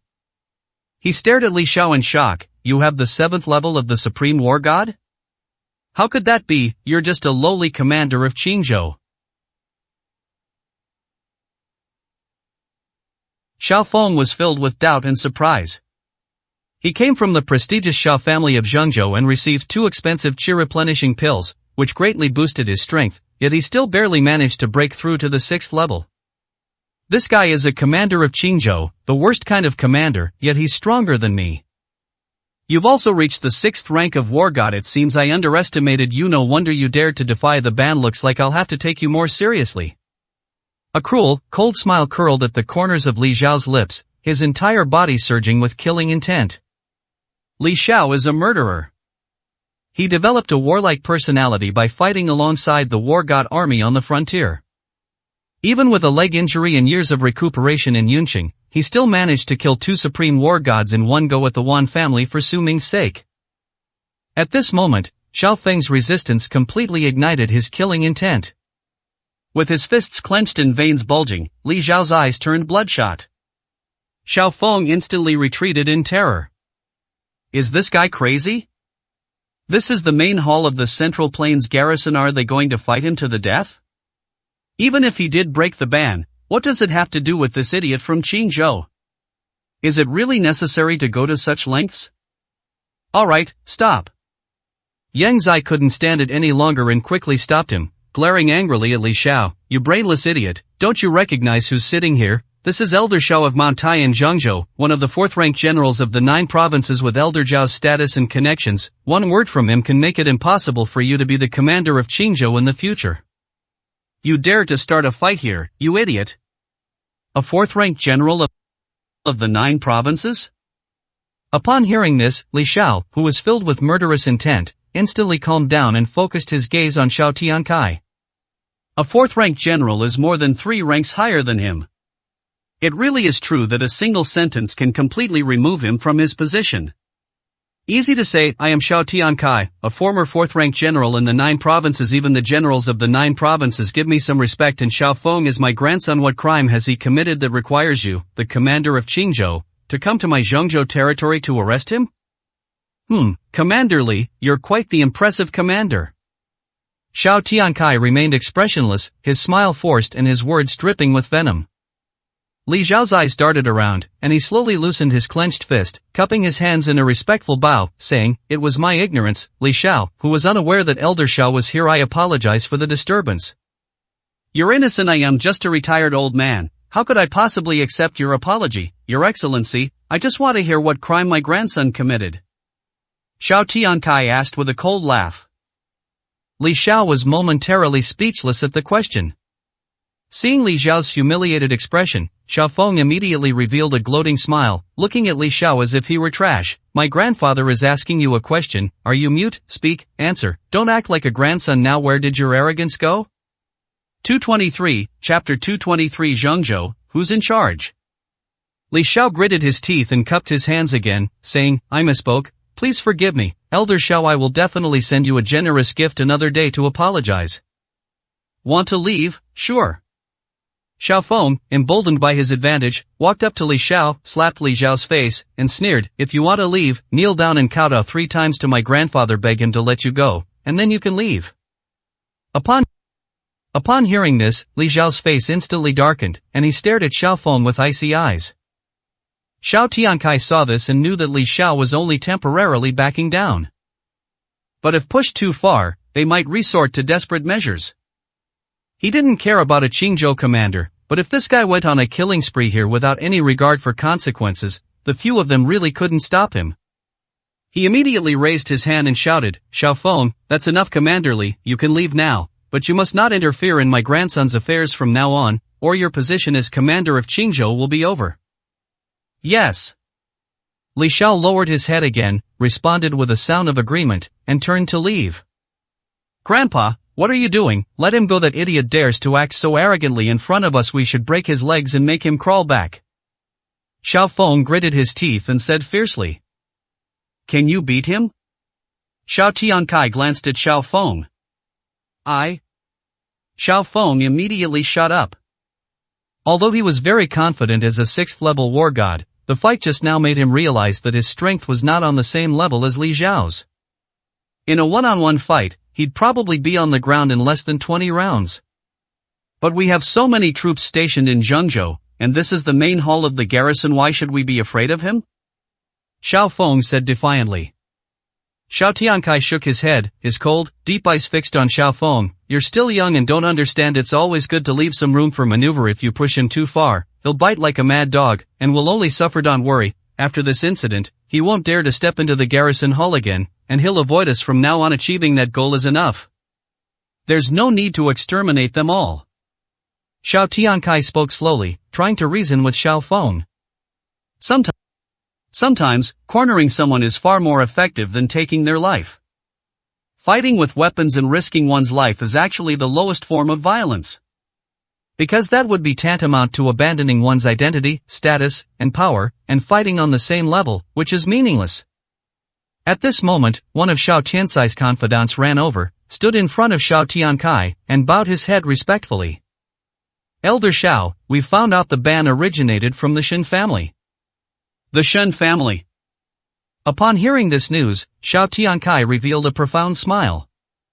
"A mere pharmaceutical family dares to impersonate someone and issue a ban. Very well, I'll go there myself this afternoon and see how the head of the Shen family, Shen Songlin, explains himself."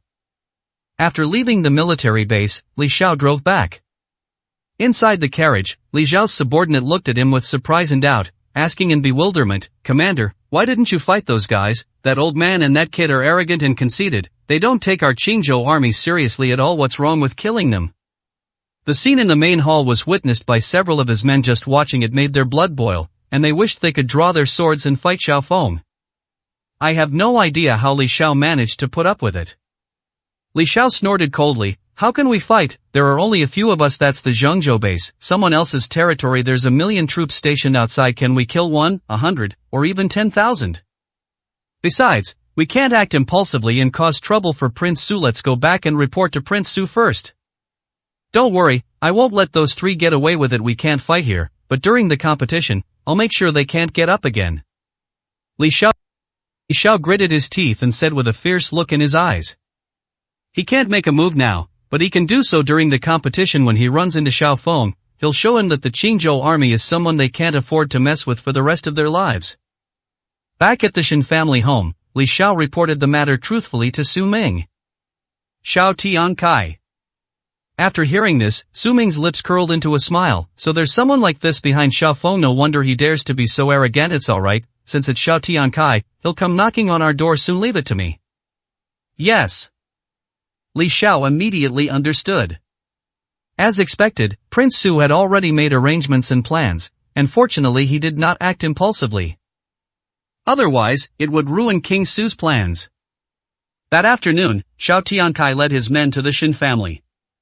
When the Shen family saw that the most important figure in Zhengzhou had personally arrived, they were all terrified, their faces pale, and they didn't dare to breathe.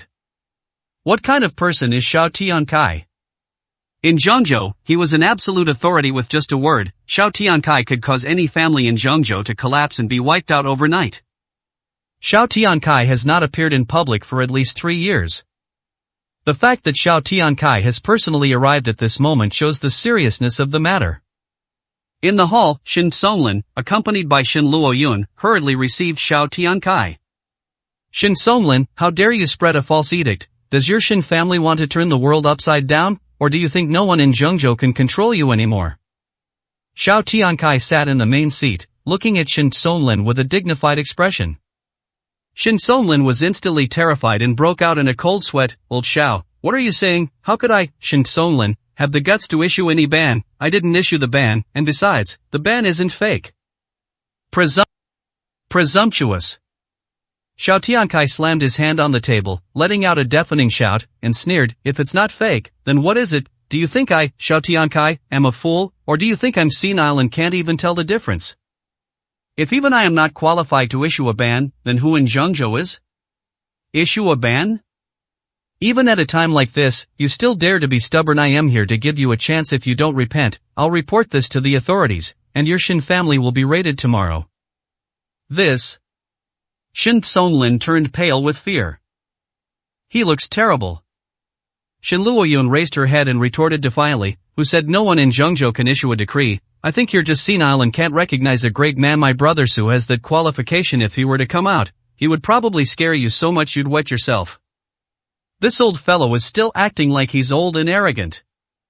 They don't even know who the king of the 9 provinces is, yet they dare to act so presumptuously in the Shin family. Brother Su? Xiao Tiankai looked at Shin Luoyun with a mocking expression. Bring out your brother so I can see if he's qualified. Little girl, I don't think you know anything about Zhengzhou. Who's in charge here? You wait. Shin Luoyun turned and left angrily. 224, Chapter 224. Who do you make kneel? In the backyard of the Shin family, a man knelt down in front of Su Ming, with a large pile of gifts beside him. Su Ming glanced at it. Top quality pearls and agates from Zhengzhou jewelry store. There are also rare velvet and silk fabrics. And top quality medicinal herbs. Everything here is priceless. The man before him spoke respectfully. I am Zhang Wei, the leader of Zhengzhou. Upon learning of the arrival of the king of the 9 provinces, I have come to pay my respects. This is a small gift I have prepared. Please accept it. Your Majesty, I apologize for not receiving the news immediately and for not welcoming Your Majesty in time. The state chief is the boss of a state. Among the generals of Kyushu, he was a third-rank official. He's now above everyone else. But compared to Su Ming, they are still far behind. They would have to wait in line to become his underlings. Su Ming glanced at them expressionlessly. I didn't notify you so you wouldn't have to come and pay your respects. Take the gifts back with you, and just pretend you didn't know I was here. He came to Zhengzhou mainly to participate in the grand competition. It's just a formality, and he'll be back in Yunqing in a few days. It's not a long-term stay, so there's no need to flaunt it. That's why the news wasn't leaked. However, Zhang Wei had many informants and still received news that Su Ming had entered Zhengzhou. Upon hearing Su Ming's words, Zhang Wei instantly broke out in a cold sweat, thinking that Su Ming was blaming him for being late. His face turned pale, and he remained kneeling, not daring to stand up. Just then, Shin Luoyun rushed in and said to Su Ming anxiously, Brother Su, that old man really is going to accuse our Shin family, saying that the order you issued was fake. He also said that you have to go see him in person. Speaking of Shin Luoyun, he was furious, his face turning red with anger. Su Ming turned his head slightly and sneered, whether it's true or false, why should he question it? What right does he have to ask me to see him? If he wants me to see him, he should kneel down and come here to pay his respects to me. Yes. Upon hearing Su Ming's words, Shin Luoyun immediately felt confident, and an excited smile appeared on her face. As expected, Su Ming is the supreme one. That kind of old geezer is like a frog in a well. Overjoyed, Shin Luoyun didn't mind the fatigue and turned around to run back to deliver the message. Hearing this, Zhang Wei, who was kneeling on the ground, looked up in surprise and asked Su Ming, King Su, who is it? In Zhengzhou, someone actually dares to cause you trouble. Just a lackey. You should know Xiao Tiankai of the Xiao family, right? Su Ming smiled calmly and said. Xiao Tiankai, so it was that idiot's really courting death. Prince Su, leave this to me. Can't stand that guy anymore. Has been swaggering around Zhengzhou, relying on his past achievements. He completely disregards me today. I'll teach him a lesson. Zhang Wei hurriedly stood up and said. He was even a little impatient. After all, this was an opportunity to perform well in front of Su Ming, to redeem himself, and to gain some favor from the king of the 9 provinces, which would ensure his future stability as the leader of the province. Alright, then I'll leave it to you to handle. Su Ming casually remarked, then walked to a stone table and continued reading. He couldn't be bothered to deal with someone like Xiao Tiankai. At his age, if he were to do it himself, people would say he was bullying an elderly person. Meanwhile, Shen Luoyun ran back to the main hall, pointing arrogantly at Xiao Tiankai and saying, Brother Su said you have to kneel down and go to the backyard to pay your respects to him. You're not qualified to have him come to see you. Presumptuous. Xiao Tiankai and Xiao Feng were both instantly enraged. What an arrogant brat, looks like I'll have to teach him a lesson myself today. Your Shen family keeps such a good-for-nothing who doesn't know his place. No wonder you dared to issue a ban. I'll settle accounts with him first, and then I'll settle all the scores with your Shen family. None of you will escape today. Enraged, Xiao Tiankai stood up and led his men aggressively toward the backyard. The entire Shen family was immediately thrown into chaos. After all, apart from Shen Sonlin and Shen Luoyun, no one else knew Su Ming's identity. Seeing old master Xiao so enraged, everyone was filled with fear and unease. That kid is way too arrogant. He's only in his early 20s, yet he dares to be so arrogant.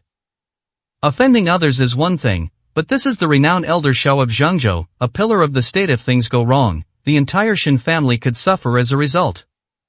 Most of the Shen family followed and surrounded Xiao Tiankai and Xiao Feng as they arrived at the backyard. Upon entering the backyard, Xiao Tiankai and Xiao Feng immediately spotted Su Ming, who stood out prominently next to the stone table in front of them. Immediately, everyone surged forward like a tidal wave. Boy, stand up, how dare you disrespect old master Xiao, I think you're doomed.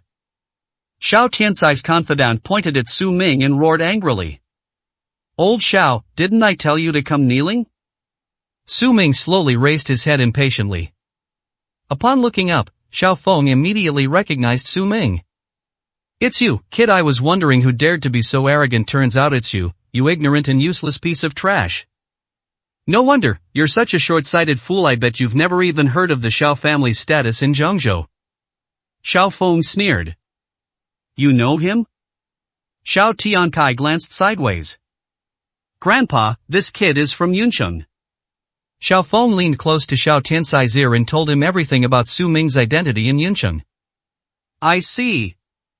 Upon hearing this, Xiao Tiansai's eyes immediately filled with disdain, and he also found it boring and a complete waste of time. Such a useless piece of trash in Yuncheng. How dare you say such things? How dare you act arrogantly in front of him? They probably just arrived in Zhangzhou and don't even know how high the sky is. If his identity were revealed, this kid would probably wet himself on the spot. Xiao Tiankai shook his head dismissively, glanced down at Su Ming, and said coldly, forget it, you're pathetically stupid. Xiao Tiankai, am too lazy to use a brat like you as a scapegoat. Kneel down and admit your mistake then, take the blame for issuing a false injunction. At most, you'll be imprisoned for 20 years and then released. This so, there's still a glimmer of hope for your future. Did you hear that? You piece of trash, get down on your knees now, or do we have to do it ourselves? Xiao Feng pointed at Su Ming and roared angrily. Idiot. Su Ming rolled his eyes. These people are like fleas, they're so incredibly annoying. Even reading is no peaceful activity. What did you say? Xiao Tiankai glared angrily, about to make a move. Tell me, who should kneel down? At this moment, Zhang Wei, the prefectural leader, slowly walked out. He had just had the gifts delivered moved to Su Ming's room when, unexpectedly, the Xiao family, who were oblivious to their own mortality, rushed over and even dared to yell at Prince Su. This caused Zhang Wei's anger to rise to its peak. In this central plains, anyone who dares to offend King Su is unforgivable.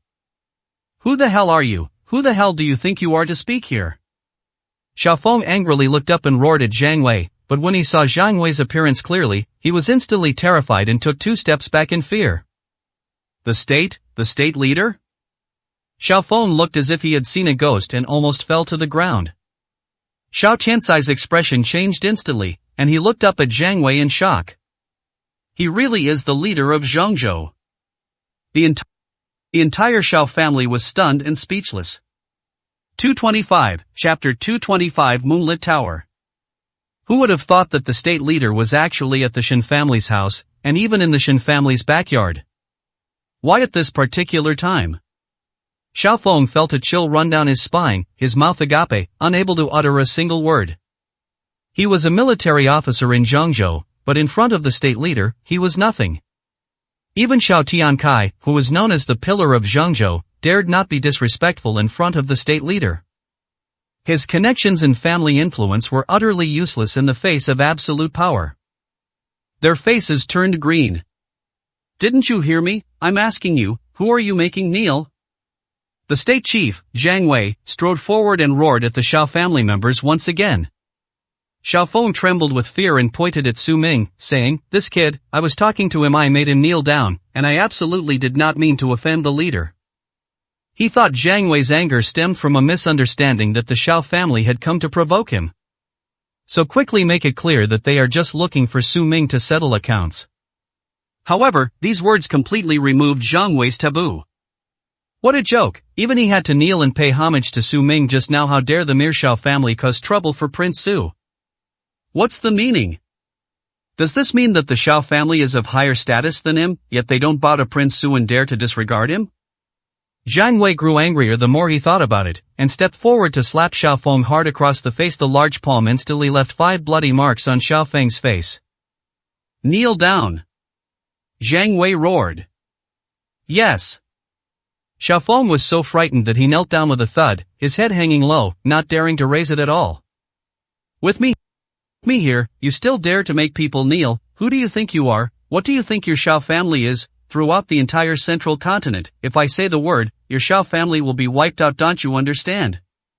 Jiang Wei's expression was cold and stern, and his gaze turned to Xiao Tiankai.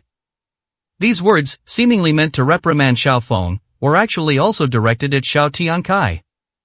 Xiao Tiankai's gaze was low, he gritted his teeth and bowed slightly, respectfully saying to Jiang Wei, "What the chief says is true. This time I failed to discipline him properly and offended the chief. Please forgive me, chief."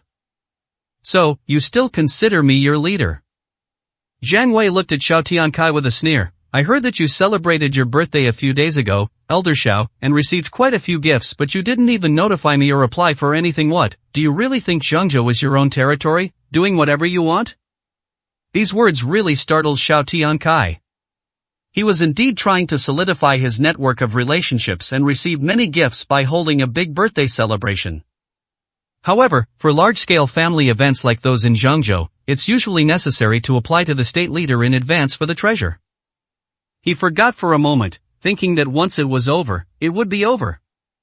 I never expected Jiang Wei to bring this up. Now if he uses this as an excuse to make a fuss, his entire Xiao family will be investigated. Xiao Tiankai was immediately terrified and knelt on the ground, saying in a panic, "I am guilty and hope the leader will forgive me. Will go back and personally prepare an application to plead guilty to the leader at the leader's residence." What's the use of hindsight?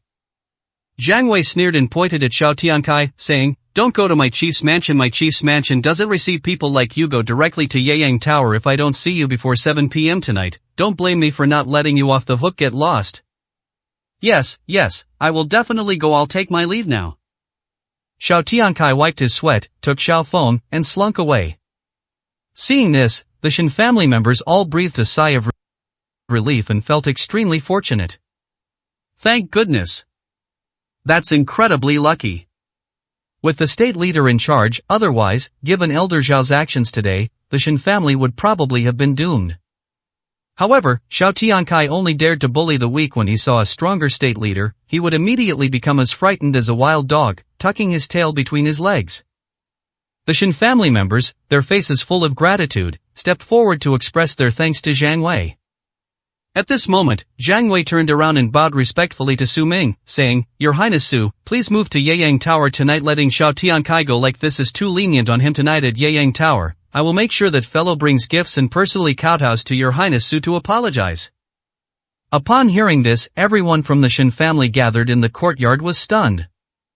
They stared at Su Ming in disbelief. It was him. The dozens of people, from top to bottom, were so shocked that their mouths were agape, wide enough to fit 2 salted duck eggs. Apart from Shen Songlin and Shen Luoyun, they had no idea about Su Ming's identity. They assumed that the state leader, Jiang Wei, had resolved the crisis and saved the Shin family. Unexpectedly, when he turned around, even Jiang Wei had to bow to Su Ming in a humble manner. So, what is this guy's identity? The entire Shin family was shocked, their faces filled with disbelief. Alright, since you've made all the arrangements, I'll also take this opportunity to discuss the launch of the Shin family's new drug. Su Ming slowly put down the book in his hand, looking as if he was reluctantly doing so. Then he turned to Shin Songlin and said, Medical King, you should come along too. Yes, Your Excellency obeys. Shin Songlin hurriedly and respectfully responded. Even the patriarch, Master Shin, is like this. Now anyone who isn't a fool understands that Su Ming's status is probably above that of the state leader, a level they can hardly imagine. No wonder Xiao Tiankai had to kneel down to pay his respects. Now they understood. It was Xiao Tiansai's own bad luck to encounter such a powerful figure. They deserved to be taught a lesson they couldn't even lift their heads. And so it was agreed that we would meet at Yeyang Tower that evening. The Yeyang Tower was bustling with activity in the evening. Countless luxury cars were parked there, and one important figure after another entered, making the manager of Yeyang Tower feel flattered and busy serving him. Shin Songlin arrived first, booked a private room, and also met with 2 or 3 business owners to discuss the launch of the new drug. Inside the room, Su Ming and Shin Songlin sat down. The state chief, Jiang Wei, needs to return to the chief's residence and hasn't arrived yet, but it will be soon. With Su Ming around, Jiang Wei would never dare to waste even half a minute. Shortly after they sat down, 3 more figures entered the private room. It was Shin Songlin who arranged to meet with the 3 bosses to discuss cooperation. These 3 have been longtime partners of Shin Songlin. Whenever the Shin family wanted to launch a drug, they would immediately entrust these 3 with the publicity and operation. Therefore, Shin Songlin trusted these 3 people very much. But the 3 of them sat down with unfriendly expressions, each with an arrogant face, a frivolous attitude, and a nonchalant demeanor. One of the fat men took a couple of sips of tea, glanced at Shin Songlin, and said with a smirk, Mr. Shin, just say what you have to say, don't waste everyone's time, we're very busy, not everyone is as leisurely as you. Shin Songlin glanced at his watch and smiled, let's wait a little longer, there's one more person who will be here soon. He wanted to wait until the state leader arrived before discussing the matter, since Jiang Wei was the ruler of Zhangzhou, and such things should be reviewed by Jiang Wei. Upon hearing this, the 3 of them immediately became impatient. The fat man sneered disdainfully, Mr. Shin, what do you mean, are the 3 of us not enough, or do you think that the 3 of us can't handle your medicine and need someone else to give you advice? 226, Chapter 226 Trash. That's not what I meant. Shin Songlin hurriedly tried to explain. However, the 3 immediately sneered, then what do you mean, don't you know what the situation of your Shin family is now, you can't sell a single one of your medicines, you've been trampled underfoot by the Zhao family and are being suppressed to the point of being unable to breathe. We only made this trip out of respect for you. You're still showing off here waiting for someone, what makes you think you're still the old king of medicine, Shin Songlin, with the whole of Zhangzhou waiting to buy your medicine, how laughable. After saying that, all 3 of them looked at Shin Songlin with contempt and disdain, as if he were an idiot. Shin Songlin frowned immediately. These 3 guys, it seems, have betrayed him too. They are no longer on the Shin family's side. Shin Songlin's eyes flashed with anger, but he suppressed it and gritted his teeth, saying, this time is different, as long as you trust me and sell the new drug, I guarantee you countless profits. What's the use? The fat man laughed dismissively, new drug, Shin Songlin, you're over 50 years old, stop fooling yourself. If you could produce a new drug, would you have been suppressed by the Zhao family for so long, wouldn't you have produced it already? I think you're just making a last-ditch effort. What medicine do you have, show it to us. The 3 looked at Shin Songlin with mockery. Shin Songlin gritted his teeth, but there was nothing he could do. Because now, apart from these 3 people, he can't find anyone else to cooperate with. Although they were humiliated, as long as they could sell the new drug, they could restore the Shin family's reputation and status. No matter how difficult it is, we have to swallow this anger. He couldn't help but turn his head to look at Su Ming. Su Ming nodded slightly. Shin Songlin then took out the new medicine, 7 fragrance pill. The 7 fragrance pills were placed in an exquisite box in front of the 3 people. As soon as they were opened, a fragrant aroma wafted out. The aroma alone is enough to tell that this is no ordinary elixir. It's so much better than the dew from Toad Spring outside. The 3 of them also changed their expressions, sat up, and leaned closer to look at the 7 fragrance pill. But soon, the 3 of them turned their eyes around and leaned back. The medicine is good. However, if it comes from the Shin family, its value will be greatly reduced. A month ago, the Shin family had a big fuss with the Zhao family over the Toad Spring dew incident, after which the Zhao family resorted to all means to suppress the Shin family. This resulted in no one buying the Shin family's medicine, and the pharmacy was deserted. In just 1 month, the Shin family went from being the foremost medical family in Zhengzhou to being universally despised. His reputation is so bad that it's beyond repair. Under these circumstances, unless the Shin family comes up with some miraculous medicine that will shock the entire land, they will be unable to salvage their reputation. This 7 fragrance pill clearly can't do that. Even if they publicize it extensively, in other people's eyes, it will probably just be the Shin family's unwillingness to accept defeat. That's not worth it at all. No matter how much money you invest in advertising, it's all in vain. The 3 of them exchanged glances and decided not to take the 7 fragrance pill. The fat man glanced at the 7 fragrance pill with disdain and sneered, "I thought it was something good, but it's trash. This stuff has absolutely no value. It's a complete waste of our time." What? Shin Songlin could no longer hold back. He stood up with a whoosh.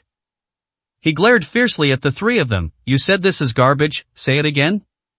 If he had created it himself, that would be one thing, but this is the 7 fragrance pill, a traditional Chinese medicine formula created by Su Ming and personally supplemented by him, which can exert 70% of its medicinal effects. Currently, who in the entire Central Plains can do this? These 3 idiots dare to call this garbage? Is he out of his mind? Seeing Shin Songlin get angry, the 3 of them remained completely calm. The fat man also stood up, looking at Shin Songlin with a mocking expression. "Haven't I made myself clear enough? Trash is trash. Do I need to prove it to you, Shin Songlin? Let me tell you, you need to recognize your current status and position. Your Shin family is not what it used to be. Guarantee that after the 3 of us walk out, no one will dare to take over your Shin family's medicine. They have no self-awareness whatsoever. They ask us for favors, but they don't even have the attitude of asking for help. They act like they're carrying a treasure. How ridiculous." The 3 grinned and got up to leave. "You mean my medicine is garbage?" Su Ming, who had been silent all along, finally spoke slowly. Upon hearing the sound, the 3 of them stopped in their tracks, turned around, and their eyes fell on Su Ming. "Did you concoct the medicine?" The 3 asked. "That's right, I completed the Shin family's ancient medicinal formula, and then the Shin family produced this 7 fragrance pill. Are you sure this is garbage?" Su Ming asked with a half-smile. "Ha ha ha ha." The 3 of them looked at each other and then burst into laughter. Laughter echoed throughout the private room. The 3 men glanced at Su Ming with disdain, then looked at Shin Songlin and laughed loudly. "Shin Songlin, your Shin family is truly beyond saving. You yourself must be in despair, so you found such a good-for-nothing boy to help your Shin family refine medicine. Look at him, he probably hasn't even grown his hair yet. What does he know about elixirs? Shin Songlin, you're really getting more and more regressive with age. You're incredibly stupid." Shin Songlin was instantly enraged, his eyes widening and his face turning red. Su Ming smiled nonchalantly and said, "You can refuse to sell this medicine, because you're not qualified, but don't come back begging me on your knees later." "You idiot, still kneeling and begging? You the Shin family shouldn't be kneeling and begging us anymore. Especially you, don't let us see you again, idiot." The 3 cursed at Su Ming, then turned and left. Upon reaching the entrance, they were greeted by Zhang Wei, the prefectural leader, walking towards them. The 3 looked closely and confirmed that it was indeed the state leader. Everyone immediately straightened up and bowed to Zhang Wei. "Greetings, state chief." 3 people said the same thing. The sound of worship. However, Jiang Wei didn't even glance at the three of them, and went straight into the private room, asking Su Ming, Prince Su, have the sales of the new drug been finalized? If possible, I'd like to get the first batch of 7 fragrance pills. I went home this time to collect the money. I've prepared 200 million. I wonder how many pills Prince Su would be willing to sell me? What? Upon hearing this, the 3 people at the door were immediately taken aback. They all turned around stiffly, looking at Jiang Wei in disbelief. Their eyes were wide open, and they even wondered if there was something wrong with their ears. The state leader, Jiang Wei, actually went home in person to prepare money to buy the Shin family's new medicine? Do you want to buy the medicine that kid makes? The 3 of them felt like they were about to stop breathing. Su Ming glanced at Jiang Wei indifferently, then grinned and said, if it's your medicine, 5 million per pill. If you want it, I can sell you 40. Thank you, Prince Su.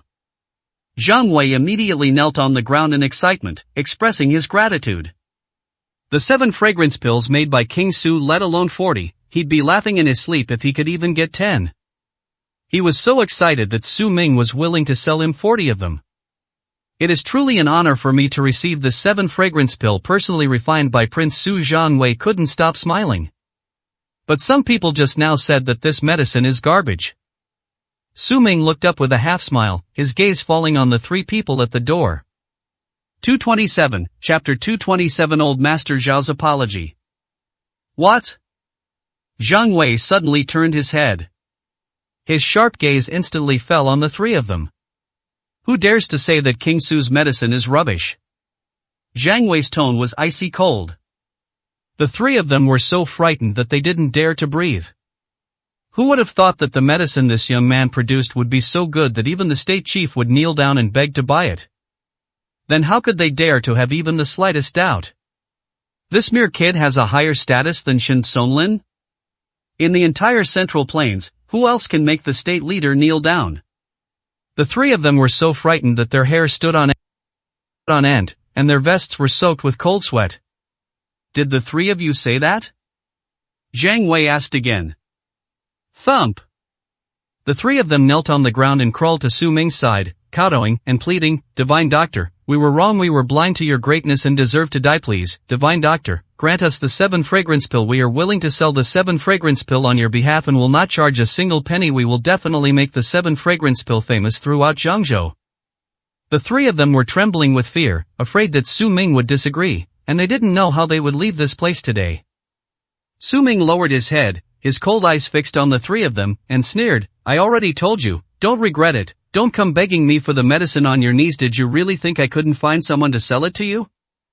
The 3 men were terrified and kowtowed repeatedly, while the other 2 raised their hands and slapped themselves hard. We're idiots, we were wrong, please, Miracle Doctor, give us another chance. The 3 bosses wept bitterly.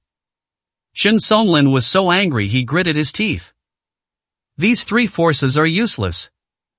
Having cooperated with the Shin family for so many years without a shred of trust, he was instantly terrified when he saw the state chief come to buy medicine in person. What a load of crap! Su Ming sneered, I can give you the medicine, but I want everyone in the entire central continent to know about the 7 fragrance pill within a day. If you can't do that, begging on your knees won't help. Yes, we will do everything in our power, even if it means going bankrupt. The 3 men kowtowed repeatedly in agreement. At this moment, they realized that Su Ming's identity was probably more than just that of a divine doctor. Even Shin Songlin had to obey his orders, and even the chief of a prefecture had to kneel down to buy medicine. This person was probably famous throughout the entire country. But in this situation, they dared not ask any more questions. Being able to carry out Su Ming's orders is already a very good result. Get out! Su Ming gave a cold shout. Yes. The 3 of them scrambled away. What 3 useless idiots, daring to question Prince Su's medicine. If Prince Su hadn't allowed them to sell it on his behalf, I would have slapped their mouths raw on the spot. Jiang Wei coldly watched the 3 fleeing figures and snorted. Forget it, they're still useful, so there's no need to bother with people like that. By the way, Mr. Shin, transfer the 200 million back to Chief Zhang. I was just putting on an act earlier. Chief Zhang needs the 7 fragrance pills, so how could I possibly take your money? Su Ming turned to Shin Songlin and said calmly. The original plan was to price kick Xiangdan at 20,000 yuan per pill. Of course, this is in the early stages. However, no matter how high the price, it's impossible to collect 5 million per piece. This medicine was originally intended for the general public. 5 million per piece, the number of people in the entire Central Plains who can afford it can probably be counted on 2 hands. Saying 5 million was just to scare those 3. Yes. Shen Songlin understood Su Ming's intentions, but at the same time, he didn't dare to actually accept Zhang Wei's money, so he immediately ordered his men to return the 200 million in full. But Zhang Wei was terrified upon hearing this and hurriedly waved his hand at Su Ming, saying, "Prince Su, this is unacceptable. Paying for medicine is a matter of course. How can you return it? This is unreasonable. You must accept these 200 million, otherwise, I won't dare to take the 7 fragrance pill." Su Ming shook his head. "Chief Yang, the 7 fragrance pill can't possibly be sold at such a high price. If I were to charge you 200 million for a pill that costs 20,000 yuan, how many times would I make a profit? Wouldn't that make my conscience uneasy?" Su Ming said with a smile. "Even ripping off customers isn't this outrageous? Besides, Zhang Wei is considered one of our own." But Zhang Wei had already taken out the money, so how could he dare to take it back? Especially since Su Ming was sitting right in front of him. King of the 9 provinces.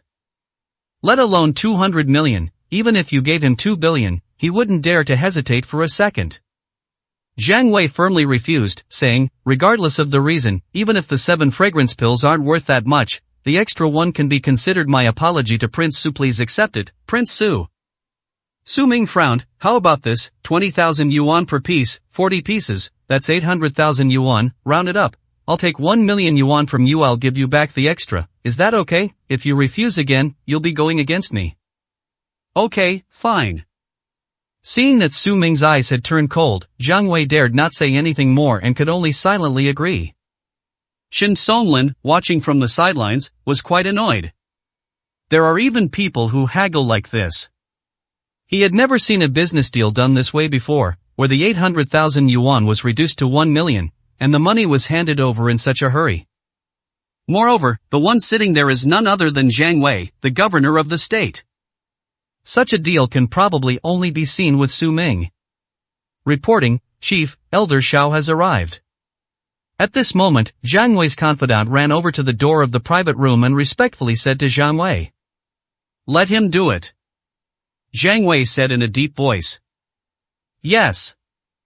The trusted confidant stood straight to one side, waiting for Shao Tiankai to arrive. A few minutes later, a large group of people walked over from the doorway, led by Shao Tiankai. Unexpectedly, Shao Tiankai did not come alone, he was followed by 7 or 8 people. Shen Songlin and Zhang Wei recognized these people at a glance. They were all prominent family tycoons from Zhongzhou. Including Shao Tiankai, there are a total of 9 top families in Zhongzhou. These people wield almost half the influence in Zhongzhou. This made Zhang Wei realize immediately that something was wrong. Shao Tiankai didn't seem to be there to apologize, he seemed to be there to cause trouble. Indeed. Shao Tiankai wasn't trying to apologize, it came with a purpose. His gaze slowly swept over Su Ming, Shen Songlin, and Zhang Wei, finally grinning as he addressed the 8 men behind him. 8 brothers, this is the state chief, and this is Master Shen Songlin. I am sure you all know him. The chief is going to punish me because of my birthday celebration. How dare I disobey the leader? After all, the leader is the ruler of a state. What am I? I am just an old man with 1 foot in the grave in front of the leader. I naturally have no say whatsoever. And the reason I brought you all here is to have you bear witness to what happened on my birthday. After speaking, Shao Tiankai smiled, slowly walked to the table, sat down, poured himself a cup of tea, his face full of hidden arrogance and haughtiness. Like a godfather, he sat there, exuding a calm, powerful, and unfathomable aura. At this moment, Shao Tiankai seemed to have no regard for Zhang Wei, the state leader. Zhang Wei's face was grim. This Shao Tiankai is too arrogant. Now he finally understood that Shao Tiankai had never truly respected him back in the Shen family. His bowing and apologizing at that time seemed to be just a delaying tactic by Shao Tiankai. At this moment, Shao Tiankai finally revealed his domineering nature and strength, intending to completely crush him and have him firmly under his control. 228, Chapter 228 Extreme Ambition. Let's begin. Xiao Tiankai took a sip of tea and grinned as he spoke. Yes. The first man stepped forward, standing ramrod straight, and looked at Jiang Wei with a sarcastic expression, saying, I, from the Ma family of Zhengzhou, with 50,000 men, 1,000 bodyguards, and 10,000 soldiers, have all merged with Elder Zhao's family from now on. I am a branch of the Xiao family. Everyone is at Elder Zhao's command. Jiang Wei was initially calm and wanted to see what tricks Xiao Tiankai was up to. But upon hearing the words of the Ma family patriarch, his expression instantly changed. Could it be? Jiang Wei's eyes widened sharply as if he had just realized something. Sure enough, the next man spoke. I, the Qin family of Zhengzhou, with a total of 80,000 people, have been merged into the Xiao family. I am from the Huang family of Zhengzhou. The 8 people spoke one after another, and without exception, all 8 of the most famous families in Zhengzhou had already merged with the Xiao family. In total, there are nearly 500,000 people. Excluding the elderly, women, children, family members, and relatives, the number of bodyguards alone is nearly 200,000. As he counted the number of people, Jiang Wei's face turned deathly pale. He finally understands. No wonder Xiao Tiankai didn't apply for a birthday celebration, or even notify him. So it turns out Xiao Tiankai was plotting this. How could I possibly notify him? He thought it was Xiao Tiankai trying to intimidate him, but it turned out that Xiao Tiankai was setting a trap for him. In that instant, the roles of hunter and prey were completely reversed. Although there were 200,000 people, Jiang Wei, as the state leader, was still confident. After all, his status allowed him to directly order the mobilization of the central state garrison. With a million troops stationed in Zhengzhou, the small number of family members is simply not enough to deter them. However, Xiao Tiankai himself was a retired military general, so he probably had a firm grip on the garrison. Most importantly, there's simply no time for him to deploy troops. He might not be able to leave this private room now. Xiao Tiankai slowly stood up, a sinister smile playing on his lips. He stared at Jiang Wei and sneered, So young, what kind of state leader are you? You don't even know the basics of Zhengzhou, yet you dare to act so arrogantly in that position. You're still far from qualified, young man. You should learn from me. You only have 6 months left in your term as leader, then there will be a new vote, but you've already been in power for 2 years. That's enough. Your life has been worthwhile. I was planning to wait another 6 months, but since you've come to mess with me today, I'm not going to hide it anymore. Xiao Tiankai grinned, his aura overwhelming the room. He pulled out a contract, tossed it in front of Jiang Wei, and said with a smile, Sign it. Your term ends in 6 months, and you voluntarily withdraw from voting. I guarantee your wife, children, and elderly parents will be safe and sound. Otherwise, I might not be so sure. You? Looking at the contract in front of him, Jiang Wei was both shocked and furious. Now I understand completely. Xiao Tiansai's goal wasn't the Shen family at all, but his own position. Damn it! That old bastard. Their ambitions and appetites are far too great. Even after retiring, he still wouldn't give up. Even after retiring from his position as a 4th-rank general, he was still scheming to secure his 3rd-rank general position. At this moment, Jiang Wei's anger was almost bursting out of his head. His eyes were bloodshot, and he suddenly stood up, pointing at Xiao Tiankai. You really think you can turn the world upside down? A mere patriarch of the Xiao family dares to covet my leadership position. What makes you think you can, even if I give it to you? How many years do you have left to live? You are simply insatiable. Xiao Tiankai was already in his 70s or 80s, his face full of wrinkles. Even if I take care of my health every day, in 5 or 6 years, I might need to be pushed around to get around. Even so, they still want to seize the leadership position. This ambition was utterly despicable to Jiang Wei. That's none of your business. If I can't be one, my son can be one. If my son can't be one, my grandson can be one. If all else fails, I'll be satisfied with being one for a few years. Xiao Tiankai wore a sinister and enigmatic smile. Only now did we glimpse the tip of the iceberg of his ambition. This guy, he's only there to scheme for these few years. This is meant to be passed down through generations. Moreover, a position like the ruler of a state, let alone 5 or 6 years, can be filled with many earth-shattering achievements in just 2 or 3 years if the person is determined. You're dreaming. Jiang Wei angrily tore the contract in front of him to shreds. I'd rather die than sign it even if my term ends. The position of leader of Zhengzhou won't fall into your hands. Keep dreaming, you old tortoise. Oh. Xiao Tiankai shook his head and smiled. You really are a young man, full of youthful vigor and hot-bloodedness, but you can't change the situation. My men have already surrounded this place. They're everywhere within dozens of miles. Although there aren't 200,000, there are 70 or 80,000. With just one word from me, someone will immediately go to the chief's mansion to visit your wife and children. Don't you even care about the life or death of your family? Xiao Tiankai asked with a sinister smile, like a jackal. You?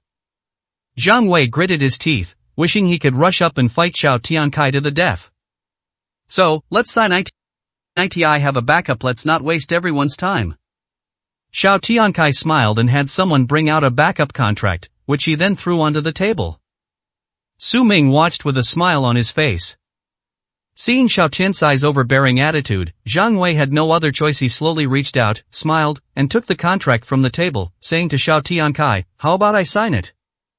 Upon hearing this, everyone in the private room was stunned. Xiao Tiankai and the heads of the 8 major families under his command all looked at Su Ming in astonishment. What's up with this kid? Can't you see how serious this is? At a time like this, you dare to speak up? Don't you know what death means? Xiao Tiankai's gaze suddenly turned cold and sharp. He glared at Su Ming and angrily rebuked him. Put it down, a piece of trash like you shouldn't touch that contract. You don't even have the right to speak to me. Let you go in the Shin family because you were utterly beneath my notice. Don't rush to die. If Jiang Wei doesn't sign, I'll make sure you die with him. Trash from Yuncheng. Xiao Tiankai spat in front of Su Ming. But when Jiang Wei saw the scene, he was almost scared to death. This Xiao Tiankai is just ambitious, but he's really senile. He doesn't even know the identity of the Prince of Su, yet he dares to covet his position. What an idiot. Yeah. Su Ming simply looked at Xiao Tiankai with a smile, unhurried and relaxed. Useless, take him down first. Xiao Tiankai spoke to the 8 family heads behind him. Among these 8 family heads, there are many with profound martial arts skills. The strongest among them has the strength of a supreme war god. Taking down a kid like Su Ming would be a piece of cake for them. Immediately, 2 or 3 people rushed towards Su Ming. Xiao Tiankai prepared to take down Su Ming, break his limbs, and give Jiang Wei a warning. Anyway, he's just a piece of trash from Yuncheng. Even if you kill him and throw him in the garbage dump, nobody will care. But just as these 2 or 3 people rushed up to Su Ming and reached out to grab him, Su Ming suddenly stood up, his slaps coming with lightning speed, landing several slaps on the faces of the men. With a loud bang, several people were sent flying, their bodies flying wildly from side to side. One crashed into the wall, another slammed into the table, and all of them coughed up blood and had their mouths full of broken teeth after landing. 229, Chapter 229 Refusal to Respond. Where did this kid get such formidable strength? Everyone in the private room was shocked. Even Jiang Wei and Shen Songlin, who knew Su Ming's identity, were speechless with astonishment. The king of the 9 provinces is not necessarily the most powerful warrior. That was their belief before. But seeing it with their own eyes now, they realized that their understanding of Su Ming was far too superficial and one-sided. What a joke! Su Ming led his men to fight their way out of the border region step by step. If he didn't have formidable martial prowess, he would have been buried in the pile of corpses on the border long ago. Moreover, without absolute martial prowess, the 8 Azure Dragon war gods would not wholeheartedly follow him. You're asking for it.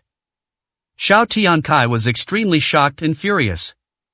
He immediately pulled out his phone, glaring angrily at Su Ming. How many can you call? My men are everywhere outside the restaurant. One call from me and countless people will storm up here. You'll regret what you've done. After saying that, Xiao Tiankai started making a phone call. He must take Su Ming's life today. But when the call connected, a stranger's voice came from the other end. Hello? Hello, who is this? What do you mean, who are you looking for? I am Xiao Tiankai. Bring your men up here right now. I need to deal with this piece of trash. Hurry up and get on with it. Xiao Tiankai roared.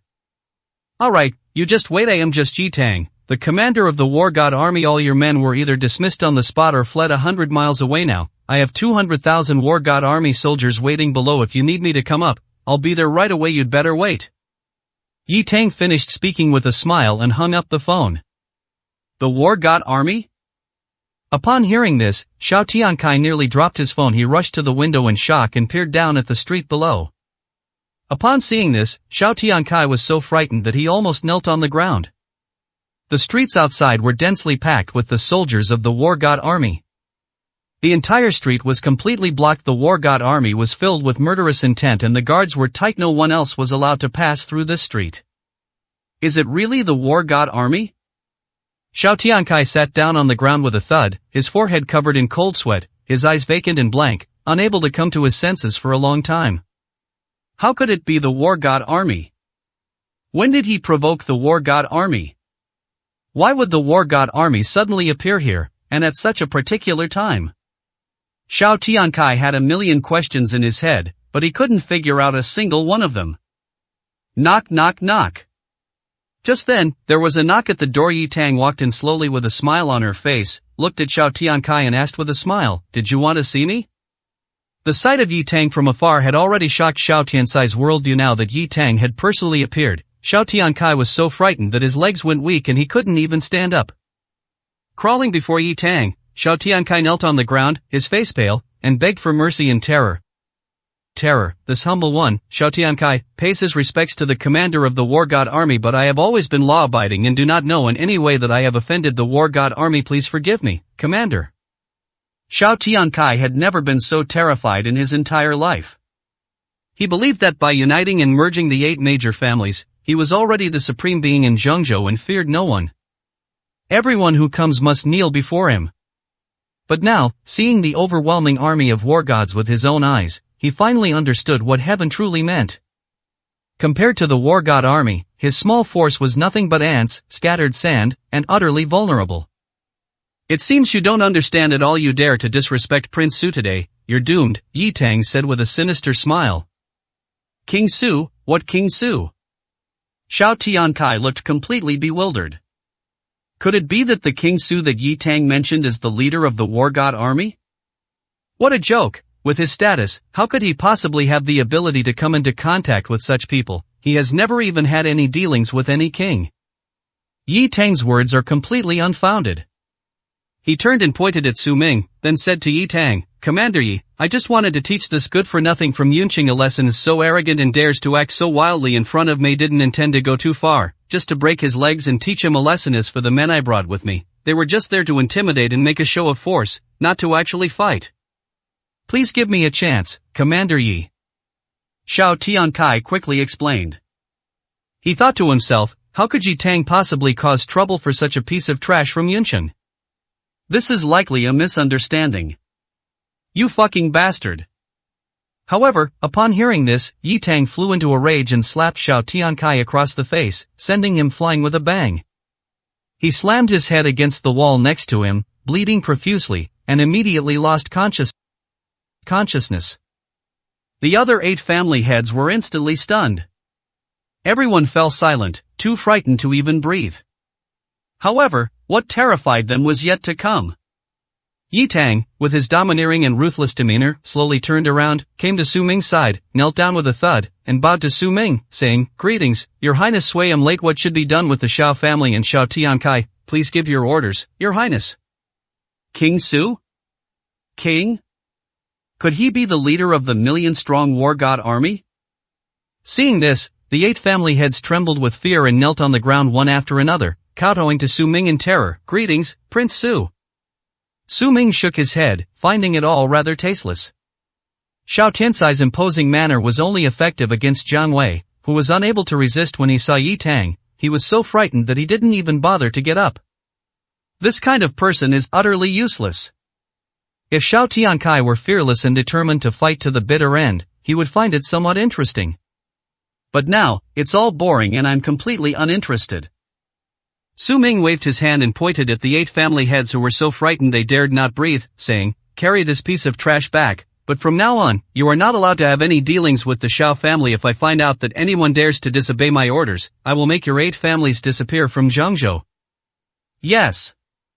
8 people with an extremely terrified reply. They frantically carried away the injured patriarch and the unconscious Xiao Tiankai. They scrambled and crawled, but couldn't even run away in time. It turns out this person is the real big boss of Zhengzhou.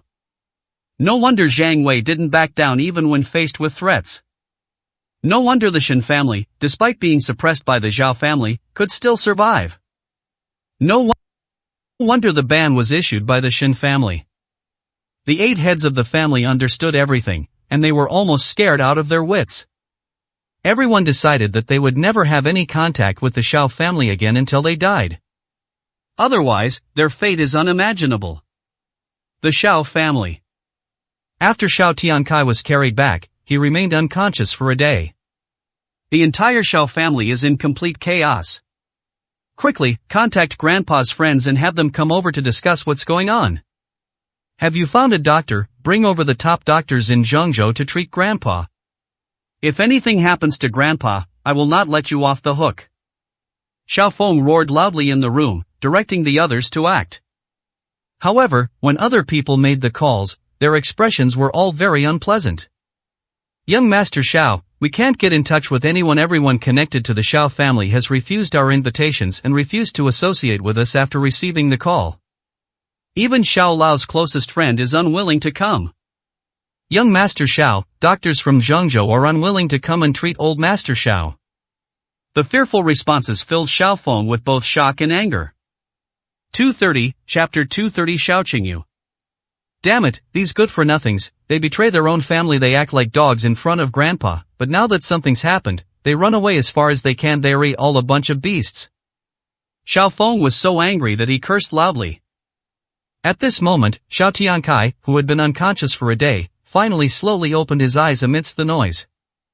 Old Xiao is awake.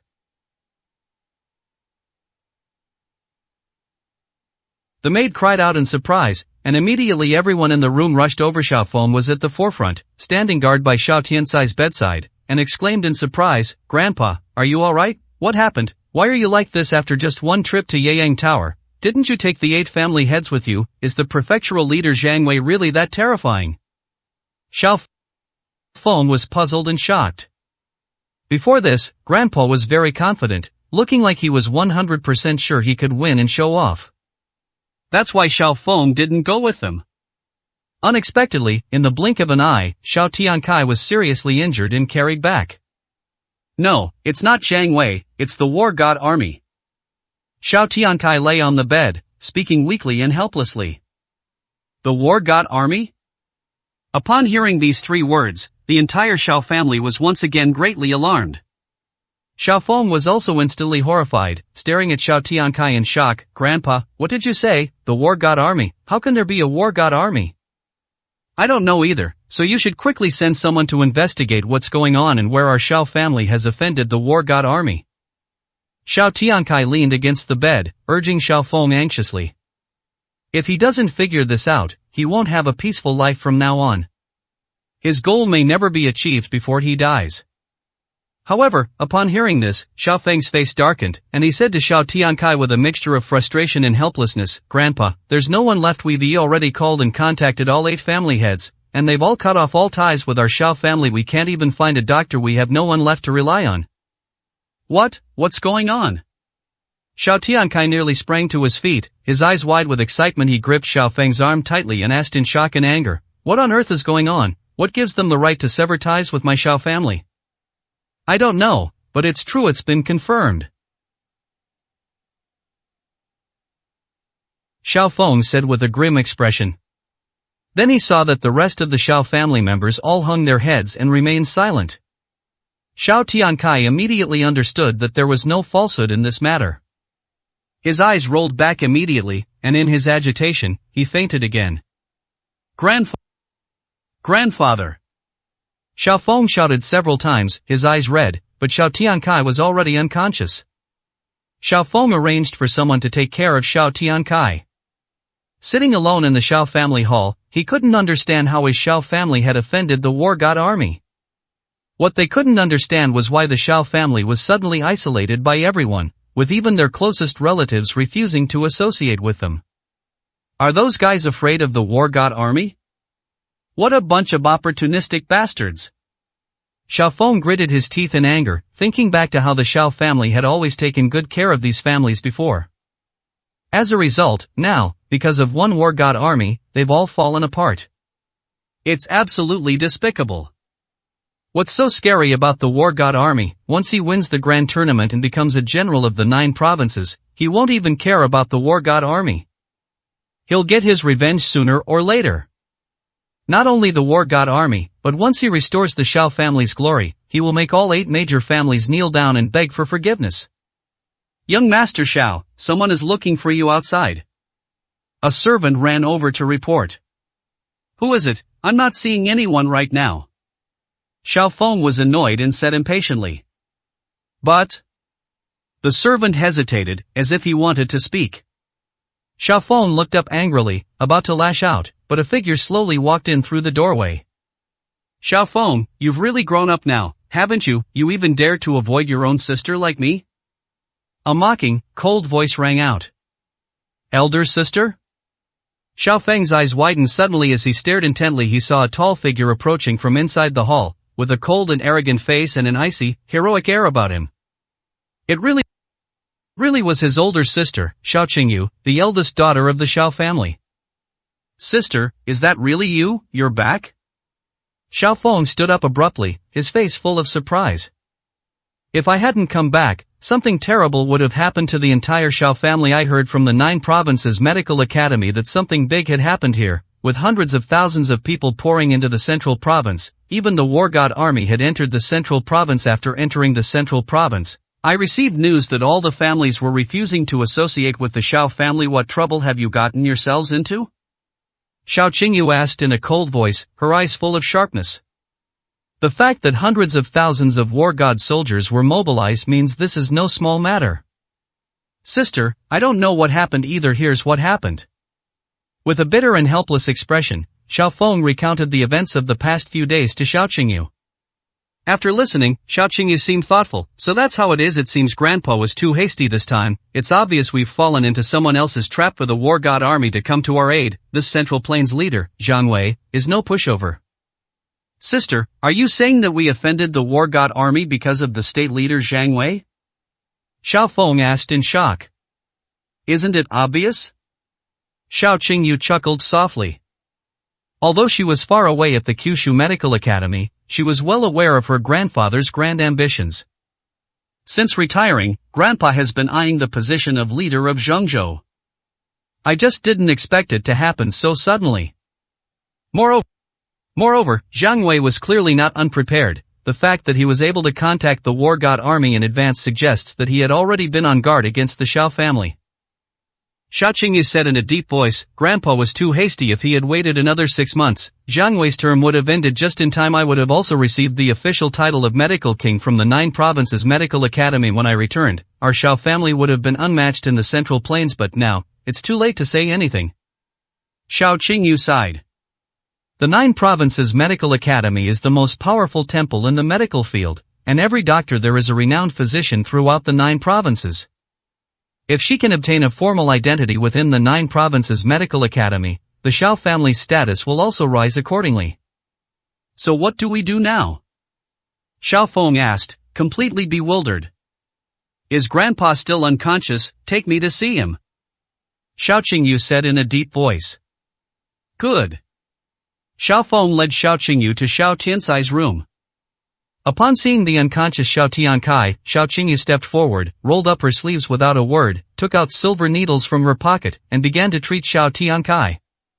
A dozen minutes later, Shao Qingyu put away the silver needles, wiped her hands, and had her servants prepare a medicinal soup according to her prescription for Shao Tiancai to drink. Sister, your medical skills are amazing. You've only been at the 9 provinces Medical Academy for a few short years, and you've already reached this level.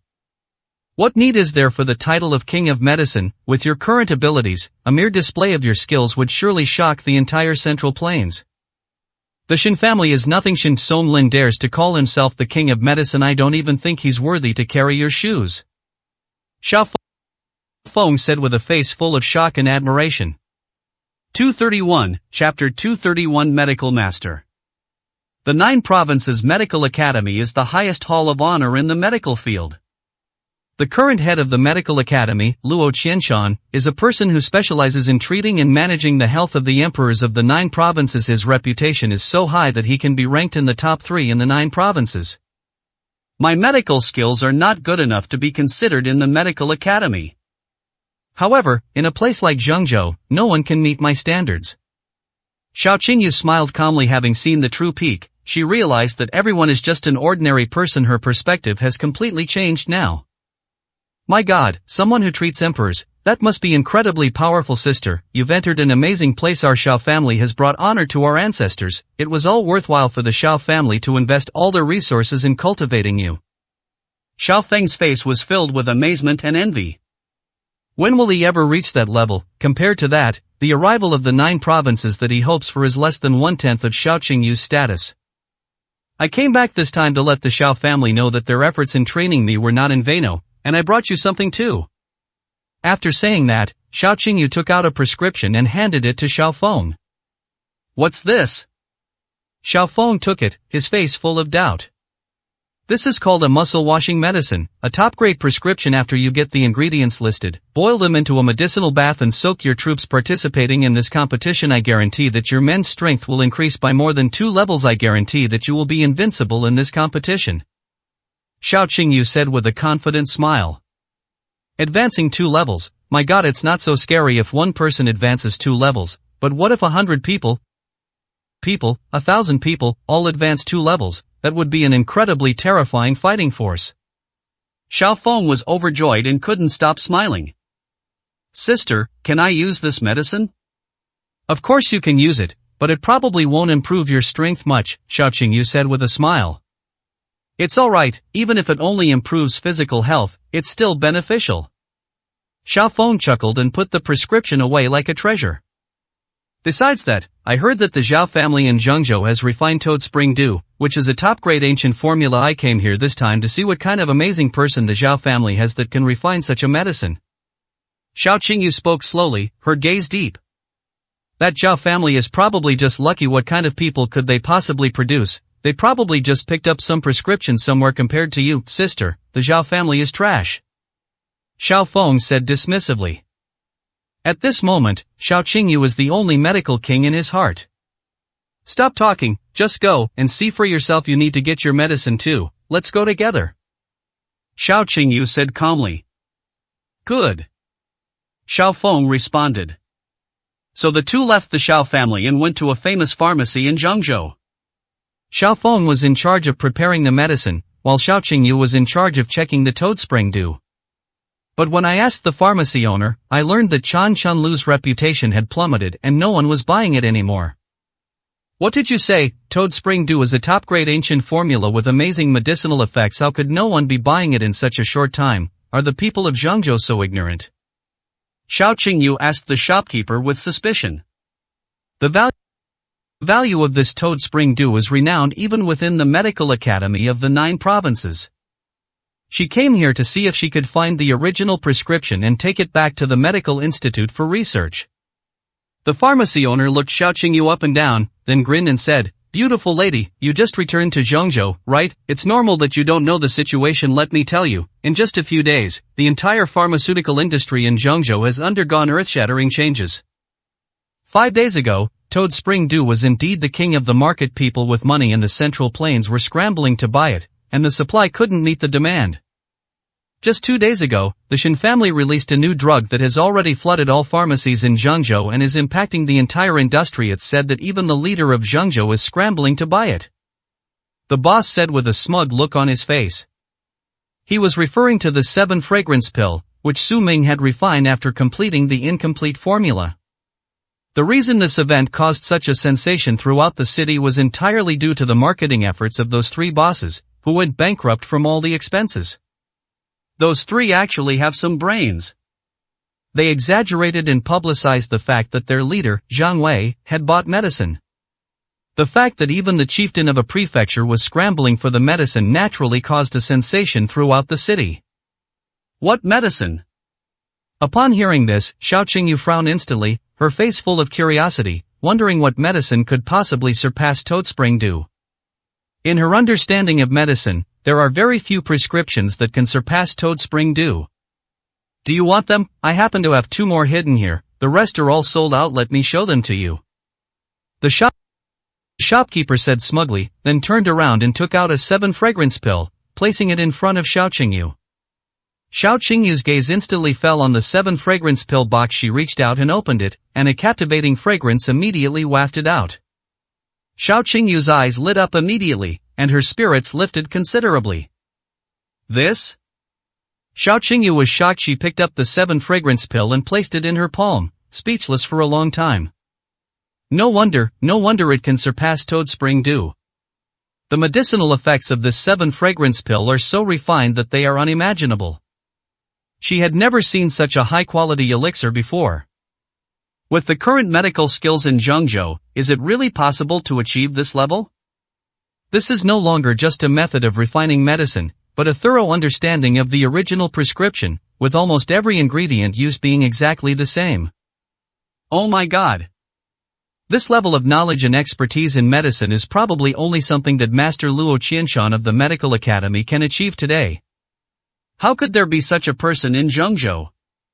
Xiao Qingyu swallowed hard, slowly raised her head, and looked at the shopkeeper with surprise and doubt, asking, "Are you sure this medicine was produced by the Shen family themselves? How could it be fake? In the entire Central Plains, besides the Shen family, who else can refine this kind of medicine? Beautiful lady, have you finished looking? Give it back to me when you're done. This is the only one I have left, it's not for sale," the boss said with a look of appreciation. Xiao Qingyu returned the 7 fragrance pill to the shopkeeper. His expression was complicated. My thoughts are racing. What kind of person could come up with such a prescription and make such medicine? Is it really the Shen family? Has the Shen family's medical skills reached such a level? No, I have to go there myself and see for myself what's really going on. If it really is the Shen family, then the Shen family is certainly worthy of being listed among the top medical institutions in the 9 provinces. At this moment, Xiaofeng also came out after buying the medicine and said to Xiao Qingyu, "Sister, I've bought the medicinal herbs. Did you get the Toad Spring Dew? We can go back now." Xiaofeng couldn't wait to experience the effects of the potion. But Xiao Qingyu's mind is no longer on that. She turned to Xiaofeng and said, "Let's go to the Shen family." The Shen family? Xiaofeng was stunned for a moment, as if he had heard a taboo. He trembled all over, shrank his neck, and said with some fear, "I won't go to the Shen family. Why do we have to go to a place like that? Sister, let's go back." 232, Chapter 232. The 9 Provinces Medical Academy is garbage. The mere mention of the Shen family sends shivers down his spine. Previously, Xiao Tiankai and I bumped into Zhang Wei, the state chief, at the Shen family's residence. He was so thoroughly reprimanded that he couldn't even lift his head. Grandpa was seriously injured as a result. He said he would never set foot in the Shen family again unless he won the competition and became a general of the 9 provinces. He doesn't take the Shen family seriously at all. If you don't want to go, fine, I'll go by myself. You go back first. Xiao Qingyu had made up her mind, so she didn't say anything more and turned to leave. Hey, sis Xiao Qingyu. Xiaofeng called out several times, but Xiao Qingyu had already gotten into the car and left. What a complete idiot, why did he have to go to the Shen family? Xiaofeng shook his head helplessly and could only go back alone. Xiao Qingyu arrived at the Shen family's residence, went straight in, and after having someone announce her arrival, found Shen Songlin in the main hall. Upon hearing that Xiao Qingyu was from the Xiao family and had just returned from the Kyushu Medical Academy, Shen Songlin immediately showed her more respect. Even though Xiao Qingyu was just a young girl, he didn't dare to underestimate her in the slightest. Although Xiao Tiankai was severely reprimanded by Su Ming. But that's something Su Ming can do. The Shen family is not to be trifled with. Before the Shen family has turned its fortunes around, they cannot afford to offend anyone. Shen Songlin had tea served to Xiao Qingyu and treated her with great hospitality, flattering her with a smile. Miss Xiao, you've entered the 9 Provinces Medical Academy at such a young age. This achievement is truly one in a million. Those selected by the 9 Provinces Medical Academy are all exceptionally talented and outstanding individuals. With Miss Xiao's achievements, given time, she will become a renowned medical king throughout the 9 provinces. By then, I, Shen Songlin, will probably be far behind. Xiao Qingyu smiled calmly. Master Shin is too modest. Your achievements are something I can't even begin to match with the ability to refine such a highly effective 7-fragrance pill. I'm afraid the Shin family will soon monopolize the entire pharmaceutical industry in Zhengzhou. I came here today to ask Master Shin about this matter. Is the prescription for the 7-fragrance pill really from Master Shin? Could you lend me the prescription so I can take a look? Xiao Qingyu asked meaningfully. If we can obtain the formula for the 7-fragrance pill and take it back to the Medical Academy of Kyushu, it will be another great achievement. Then she can obtain the title of King of Healers even faster. Upon hearing this, Shin Songlin was startled, his face showing some embarrassment. He slowly said, to be honest, the 7-fragrance pill formula is not actually my work. Although I have been studying this ancient formula for more than 10 years, I have no clue whatsoever. It is thanks to a great man who graced my Shin family with his presence and helped to complete the formula. Just as I expected. Xiao Qingyu's lips immediately curled into a smile. She had grown up in Zhengzhou and lived there for so long, she knew exactly how capable the Shin family was.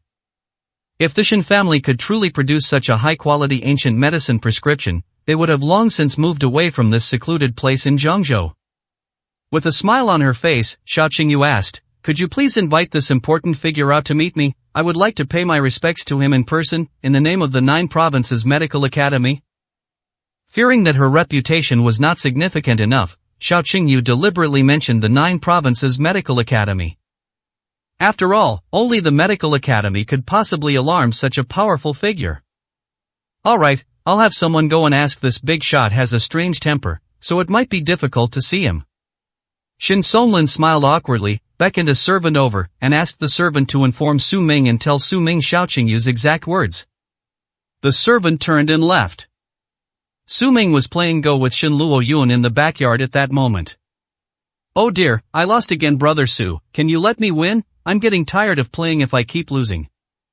Shin Luo Yun pushed away the chess pieces, kicked her legs, and acted coquettishly.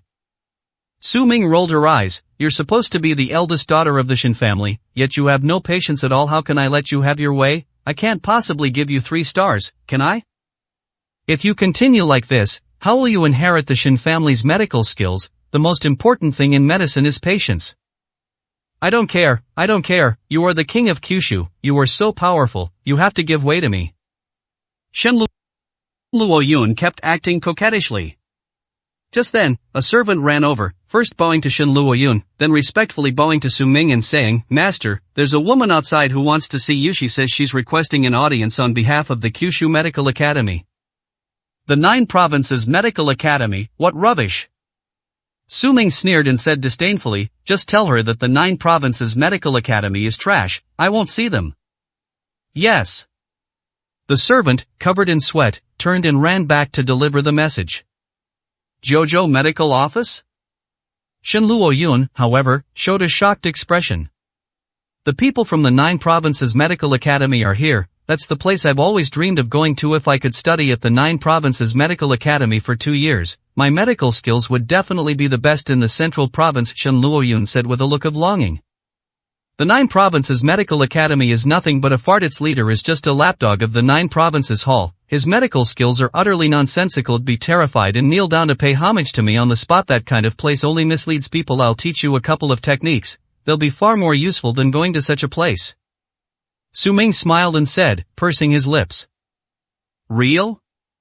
Upon hearing this, Shin Luo Yun's eyes widened in surprise. She rushed forward and hugged Su Ming's arm, asking with a joyful expression, Brother Su, do you agree? You're finally willing to teach me medicine?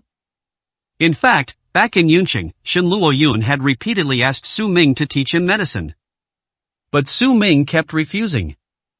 Unexpectedly, he brought it up in person today, which made Shin Luo Yun jump for joy. Su Ming rolled his eyes, looking annoyed, before realizing he had spoken out of turn. What nonsense is this lousy mouth spouting? Su Ming's eyes darted around, and he grinned. Well then, the people from the 9 Provinces Medical Academy are probably here for the 7-fragrance pill formula. The Shin family these days doesn't have the face to warrant a personal visit from the 9 Provinces Medical Academy. Only the 7-fragrance pill has that kind of value. Here's what we'll say, when she arrives later, if you can get rid of her, I'll be willing to teach you a couple of moves. I see. Shin Luo Yun immediately patted her full chest and assured him, Brother Su, don't worry, leave it to me. They're dreaming. If they want the prescription, I absolutely will not hand it over.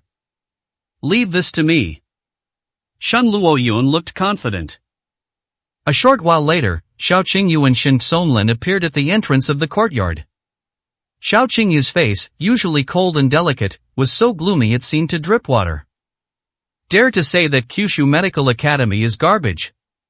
She wanted to see for herself today what kind of person dared to utter such arrogant words. Even if we could produce the 7 fragrance pill, so what?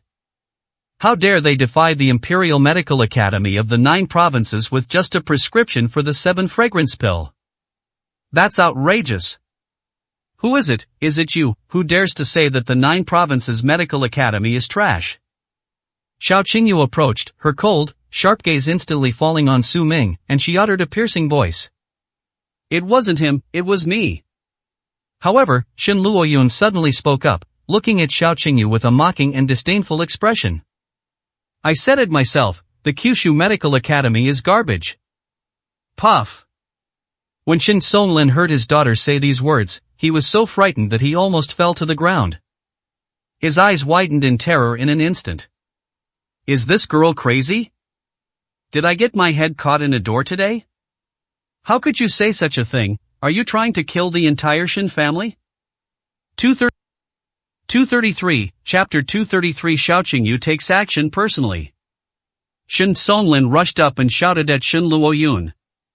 Shut up, don't talk nonsense. Do you know who Miss Xiao is? She's from the 9 provinces medical academy, and she's here representing the academy at the Shen family. If you spout nonsense and offend the medical academy, no one can protect you. Shen Songlin broke out in a cold sweat, and said with extreme shock and anger. The 9 provinces medical academy is superior to that of the central province. How could the mere Shen family possibly afford this? However, Shen Luoyun remained calm, curling the corners of her lips into a mocking smile as she looked at Xiao Qingyu. Am I wrong? You came to my Shen family to ask for our 7 fragrance pill recipe. If the 9 provinces medical academy is really that powerful, and you're truly capable, would you even bother with our 7 fragrance pills? If you're asking for help, then act like one bringing out the 9 provinces medical academy. Who are you trying to scare? Shen Luoyun sneered. What an arrogant girl. Xiao Qingyu's eyebrows shot up in fury. 2 cold glints shot from his eyes as he stared intently at Shen Luoyun. A mere girl from the Shen family dared to belittle the 9 provinces medical academy. Is this woman stuck in the Shen family, living in a well and having a limited perspective? Has she lost her mind? With just one word, the 9 provinces medical academy could shut down the entire Shen family. Doesn't this idiot know the difference between the Shen family and the medical academy? Xiao Qingyu snorted coldly, her face grim, and said, I did want the 7 fragrance pill formula, but only to borrow it for a look. However, it seems I don't need it now. What qualifications does someone as ignorant as you have to produce the 7 fragrance pill formula? I thought you were some kind of expert, but it seems I misunderstood, or perhaps, the expert is someone else entirely. At this point, Xiao Qingyu's gaze involuntarily fell on Su Ming. Before she arrived, there were only Shen Luoyun and Su Ming in the backyard. If it's not Shen Luoyun, then it can only be Su Ming. But after a quick glance, he immediately changed his mind. No matter how you look at it, this kid is even worse than Shen Luoyun, and the 7 fragrance pill formula that he presented is even less credible than Shen Luoyun's. Could it be that she came to the wrong place? I am indeed a master, and the formula for the 7 fragrance pill is on me, but I will not give it to you because you are not qualified. Shen Luoyun said with an arrogant and smug expression. You little rascal. Shen Songlin was so frightened he was dumbfounded. But with Su Ming present, he didn't dare to make a scene and could only stand by anxiously. Fine, Shen Luoyun, we'll see. I want to see just how much skill you've learned in the Shen family and how many 7 fragrance pills can you actually sell. Xiao Qingyu gave a cold snort with a gloomy expression, then turned and left. Miss Xiao. Shen Songlin shouted twice in shock. But Xiao Qingyu had already left without looking back. Are you crazy? Shen Songlin turned around in shock and anger, blaring at Shen Luoyun. How dare you say such things? You've offended her, so you can forget about ever getting into the 9 provinces medical academy. What kind of place is the 9 provinces medical academy? if we could get you in, my Shin family would be honored. I was even thinking of saying a few nice words to win over Xiao Qingyu and pave the way for you. Look what you've done. Shin Songlin was so angry that he blew his beard and glared at his opponent. The 9 Provinces Medical Academy, I'd rather not go there. I don't even consider that kind of place worthy of my attention because Brother Su promised to teach me medicine. What is the 9 Provinces Medical Academy compared to Brother Su? Shen Luoyun said with a disdainful smile. What? Upon hearing this, Shin Sanglin's eyes widened in shock. Is King Su willing to teach his daughter medical skills? Is this real or fake? Shin Luoyun turned around and looked at Su Ming with a big smile. Brother Su, I did it. I not only drove that woman away, but I also made her lose face. You have to keep your promise. Are you really not worried about offending the 9 Provinces Medical Academy just to learn some medical skills? Su Ming asked with a smile. With Brother Su here, I'm not afraid of anything. Shen Luoyun had a big smile on her face. Alright, since that's the case, I'll teach you a couple of moves. Su Ming smiled and nodded. Since Shen Luoyun has expressed such determination, it wouldn't hurt for him to impart some medical skills. Oh my god. Shen Songlin was completely stunned. He said that his daughter had suddenly gone mad, daring to say such things and showing contempt for the 9 Provinces Medical Academy. It turns out that Su Ming has already given her his approval. Indeed, if Su Ming were to personally teach him, the entire Medical Academy of Kyushu combined would not be able to match him. Xiao Qingyu left the Shin family and returned to the Xiao family, her heart filled with pent-up anger, her face so gloomy it could drip water. Upon seeing Xiao Feng, he immediately instructed him, contact the Zhao family right away. I want to improve the Toad Spring Dew, and I want the entire Shin family to never be able to recover. Yes, sister. Seeing Xiao Qingyu's horribly pale face, Xiao Feng dared not ask any more questions and hurriedly contacted the Zhao family. In the evening, Zhao Tianxiang from the Zhao family personally visited Xiao Qingyu with his men. Inside the main hall, Zhao Tianxiang presented the prescription with both hands. I, Zhao Tianxiang, am truly grateful that Miss Xiao is willing to help my Zhao family improve the prescription. If the improvement is effective, I am willing to give Miss Xiao 50% of the profits from Toad Spring Dew. Zhao Tianxiang's face was beaming like a chrysanthemum. It's like a pie fell from the sky and landed right on his head. These past 2 days, he has been extremely stressed about the matter of 7 fragrance pills replacing Toad Spring Dew. If not a single Toad Dew could be sold, the Zhao family's finances plummeted. Just when I really didn't know what to do, Xiao Qingyu took the initiative to come to me. There couldn't be a more surprising thing. Money is secondary. The main thing is that I want the Shin family to know that my Kyushu Medical Academy can crush them with ease. Let me see the prescription. As she spoke, Xiao Qingyu, with a cold expression, picked up the prescription and examined it closely. Upon seeing this, Xiao Qingyu was completely stunned. This prescription is absolutely brilliant. Every dose of medicine, the proportions and combinations of ingredients, as well as the substitution of medicinal materials from ancient to modern times, have been refined to the finest degree. Absolutely perfect. This prescription can no longer be improved. In contrast, the Toad Spring Dew refined by the Zhao family didn't even achieve half the effect of the prescription. With such an exquisite prescription, how did the Zhao family manage to concoct the worst medicine? Even so, the Zhao family still made a fortune. If it weren't for their lack of powerful backing, they would already be the #1 family in Zhengzhou. This demonstrates the potency of this prescription. But Xiao Qingyu's eyes darted around rapidly. She had such a perfect prescription, yet it couldn't be effective. This shows that the prescription was not completed by the Zhao family themselves. In fact, the Zhao family knew nothing about medicine. No wonder they couldn't compete with the Shin family. Thinking of this, Xiao Qingyu curled her lips and sneered, Master Zhao, this prescription doesn't belong to your Zhao family, does it? This? Upon hearing this, Zhao Tianxiang's expression changed, and he looked embarrassed. He chuckled and said, it's indeed not from my Zhao family. My Zhao family doesn't have that ability. I bought it with my own money. After all, my Zhao family is just a business. However, I bought it from Master Gu Yan. The prescription is perfectly legitimate, so Miss Xiao, you don't need to worry at all. 234, Chapter 234. The grand competition begins. An ancient saying. Xiao Qingyu frowned. Even the medical skills described in ancient texts seem unable to reach this level. Although Gu Yan was very famous in Zhengzhou, he actually had very few notable achievements. It's all talk and no action.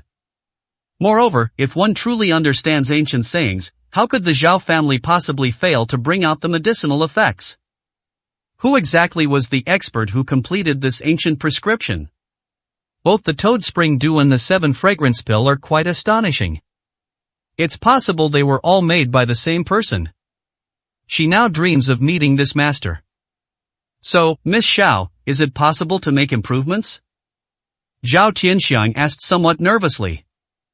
Yes, the method of improvement is that I will personally supervise the medicine-making process and personally select the medicinal materials. This will take some time. After the competition, the medicine should be ready after the competition. Xiao Qingyu said calmly. No problem, I can wait a few days. If Miss Xiao needs anything during this time, please don't hesitate to ask. The Zhao family will do our utmost to help. Zhao Tianxiang quickly bowed and thanked him. Alright, leave the prescription here, I'll study it. You may leave now. Xiao Qingyu waved her hand impatiently. Yes. Zhao Tianxiang left with his men. Xiao Qingyu frowned deeply as she looked at the prescription. Who on earth could produce such a prescription? Could it be someone from the 9 Provinces Medical Academy? Even if it is, there aren't many who can do this. Besides, there's no way I wouldn't have received any information.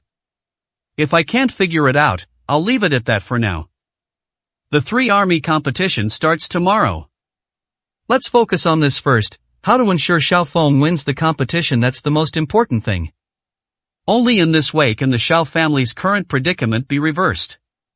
The next day finally arrived, the day of the grand competition. Su Ming met with Li Xiao and the Qingzhou army alone. All the generals of Qingzhou had gathered around Li Xiao, including the well-known instructors he had invited. Among them was Qin Shuang, the female instructor who had looked down on Su Ming at the Qingzhou base. At this moment, a group of people gathered at the hotel entrance, preparing to head to the 3 armed forces competition. But Li Xiao has yet to set off. Commander Li, who are you waiting for? Aren't all the people here? We need to hurry up and get in. Getting a feel for the terrain beforehand will be advantageous for us, Qin Shuang said impatiently, wearing long boots and a leather jacket, her hands on her hips. Don't worry, he should be here soon. We'll only have a chance of winning once he arrives. Otherwise, the Qingzhou army will just get thrashed in the competition. Although the Qingzhou army trained in Su Ming's way for several months, the overall level of the army was greatly improved. But Li Xiao was still aware that his strength was far inferior to that of others. Without Su Ming personally overseeing the situation, they have absolutely no chance of winning. Who is it?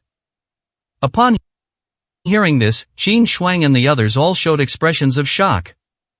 Who could have such great ability? Who else can receive such high praise from Li Xiao? Does the Qingzhou army really need this person? Now Qin Shuang was quite curious. Time slowly passed. A few minutes later, a black sedan pulled up, the door opened, and Su Ming got out. They're here. Li Xiao's face lit up with joy, and he hurried over to greet him. Qin Shuang looked up and saw Su Ming clearly. She immediately recognized him as the kid who had pretended to be something he wasn't at the Qingzhou base before running away in a helicopter. I thought it was some important big shot, but it turns out it's just this guy. Qin Shuang immediately rolled her eyes in anger. Commander Li, is this the guy you're talking about? You said the Qingzhou army can't do without him. Are you mistaken? I feel ashamed to have someone like him standing with us. Qin Shuang gritted her teeth, her face full of contempt and disgust. Su Ming's gaze fell on Qin Shuang, and he smiled slightly. I recognize you. I recognize you too. Qin Shuang gave a cold laugh. What are you pretending for? Back then, our people beat you so badly that you couldn't even change your hand, and you ended up escaping by helicopter. Wasn't that you? You're really good at pretending, but you have no skills at all. Don't come out here and embarrass yourself. What did you say? Shut up. Li Xiao angrily shouted at Qin Shuang. Su Ming waved his hand and smiled nonchalantly. Whether you're capable or not, we'll find out when we get there. Don't waste time, let's go. Fine, let's see what you're capable of. Qin Shuang scoffed dismissively, turned around, and got into the car. Then everyone set off together for the competition venue. The three armies' grand competition was held in a mountainous forest outside Zhengzhou, bordering Qingqing City. Here stand three towering mountains, with a vast grassland in front. All the garrison troops gather on the grassland, and the grand competition takes place amidst the forests of the three mountains. The surrounding area, spanning hundreds of miles, has been heavily guarded and monitored, preventing outsiders from approaching. Upon reaching the entrance to the grassland, entry is only permitted after verification and confirmation by the guards. After inspection, Su Ming and the Qingzhou army stepped into the grassland meeting place. Countless people had already gathered here, including Yang Zai, the commander of the Central Plains garrison, Xiao Feng, Xiao Qingyu, and Xiao Tiankai, who had just woken up and recovered. And Sima Qianglong, who was mixed in with the crowd. On the other side are the Shuzhou army, the female war goddess Su Zifeng, and her master Jiang Chongshan. Yi Tang is here too. Yi Tang brought Shen Kai and some of the war god army with her. As soon as Su Ming stepped in, he attracted the attention of many people. Yi Tang and Shen Kai took the initiative to come and pay their respects. Su Zifeng also ran over and bowed to Su Ming. "Prince Su, we meet again." Su Ming glanced at Su Zifeng and smiled calmly. "Coming to deal with me at a time like this, aren't you afraid of being misunderstood? We'll see each other on the battlefield soon." Would Prince Su really be going to get involved himself? Su Zifeng asked in shock upon hearing this. Are you kidding me?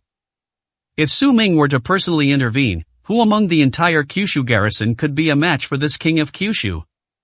Although the second major competition did not use real guns and ammunition, but the hand-to-hand combat was real, and even knives could be used as long as no one was killed, there was no problem. If someone is killed, they will be disqualified and punished. If Su Ming were to enter the fray, let alone using a knife, he could single-handedly command an entire team, and no one could stop him. Su Ming shook his head. "I won't participate, I am just here to watch." "So that's how it is." Su Zifeng breathed a heavy sigh of relief. "Then I would appreciate it if Your Highness Su had some free time later to give us some pointers on the Shuzhou army, or to give us some feedback on our performance, so that I may know my shortcomings." Su Zifeng said modestly. "All right." Su Ming waved his hand. Su Zifeng smiled and turned back. "Is this kid for real? Even the commander of the Shuzhou army wants to learn from him?" Qin Shuang watched from the side, her face full of surprise and doubt, her brows furrowed deeply. Or maybe this guy is just too good at pretending. Even someone like Su Zifeng was deceived by him. In any case, we'll find out soon. 235, Chapter 235. You don't deserve it.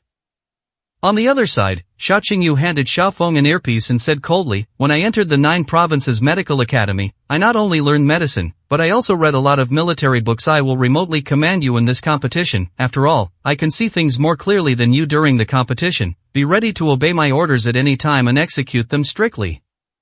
We must win. Let everyone see the strength of the Xiao family." "Yes, sister." Xiao Feng put on his headphones, exuding confidence. "This time, we will definitely win." It wasn't just Xiao Qingyu who was there to oversee things from behind.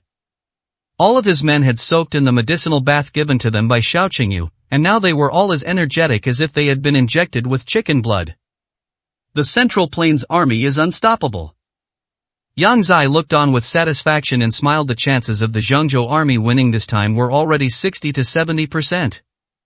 Not number 1, but at least a top 3 finish is no problem. His promotion is practically a done deal. What made him a little uncomfortable was that, although he was the one in charge, the Xiao family had now taken the lead. Even Sima Qianglong couldn't get a word in edgewise. However, as long as we win, nothing else matters. Old Master Xiao is also considered his master, so there's nothing wrong with listening to his master. On the Shuzhou army's side, Jiang Chongshan solemnly instructed Su Zifeng. "If you strictly adhere to my military tactics, your individual abilities should be unmatched in the competition. Add my long serpent formation, and you'll be like a tiger with wings, unstoppable. That kid, let's see how his Qingzhou army can defeat me." Jiang Chongshan glanced at Su Ming and sneered disdainfully. Although Su Zifeng admired Su Ming, she did not want to become enemies with him. But once you're on the battlefield, you're determined to win. The Shuzhou army must win this competition no matter what. Everyone believed they were destined to win, and the troops stationed in each state were discussing their own tactics. Only Su Ming's side was generally listless. Su Ming, in particular, even pulled out a small stool and sat down to bask in the sun. It's so hot. The huge sun hung high in the sky, and the whole earth was as hot as an oven. The high temperature was rising in the air, and you were already sweating profusely just by standing there. Li Xiao stepped forward and asked Su Ming anxiously, "Prince Su, is there anything you wish to instruct me on, or rather, what should I do?" Everyone else was on high alert, but he was still undecided, and he was getting anxious. If they can't come up with any tactics or a surefire way to win, the Qingzhou army will really be at the bottom this time. Su Ming smiled calmly. "4 words, wait in comfort for the enemy to tire themselves out. You go first, and I'll give you instructions on the rest." Yes. With Su Ming's words, Li Xiao felt more confident. Is that the Qingzhou army? They really are a disorganized mess. Seeing is believing, and now we don't have to worry anymore. They're still as useless as ever. It's impossible for these guys not to be at the bottom. Even if we don't get first or second place, we won't be at the bottom. A series of mocking voices rang out as the troops stationed in other states, seeing the situation on Su Ming's side, all uttered sarcastic remarks. Hearing these voices, the Qingzhou soldiers all looked grim, gritting their teeth, but they were completely helpless. It is common knowledge that the Qingzhou army's performance has been deteriorating year by year. Even Li Xiao was feeling very uneasy. The difference this time is that Su Ming is personally in charge, and he believes that even if the Qingzhou army is bad, it can't be too bad. Half an hour later, someone shouted, "The competition begins." Each state's garrison, led by a commander, brought 500 men into the 3 mountains, using the area within 100 li of the 3 mountains as the battlefield, and the battle officially began. The event will last for 2 days. The team with the most survivors at the end wins. The others are ranked in order. Li Xiao led 500 Qingzhou soldiers and set off in a grand procession. Su Ming was also wearing headphones, keeping in constant contact with Li Xiao. In fact, someone with Li Xiao's combat power, at the 8th level of the Supreme War God, is like a tank, capable of easily destroying hundreds of people. But this kind of 3-army competition is different. It's all about tactics, ambushes, guerrilla warfare, vision, and information. All of them are important. No matter how strong an individual's abilities are, if they fall into an encirclement or are ambushed, they will be eliminated on the spot. Simply put, this is a chaotic battle, where overall combat strength is paramount. Moreover, even if Li Xiao is truly a war god and can guarantee that he won't be eliminated, it's useless if he survives alone. He'll most likely be at the bottom. This puts the capabilities of the rear commanders to the test even more. Once the battle began, the commanders of each state were all busy. Some even brought out tables, and the commanders sat down to eat watermelon and fruit, drink tea, and chat under the scorching sun. While it may seem like a pleasantry, it's also a way for them to probe each other's tactics, get to know each other's strengths and weaknesses, and ultimately achieve their goal of winning. This is also a battle of deceit and treachery. However, these are all seasoned veterans and they won't easily let slip any information. But while the other state leaders were enjoying their meals, the Qingzhou army could only stand there, without even a glass of ice water. They were all parched and their throats were burning. Unfortunately, Li Xiao has gone to the battlefield again. They don't even have a representative on their side. That's 2 days. They endured the scorching sun for 2 days, and were nearly dead. And it doesn't feel right to look at it like this. Female instructor Qin Shuang rolled her eyes, walked over to Su Ming, and said with a smile, "Didn't you brag about yourself? If you're really capable, how about you help us get some fruit and drinks? If that's not possible, a few glasses of ice water will do. If you can do that, I'll be impressed." It's that simple? Su Ming lazily turned his head and glanced at Qin Shuang. Yes, it's that simple. Qin Shuang stared wide-eyed as she spoke. Wait. Su Ming got up and headed towards the large table in front of him. Qin Shuang's lips curled into a mocking smile. Instructor Chin, is it possible for that kid to get his things back? Others couldn't help but ask. What a load of rubbish, who does he think he is? I deliberately made him embarrass himself. I disliked him for a long time, but with Commander Lee here, I couldn't say anything to him. Now that Commander Lee is on the field, he's still putting on airs, really thinking he's in charge. Just wait and see, he'll be taught a lesson by the other commanders soon. Qin Shuang sneered. Who are those people sitting up there? They're all the top officials of their respective states. If that good-for-nothing went up there, he'd probably get beaten to a pulp on the spot. Everyone immediately waited to see a good show. Su Ming walked to the table and, without saying a word, reached out to take the fruit. What are you doing? The middle-aged man at the head of the group slammed his fist on the table and roared at Su Ming. Like a vicious dog guarding its food. Su Ming grinned. I'm here on behalf of the Qinzhou army to get some fruit and water. Don't worry, it won't bother you. Please continue. You dare to challenge me? The others immediately shouted in rebuke. 236, Chapter 236. Everything about him is fine, except for his stubbornness. Yang Zai pointed at Su Ming and cursed, a piece of trash like you dares to represent the Qinzhou army. Besides, what is the Qinzhou army? The Qinzhou army will definitely be at the bottom of this competition. What right do you have to use fruit? You don't even have the chance to sit at this table. Get lost. You piece of trash, don't you know who we are? If you anger us, you're doomed for life. One angry voice after another, almost pointing fingers and cursing. Their gazes toward the Qinzhou army were filled with contempt and disdain, as if they were looking at trash. Qin Shuang and her group originally wanted to see Su Ming make a fool of himself, but as they listened to the insults, the Qinzhou army was also thoroughly humiliated. Even they were called trash. The group of people's faces immediately darkened. It seems like we were criticized too. Some people said dejectedly. I'm not deaf. Qin Shuang gritted her teeth in anger. That good-for-nothing is really harming himself and others. If you don't have the ability, don't try to act like a big shot. What, aren't you going to get lost? Do you want us to really do it to you? A group of commanders shouted at Su Ming. Okay, then I won't take it. Su Ming smiled slightly, said nothing more, and turned to go back. What an idiot. The governors of each state didn't even bother to glance at Su Ming. From a purely economic standpoint, it would be beneficial for any representative from the Qinzhou army to take the lead. This way, they could also get a feel for the Qinzhou army's tactics. However, the Qinzhou army was absolutely rubbish. As a result, the governors of each state didn't take them seriously at all, and there was no need to even inquire about their tactics. The Qinzhou army is just there to make up the numbers. Su Ming returned to his camp and slowly sat down. Did you get it back? Qin Shuang's face was gloomy, and she looked at Su Ming with a cold smile. Wait, I'll be there soon. Su Ming smiled calmly.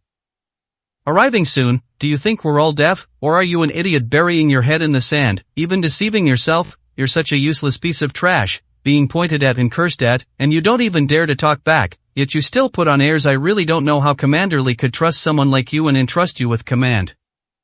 Qin Shuang grew angrier as she spoke, her large chest, encased in a leather jacket, bouncing up and down. The others looked at Su Ming with utter contempt. Su Ming didn't answer, but instead took out his phone and dialed Yitang's number, saying, bring me a truckload of fruit and beer. Everything has to be top-notch, and the beer has to be the best chilled beer. You have half an hour. After saying that, Su Ming hung up the phone. Keep pretending, you son of a bitch. Qin Shuang cursed and ignored Su Ming. The generals of the entire Qinzhou army also lost faith in Su Ming, and no one present wanted to pay any more attention to him. Are you kidding me? After the competition began, the entire grassland square was placed under complete lockdown, and no one was allowed to enter or leave, not even the generals of the 9 provinces. They could not go out until the competition was over. Su Ming even suggested having a truckload of beer and fruit brought in. This kid must have been humiliated and insulted to the point of being stupid. He's talking in his sleep. However, 20 minutes later, the rumbling of a car came from behind, and a huge truck appeared in everyone's sight. The car drove straight over and stopped in front of the Qinzhou army camp, immediately attracting the attention of countless people. Even the state governors sitting at the table stopped talking and stared intently at Su Ming. The truck stopped, and Yi Tang jumped out, walked to the back, and yanked open the back door. A chilling aura swept over us and spread throughout the area. The refreshing scent sent a shiver down everyone's spine. Inside the carriage were more than a dozen boxes of chilled fruit. There are also more than a dozen barrels of ice-cold beer. The train carriage was filled with cold air, like a huge arsenal. Su Ming stepped forward, picked up a cup as thick as a calf, filled it to the brim with beer, tilted his head back and drank it all in one gulp, shouting loudly. Cool. Everyone was stunned. Qin Shuang and the others, in particular, were dumbfounded and couldn't come to their senses for a long time. Did this kid really do it? How is this possible? How did that truck get in here? Moreover, how did they manage to get all this stuff in just 20 minutes? Qin Shuang swallowed hard, her worldview being severely shaken. The others, unable to contain themselves any longer, swarmed around Su Ming, pleading obsequiously, "Boss, give us a drink, let us have a taste."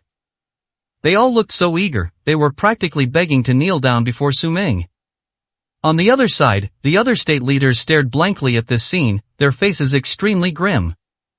Looking at the truck full of exquisite beer and fruit, and then looking down at the watermelon and iced water in my hand, I suddenly felt utterly bored. How did that kid do it?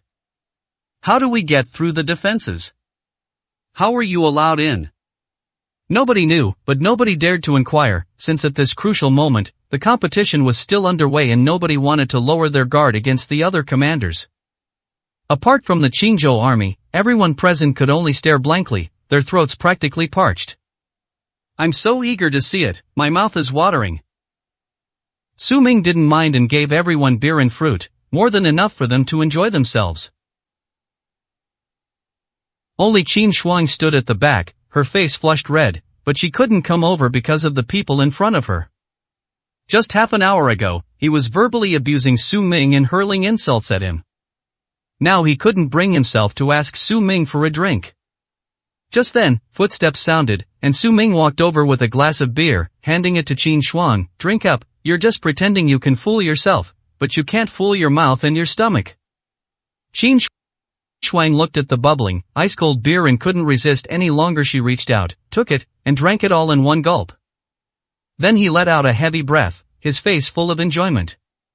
Seeing Su Ming's teasing expression again, Qin Shuangbai's fair face turned pale. Han gritted her teeth and said defiantly, "It's just some wine, what are you so smug about? If you don't win this competition, Commander Li won't let you off the hook. What's the use of you being so smug here? The competition is the key, everyone else is busy giving orders.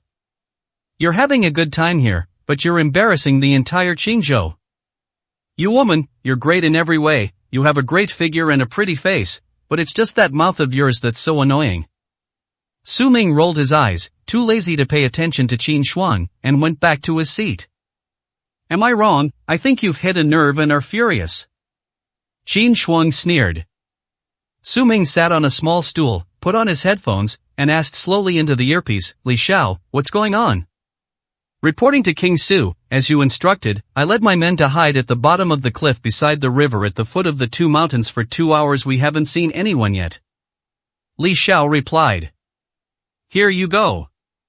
Su Ming smiled and praised him. 237, Chapter 237 Ambush. Take advantage of the situation and wait for the enemy to tire themselves out. Li Xiao understood those 4 words very well. Clearly, Su Ming was reminding him that instead of traversing mountains and valleys in this sweltering heat, constantly engaging in skirmishes, it would be better to find a place to hide, conserve his energy, and fight the crucial decisive battle. Li Xiao was a veteran, and Su Ming's gentle guidance was enough for him to understand. That's why we have plenty of confidence. Hiding away like a coward may be a bit shameful, but it's also a tactic. Prince Su, what should we do next? Li Xiao couldn't help but ask. The Qingzhou army was eager to win a wave of victories to boost morale. Hiding like this isn't a good solution. Su Ming understood this as well, and his gaze slowly swept across the 3 mountains, finally settling between the 2nd and 3rd mountains. He smiled and said slowly, "Between the 2nd and 3rd mountains, there should be a narrow canyon. Take your men there and lie in wait for them to come to you. Launch the first ambush if the odds are too high. Retreat. Preserve your strength and numbers. I don't need to teach you that, do I? Understood, Prince Su. Li Xiao let out a happy sound and immediately led his men to prepare an ambush. On the slopes of Erzhan Mountain, Su Zifeng led his men in a fierce battle against the Jingzhou garrison. It ended with Su Zifeng's victory. The opposing team was routed and is now taking stock of the battlefield. Reporting to Commander Su, the enemy eliminated a total of 130 people, the rest all escaped. His subordinate ran over to report. And what about us? How many of us have we lost? Su Zifeng took out the water bottle and drank it in big gulps, while asking questions. We eliminated 30 people. That's what my subordinate said. 30 men for 130 men, a huge profit. The enemy only has 360 men left. They shouldn't dare to come out and fight recklessly. However, losing 30 men is still too much in any battle. From now on, listen to my command and make good use of the long serpent formation. We cannot afford to lose a single man. Su Zifeng gave the order in a cold voice. Yes. Several of his men responded. After the report, the subordinates did not leave, but stared at the water bottle in Su Zifeng's hand, licking their dry lips. Su Zifeng glanced at them and frowned. Didn't you bring your own water? Although the journey was short and everyone was traveling light to make things easier, each person carried a water bottle that was more than enough for a day. How come these guys suddenly started eyeing the water in her hand? Commander, we've all finished our drinks. It's so hot, especially in the woods. It's like a sauna. We drank quite a bit as soon as we entered the mountains, and after this battle, we're almost completely out of drinks. The subordinate said, looking embarrassed. What a bunch of useless trash. This is just a training exercise. If we were really on the battlefield, you bunch of good-for-nothings would be finished sooner or later. Everyone assemble and go down to the foot of the mountain to get water. Su Zifeng was so angry that she started cursing. This class is the worst she's ever taught. They have absolutely no discipline. I should have been more selective. After gathering everyone, Su Zifeng led them down the mountain to find streams and rivers at the foot of the mountain to fill the water jugs. When we reached the foot of the mountain, we walked for more than 10 minutes and sure enough, we heard the sound of flowing water. After all, the soil between these three mountains is moist and fertile, and there are many streams and rivers. The group of Shuzhou soldiers immediately showed expressions of surprise and delight. Su Zifeng led the group to follow the sound of the flowing water, but after walking for a while, Su Zifeng suddenly stopped, looked up at the terrain in front of him, and his expression was solemn. What's wrong, Commander? Let's hurry over there. The stream is just ahead, and everyone is dying of thirst. His subordinate asked impatiently. No. Su Zifeng interrupted in a cold tone, glancing around before speaking into the headset. Master, we're sandwiched between two mountains, and there's a stream ahead. Is it possible to pass through? Everyone is eager to rehydrate and refresh themselves. No. As soon as Jiang Chongshan heard Su Zifeng's voice, he immediately and sternly rejected the idea.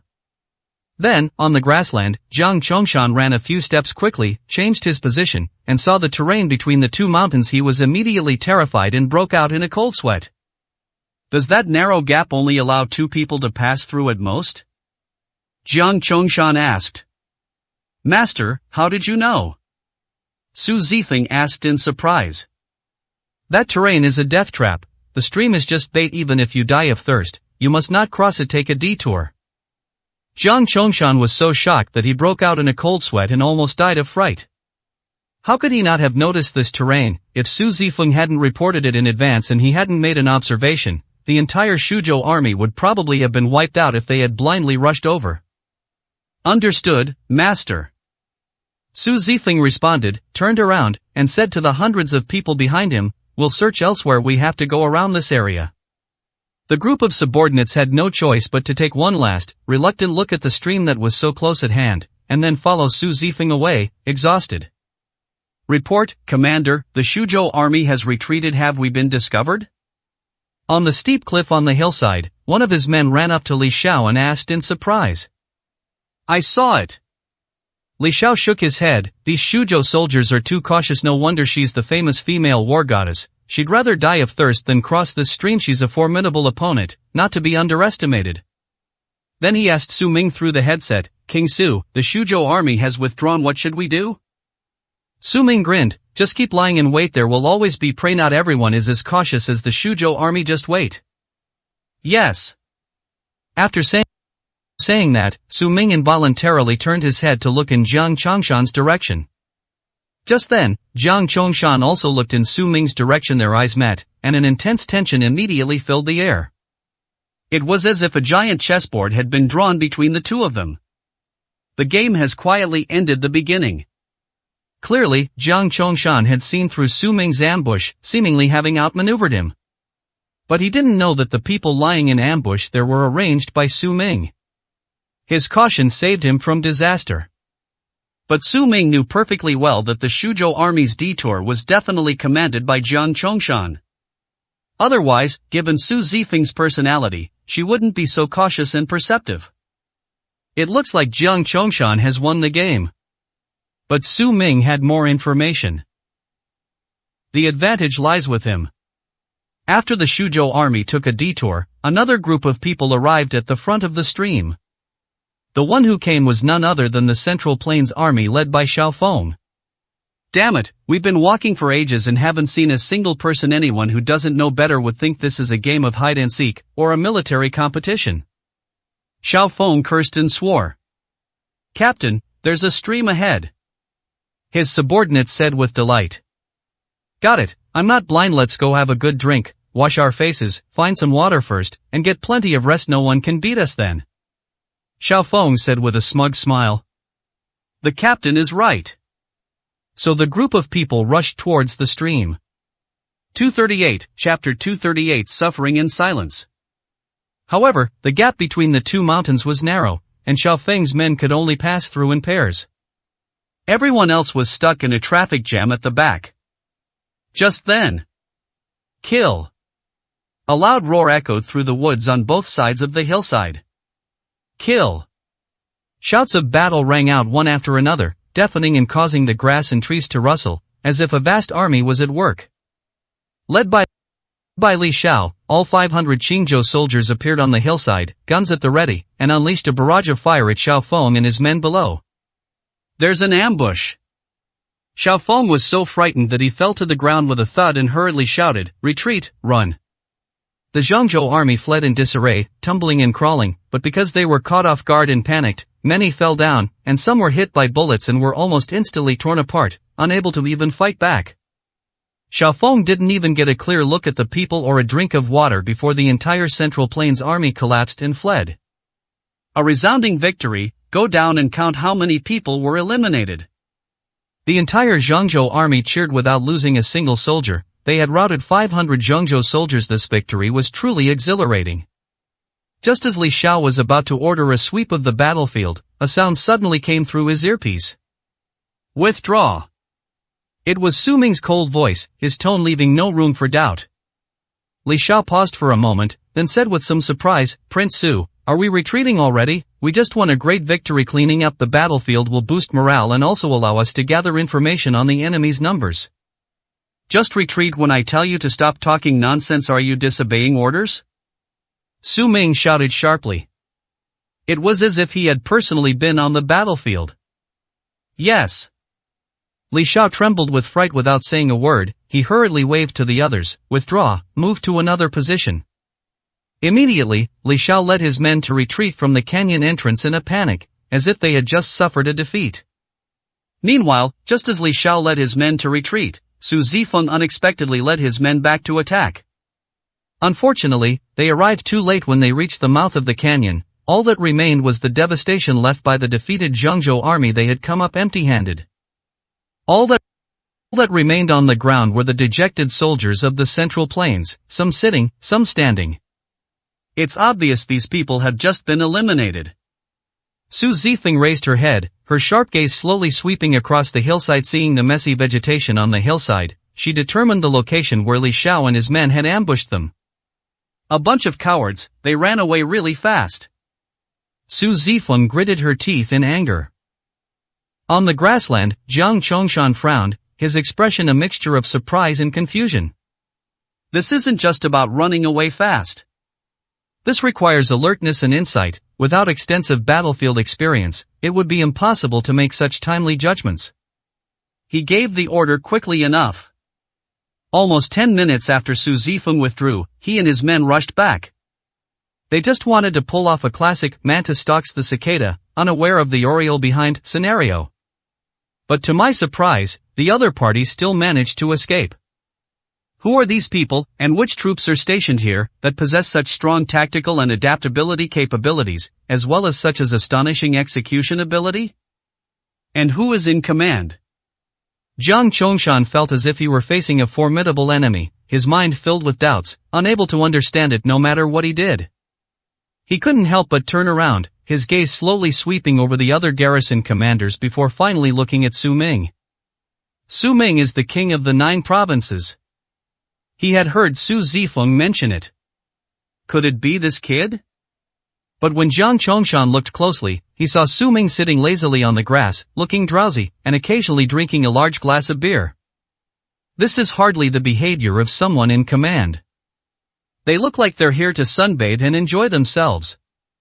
It doesn't seem like it could be this kid at all. Jiang Chongshan shook his head. Return the king of Kyushu to me. It has a reputation that is not what it seems. He immediately lowered his guard against Su Ming and glanced at the others, having no immediate reason to do so.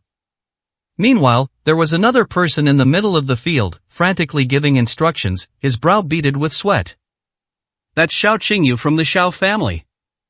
Xiao Qingyu never expected that Xiao Feng would suffer such a crushing defeat in his first battle, with the entire Zhangzhou army scattering and fleeing. The number of those eliminated and those who scattered was countless in a short period of time, less than 200 people remained, which only accelerated the pace of failure. Damn it, who on earth was lying in ambush? I didn't even realize it.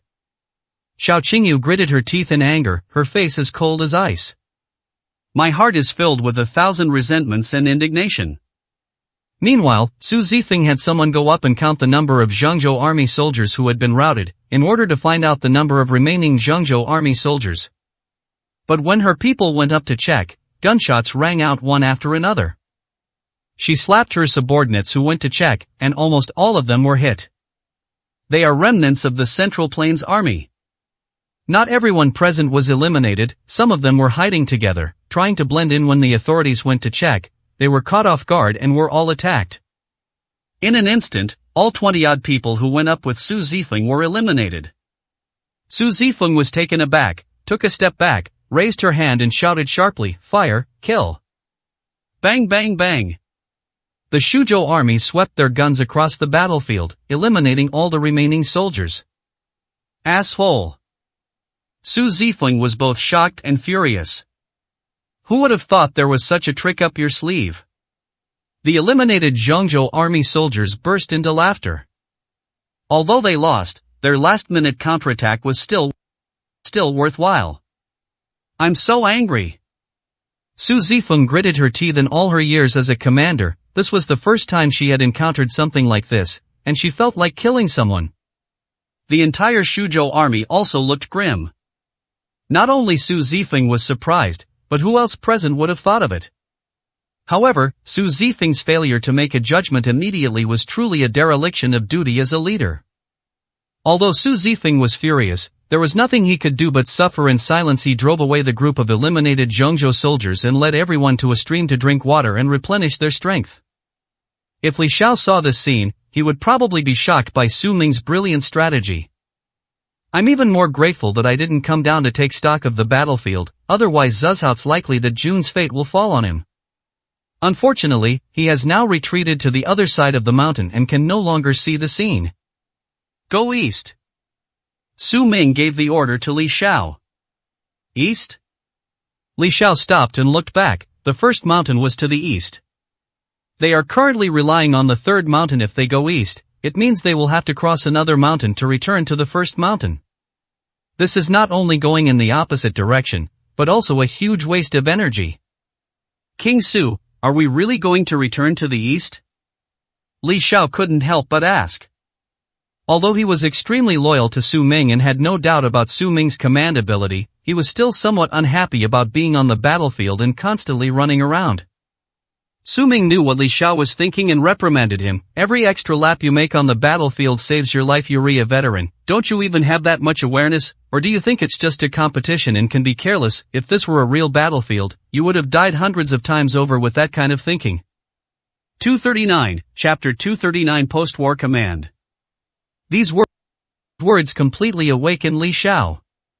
Li Xiao immediately tensed up, regaining his fighting spirit, and respectfully replied, "Yes, Your Excellency obeys." Then he ordered the Qingzhou army, "All troops, move east." "Yes." Li Xiao led the group eastward. Su Ming then revealed a satisfied smile, looking up at the setting sun and the enchanting red glow on the horizon, his lips curving into a wide grin. It was already close to evening, and as the sun set, all the troops stationed in the east should have already fought their skirmishes.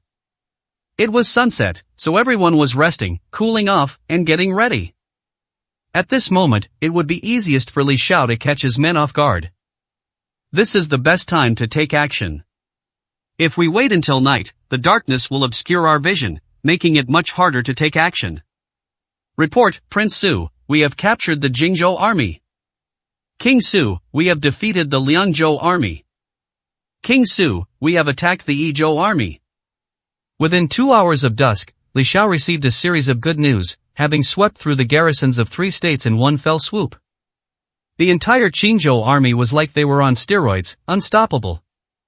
Even after traversing mountains and valleys, they didn't feel tired. On the contrary, they became more and more courageous. Meanwhile, the other state leaders received a series of bad news, and their faces turned green with shock. When did the Qingzhou army become so fierce? Is this still that consistently bottom-ranked, trash team?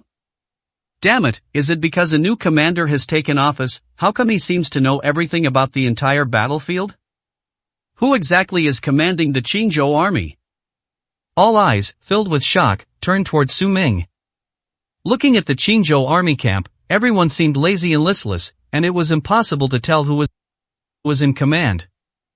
There was not a trace of joy in their victory. It is impossible to determine who is in command. The group of commanders were so angry they scratched their heads in frustration. This victory was like child's play to Su Ming. It didn't stir any joy in him at all, so he wouldn't react at all.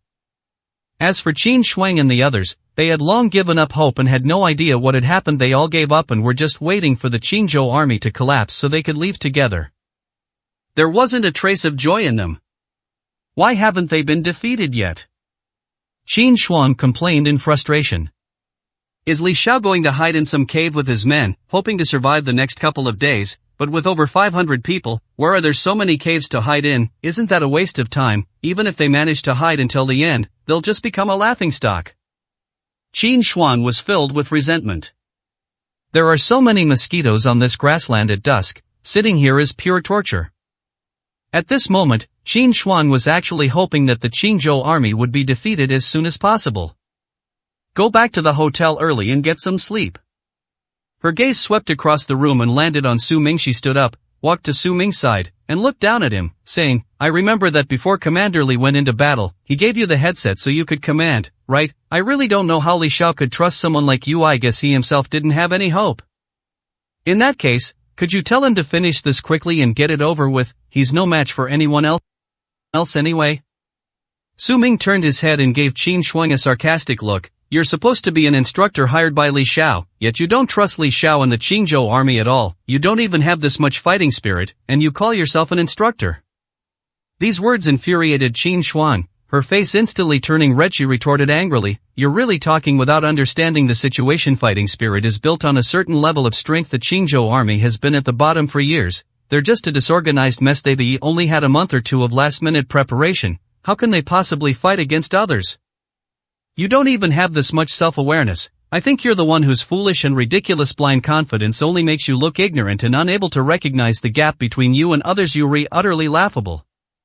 Qin Shuang gritted her teeth and sneered. Oh, is this your opinion? But I'm telling you, the Qingzhou army is destined to win, precisely because I'm in command, so there's no need for you to question me here. Go back to your seat, or you'll be punished for disrupting morale. Su Ming said coldly. Damn, you really think you're something special? Li Xiao is giving you orders, and you're just throwing caution to the wind. You actually think you're a strategist, like Zhuge Liang. It's ridiculous. You're the kind of person who's so disgusting. Qin Shuang glared at Su Ming with disgust. This was the first time she had ever encountered such a repulsive guy. It's one thing to be incompetent, and it's another to pretend, but what's most disgusting is that they're stubborn. They're just like toads at the bottom of a well. Su Ming smirked. What if we win? Win? By what right? By a useless commander like you, or by the fighting strength of the Qingzhou army? If we can win, I will serve you faithfully for the next 6 months. I will serve you tea and water whenever you want. Qin Shuang said with a cold smile. I don't need you to serve me. I have others to serve me. How about this? If I win, you'll be my bodyguard for 6 months. Su Ming said with a joking smile. What if you lose? Qin Shuang glared angrily with her big eyes. I've lost. Do with me as you please. Su Ming smiled calmly. You said it yourself, you lost, and I want you to lie on the ground and bark like a dog in front of everyone, Qin Shuang said through gritted teeth. Good. Su Ming turned around and ignored Qin Shuang. What an idiot, I have no idea how you're going to win. I am waiting for you to bark like a dog. Qin Shuang returned to her seat with a cold laugh. Night falls, darkness descends. Su Ming got up, stretched, and went back to his tent to rest. There were no more battle reports from Li Xiao in the headphones for the time being. Because Su Ming ordered Li Xiao to take his men to a place to rest for the night and not to take any further action.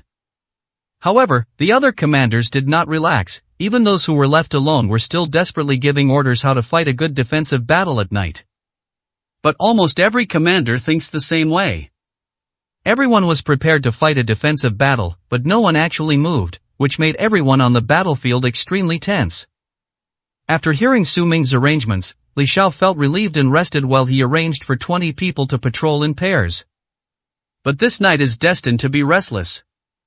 2 other teams were running for their lives. One was the Shuzhou army led by Su Zifeng, and the other was the Zhengzhou army, with only about 100 men remaining, led by Xiao Feng. Su Zifeng was blinded by rage. Having suffered so much in silence during the day, she was eager to find an outlet for her frustration. Nighttime, when visibility is obscured, presents the final opportunity for a surprise attack. She must defeat everyone else tonight so that by tomorrow morning there will only be one winner. That was the Shuzhou army. Xiao Feng, on the other hand, was strictly ordered and commanded by Xiao Qingyu.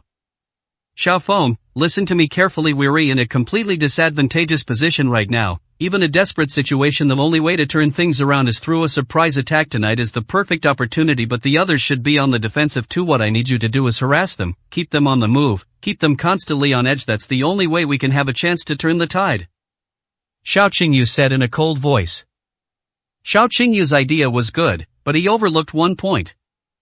That means it's people on the field, not machines. Already demoralized from their ambush and defeat, Xiao Feng and his men were now embarking on this dangerous and laborious task, which would undoubtedly push the entire Central Plains army into an even more desperate situation. 240, Chapter 240. The wolf feigns sleep. Sis, we've spotted the target. In the grass on the hillside, Xiao Feng and his Central Plains army crouched down, their eyes fixed on the grassy camp ahead, their whole bodies tense with excitement. Is the Central Plains army finally going to launch a preemptive strike? Don't call me sister at times like this, call me Commander Xiao. Xiao Qingyu said coldly. Alright, Commander Xiao, what do we do now?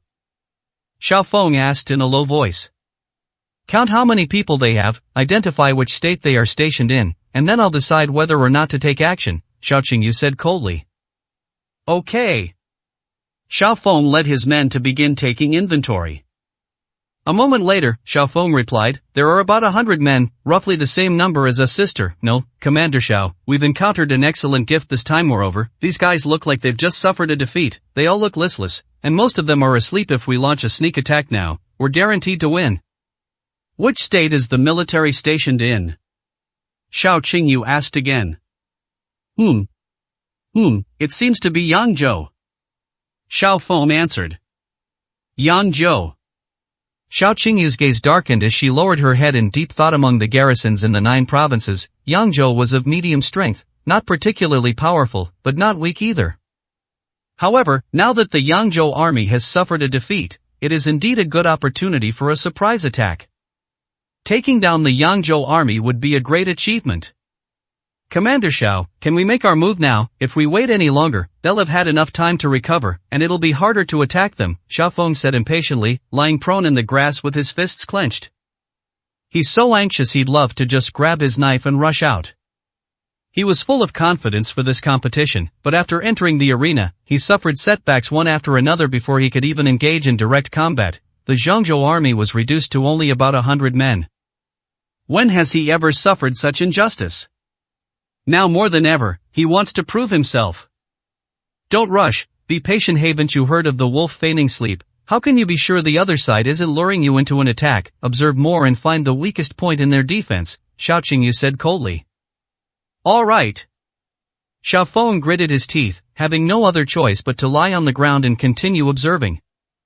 Another half hour passed, and we actually made some progress.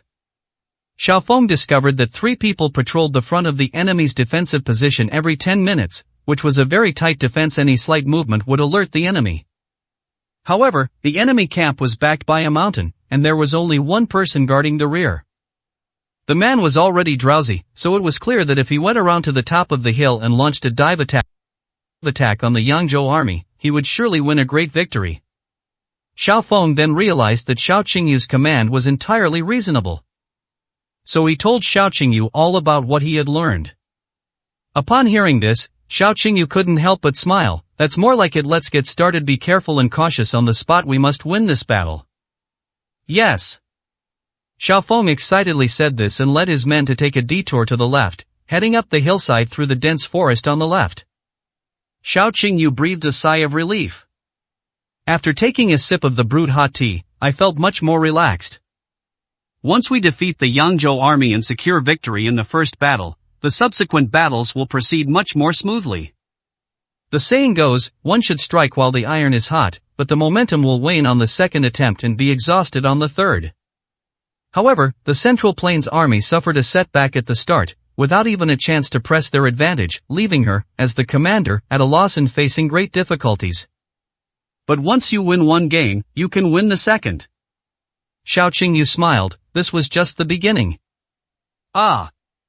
But just then, screams and howls of panic came through the earphones, a jarring sound of chaos. What's wrong?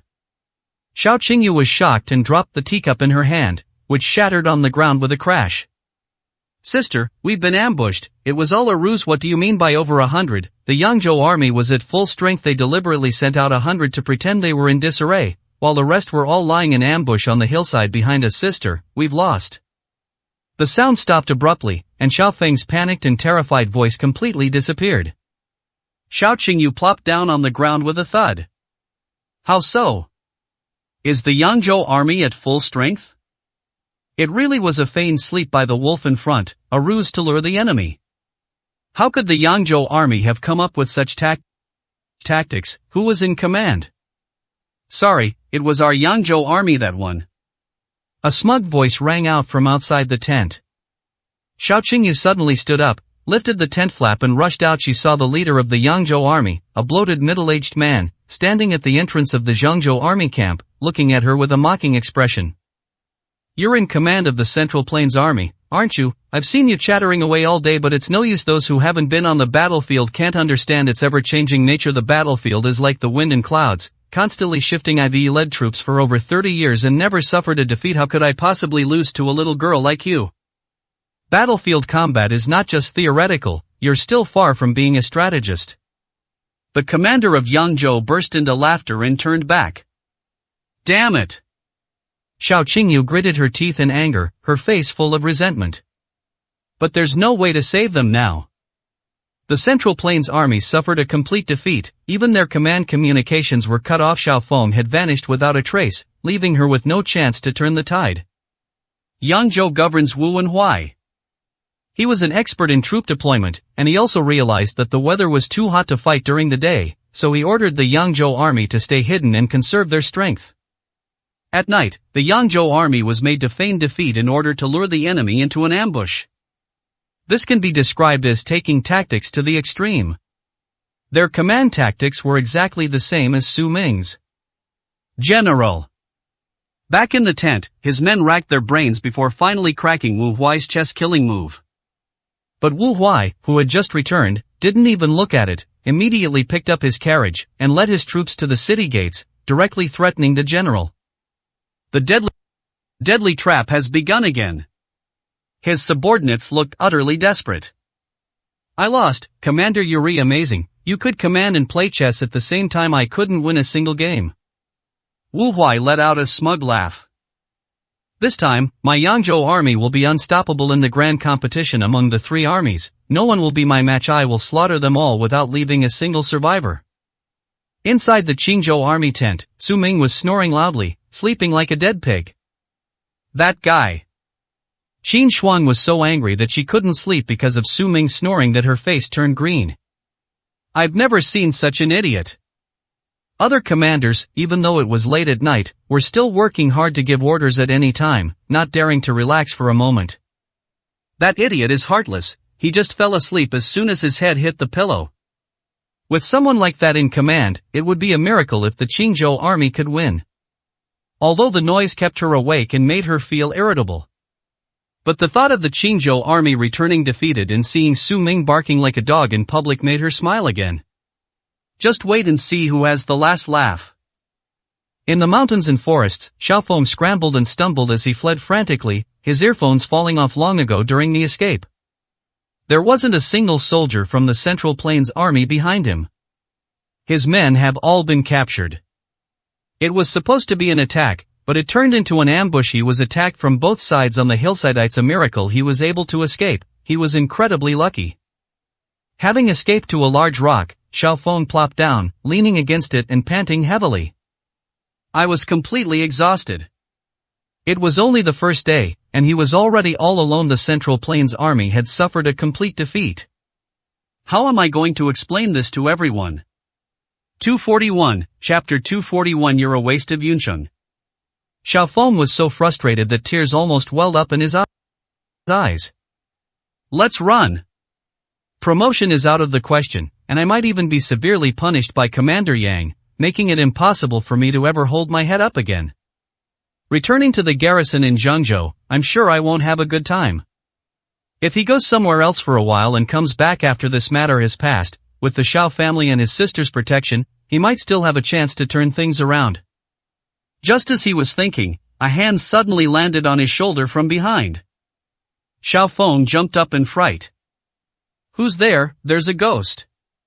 Xiaofeng screamed in fright. It was the dead of night, pitch black, and suddenly a hand pressed down on his shoulder, which almost scared the soul out of him. Xiaofeng cried out and tried to run, but the hand seemed to have infinite strength and directly pressed him to the ground. More than a dozen people emerged from the woods ahead and surrounded Xiaofeng.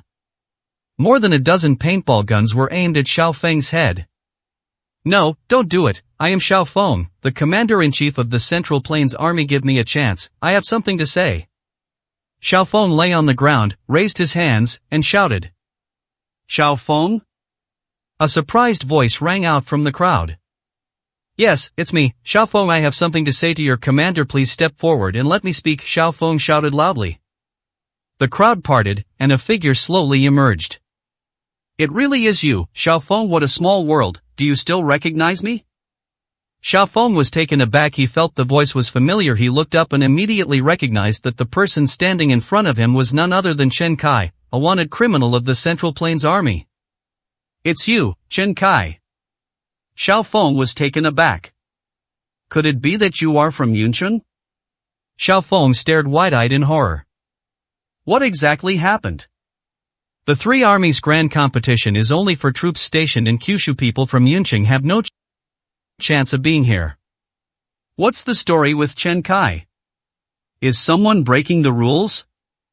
No, this is the Qingzhou army, you piece of trash, get up. Chen Kai grinned maliciously and slapped Xiaofeng across the face, making Xiaofeng's ears ring.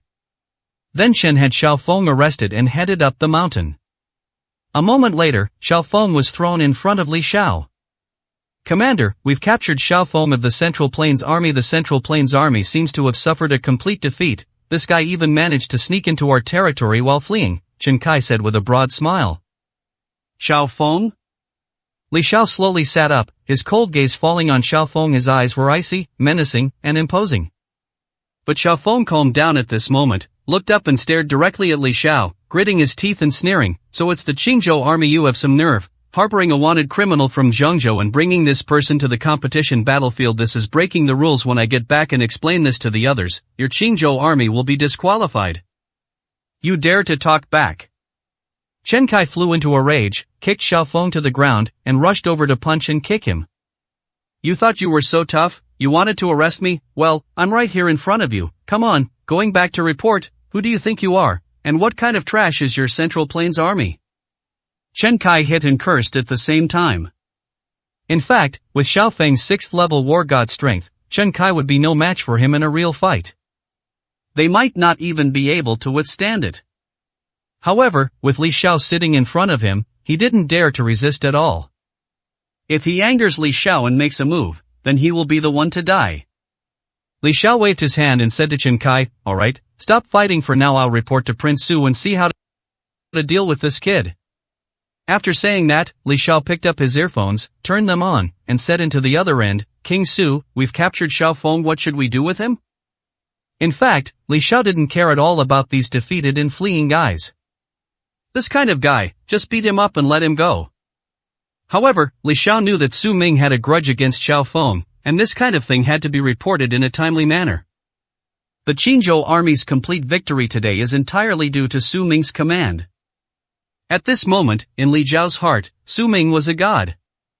No matter what happens, Su Ming must be informed immediately. Inside the tent, Su Ming heard the sound, immediately stopped snoring, and slowly opened his eyes. He got up and walked outside the tent, saying to Li Xiao, "This guy is useful, give him the earpiece, I want to say a few words to him."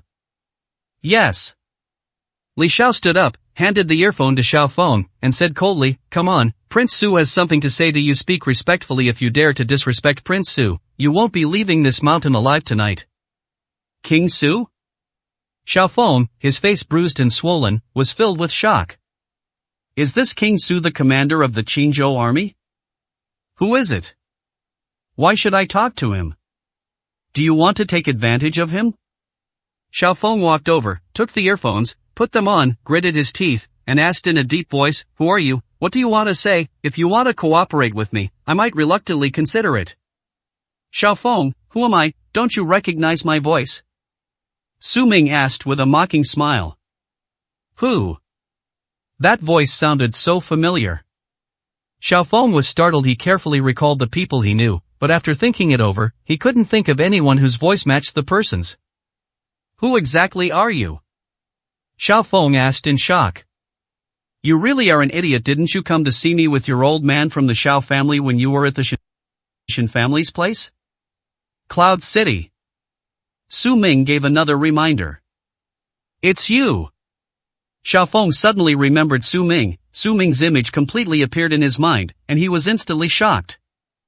The commander of the Qingzhou army is actually this kid? How could that be?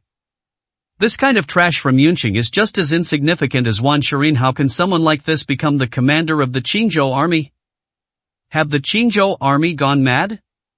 Xiaofeng, his face filled with shock and resentment, said, "So it was you, you piece of trash, who was just playing tricks others don't know. I know your background perfectly well. You're just a piece of trash from Yun City. What are you pretending for? Get the Qingzhou army to let me go right now, or I won't let you off the hook when I get back." No wonder he couldn't recall Su Ming's voice for a moment. He was recalling prominent figures from Zhengzhou. After all, a commander's rank cannot be too low. I never expected it to be such trash. Unless specifically mentioned, such a person would have absolutely no recollection of him. But that makes things easier. A little scare will probably make the kid cower on the spot, and he'll have to let him go obediently. If he were to threaten him further, the entire Qingzhou army would have no choice but to obediently protect him. Thinking of this, Xiaofeng couldn't help but sneer. Did you understand? The Qingzhou army dares to lay a hand on me. You better make them apologize to me right now, otherwise, when I return to Zhengzhou, I'll lead my men to Yunqing and capture you and skin you alive. Su Ming smiled and shook his head, too lazy to waste words with Xiaofeng. He simply smiled and said, "It shouldn't be difficult for your Xiao family to get Sima Quanglong to intervene, right? After all, Sima Quanglong will give your Xiao family some face. That's obvious. Sima Quanglong is nothing but a fart. He's nothing in front of my Xiao family. Now you should know what status my Xiao family holds in Zhengzhou, right? Xiao Feng said with a cold smile, a hint of smugness rising in his heart. That kid must have been terrified when he heard that. 242, Chapter 242 The Crouching Dragon of Shuzhou. The Xiao family is not someone that a piece of trash from Yunqing can afford to mess with. However, Su Ming simply smiled and said, alright, give the earphones back to Li Xiao. What else? Didn't you hear what I just said? I told you to tell the Qingzhou army to apologize to me, and then immediately send me down the mountain, otherwise, I'll kill you. Xiao Feng said angrily. But before he could finish speaking, Li Xiao kicked him to the ground. Li Xiao snatched the earpiece and asked Su Ming, Prince Su, what's wrong? What should we do with this kid? Lock him up. Su Ming said coldly, then, after the competition ends, have the Xiao family bring Sima Quanglong to ransom them. It's time to put an end to the Sima family. The Sima family? Li Xiao was taken aback, then suddenly realized something, his expression changed, and he said in shock, it's the 8 bandit leaders. Li Xiao's voice stopped abruptly, and he froze on the spot. Because now he fully realized why Su Ming had come to participate in the 3 armies grand competition and why he had come to Zhengzhou. It's obvious they're targeting the Sima family. The Sima family was originally the Tiger Head family, associated with the 8 major bandit leaders.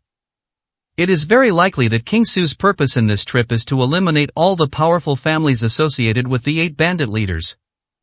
Li Xiao was so shocked that he couldn't speak. So that's how it is.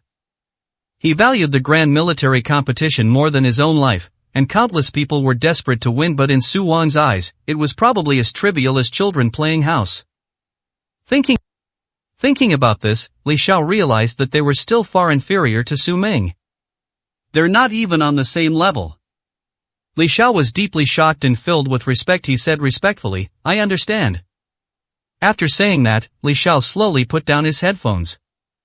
How about that? That kid's scared, isn't he? You want to apologize to me right now? The Qingzhou army, you think you can hire someone like that as your commander? That tells me how useless you are. You probably survived this long by hiding and running around. A bunch of trash. Xiao Feng sat on the ground, laughing contemptuously. But the next moment, Li Xiao suddenly sprang up and kicked Xiao Feng hard in the head. Xiao Feng was taken aback and tried to defend himself, but it was too late. He was kicked more than 10 meters away, and after landing, he vomited blood and fainted on the spot. Not only Xiao Feng was surprised, but Chen Kai and the others present were also caught off guard.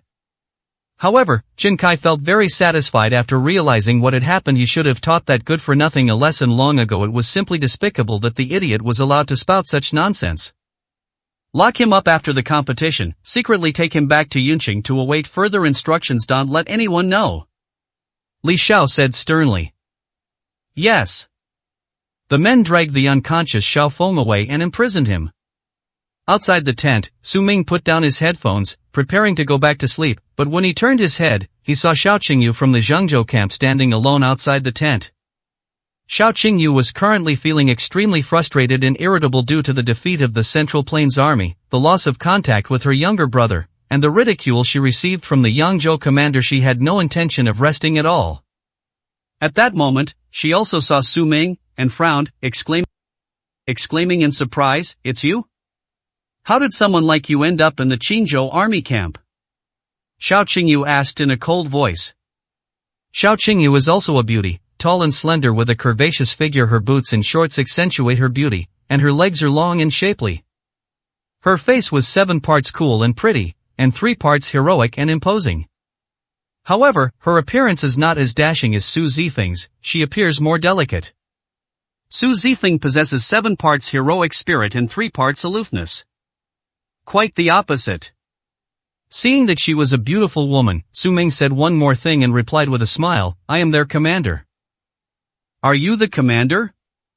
Xiao Qingyu chuckled, but it was a mocking and contemptuous sneer. "Someone like you is the commander of the Qingzhou army. No wonder the Qingzhou army is always at the bottom. They can find any kind of trash to be the commander. My brother told me you're from a small place like Yunqing. You probably haven't even seen the world.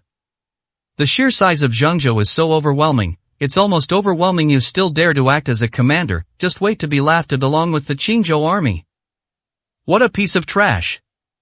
Already feeling annoyed, Xiao Qingyu vented all her resentment on Su Ming. But Su Ming wasn't angry. This woman probably doesn't know why the Central Plains army was defeated, let alone that Xiao Feng is currently in her hands. Su Ming smiled and shook his head. Are you done? Remember to bring Sima Quanglong to Sima. Will deal with the Xiao family and the Sima family together. What? Su Ming's seemingly random remark startled Xiao Qingyu. I don't understand what that means. She only thought that Su Ming was so angry because she had humiliated him that he didn't know how to talk back, so he was talking nonsense. He immediately sneered disdainfully, trying to deal with the Xiao family and the Sima family. Who do you think you are? Don't you know that my Xiao family and the Sima family are both top families in Yin City? People like you are like ants in front of these two great families.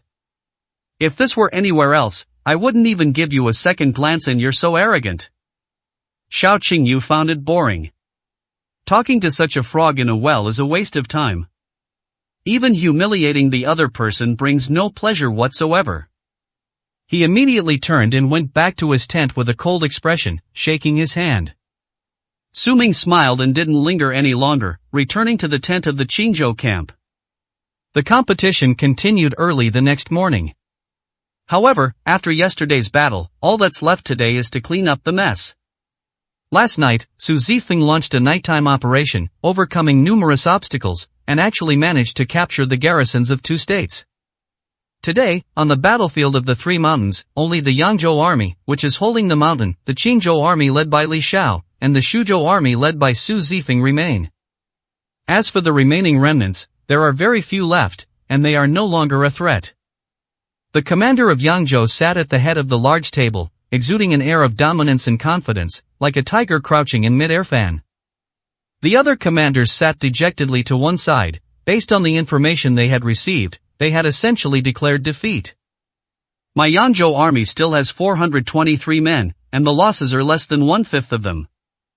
This competition is already a foregone conclusion. The Yangzhou army is number one in the competition. Wu Huai, the commander of Yangzhou, had an arrogant expression on his face. Don't rush, today is the day to truly clash and see who's the best. A voice slowly rang out, and Jiang Chongshan walked towards the group. The group of commanders all looked up one after another, and when they saw Jiang Chongshan's appearance clearly, they were all shocked. Old Jiang? Master Jiang, the legendary military strategist of Shuzhou? My God, it turns out that it was Elder Jiang himself who came to command the Shuzhou army. I knew the Shuzhou army was so brave and invincible. So it was Elder Jiang who personally took charge. Then our defeat was not unjust. Everyone stood up and bowed respectfully to Jiang Chongshan, their faces full of worshipful and flattering smiles. Wu Huai, the invincible commander of Yangzhou, changed his expression instantly upon seeing Jiang Chongshan. Jiang Chongshan, a master strategist of his generation. Its fame resounds throughout the land. Known as the Crouching Dragon of Shuzhou. Countless generals across the land wanted to seek guidance from Jiang Chongshan, and to persuade him to come out of seclusion, but none of them had the chance to meet him. They never expected to see Master Jiang's true face here today. 243, Chapter 243 Jiang Tianchu's Detection. The commander of the Shuzhou army was none other than Jiang Chongshan. Xiao Qingyu watched from the side, her face also filled with shock. She was initially filled with resentment because of the defeat of the Zhangzhou army, but upon seeing Jiang Chongshan, she couldn't help but feel fortunate. Although she had read and studied many military books in her spare time at the Kyushu Medical Academy, compared to a master like Jiang Chongshan who focused on military strategy, what she knew was like a child learning to speak, far inferior. With Master Jiang in charge, there's no way we can win. So it's a good thing to lose early, so you don't have to be utterly humiliated by Jiang Chongshan and make a fool of yourself. Just like some people. Xiao Qingyu couldn't help but turn her head to look at the Qingzhou army's camp. It was already high in the sky when she saw Su Ming yawning as he walked out of the tent.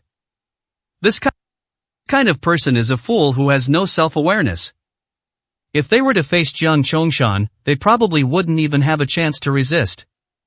Old Jiang, I've heard of your name however, I've heard that your Shuzhou army has also suffered heavy losses, and now you only have a little over 200 men left 200 men against my nearly full force of 400, how do you think the odds are in my favor? Even with Master Jiang in charge, you can't fight against overwhelming odds. Moreover, since yesterday, your Shuzhou army has been running around and fighting desperately by now, your physical strength must have reached its limit. Our Yangzhou army has been stationed on the mountain from the very beginning, waiting in ambush. Even you, Elder Jiang, cannot defy fate, can you? Wu Huai, the commander of Yangzhou, grinned, his face full of confidence and pride. A difference of 100% in the number of people. He didn't believe Jiang Chongshan could change the situation. Yangzhou's military competition victory is already a foregone conclusion. Upon hearing this, the other commanders all showed complicated expressions, clearly acknowledging Wu Huai's statement. Those present were all regional commanders, all experienced leaders, and they were well aware that this numerical disparity could not be overcome by tactics. Simply put, if someone is 2 against 1, or even 3 or 4 against you, then even the best tactics will be disrupted. Moreover, the Yangzhou soldiers have maintained peak physical condition. There's simply no way to win that. However, Jiang Chongshan revealed a meaningful smile and looked at Wu Huai, saying, 200 men are enough whether we can defeat you or not, we'll find out after a clash. Tell me the location of your Yangzhou army's garrison, and I'll immediately send Su Zifeng with men to confront you head on. I won't resort to any underhanded tactics. Wu Huai grinned and gave a thumbs up, as expected of Master Jiang. You tried to steal my position as soon as you arrived. Let me tell you, isn't that betraying your subordinate? If you're so capable, go find it yourself. Wu Huai chuckled, looking quite pleased with himself. There was another reason why he didn't tell Jiang Chongshan his location. That's procrastination. The weather is even hotter today than yesterday. If this continues, the Shuzhou army will probably be exhausted very soon. At that time, taking down the Shuzhou army will be a piece of cake. The other commanders also saw through Wu Huai's thoughts. Immediately, everyone showed a depressed expression. That's so cunning. This is Wu Huai.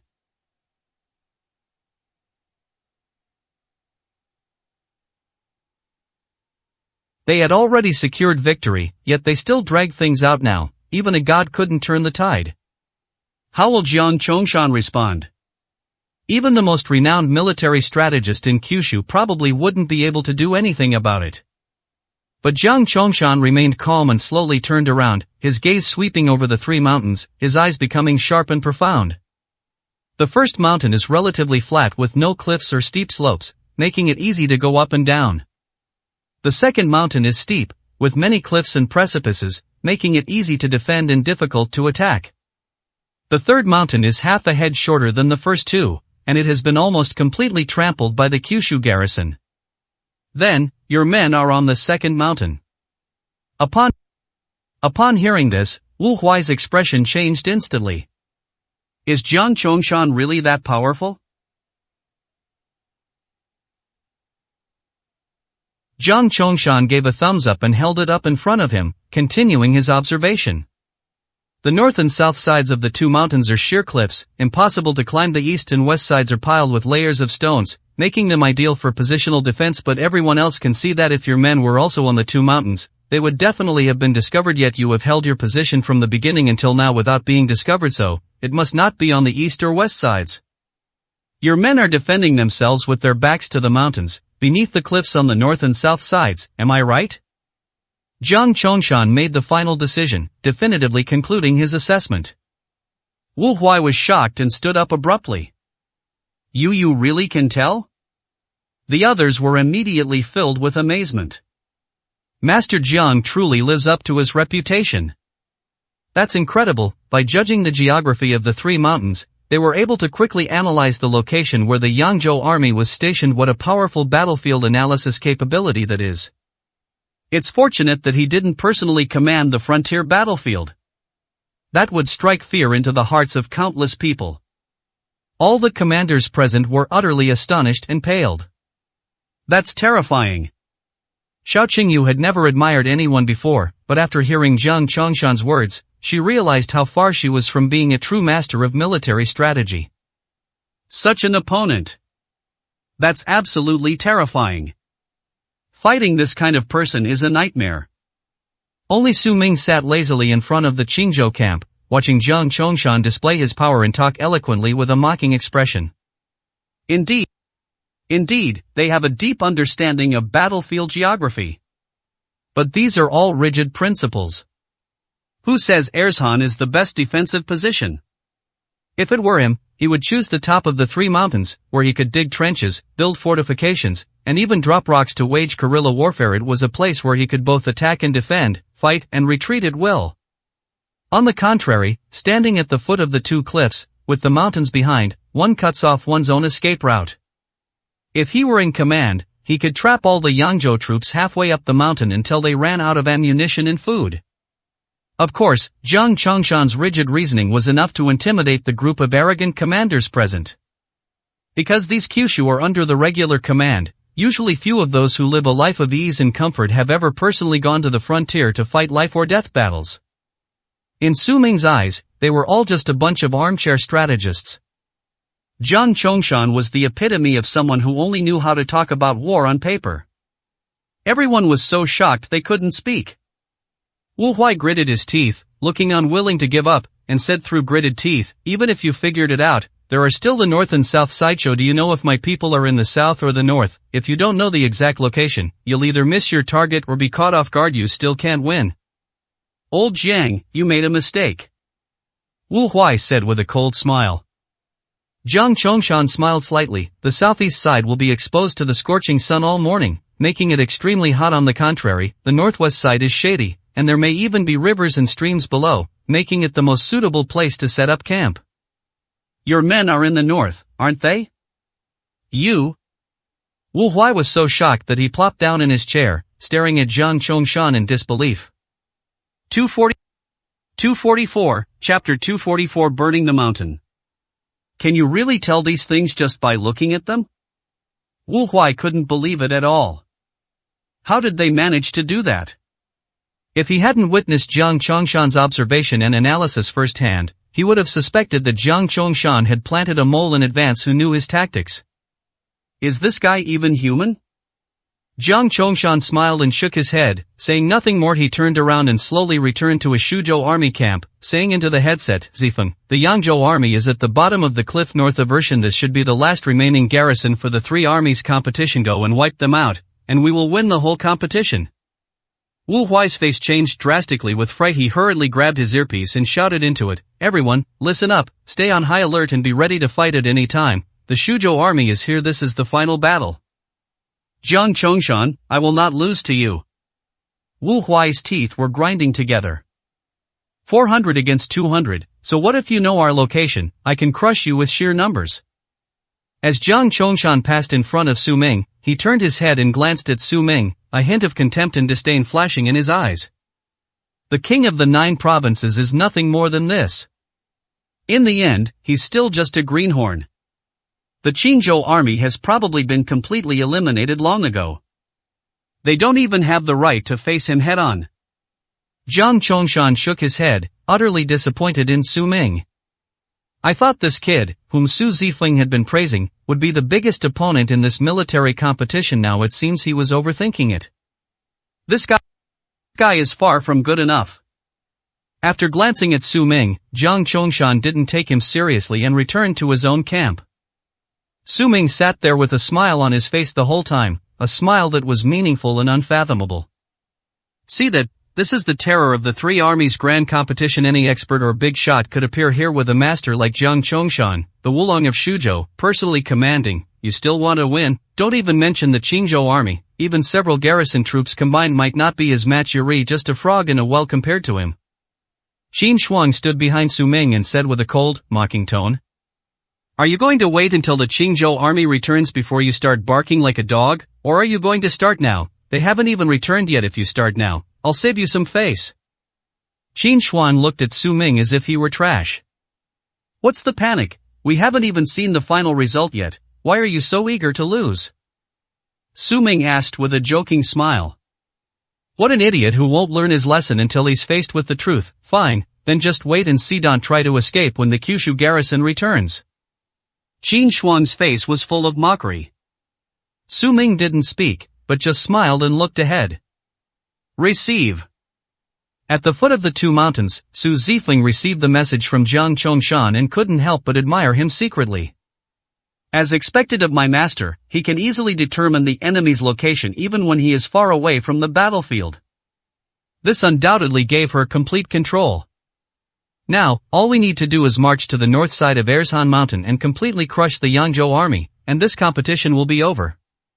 Everyone, heed my command, proceed to the north.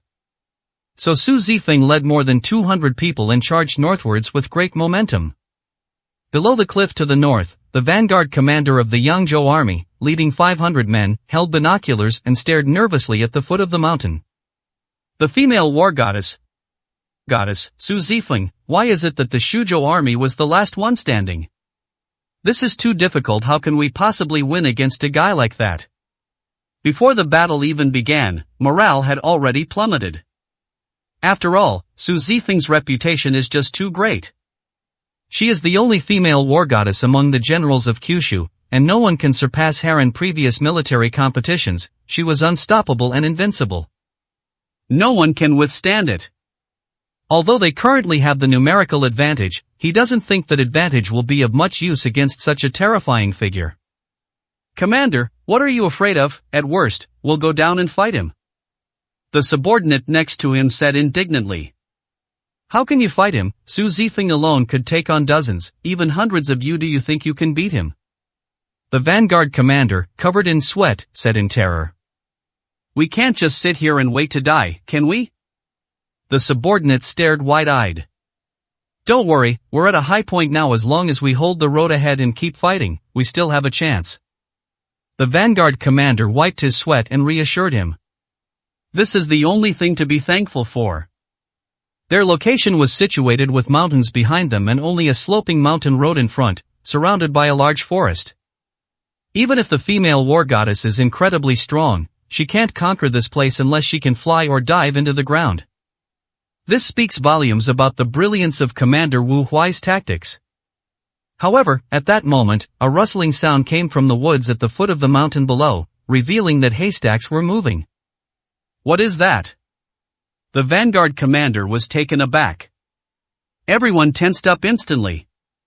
Looking closely, one could see that on both sides of the forest below, stacks of dry hay were constantly moving and piling up together. In a short time, it had already piled up to a height of 10 meters, and was only 100 meters away from them. What exactly is going on? The entire Yangzhou army was filled with astonishment and doubt. I didn't see anyone, I only saw the haystacks moving. Is this some kind of ghost? Just as they were wondering what was going on, a figure appeared in their line of sight. It was Su Zifeng. Su Zifeng, holding a torch, stood on the hillside and shouted upwards, Yangzhou army, you have 3 minutes. Come down and surrender obediently, or I'll set the mountain on fire. What? Upon hearing this, all 400 plus soldiers of the Yangzhou army were terrified, their faces changing drastically as if they had seen a ghost. Burning the mountain? They had never even considered such a thing. With mountains behind them, they have no way out. If the fire really starts, they will have nowhere to escape and may all be burned alive here. The vanguard commander was also surprised. He jumped to his feet, glaring at Su Zifeng with shock and anger. Are you crazy? This is a grand competition, a contest. Do you want to cause a death? If you set the mountain on fire and someone from our Yangzhou army dies, you won't escape either. Your entire Shuzhou army will be disbanded on the spot. Is this woman crazy?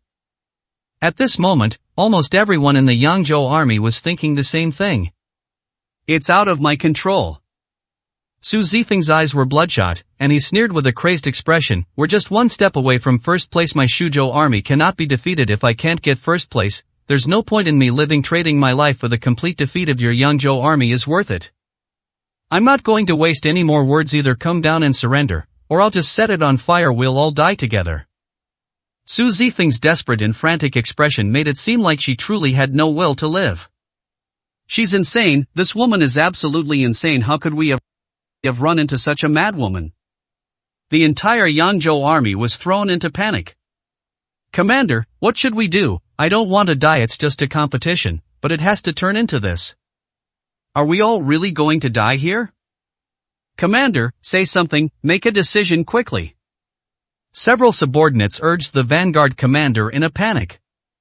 The vanguard commander was drenched in cold sweat, his face deathly pale. He gritted his teeth and said in a deep voice, "Impossible, she wouldn't dare to light the fire if something happens. She can't afford to lose the lives of hundreds of our Yangzhou soldiers. She can't afford to lose the lives of the entire Shuzhou army. Time's up." However, the next moment, Su Zifeng below shouted coldly and threw the torch in his hand towards the haystack. Now, all 400 plus people were completely terrified. 245, Chapter 245. Who was the commander of Qingzhou? I surrender. The vanguard commander jumped up in terror, raised his hands and shouted, "We surrender, don't burn the mountain." The haystacks below were already ablaze, flames shooting into the sky and scorching the surrounding pine needles until they turned a golden brown, sparking as they burned. The more than 400 soldiers from Yangzhou rushed down the hillside, shouting in fear as they ran, "Don't burn the mountain, we surrender." However, just as these 400 plus people rushed down the hillside, gunshots rang out one after another all around them. More than 200 Shuzhou soldiers, who had been lying in ambush in the woods, rushed out and opened fire on the Yangzhou army, riddling more than 400 people with bullets. Each person had at least 2 or 3 paintballs stuck in their body. Su Zifeng then revealed a triumphant smile, turned around, and shouted to the crowd, "Put out the fire." Immediately, several buckets of water that had been prepared nearby were poured over the fire, extinguishing all the flames on the haystack, leaving only thick smoke billowing into the sky. "You're a complete lunatic." The vanguard commander slowly walked up, staring at Su Zifeng with shocked and fearful eyes. "There are pine trees all around here. Pine trees are very easy to start a fire if a fire breaks out. Not only my people, but even your people will suffer." "Do you really want to kill someone? It's just a competition. Can you really be this crazy?" The entire Yangzhou army was unable to understand it. Su Zifeng gave a cold, dismissive smile. "Isn't this always how it is on the battlefield? If you lose, you die. There's no other choice." "But this isn't a real battlefield, this is a grand competition. Have you considered the consequences?" The vanguard commander was furious. "You're just a defeated soldier, you have no right to lecture me. Enough with the nonsense, get out of here." Su Zifeng said with a hint of madness in her eyes. "You're crazy, you woman are crazy." The vanguard commander shook his head and kept talking. He led all the Yangzhou troops down the mountain. On the grassland, Wu Huai, the commander of the Yangzhou army, heard the news through his earpiece and instantly slumped into his chair in despair, his face full of dejection. "That's insane. This is the Shuzhou army. It's not just Jiang Chongshan, who strategizes and controls the overall situation, but also Su Zifeng, a female war goddess who is not afraid of death and is almost insane. How could a team like that possibly win?" He originally wanted to rely on his numerical advantage to fight back. As a result, the Shuzhou army surrendered his entire Yangzhou army without losing a single soldier. This is absolutely a complete defeat. Jiang Chongshan also smiled and completely relaxed. Su Zifeng certainly didn't disappoint him. The Shuzhou army was unstoppable in their hands. On the second mountain, Su Zifeng led his men down the mountain with beaming faces, preparing to return to the grasslands to welcome the final victory. The entire Shuzhou army was cheering, and everyone was overjoyed. Their steps were exceptionally light. But when they left the mountain and walked a few hundred meters into the grassland, they found hundreds of people standing straight on the grass ahead, like steel spears, majestic and imposing. A strong wind rises, and the grass bows its head. Hundreds of people stood ahead, their morale high. Su Zifeng and the remaining Shuzhou army all stopped in their tracks, staring incredulously at the crowd in front of them. 1, 10, 100, 500. A full 500, not a single one missing? How is this possible? The entire Shuzhou army was stunned and dumbfounded on the spot, as if struck by lightning, their faces filled with disbelief. Even Su Zifeng was stunned, her eyes wide with shock. In 2 days, 9 garrison troops clashed fiercely. Even the victors suffered casualties and were eliminated. How did this group manage to remain intact? Besides, didn't Master say that the Yangzhou army just now was the last garrison? Why is there still a team with everyone present? Amidst the astonished gazes of the Shuzhou army, Li Xiao stood at the front of the ranks, lit a cigarette, looked up at Su Zifeng, and smiled. Female war goddess, Su Zifeng, I've long admired your name. I've wanted to fight you for a long time, and sure enough, it's your Shuzhou army that's left last. I am Li Xiao, the commander of Qinzhou. Li Xiao had a big smile on his face. The wind picked up again, howling in their ears, and the minds of the entire Shuzhou army went blank. Su Zifeng stood there blankly, speechless for a long time. Until I heard my master Jiang Chongshan's voice in my headphones. Zifeng, are you back? Everyone's here, just waiting for you to come back and celebrate. We won the 3-army competition. Our Shuzhou army is number 1, and your year of hard training has paid off.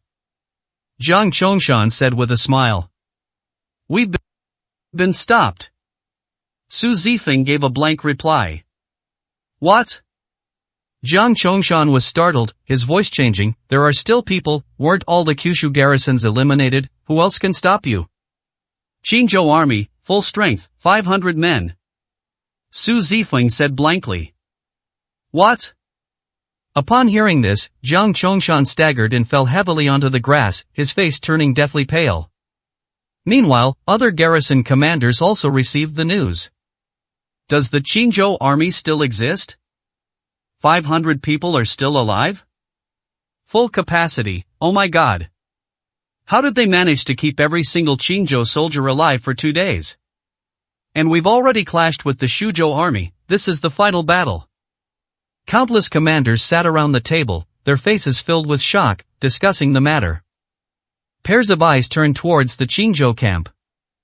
Isn't the Qinzhou army always at the bottom of the rankings? Why were they so strong this time? They were almost full by the end. I've never heard of anything like this before. Who exactly is in command of the Qinzhou army? They all stared at Su Ming in disbelief. Xiao Qingyu was utterly shocked upon hearing this. No one knew better than her who the commander of the Qinzhou camp was. That is right. She thought the Qinzhou army had been eliminated long ago, but unexpectedly, they were still alive and well. That kid, can he really give orders like that? Xiao Qingyu slowly turned her head, her whole body stiff, and when she looked at Su Ming again, her eyes had changed. Shock, disbelief. May I ask who the commander of your Qinzhou army is? Could you come out and meet us? A commander shouted at Su Ming. They're calling you, get up and go. Qin Shuang was unaware of what had happened and still believed that the Qinzhou army had suffered a crushing defeat. They assumed the commander was calling for people to go and discuss the final rankings. Without a doubt, the Qinzhou army will be last. Su Ming smiled calmly, took off his earphones and handed them to Qin Shuang, saying, strictly speaking, I'm not a member of the Qinzhou army, nor am I a commander. Go over there and tell them you are the commander of the Qinzhou army. Fart. Qin Shuang, enraged, launched into a tirade of curses. No good news now. You know fear and how to back down. You want me to take the blame at a time like this? How could you dream so beautifully? I'm not going. Doesn't Li Xiao trust you? Aren't you the commander? If you want to go, you go. Qin Shuang was so angry that she gritted her teeth. I've never seen such a shameless person. They were about to be eliminated and ridiculed, but they actually let her take their place. This is absolutely shameless and disgusting. This piece of trash. 246, Chapter 246, A Novel Method of Humiliation. May I ask who among you is the commander of the Qinzhou army? Our commanders would like to invite you over for a chat. A state commander arrived at the entrance of the Qinzhou camp and asked cautiously. They are now eager to know who is commanding the Qinzhou army and how they can execute such powerful tactics. If they could learn the tactics, it would be enough for them to study for a year or two. When asked, Su Ming turned to look at Qin Shuang behind him. Following the gaze, the state police immediately spotted Qin Shuang, who was holding an earpiece, confirming the identity.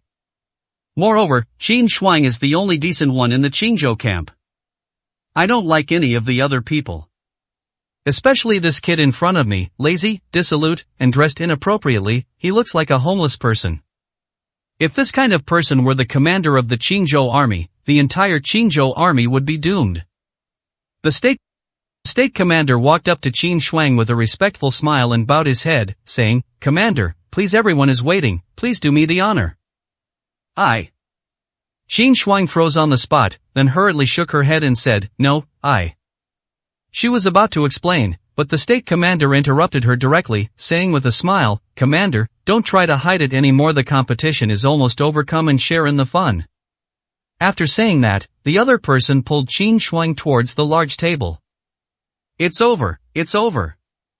Qin Shuang's face was pale. If he were dragged over there, he would definitely be ridiculed and humiliated by all the commanders. This time, she was truly killed by Su Ming. That damned good-for-nothing, he was all talk and no action before, but now that he's in trouble, he's deserting his post. You really ruined her life. However, upon reaching the large table, all the garrison commanders stood up and respectfully bowed to Qin Shuang. Welcome, Commander. Wu Huai, who was in the first seat, also gave up his seat and said to Qin Shuang, Commander, please come and sit here, this is the seat you should be in, the strong should sit in the most prominent position so that everyone can worship them. A strong person? Qin Shuang was stunned again, speechless. Staring blankly at everyone? Wasn't the point to humiliate her? These guys' expressions don't look like it at all, their eyes are full of respect and worship. What's going on here?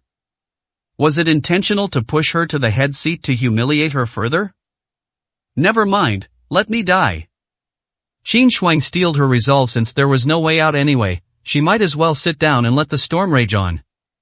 However, as soon as Qin Shuang sat down, all 7 or 8 garrison commanders present knelt down and bowed to Qin Shuang, saying, Greetings, Master. What?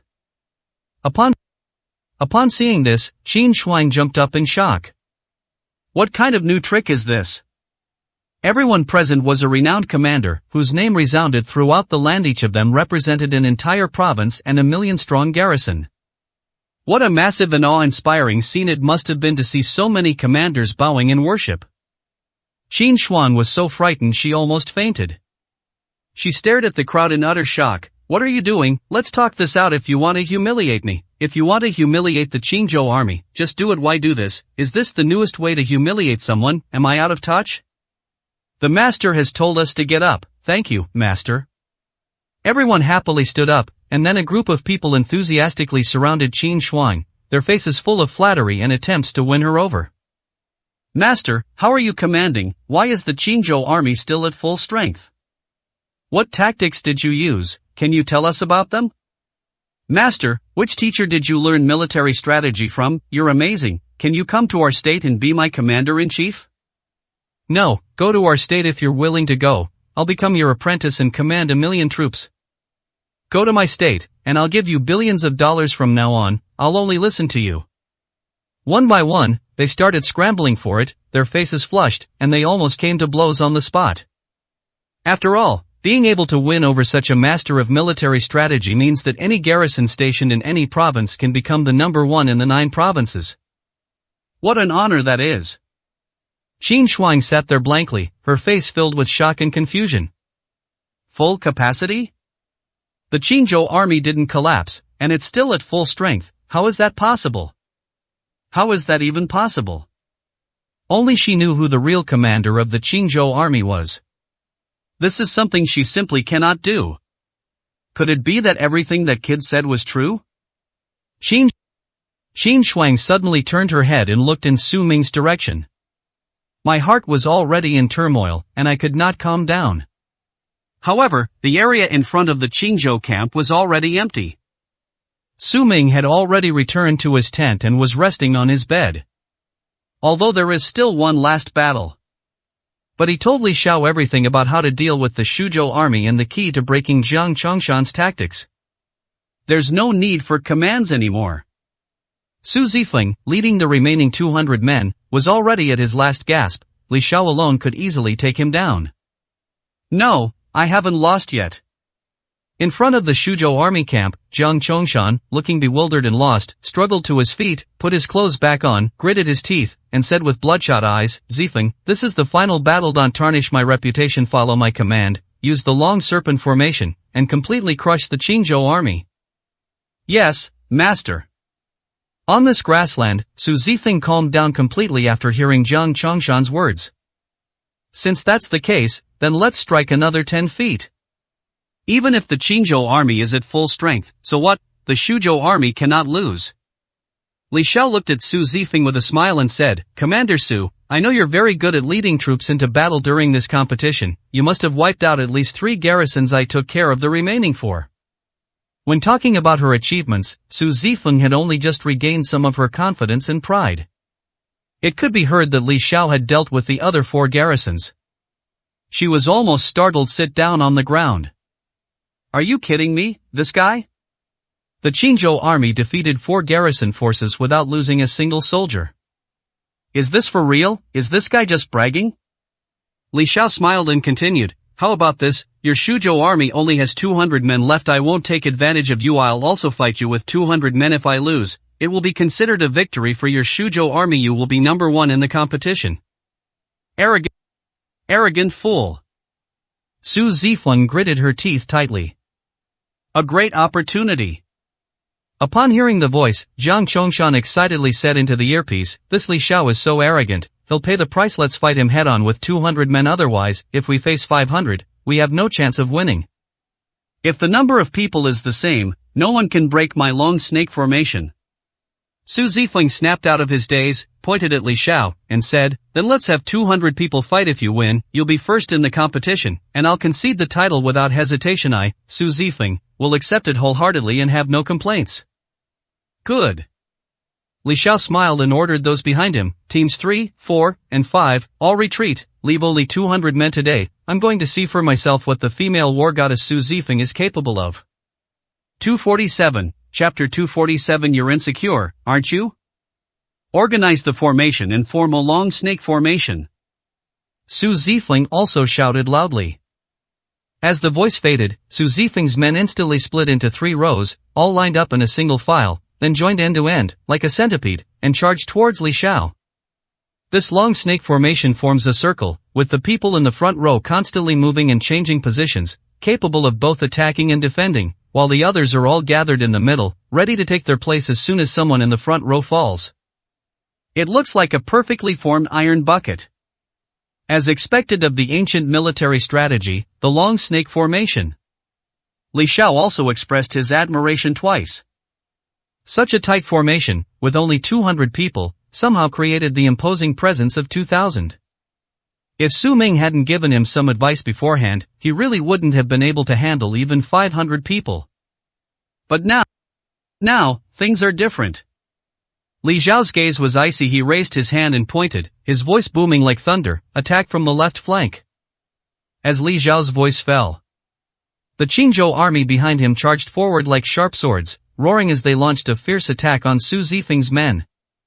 It's useless. Seeing this, Su Zifeng shook her head mockingly.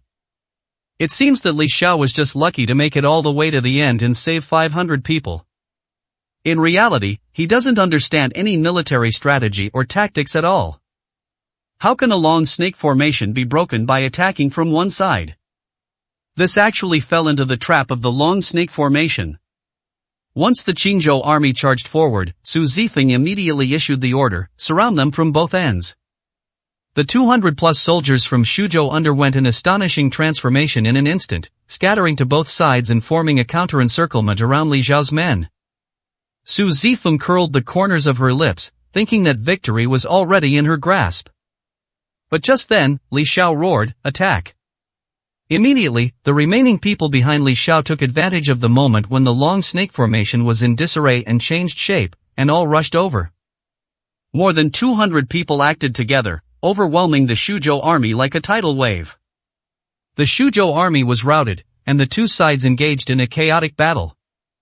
Su Zifeng was completely dumbfounded. What exactly happened? Isn't the long snake formation supposed to be both offensive and defensive, like a human fortress that is impenetrable? How could it be swept away and scattered like sand all at once? After the long snake formation was disrupted, the Shuzhou army panicked completely, lost their composure, and, already exhausted, were no match for the Qingzhou army at its peak. They were all knocked to the ground. This battle is already decided. Su Zifeng stood blankly in the center of the crowd, lost in deep self-doubt, unable to come to her senses for a long time.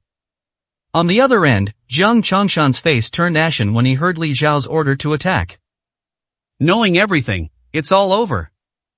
Is this Li Xiao even human? How did he discover the most fatal weakness of my long serpent formation? In front of Jiang Chongshan, he was using a wooden stick to draw the battle scene between the two sides. At that moment, Li Zhao's attack disrupted the entire scene. The long snake formation he devised emphasizes the ability to advance and retreat freely, with the head and tail connected, and to instantly switch from defense to offense. It can instantly change formations, catching the opponent off guard. Unexpectedly, when the Shuzhou army was in disarray due to the change in formation, Li Xiao issued the order to attack, striking at the heart of the problem. How could a mere commander of Qingzhou have accomplished such a feat? That's right, it's him. Jiang Chongshan suddenly woke up, straightened up, and raised his head. It's that kid, the king of the 9 provinces. That kid said before when he was in Yunqing that his deduction was wrong and had a fatal weakness. Could it be that this is what that guy told Li Xiao? Jiang Chongshan was so shocked that his wrinkles stretched out. He slowly stood up, turned his head to look at the tents of the Qingzhou camp, his mouth agape, unable to utter a single word. Besides Jiang Chongshan, there is also Su Zifeng, who understands everything. Su Zifeng entered Su Ming's tent and stood to one side, her expression incredibly complicated. She opened her mouth several times, but didn't know how to speak, looking as if she wanted to say something but couldn't. Su Ming leaned against his bed, hands behind his head, and asked casually, "Is there something you need? If not, get out. I can't sleep with someone next to me. Or do you want to watch me sleep? Or, would you like to sleep with me?" Su Zifeng blushed and asked in a low voice, "Was it really you who commanded it? Was it really you who led Li Xiao to lead the Qingzhou army to sweep through the other garrisons and eliminate not a single one of them?" Su Zifeng was still in shock from what she had just witnessed. Su Ming curled his lips into a mocking smile. "If it wasn't me, then it could be you. No, it really is you after all. You've already gone to the other commanders to claim your credit, and now in their eyes, you are the commander of the Qingzhou army. How about it? Their offers are quite generous, aren't they? The profits are tempting, aren't they? Which state do you fancy? Go directly to become the commander-in-chief, and you'll be above 10,000 men." Su Ming's words were clearly sarcastic. Su Zifeng's face turned even redder. He was also a little embarrassed and angry. "Yes, you were in charge. You're amazing. I was blind and didn't realize you were so capable. I was a fool. You made me run around in circles. But does that give you the right to bully others? To humiliate me? What did I do to offend you? Why do you say such things?" Su Zifeng said through gritted teeth. Su Ming smiled wryly. "Then what you said to me before, wasn't that right? How did I offend you?" "You?" Su Zifeng was both angry and anxious. Her pretty face flushed red from Su Ming's retort, and she didn't know how to refute him for a long time. After a moment, he sneered, "So what? You still have nothing. Everyone outside thinks I'm the commander of the Qingzhou army. If I don't say anything, no one will know you're in command. Even if you go out and admit it now, it'll be too late. Nobody will believe you. You still dare to treat me like this? If I really choose another state to become the commander-in-chief, your status and position will be like an ant in front of me. Can't I easily crush you? Still here, trying to be clever and sending me to impersonate someone else in command. That's your biggest folly, arrogance, you know that?" Su Zifeng sneered. After learning that Su Ming had done something extraordinary, I initially had a good impression of him. She intends to admit her mistake and get closer to Su Ming. I never expected this kid to be so ungrateful. Since that's the case, she doesn't need to be polite with Su Ming. In the end, no matter how capable this idiot is, no matter how learned he is, no matter how well he plans and strategizes, he is still just an ordinary young man, a nobody. She can't even compare to her most basic identity as a Qingzhou army instructor. Moreover, she has been invited by so many garrison commanders. If she so desires, she could become the supreme commander of one of the 9 provinces at any time. At that time, wouldn't Su Ming be nothing but a fart in front of her? Thinking of this, Su Zifeng revealed a look of disdain and mockery. "You don't even dare to admit your identity as a commander, and you don't dare to ask for credit. It shows that you are very inferior, and that you know that you have no status or background, and that this is how your life will be. If you say a few nice words to me now, I might be able to help you get a position in Kyushu. However, judging from your appearance, you don't have the brains for it, and you're destined to never amount to anything." Whoosh!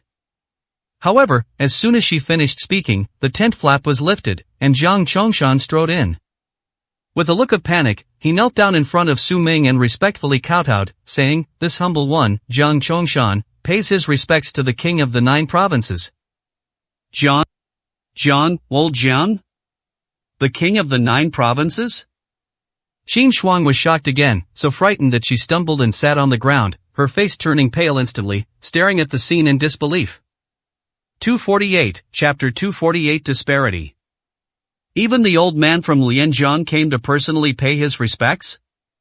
King of the 9 provinces? What king?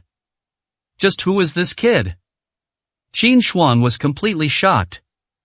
Jiang Chongshan kept his head down, not daring to raise it even slightly, and said with utmost respect, "I, Jiang Chongshan, wish to become the disciple of the king of the 9 provinces. I request that the king of the 9 provinces come to my Su province to instruct me in military strategy in the future. All my property and military achievements will be offered to the king of the 9 provinces."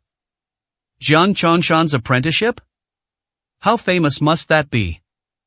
Jiang Chongshan was the Grand Master of military strategy in Shuzhou. Even the commanders of the various garrisons had to serve him with utmost care and dared not be the slightest bit presumptuous in front of him.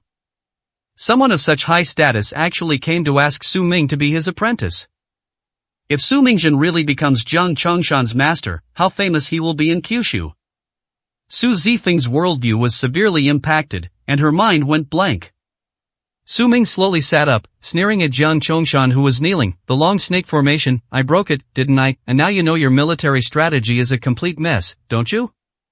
"Yes, I deserve to die for disrespecting the king of Kyushu. If I don't believe you, please forgive me, king of Kyushu."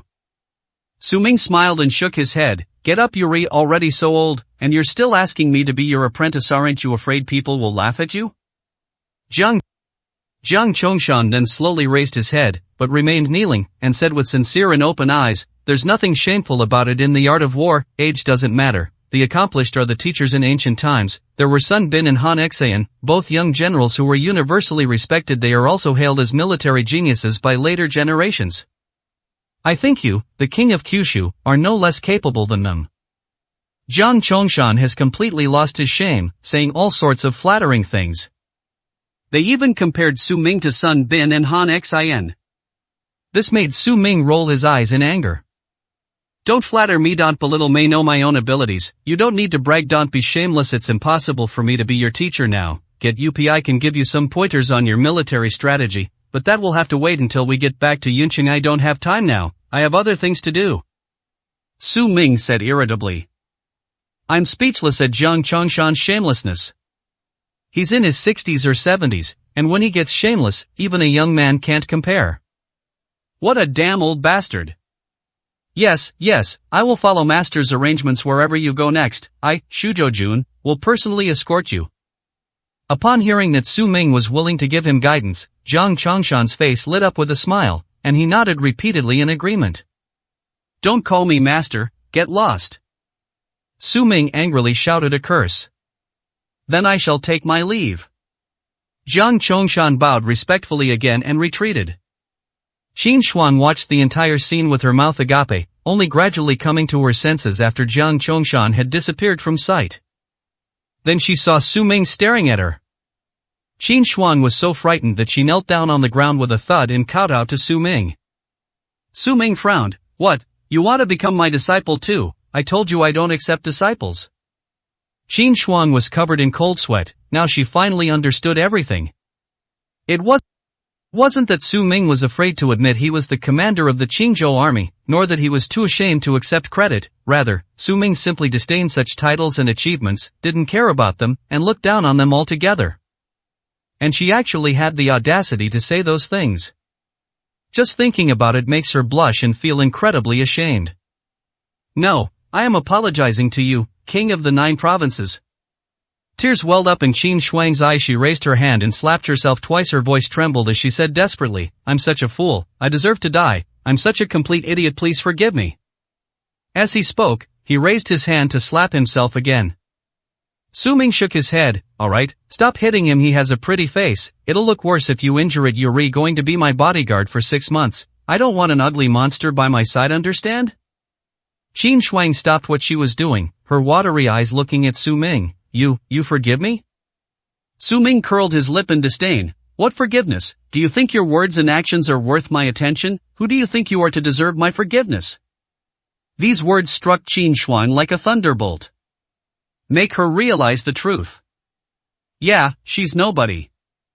Even someone with Jiang Chongshan's status was someone Su Ming could disregard. Besides, what she said might seem as ridiculous as a child's words to Su Ming. Understanding this made Qin Shuang feel much relieved, but at the same time, she felt a deep sense of disappointment. It turns out the real clown and lackey was her. In the mind of a big shot like Su Ming, he didn't even leave the slightest impression. So you really want me to be your bodyguard? Qin Shuang asked blankly. A free bodyguard, why not take it? One more of you won't make a difference to me, alright. Hurry up and get out of here. Li Xiao and the Qingzhou army should have won a great victory by now. Go and celebrate with them. Don't bother me here. Su Ming said in a cold voice. Yes, then I'll go out first. If you need anything, please call me. Qin Shuang carefully withdrew. Once outside, a gentle breeze blew by. Qin Shuang stood there blankly, letting out a heavy sigh, feeling powerless and lonely. For the first time, she felt such a powerful sense of loss, realizing how insignificant and unworthy of mention she was. The gap between them and truly great people is so huge. On the grassland ahead, Li Zhao's Qingzhou army and Su Zifeng's Shuzhou army also returned. One side was full of vigor and high spirits. One side was dejected and looked utterly defeated. You don't even need to look to know who won and who lost. When the Qingzhou army returned to their camp, cheers and commotion resounded throughout the entire grassland. The entire evening and night that followed were filled with revelry and celebration by the Qingzhou army. 5 years. For 5 whole years, the Qingzhou army consistently ranked last in the competition, was looked down upon, and never won a single battle. This time, it wasn't just a victory, it was a complete sweep of the Kyushu garrison, making them the champions of the competition. And it was a complete victory with a full complement of players. This glory and surprise is enough for the Qingzhou army, and the entire Qingzhou, to celebrate wildly for a whole year. The other garrison commanders all cast envious glances at the Qingzhou army. However, this is also an opportunity to win people over and build good relationships. Many garrison commanders personally led their men to congratulate Li Xiao and promised to present him with generous gifts. Take this opportunity to win over Li Xiao. After all, for the next whole year, Li Xiao's name will resound throughout the land. The Qingzhou army will be the strongest in the 9 provinces. This would bring immense economic benefits and fame. Currying favor with Li Xiao would be advantageous to them. The dejected Shuzhou army on the side stood in stark contrast to this side. One moment they're reveling, the next they're feeling lonely. Like an abandoned wasteland, it is ignored by everyone. Although the Shuzhou army lost to Li Xiao, their performance in the competition and their ranking were still second. This reputation is by no means weak. But no one will remember the second place. Su Zifeng's goal has always been to be number 1 in the competition. Losing like this is no different from being at the bottom. Su Zifeng walked into Jiang Chongshan's tent alone, holding her hat in her hand. She knelt down in front of Jiang Chongshan with a thud, her face full of remorse and self-blame. She gritted her teeth and said repentantly, "Master, I'm sorry I have failed your expectations and disgraced your reputation, but this won't end like this. I've memorized this competition. After a year of rest, I will return stronger and crush the Qingzhou army under my feet. To wipe away this humiliation." 249, Chapter 249. The Phoenix arrives, the chickens. Su Zifeng slammed her head heavily on the ground, kowtowed to Jiang Chongshan to apologize, and also expressed her ambitions. She believed that as long as she didn't give up, and as long as her master didn't give up on her, the Shuzhou army would still have a chance. The mere Qingzhou army could not possibly defeat her again. No need, don't blame yourself. This isn't your fault after all. Our opponent is the king of Kyushu. How could we possibly win? Jiang Chongshan said with a gentle smile. Su Zifeng frowned. Didn't master look down on Su Ming? Although he is the king of the 9 provinces, in his master's eyes he is just a young boy. How could he possibly speak up for Su Ming? Maybe he's just testing her. Thinking of this, Su Zifeng gritted his teeth and said, "What king of the 9 provinces? He's just an immature braids nothing in front of master. We won't take that kind of person seriously. I'll beat him sooner or later." Presumptuous. However, Jiang Chongshan suddenly shouted angrily, "How dare you disrespect your ancestor? I have already taken him as my master from now on. He is my master, Jiang Chongshan's master, and therefore your ancestor to say such a thing is insubordination, disrespect for teachers, and utterly rebellious." Puff. Su Zifeng almost coughed up blood in anger. She suddenly looked up, her face full of shock as she stared at Jiang Chongshan on the bed, her eyes practically popping out of their sockets. "Master, are you telling the truth?" Su Zifeng asked with a serious expression. "Of course it's true. Before you came back, I personally went to the king of Kyushu to kowtow and become his disciple. Although he didn't agree, he promised to guide me in military strategy. This is tantamount to him recognizing me as his disciple," Jiang Chongshan said, beaming with excitement. This. Su Zifeng was completely dumbfounded. Master changed his mind too quickly. He was clearly looking down on Su Ming with disdain and contempt just a moment ago, but now he's turned around and kowtowed to become his disciple. She suddenly gained a patriarch. She wanted to persist, but her most trusted master gave in. What's the point of persisting? In that case, you might as well just go directly to Su Ming for guidance. In any case, the Qingzhou army's great victory was entirely due to Su Ming. Su Zifeng was extremely depressed. "Stop daydreaming and get ready. Our entire Shuzhou army will escort Prince Su back to Yuncheng," Jiang Chongshan urged. "Yes." Su Zifeng gave a dejected reply.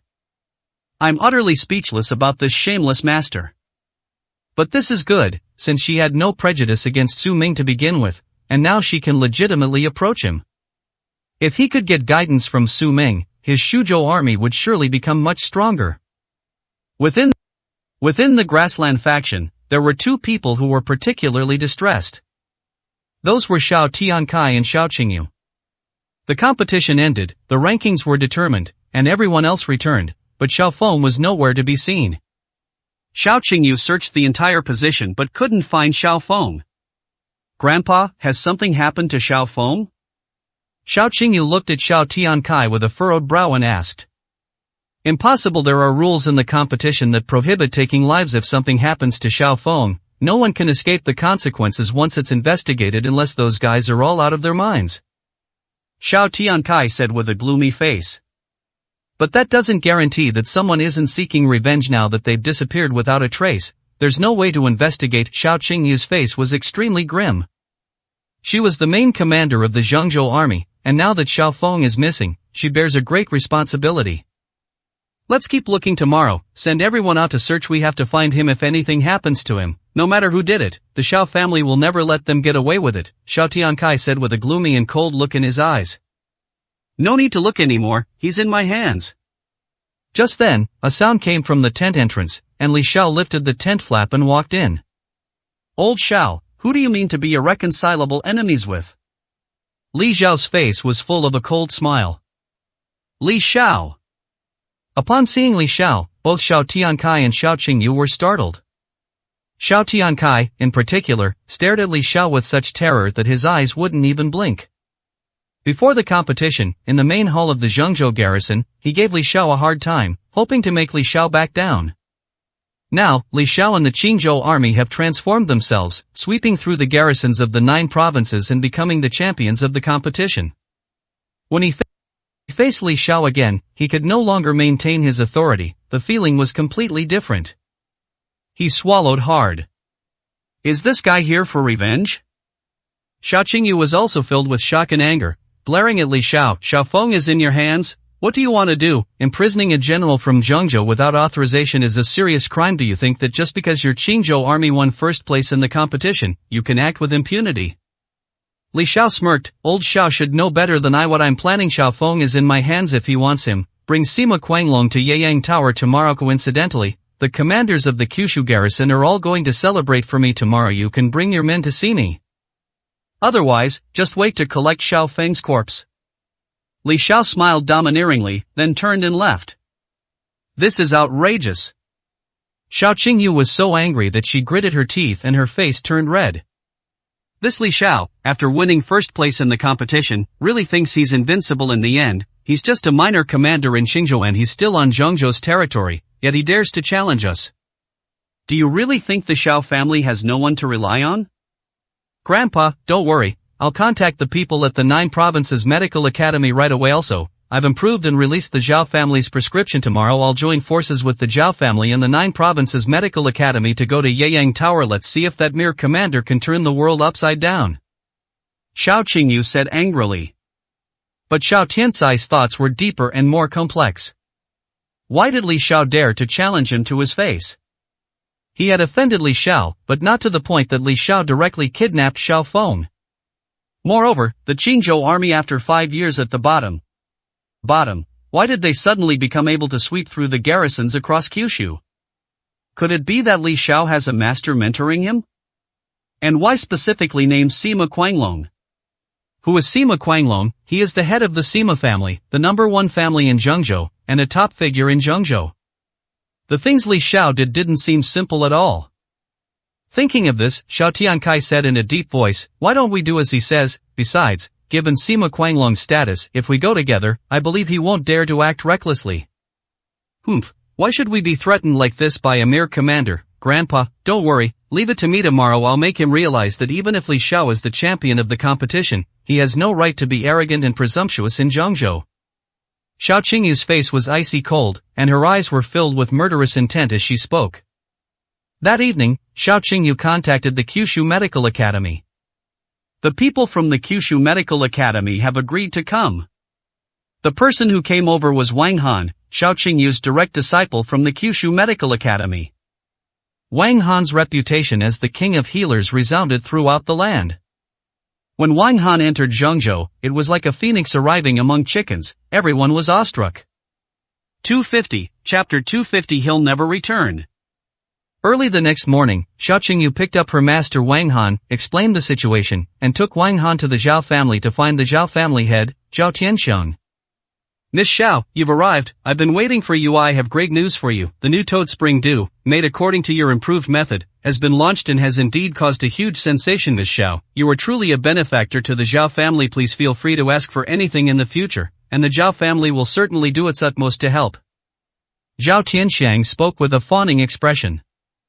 Xiao Qingyu, however, kept a cold face and said in a deep voice, we'll talk about those things later. I'll introduce you to someone. As she spoke, Xiao Qingyu stepped aside, making way for Wang Han behind her. Wang Han is over 50 years old, but he looks radiant, with white hair and a youthful face, and has a very elegant demeanor. This person, is she the boss? Zhao Tianxiang asked with a smile. I thought he was some kind of boss who wanted to buy Zhao's newly improved Toad Spring Dew. After all, these past few days, there has been a constant stream of requests for purchases of medicine, and the Zhao family's phones have been ringing off the hook. What medicine should I buy? Xiao Qingyu frowned coldly and said in a cold voice, he is my master, the king of medicine of the 9 Provinces Medical Academy, Wang Han. Zhouzhou Medical Palace, Dr. Medical King. Zhao Tianxiang was so frightened that he stammered, his face filled with shock, and he almost knelt on the ground. Even the king of medicine from the 9 Provinces Medical Academy has come down? What's going on here? Wang Han's status is even higher than that of the garrison commanders. Such a renowned expert can influence an entire state with a single sentence. Is the Central Plains about to undergo a major upheaval? Even such an expert has stepped forward. Zhao Tianxiang trembled with fear and hurriedly knelt down to pay his respects. This humble one, Zhao Tianxiang from Zhengzhou, pays respects to the king of medicine. Wang Han didn't even glance at Zhao Tianxiang. This kind of businessman was not worth mentioning. There were plenty of people like him, and he didn't even deserve to be noticed. He was quite surprised and pleased to hear that Xiao Qingyu had improved the Toad Spring Dew formula. He looked at Xiao Qingyu with admiration and said, I didn't expect that you would improve such an ancient formula. Formula is Toad Spring Dew. In just a few days your understanding of ancient formulas has reached a very deep level. Given time, you will be able to graduate as a master. Xiao Qingyu was immediately overjoyed. If she completes her apprenticeship, does that mean she will also receive the title of King of Healers? This was something she desperately wanted. I didn't expect it to come so quickly. Having received the title of King of Physicians, Xiao Qingyu's name will now be renowned throughout the 9 provinces. Xiao Qingyu immediately said gratefully, Master, you flatter mites all thanks to your guidance. Wang Han stroked his beard and nodded with satisfaction. Within the entire 9 provinces, among the younger generation, there is only one with such achievements as you in the future. You will surely bring glory to our medical academy. Thank you for the compliment, Master. Zhao Tianxiang knelt on the ground listening, shouting loudly. These are all amazing people, big shots from all over the land, the chosen ones of heaven. They are simply not to be trifled with. I wonder what this king of medicine is doing in Zhangzhou. Hopefully, they're not here to cause trouble for the Zhao family. Don't waste time. Commander Li Xiao is nothing but a nobody. You should explain things to this Zhao family head and then set off. Wang Han strolled over and sat down to the side. Yes. Xiao Qingyu responded and then told Zhao Tianxiang everything about Li Xiao kidnapping Xiao Feng and demanding that they come to see him. After hearing this, Zhao Tianxiang was both shocked and furious, filled with righteous indignation. She cursed angrily, that scoundrel Li Xiao, how dare he kidnap someone, he's got a death wish. Don't worry, Miss Xiao, I will do my best to help him. I will make him regret coming to Zhangzhou. Before the change, Zhao Tianxiang would never have dared to say such a thing. The commander of Qingzhou was someone that the Zhao family alone could not afford to offend. Besides, Li Xiao just won first place in the competition. But things are different now. Even a big shot like Wang Han has stepped forward, so what's there to be afraid of? Just Wang Han alone would probably scare Li Xiao so much he'd wet himself. He only needs to go along and pretend, which will also please the Xiao family. Why not? Zhao Tianxiang then declared with great confidence, Miss Xiao, I will gather the men immediately. Let's depart at once. Today, we'll make sure that Li Xiao never returns. Inside Yeyang Tower. Brother Su, something terrible has happened. The Zhao family has improved their prescription and launched a new Toad Spring Dew. The entire market is now completely dominated by one side. You were absolutely right. The Zhao family won't listen to warnings and immediately hand over the Toad Spring Dew formula. What should we do now? Hearing that Su Ming and the Qingzhou army had returned, Shen Luoyun and Shen Sonlin couldn't wait to come to Yeyang Tower to meet Su Ming. Improvement? Does the Zhao family have that kind of ability? Su Ming scoffed. The prescriptions he took out were all improved to their fullest extent by him. No one else in the world could have made such improvements. He wanted to see what the Zhao family was capable of and what improvements they could make. Bring me the prescription so I can take a look, Su Ming said. We can't possibly get the Zhao family's prescription, but I did buy 2 of their newly released Toad Spring Dew pills. Look, Brother Su. Shen Luoyun took out 2 Toad Spring Dew pills and handed them to Su Ming. Su Ming picked up one of them, examined it closely, and grinned. This is hardly an improvement. It's just a slight advancement in the refining process. It restores 60% of the potency of my prescription. Even so, it's not enough to compete with the 7 fragrance pill. Real? Shen Luoyun looked surprised and suspicious. I see. After listening, Shen Sonlin suddenly understood. He said that how could the Zhao family, a business, improve an ancient prescription? This doesn't mean that all businessmen have better medical skills than the Shen family. This plunged him into a deep sense of crisis. Hearing Su Ming's words, he finally felt relieved. In terms of efficacy alone, it certainly can't compare to the 7 fragrance pill, but the Zhao family has touted it as being personally improved by the 9 provinces medical academy. The mere mention of the 9 provinces medical academy's claim, regardless of its veracity, has caused a sensation throughout central China. The 7 fragrance pill, therefore, is not worth much. It was mentioned. Zhouzhou Medical Palace is crooked and evil. Su Ming smiled wryly and waved his hand dismissively, saying, Alright, leave this to me. Zhao family might even be here today. I'll see for myself just how capable this so-called 9 provinces medical academy really is. Let's go out and attend the celebration. So Su Ming led Shen Sonlin and Shen Luoyun to the main hall of Yeyang Tower outside. The main hall of Yeyang Tower was now decorated in a lavish style, with all the important figures from Zhangzhou present, making the entire scene incredibly lively. Oh, isn't this Master Shen from the Shen family, a renowned family of doctors? You've come too. I heard that your Shen family's newly launched 7 fragrance pill has suffered another Waterloo. Master Shin, I think you're getting old, your mind isn't clear anymore, and your medical skills are failing, so stop struggling. You can't compare to the Zhao family. They even have experts from the 9 provinces medical academy personally guiding them. Several business owners from Zhengzhou recognized Shin Sanglin's identity and burst into mocking laughter. 251, Chapter 251 Master. You're talking nonsense. What is the 9 provinces medical academy? The 7 fragrance pill was personally refined by Brother Su. Brother Su's medicine is better than 10 of the 9 provinces medical academy. Hearing these taunts, Shen Luoyun turned red with anger and pointed at the crowd, saying furiously, Brother Su, who? Upon hearing this, the crowd looked puzzled amidst their laughter. He is Brother Su, Su Ming. Shen Luoyun turned around, pointed at Su Ming, and said with eyes full of admiration, This kid? All eyes immediately fell on Su Ming, and after looking him up and down, their mockery intensified. I thought the 7 fragrance pill was made by your Shin family, but it turns out you found this greenhorn to make it for you. No wonder you can't compare to the Zhao family. Shin Songlin, you've not only gotten old, you've also become stupid. You think you can just find some idiot to compete with the Zhao family, or with the 9 provinces medical academy? How ridiculous. Being the best in medicine, that's a load of rubbish. Everyone burst into laughter. Shin Songlin immediately looked pale and couldn't lift his head. Shen Luoyun trembled with rage, gritting her teeth. Do you even know who Brother Su is, you bastards? If I told you, you'd be scared to death. He is. An enraged Shen Luoyun was about to reveal Su Ming's full identity. At this moment, Li Xiao strode over. Approaching Su Ming, he bowed respectfully and said, Prince Su, please come in, there is a seat reserved for you.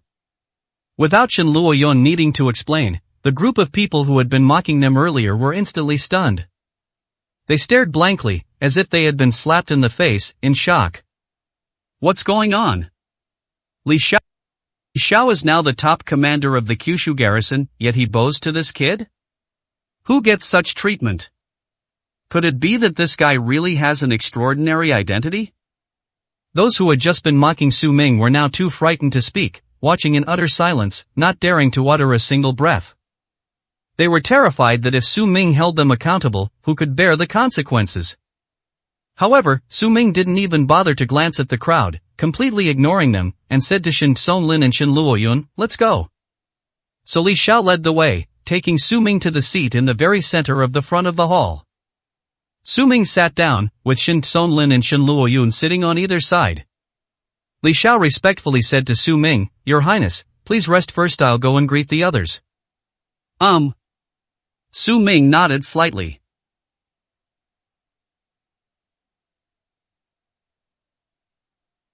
Qin Xuan, who was sitting next to Su Ming, quickly stood up and stood respectfully behind him, acting as his bodyguard. She had already promised to be Su Ming's bodyguard for 6 months, so now that Su Ming had taken his seat, she didn't dare to sit down anymore. After that night, Qin Xuan realized that being able to serve as a bodyguard for the king of Kyushu was an honor and a blessing for her, and there was nothing to be ashamed of. Such an opportunity is something others would kill for. Once you understand this, there will be no psychological barriers. Hey, aren't you the Qingzhou army instructor? What are you doing standing here? Shen Luoyun noticed Qin Shuang standing behind her and felt uncomfortable. She asked, puzzled. No, I'm no longer a Qingzhou military instructor, I'm Su Wang's bodyguard, Qin Shuang said respectfully with a smile. Bodyguard? Shen Luoyun looked confused.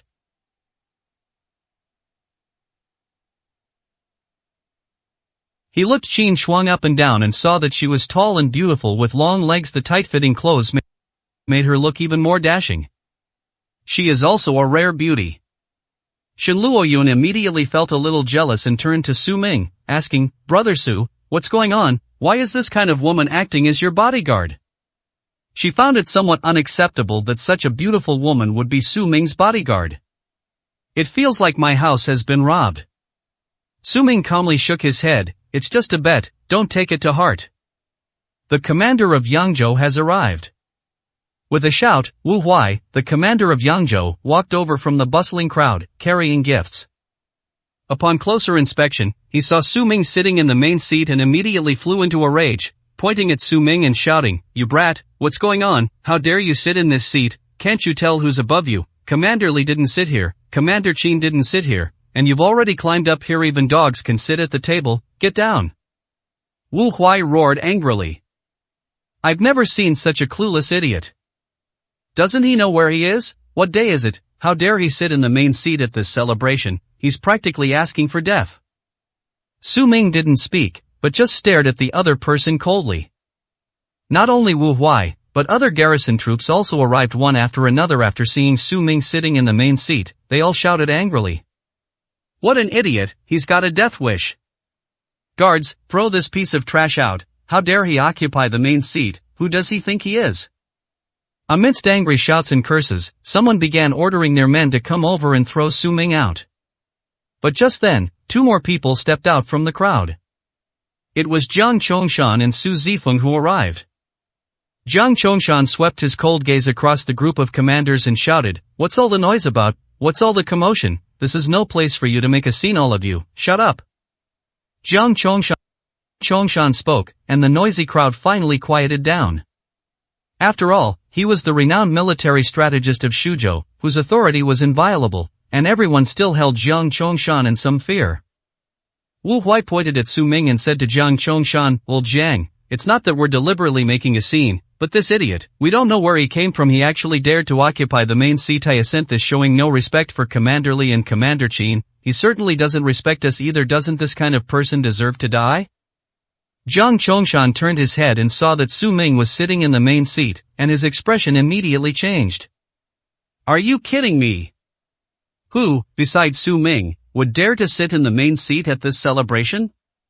The entire Qingzhou army was able to win. All of this was thanks to Su Ming's guidance, so what problems could there be? How dare Wu Huai say such a thing? Jiang Chongshan was both shocked and furious. He rushed forward and slapped Wu Huai across the face, roaring, "I told you to shut up, didn't you hear me? You still dare to spout nonsense here? You're too kind of you, aren't you?" This slap stunned Wu Huai. Everyone present was shocked. Wu Huai's status is that of the commander-in-chief of the Yangzhou garrison. Although he did not win first place in this competition, he still ranked third, second only to the Shuzhou army. Not everyone can be easily offended. Jiang Chongshan's slap was incredibly humiliating for Wu Huai. Everyone stared in shock, not daring to utter a single word. Wu Huai's eyes were bloodshot, his face full of anger, as he stared intently at Jiang Chongshan. "Idiot!" Jiang Chongshan cursed, ignoring Wu Huai, and took 2 steps to Su Ming's side, respectfully calling out, "Master." Master? One shock after another. The renowned military strategist Jiang Chongshan actually called this kid master? The group of commanders were nearly speechless with astonishment.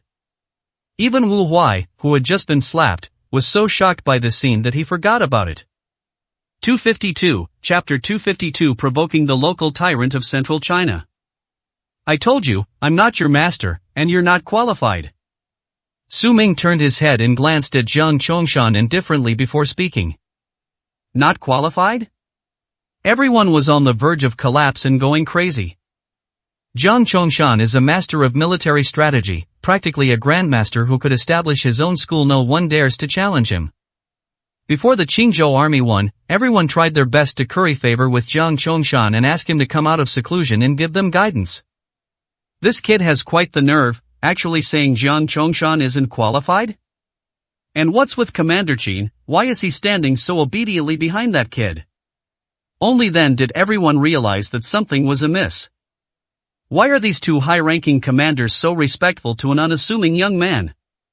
Jiang Chongshan's reputation goes without saying. Commander Qin is a godlike figure who just led the Qingzhou army to a complete victory, sweeping across the 9 armies. What kind of status will he have in the 9 provinces in the future? How could they tolerate this kid's arrogance? However, Jiang Chongshan wasn't angry at being told he wasn't qualified. Instead, he smiled obsequiously and said, "Yes, what Prince Su said is true in your presence. I am indeed not qualified. However, if I can learn a skill, I should become your apprentice whether you acknowledge it or not. In my heart, you are my master." Then Jiang Chongshan waved to Su Zifeng, "Zifeng, come here," and call him Grandmaster. Puff. Everyone was practically spitting blood.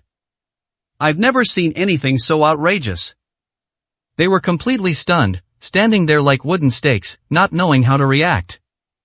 Su Zifeng blushed and came to Su Ming. Although she was shy and found it difficult to speak, she did not pretend. She immediately knelt on the ground, kowtowed to Su Ming, and called out, "Grandmaster." Su Ming was the same age as her, and Zhang Chongshan had taken it upon himself to become her disciple, which meant that a grandmaster had suddenly appeared. It's really a bit difficult to say that Su Zifeng is calling her that. But since things have come to this, we still have to shout. But the impact of this scene was enormous. Even Shen Sonlin and Shen Luoyun were dumbfounded at this moment.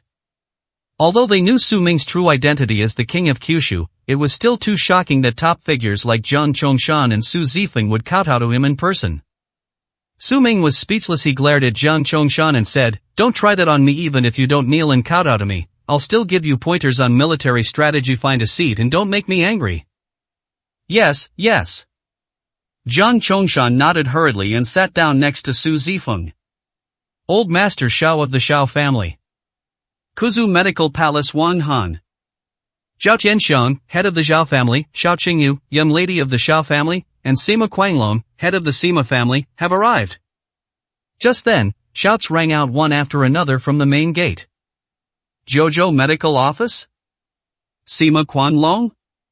Hearing these resounding names, everyone present was deeply moved and turned to look at the door, their faces filled with shock.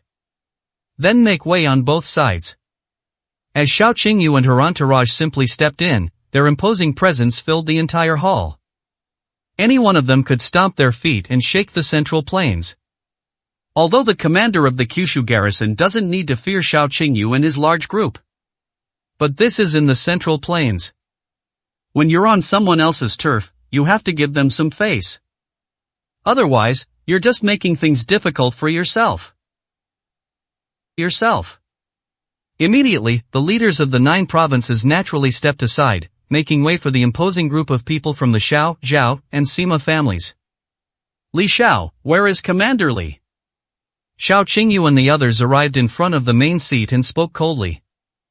So they really are looking for Commander Li? It's quite obvious that they're here to celebrate with Commander Li. But what kind of expressions will these guys have when they see that the person sitting in the main seat is a kid like Su Ming? The group of commanders were all secretly gloating. They couldn't do anything to Su Ming, but now that these big shots have stepped in, how could they not deal with Su Ming? Everyone immediately waited to see what would happen to Su Ming. However, although Xiao Qingyu was a little surprised to see Su Ming sitting in the main seat, she didn't care. He slammed his hand heavily on the table with a loud bang and shouted, "Where is Li Xiao? Come out and hand over my brother Xiao Feng." Are they here to demand someone's return? Everyone immediately showed expressions of surprise. Could it be that Li Xiao has offended the Xiao family, the Zhao family, and the Sima family? That would be a serious matter. Although Li Xiao won first place in the Qingzhou army competition, his fame has only increased, his overall strength has not yet improved. If you offend these local bigwigs in Zhengzhou, you might have to pay the price. Here. Li Xiao's voice rang out from the side as he slowly walked out of the crowd and came to Xiao Qingyu and the others. Xiao Qingyu stared coldly at Li Xiao. "My Xiao family is here, Master Sima is here, and this is my master, Wang Han, the titled king of medicine of the 9 provinces medical academy. You'd better give me an explanation." Xiao Qingyu's gaze was cold. She didn't believe that Li Xiao, a mere commander, would be so frightened by the mere mention of his master's name that he wouldn't kneel down and admit his mistake. Even the others present were shocked and moved when they heard Xiao Qingyu introduce it herself. The people from the Kyushu Medical Academy are not to be trifled with. Even a governor of a province wouldn't dare to act recklessly in front of the 9 provinces medical academy. This is serious. I didn't expect that even the people from the Kyushu Medical Academy would come down in person. Su Zifeng's expression also turned serious. What exactly did Li Xiao do to offend these people? Too young and arrogant, he just won first place in the competition, and he already dares to cause trouble. He has completely failed to live up to Prince Su's guidance, Zhang Chongshan also complained in a deep voice. Shen Songlin and Shen Luoyun didn't even dare to breathe loudly. They had all previously belittled the Kyushu Medical Institute. But we didn't see anyone. The current king of medicine of Kyushu Medical Academy. The pressure exerted by Wang Han's personal appearance was immense. Only Su Ming had a barely perceptible smile on his lips, his cold eyes fixed on Sima Quanglong. This old fellow is indeed from the same lineage as Sima Xiaohu. They even look 7/10 alike. It's finally time for me to deal with the Sima family myself. The families of the 8 bandit leaders were wiped out without any regret. This Sima Quanglong is exceptionally cunning. They hide their true intentions and rarely show their faces. Even on the grasslands of Dabi, they only glanced at him briefly before disappearing from sight. If he personally leads the war god army to the Sima family, Sima Quanglong will probably never be able to find him again once he hears the news. That's why he deliberately had Li Xiao tie up Xiao Feng and then had the Xiao family invite Sima Quanglong, using such a roundabout way to lure Sima Quanglong into a trap. This guy probably still doesn't understand what happened. I thought they were just there to show their support and join in the fun. As for the so-called king of medicine, the 9 provinces medical academy is a mess, and Su Ming doesn't care about it at all. 253, Chapter 253. A room like an abyss. If you want them, come with me. Li Xiao remained calm and his expression did not change at all. He simply said to Xiao Qingyu in a calm tone. Alright, let's see what tricks you have up your sleeve. So, Xiao Qingyu and her group followed Li Xiao toward the room in the side corridor. Su Ming also got up and followed. At the end of the corridor, there was a huge room ahead. Li Xiao stopped 30 meters away, turned around, and said to Xiao Qingyu, Xiao Feng is inside if you want to see him. Let Sima Quanglong and Zhao Tianxiang go. No one else is allowed to enter. Presumptuous. Upon hearing this, Wang Han, who had remained silent until now, couldn't hold back any longer. He spoke coldly, his face full of authority, and looked at Li Xiao, coldly saying, Young man, I know you've just achieved some success, winning first place in the competition and becoming the commander of Qingzhou, but even if you're the champion of the competition, you're still very green in front of me. Don't even mention you, the commander of Qingzhou, or your entire Qingzhou governor and all your superiors, they all have to bow respectfully to me. How dare you say such a thing? You don't respect my Kyushu Medical Academy at all. If I go back, I can remove you from your position as commander with just a word. Do you understand? Wang Han said with a gloomy expression. The 9 provinces medical academy, I don't take them seriously at all. Li Xiao smirked and stared at Wang Han, saying, At least I don't care about you right now. This restaurant is completely surrounded by my Qingzhou army. Not even a fly can get out. I don't care what kind of medical institution you are, or what kind of worthless identity you have. If I don't agree, you're not leaving today. You? Wang Han was instantly shocked and furious, staring wide-eyed at Li Xiao. Audacious in the extreme. This was the first time he had ever encountered someone like Li Xiao, who dared to disregard the 9 provinces medical academy. Was he really tired of living? Zhao Tianxiang sneered mockingly, surrounding the restaurant. Who are you trying to scare? Do you even have that many people? You only brought 1,000 people to the competition, right? Our 3 families combined don't have less than yours. What are you pretending for? Zhao Tianxiang looked disdainful, walked to the window, opened it and looked down. He immediately saw that the area around the hotel below was densely packed with people. They were all lined up layer by layer, completely surrounding an area of more than 10 miles. How is this possible? Where did your Qingzhou army get so many people? Zhao Tianxiang was instantly terrified, his face turned pale, and he trembled as he backed away, almost falling to the ground. How is that possible? A typical commander of the Kyushu garrison would bring only 500 elite troops to participate in the competition, and wouldn't have many other people with him. That's why the commanders didn't dare to say a word when they saw the Xiao family, the Zhao family, and Sima Quanglong, and stood obediently to the side. But the Qingzhou army was so densely packed, as numerous as ants, that it completely exceeded his expectations. Xiao Qingyu, Wang Han, and the others also changed their expressions upon seeing this scene. Sima Quanglong, in particular, suddenly realized something was wrong and wanted to retreat. But then, a hand reached out and patted Sima Quanglong on the shoulder. Master Sima, please come wherever you wish to go. Sima Quanglong suddenly turned his head, looking at Su Ming in shock and uncertainty. Who are you? I'm just a nobody in the Qingzhou army, not worth mentioning. Su Ming said with a smile. Then Su Ming strode forward, past Li Xiao, and ordered, "Let Sima Quanglong and Zhao Tianxiang in."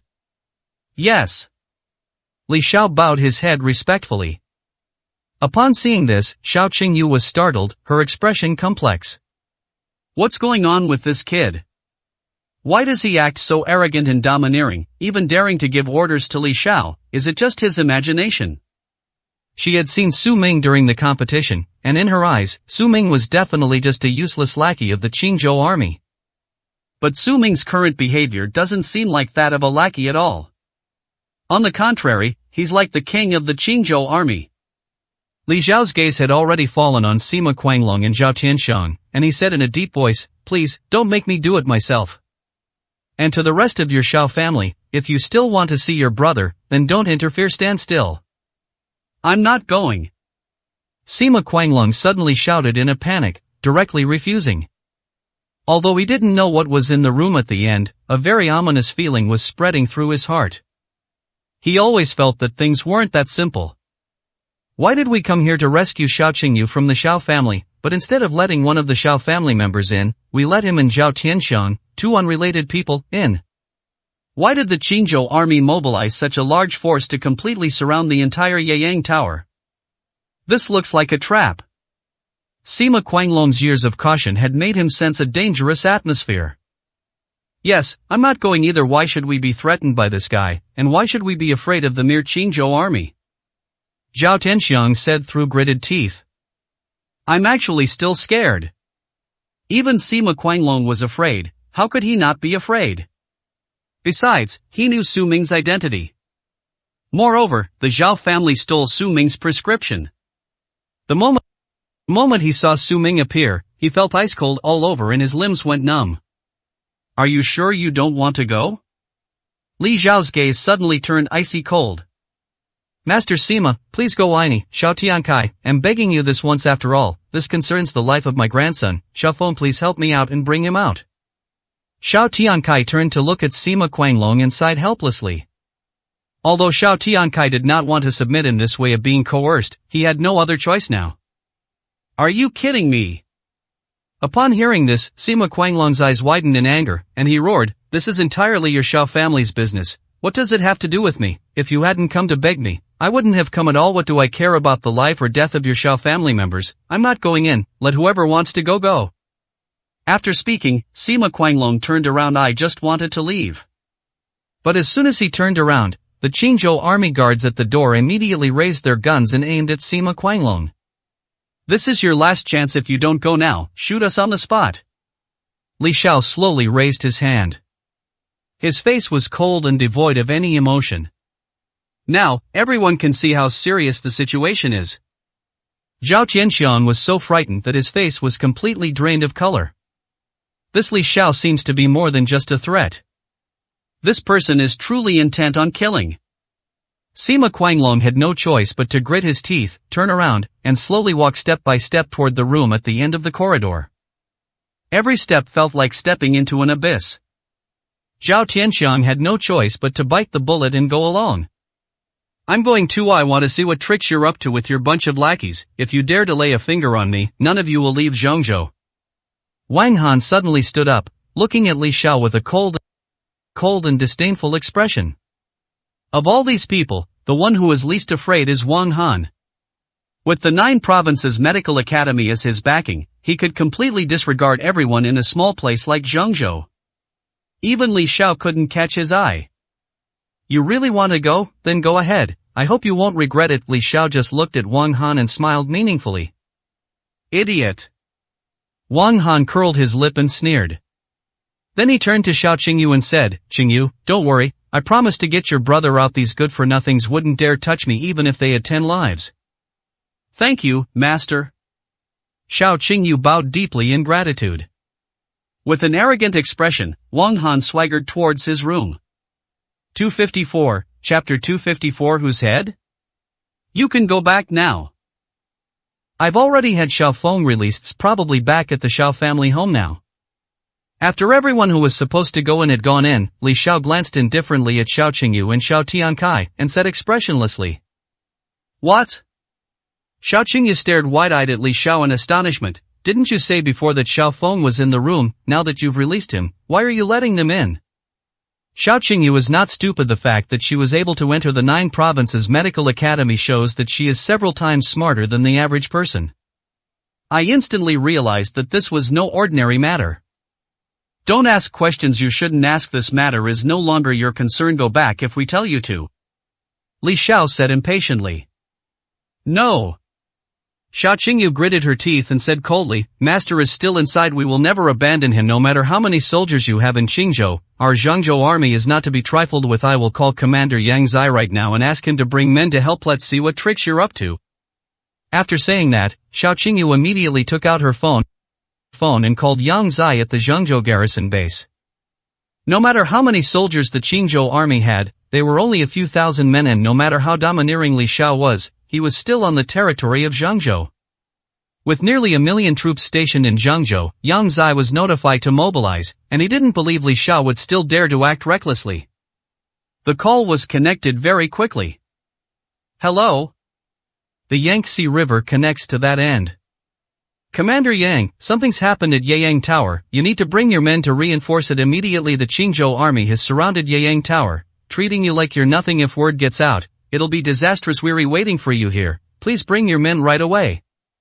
Xiao Qingyu's voice was firm and resolute, sounding more like a command than a request. After all, she's from the Kyushu Medical Academy. Grandfather Xiao Tiankai was Yang Zai's mentor. Yang Zai couldn't possibly refuse to show up after receiving her call. However, Yang Zai interrupted him in a deep voice. No, the grand competition has just ended, and the Zhengzhou army needs to rest. I will not be deployed. Don't call me again. I have absolutely no connection with your Xiao family anymore. After saying that, Yang Zai hung up the phone coldly and decisively.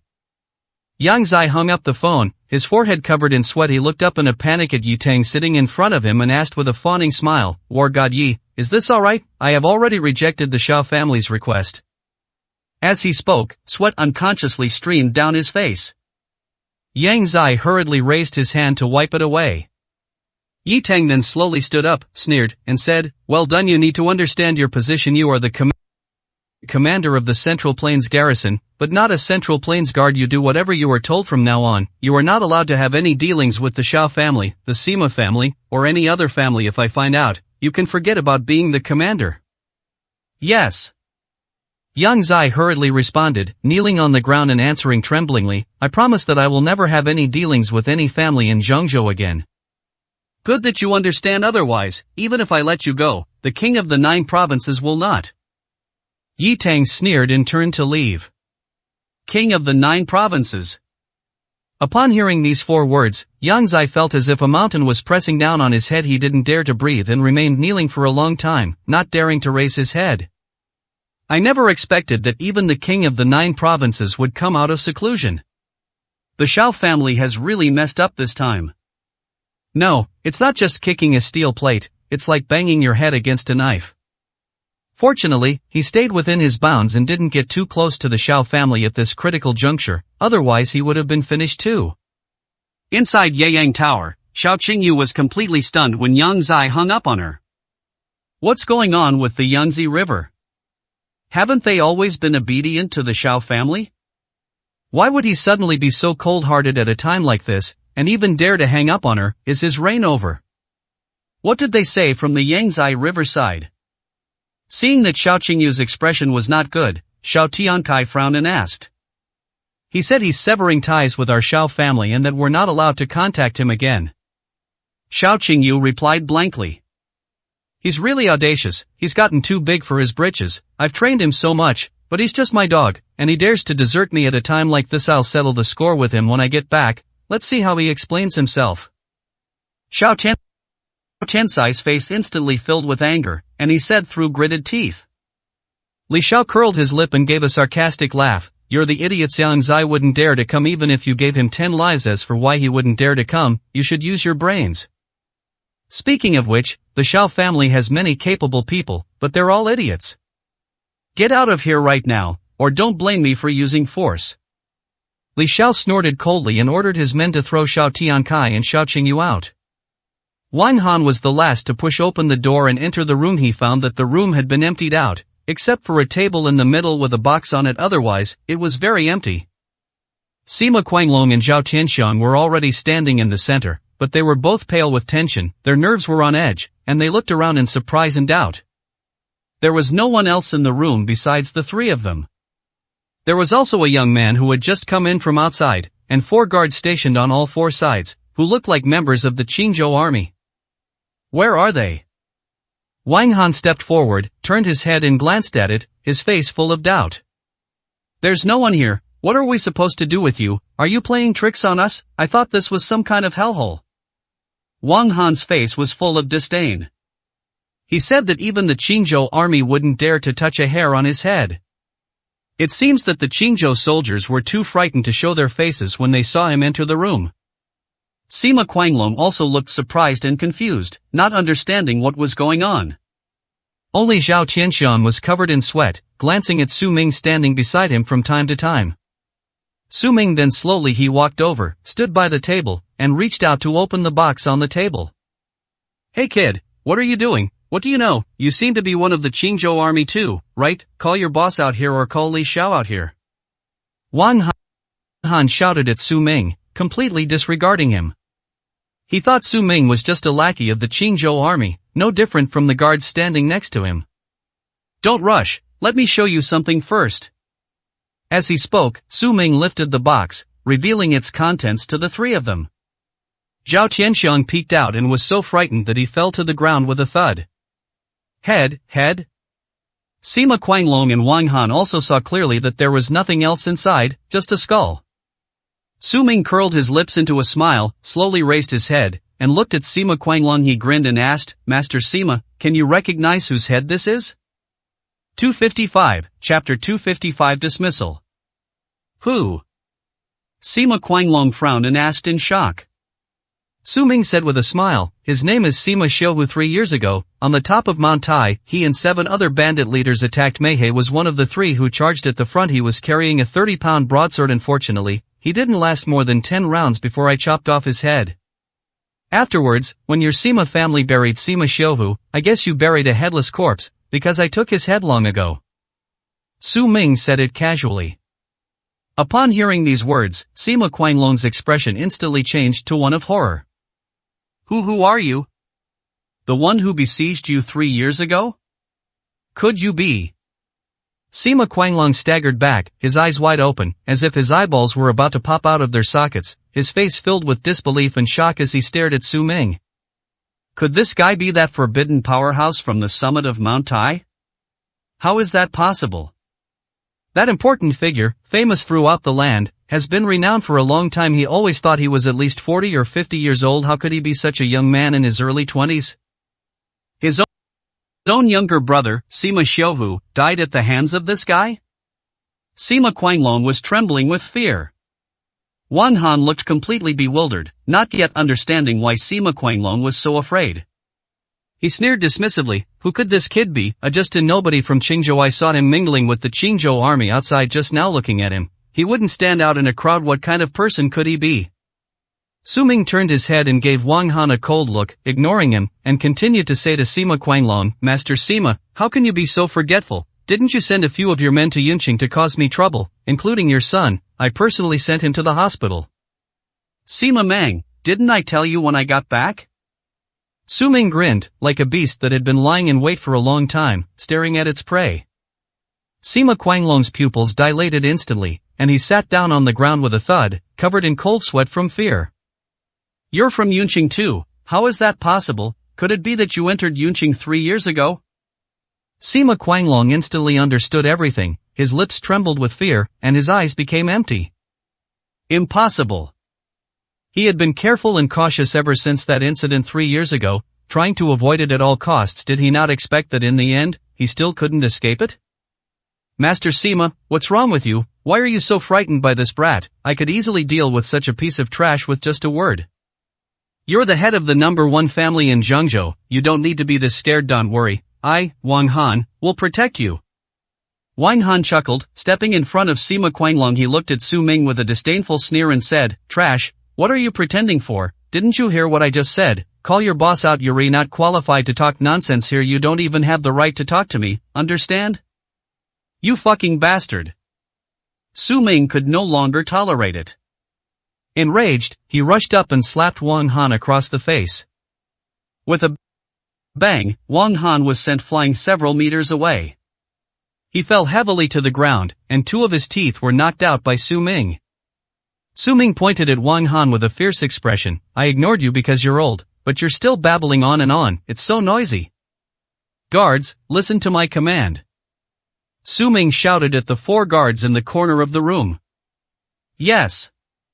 The 4 of them quickly and respectfully responded. If this piece of trash dares to utter another word of nonsense, shoot him dead. Su Ming said angrily. Yes. The 4 guards instantly raised their guns, all aiming at Wang Han. You dare touch me, do you even know who I am? I am the King of Medicine of the 9 Provinces Medical Academy, you actually dare to hit me, believe me or not. Wang Han covered his swollen face, baring his teeth and glaring angrily at Su Ming like a vicious dog. Medical King, you should just shut up, don't you know his identity? He is the King of Kyushu who beheaded 8 bandit leaders on the summit of Mount Tai 3 years ago. And the leader of the million-strong war god army. Don't think that just because you're from the Kyushu Medical Academy, you can be a stranger. Even if the entire Kyushu Medical Academy came, they would have to kowtow and kneel before him. Zhao Tianxiang, standing weakly beside Wang Han, said something. You call yourself the King of Medicine, yet you couldn't even recognize it after all this time. How did you even get that title? Zhao Tianxiang shook his head in frustration. The King of the 9 Provinces? You mean him, that kid. The moment the words left his mouth, Wang Han froze, as if struck by lightning. He suddenly realized what had just happened, and as he went through everything in his mind, he was shocked and opened his mouth wide. Looking up at Su Ming again, he was so shocked that he couldn't say a word. It's not that he's brainless. However, having held a high position and enjoyed his fame for too long, he became arrogant and looked down on everyone when he arrived in a small place like Zhengzhou. He's never even given a second glance to someone like Su Ming. They would never associate Su Ming with the identity of the King of Kyushu. But at this moment, Zhao Tianxiang's words struck him like a thunderbolt, and he finally realized what was happening. His expression instantly became just like Sima Quanglong's. Believe what? Finish what you're saying. Su Ming stared coldly at Wang Han. The 9 Provinces Medical Academy, is it? I'll have the 9 Provinces Medical Academy expel you from your position right now with just one word from me. I can make the leader of the 9 Provinces Medical Academy, Luo Qianshan, abandon you. Do you believe me? After saying that, Su Ming took out his phone and dialed a number. The person who answered the phone was Luo Qianshan, the leader of the Kyushu Medical Academy. Luo Qianshan's heart skipped a beat when he saw the taboo note on his phone, even before he answered the call. When they answered the call and heard Su Ming's voice, they didn't dare to breathe loudly. King Su, what are your orders? Luo Qianshan trembled. Wei asked. Does your Kyushu Medical Academy have someone named Wang Han? He's here with me now, and he's saying he's going to use the power of your Kyushu Medical Academy to deal with mice. That true? Su Ming asked in a cold voice. No, absolutely not. How could such a thing be? Luo Qianshan jumped up in fright, exclaiming in terror, we of the 9 Provinces Medical Academy are practically servants and subjects of Prince Su. How could we dare to disrespect him? This Wang Han is not one of us at all. Even if he was before, he is not now. I will immediately strip him of his title as a physician king from this day forward. The 9 Provinces Medical Academy will have no connection whatsoever with this man. Please forgive me, Prince Su. Luo Qianshan said, his head covered in cold sweat. Then tell him yourself. Su Ming handed the phone to Wang Han. The phone was put on speakerphone, and Luo Qianshan's furious roar came through. You beast, Wang Han, there is no one like you in our Kyushu Medical Academy. Don't you dare insult the name of the Kyushu Medical Academy. The Kyushu Medical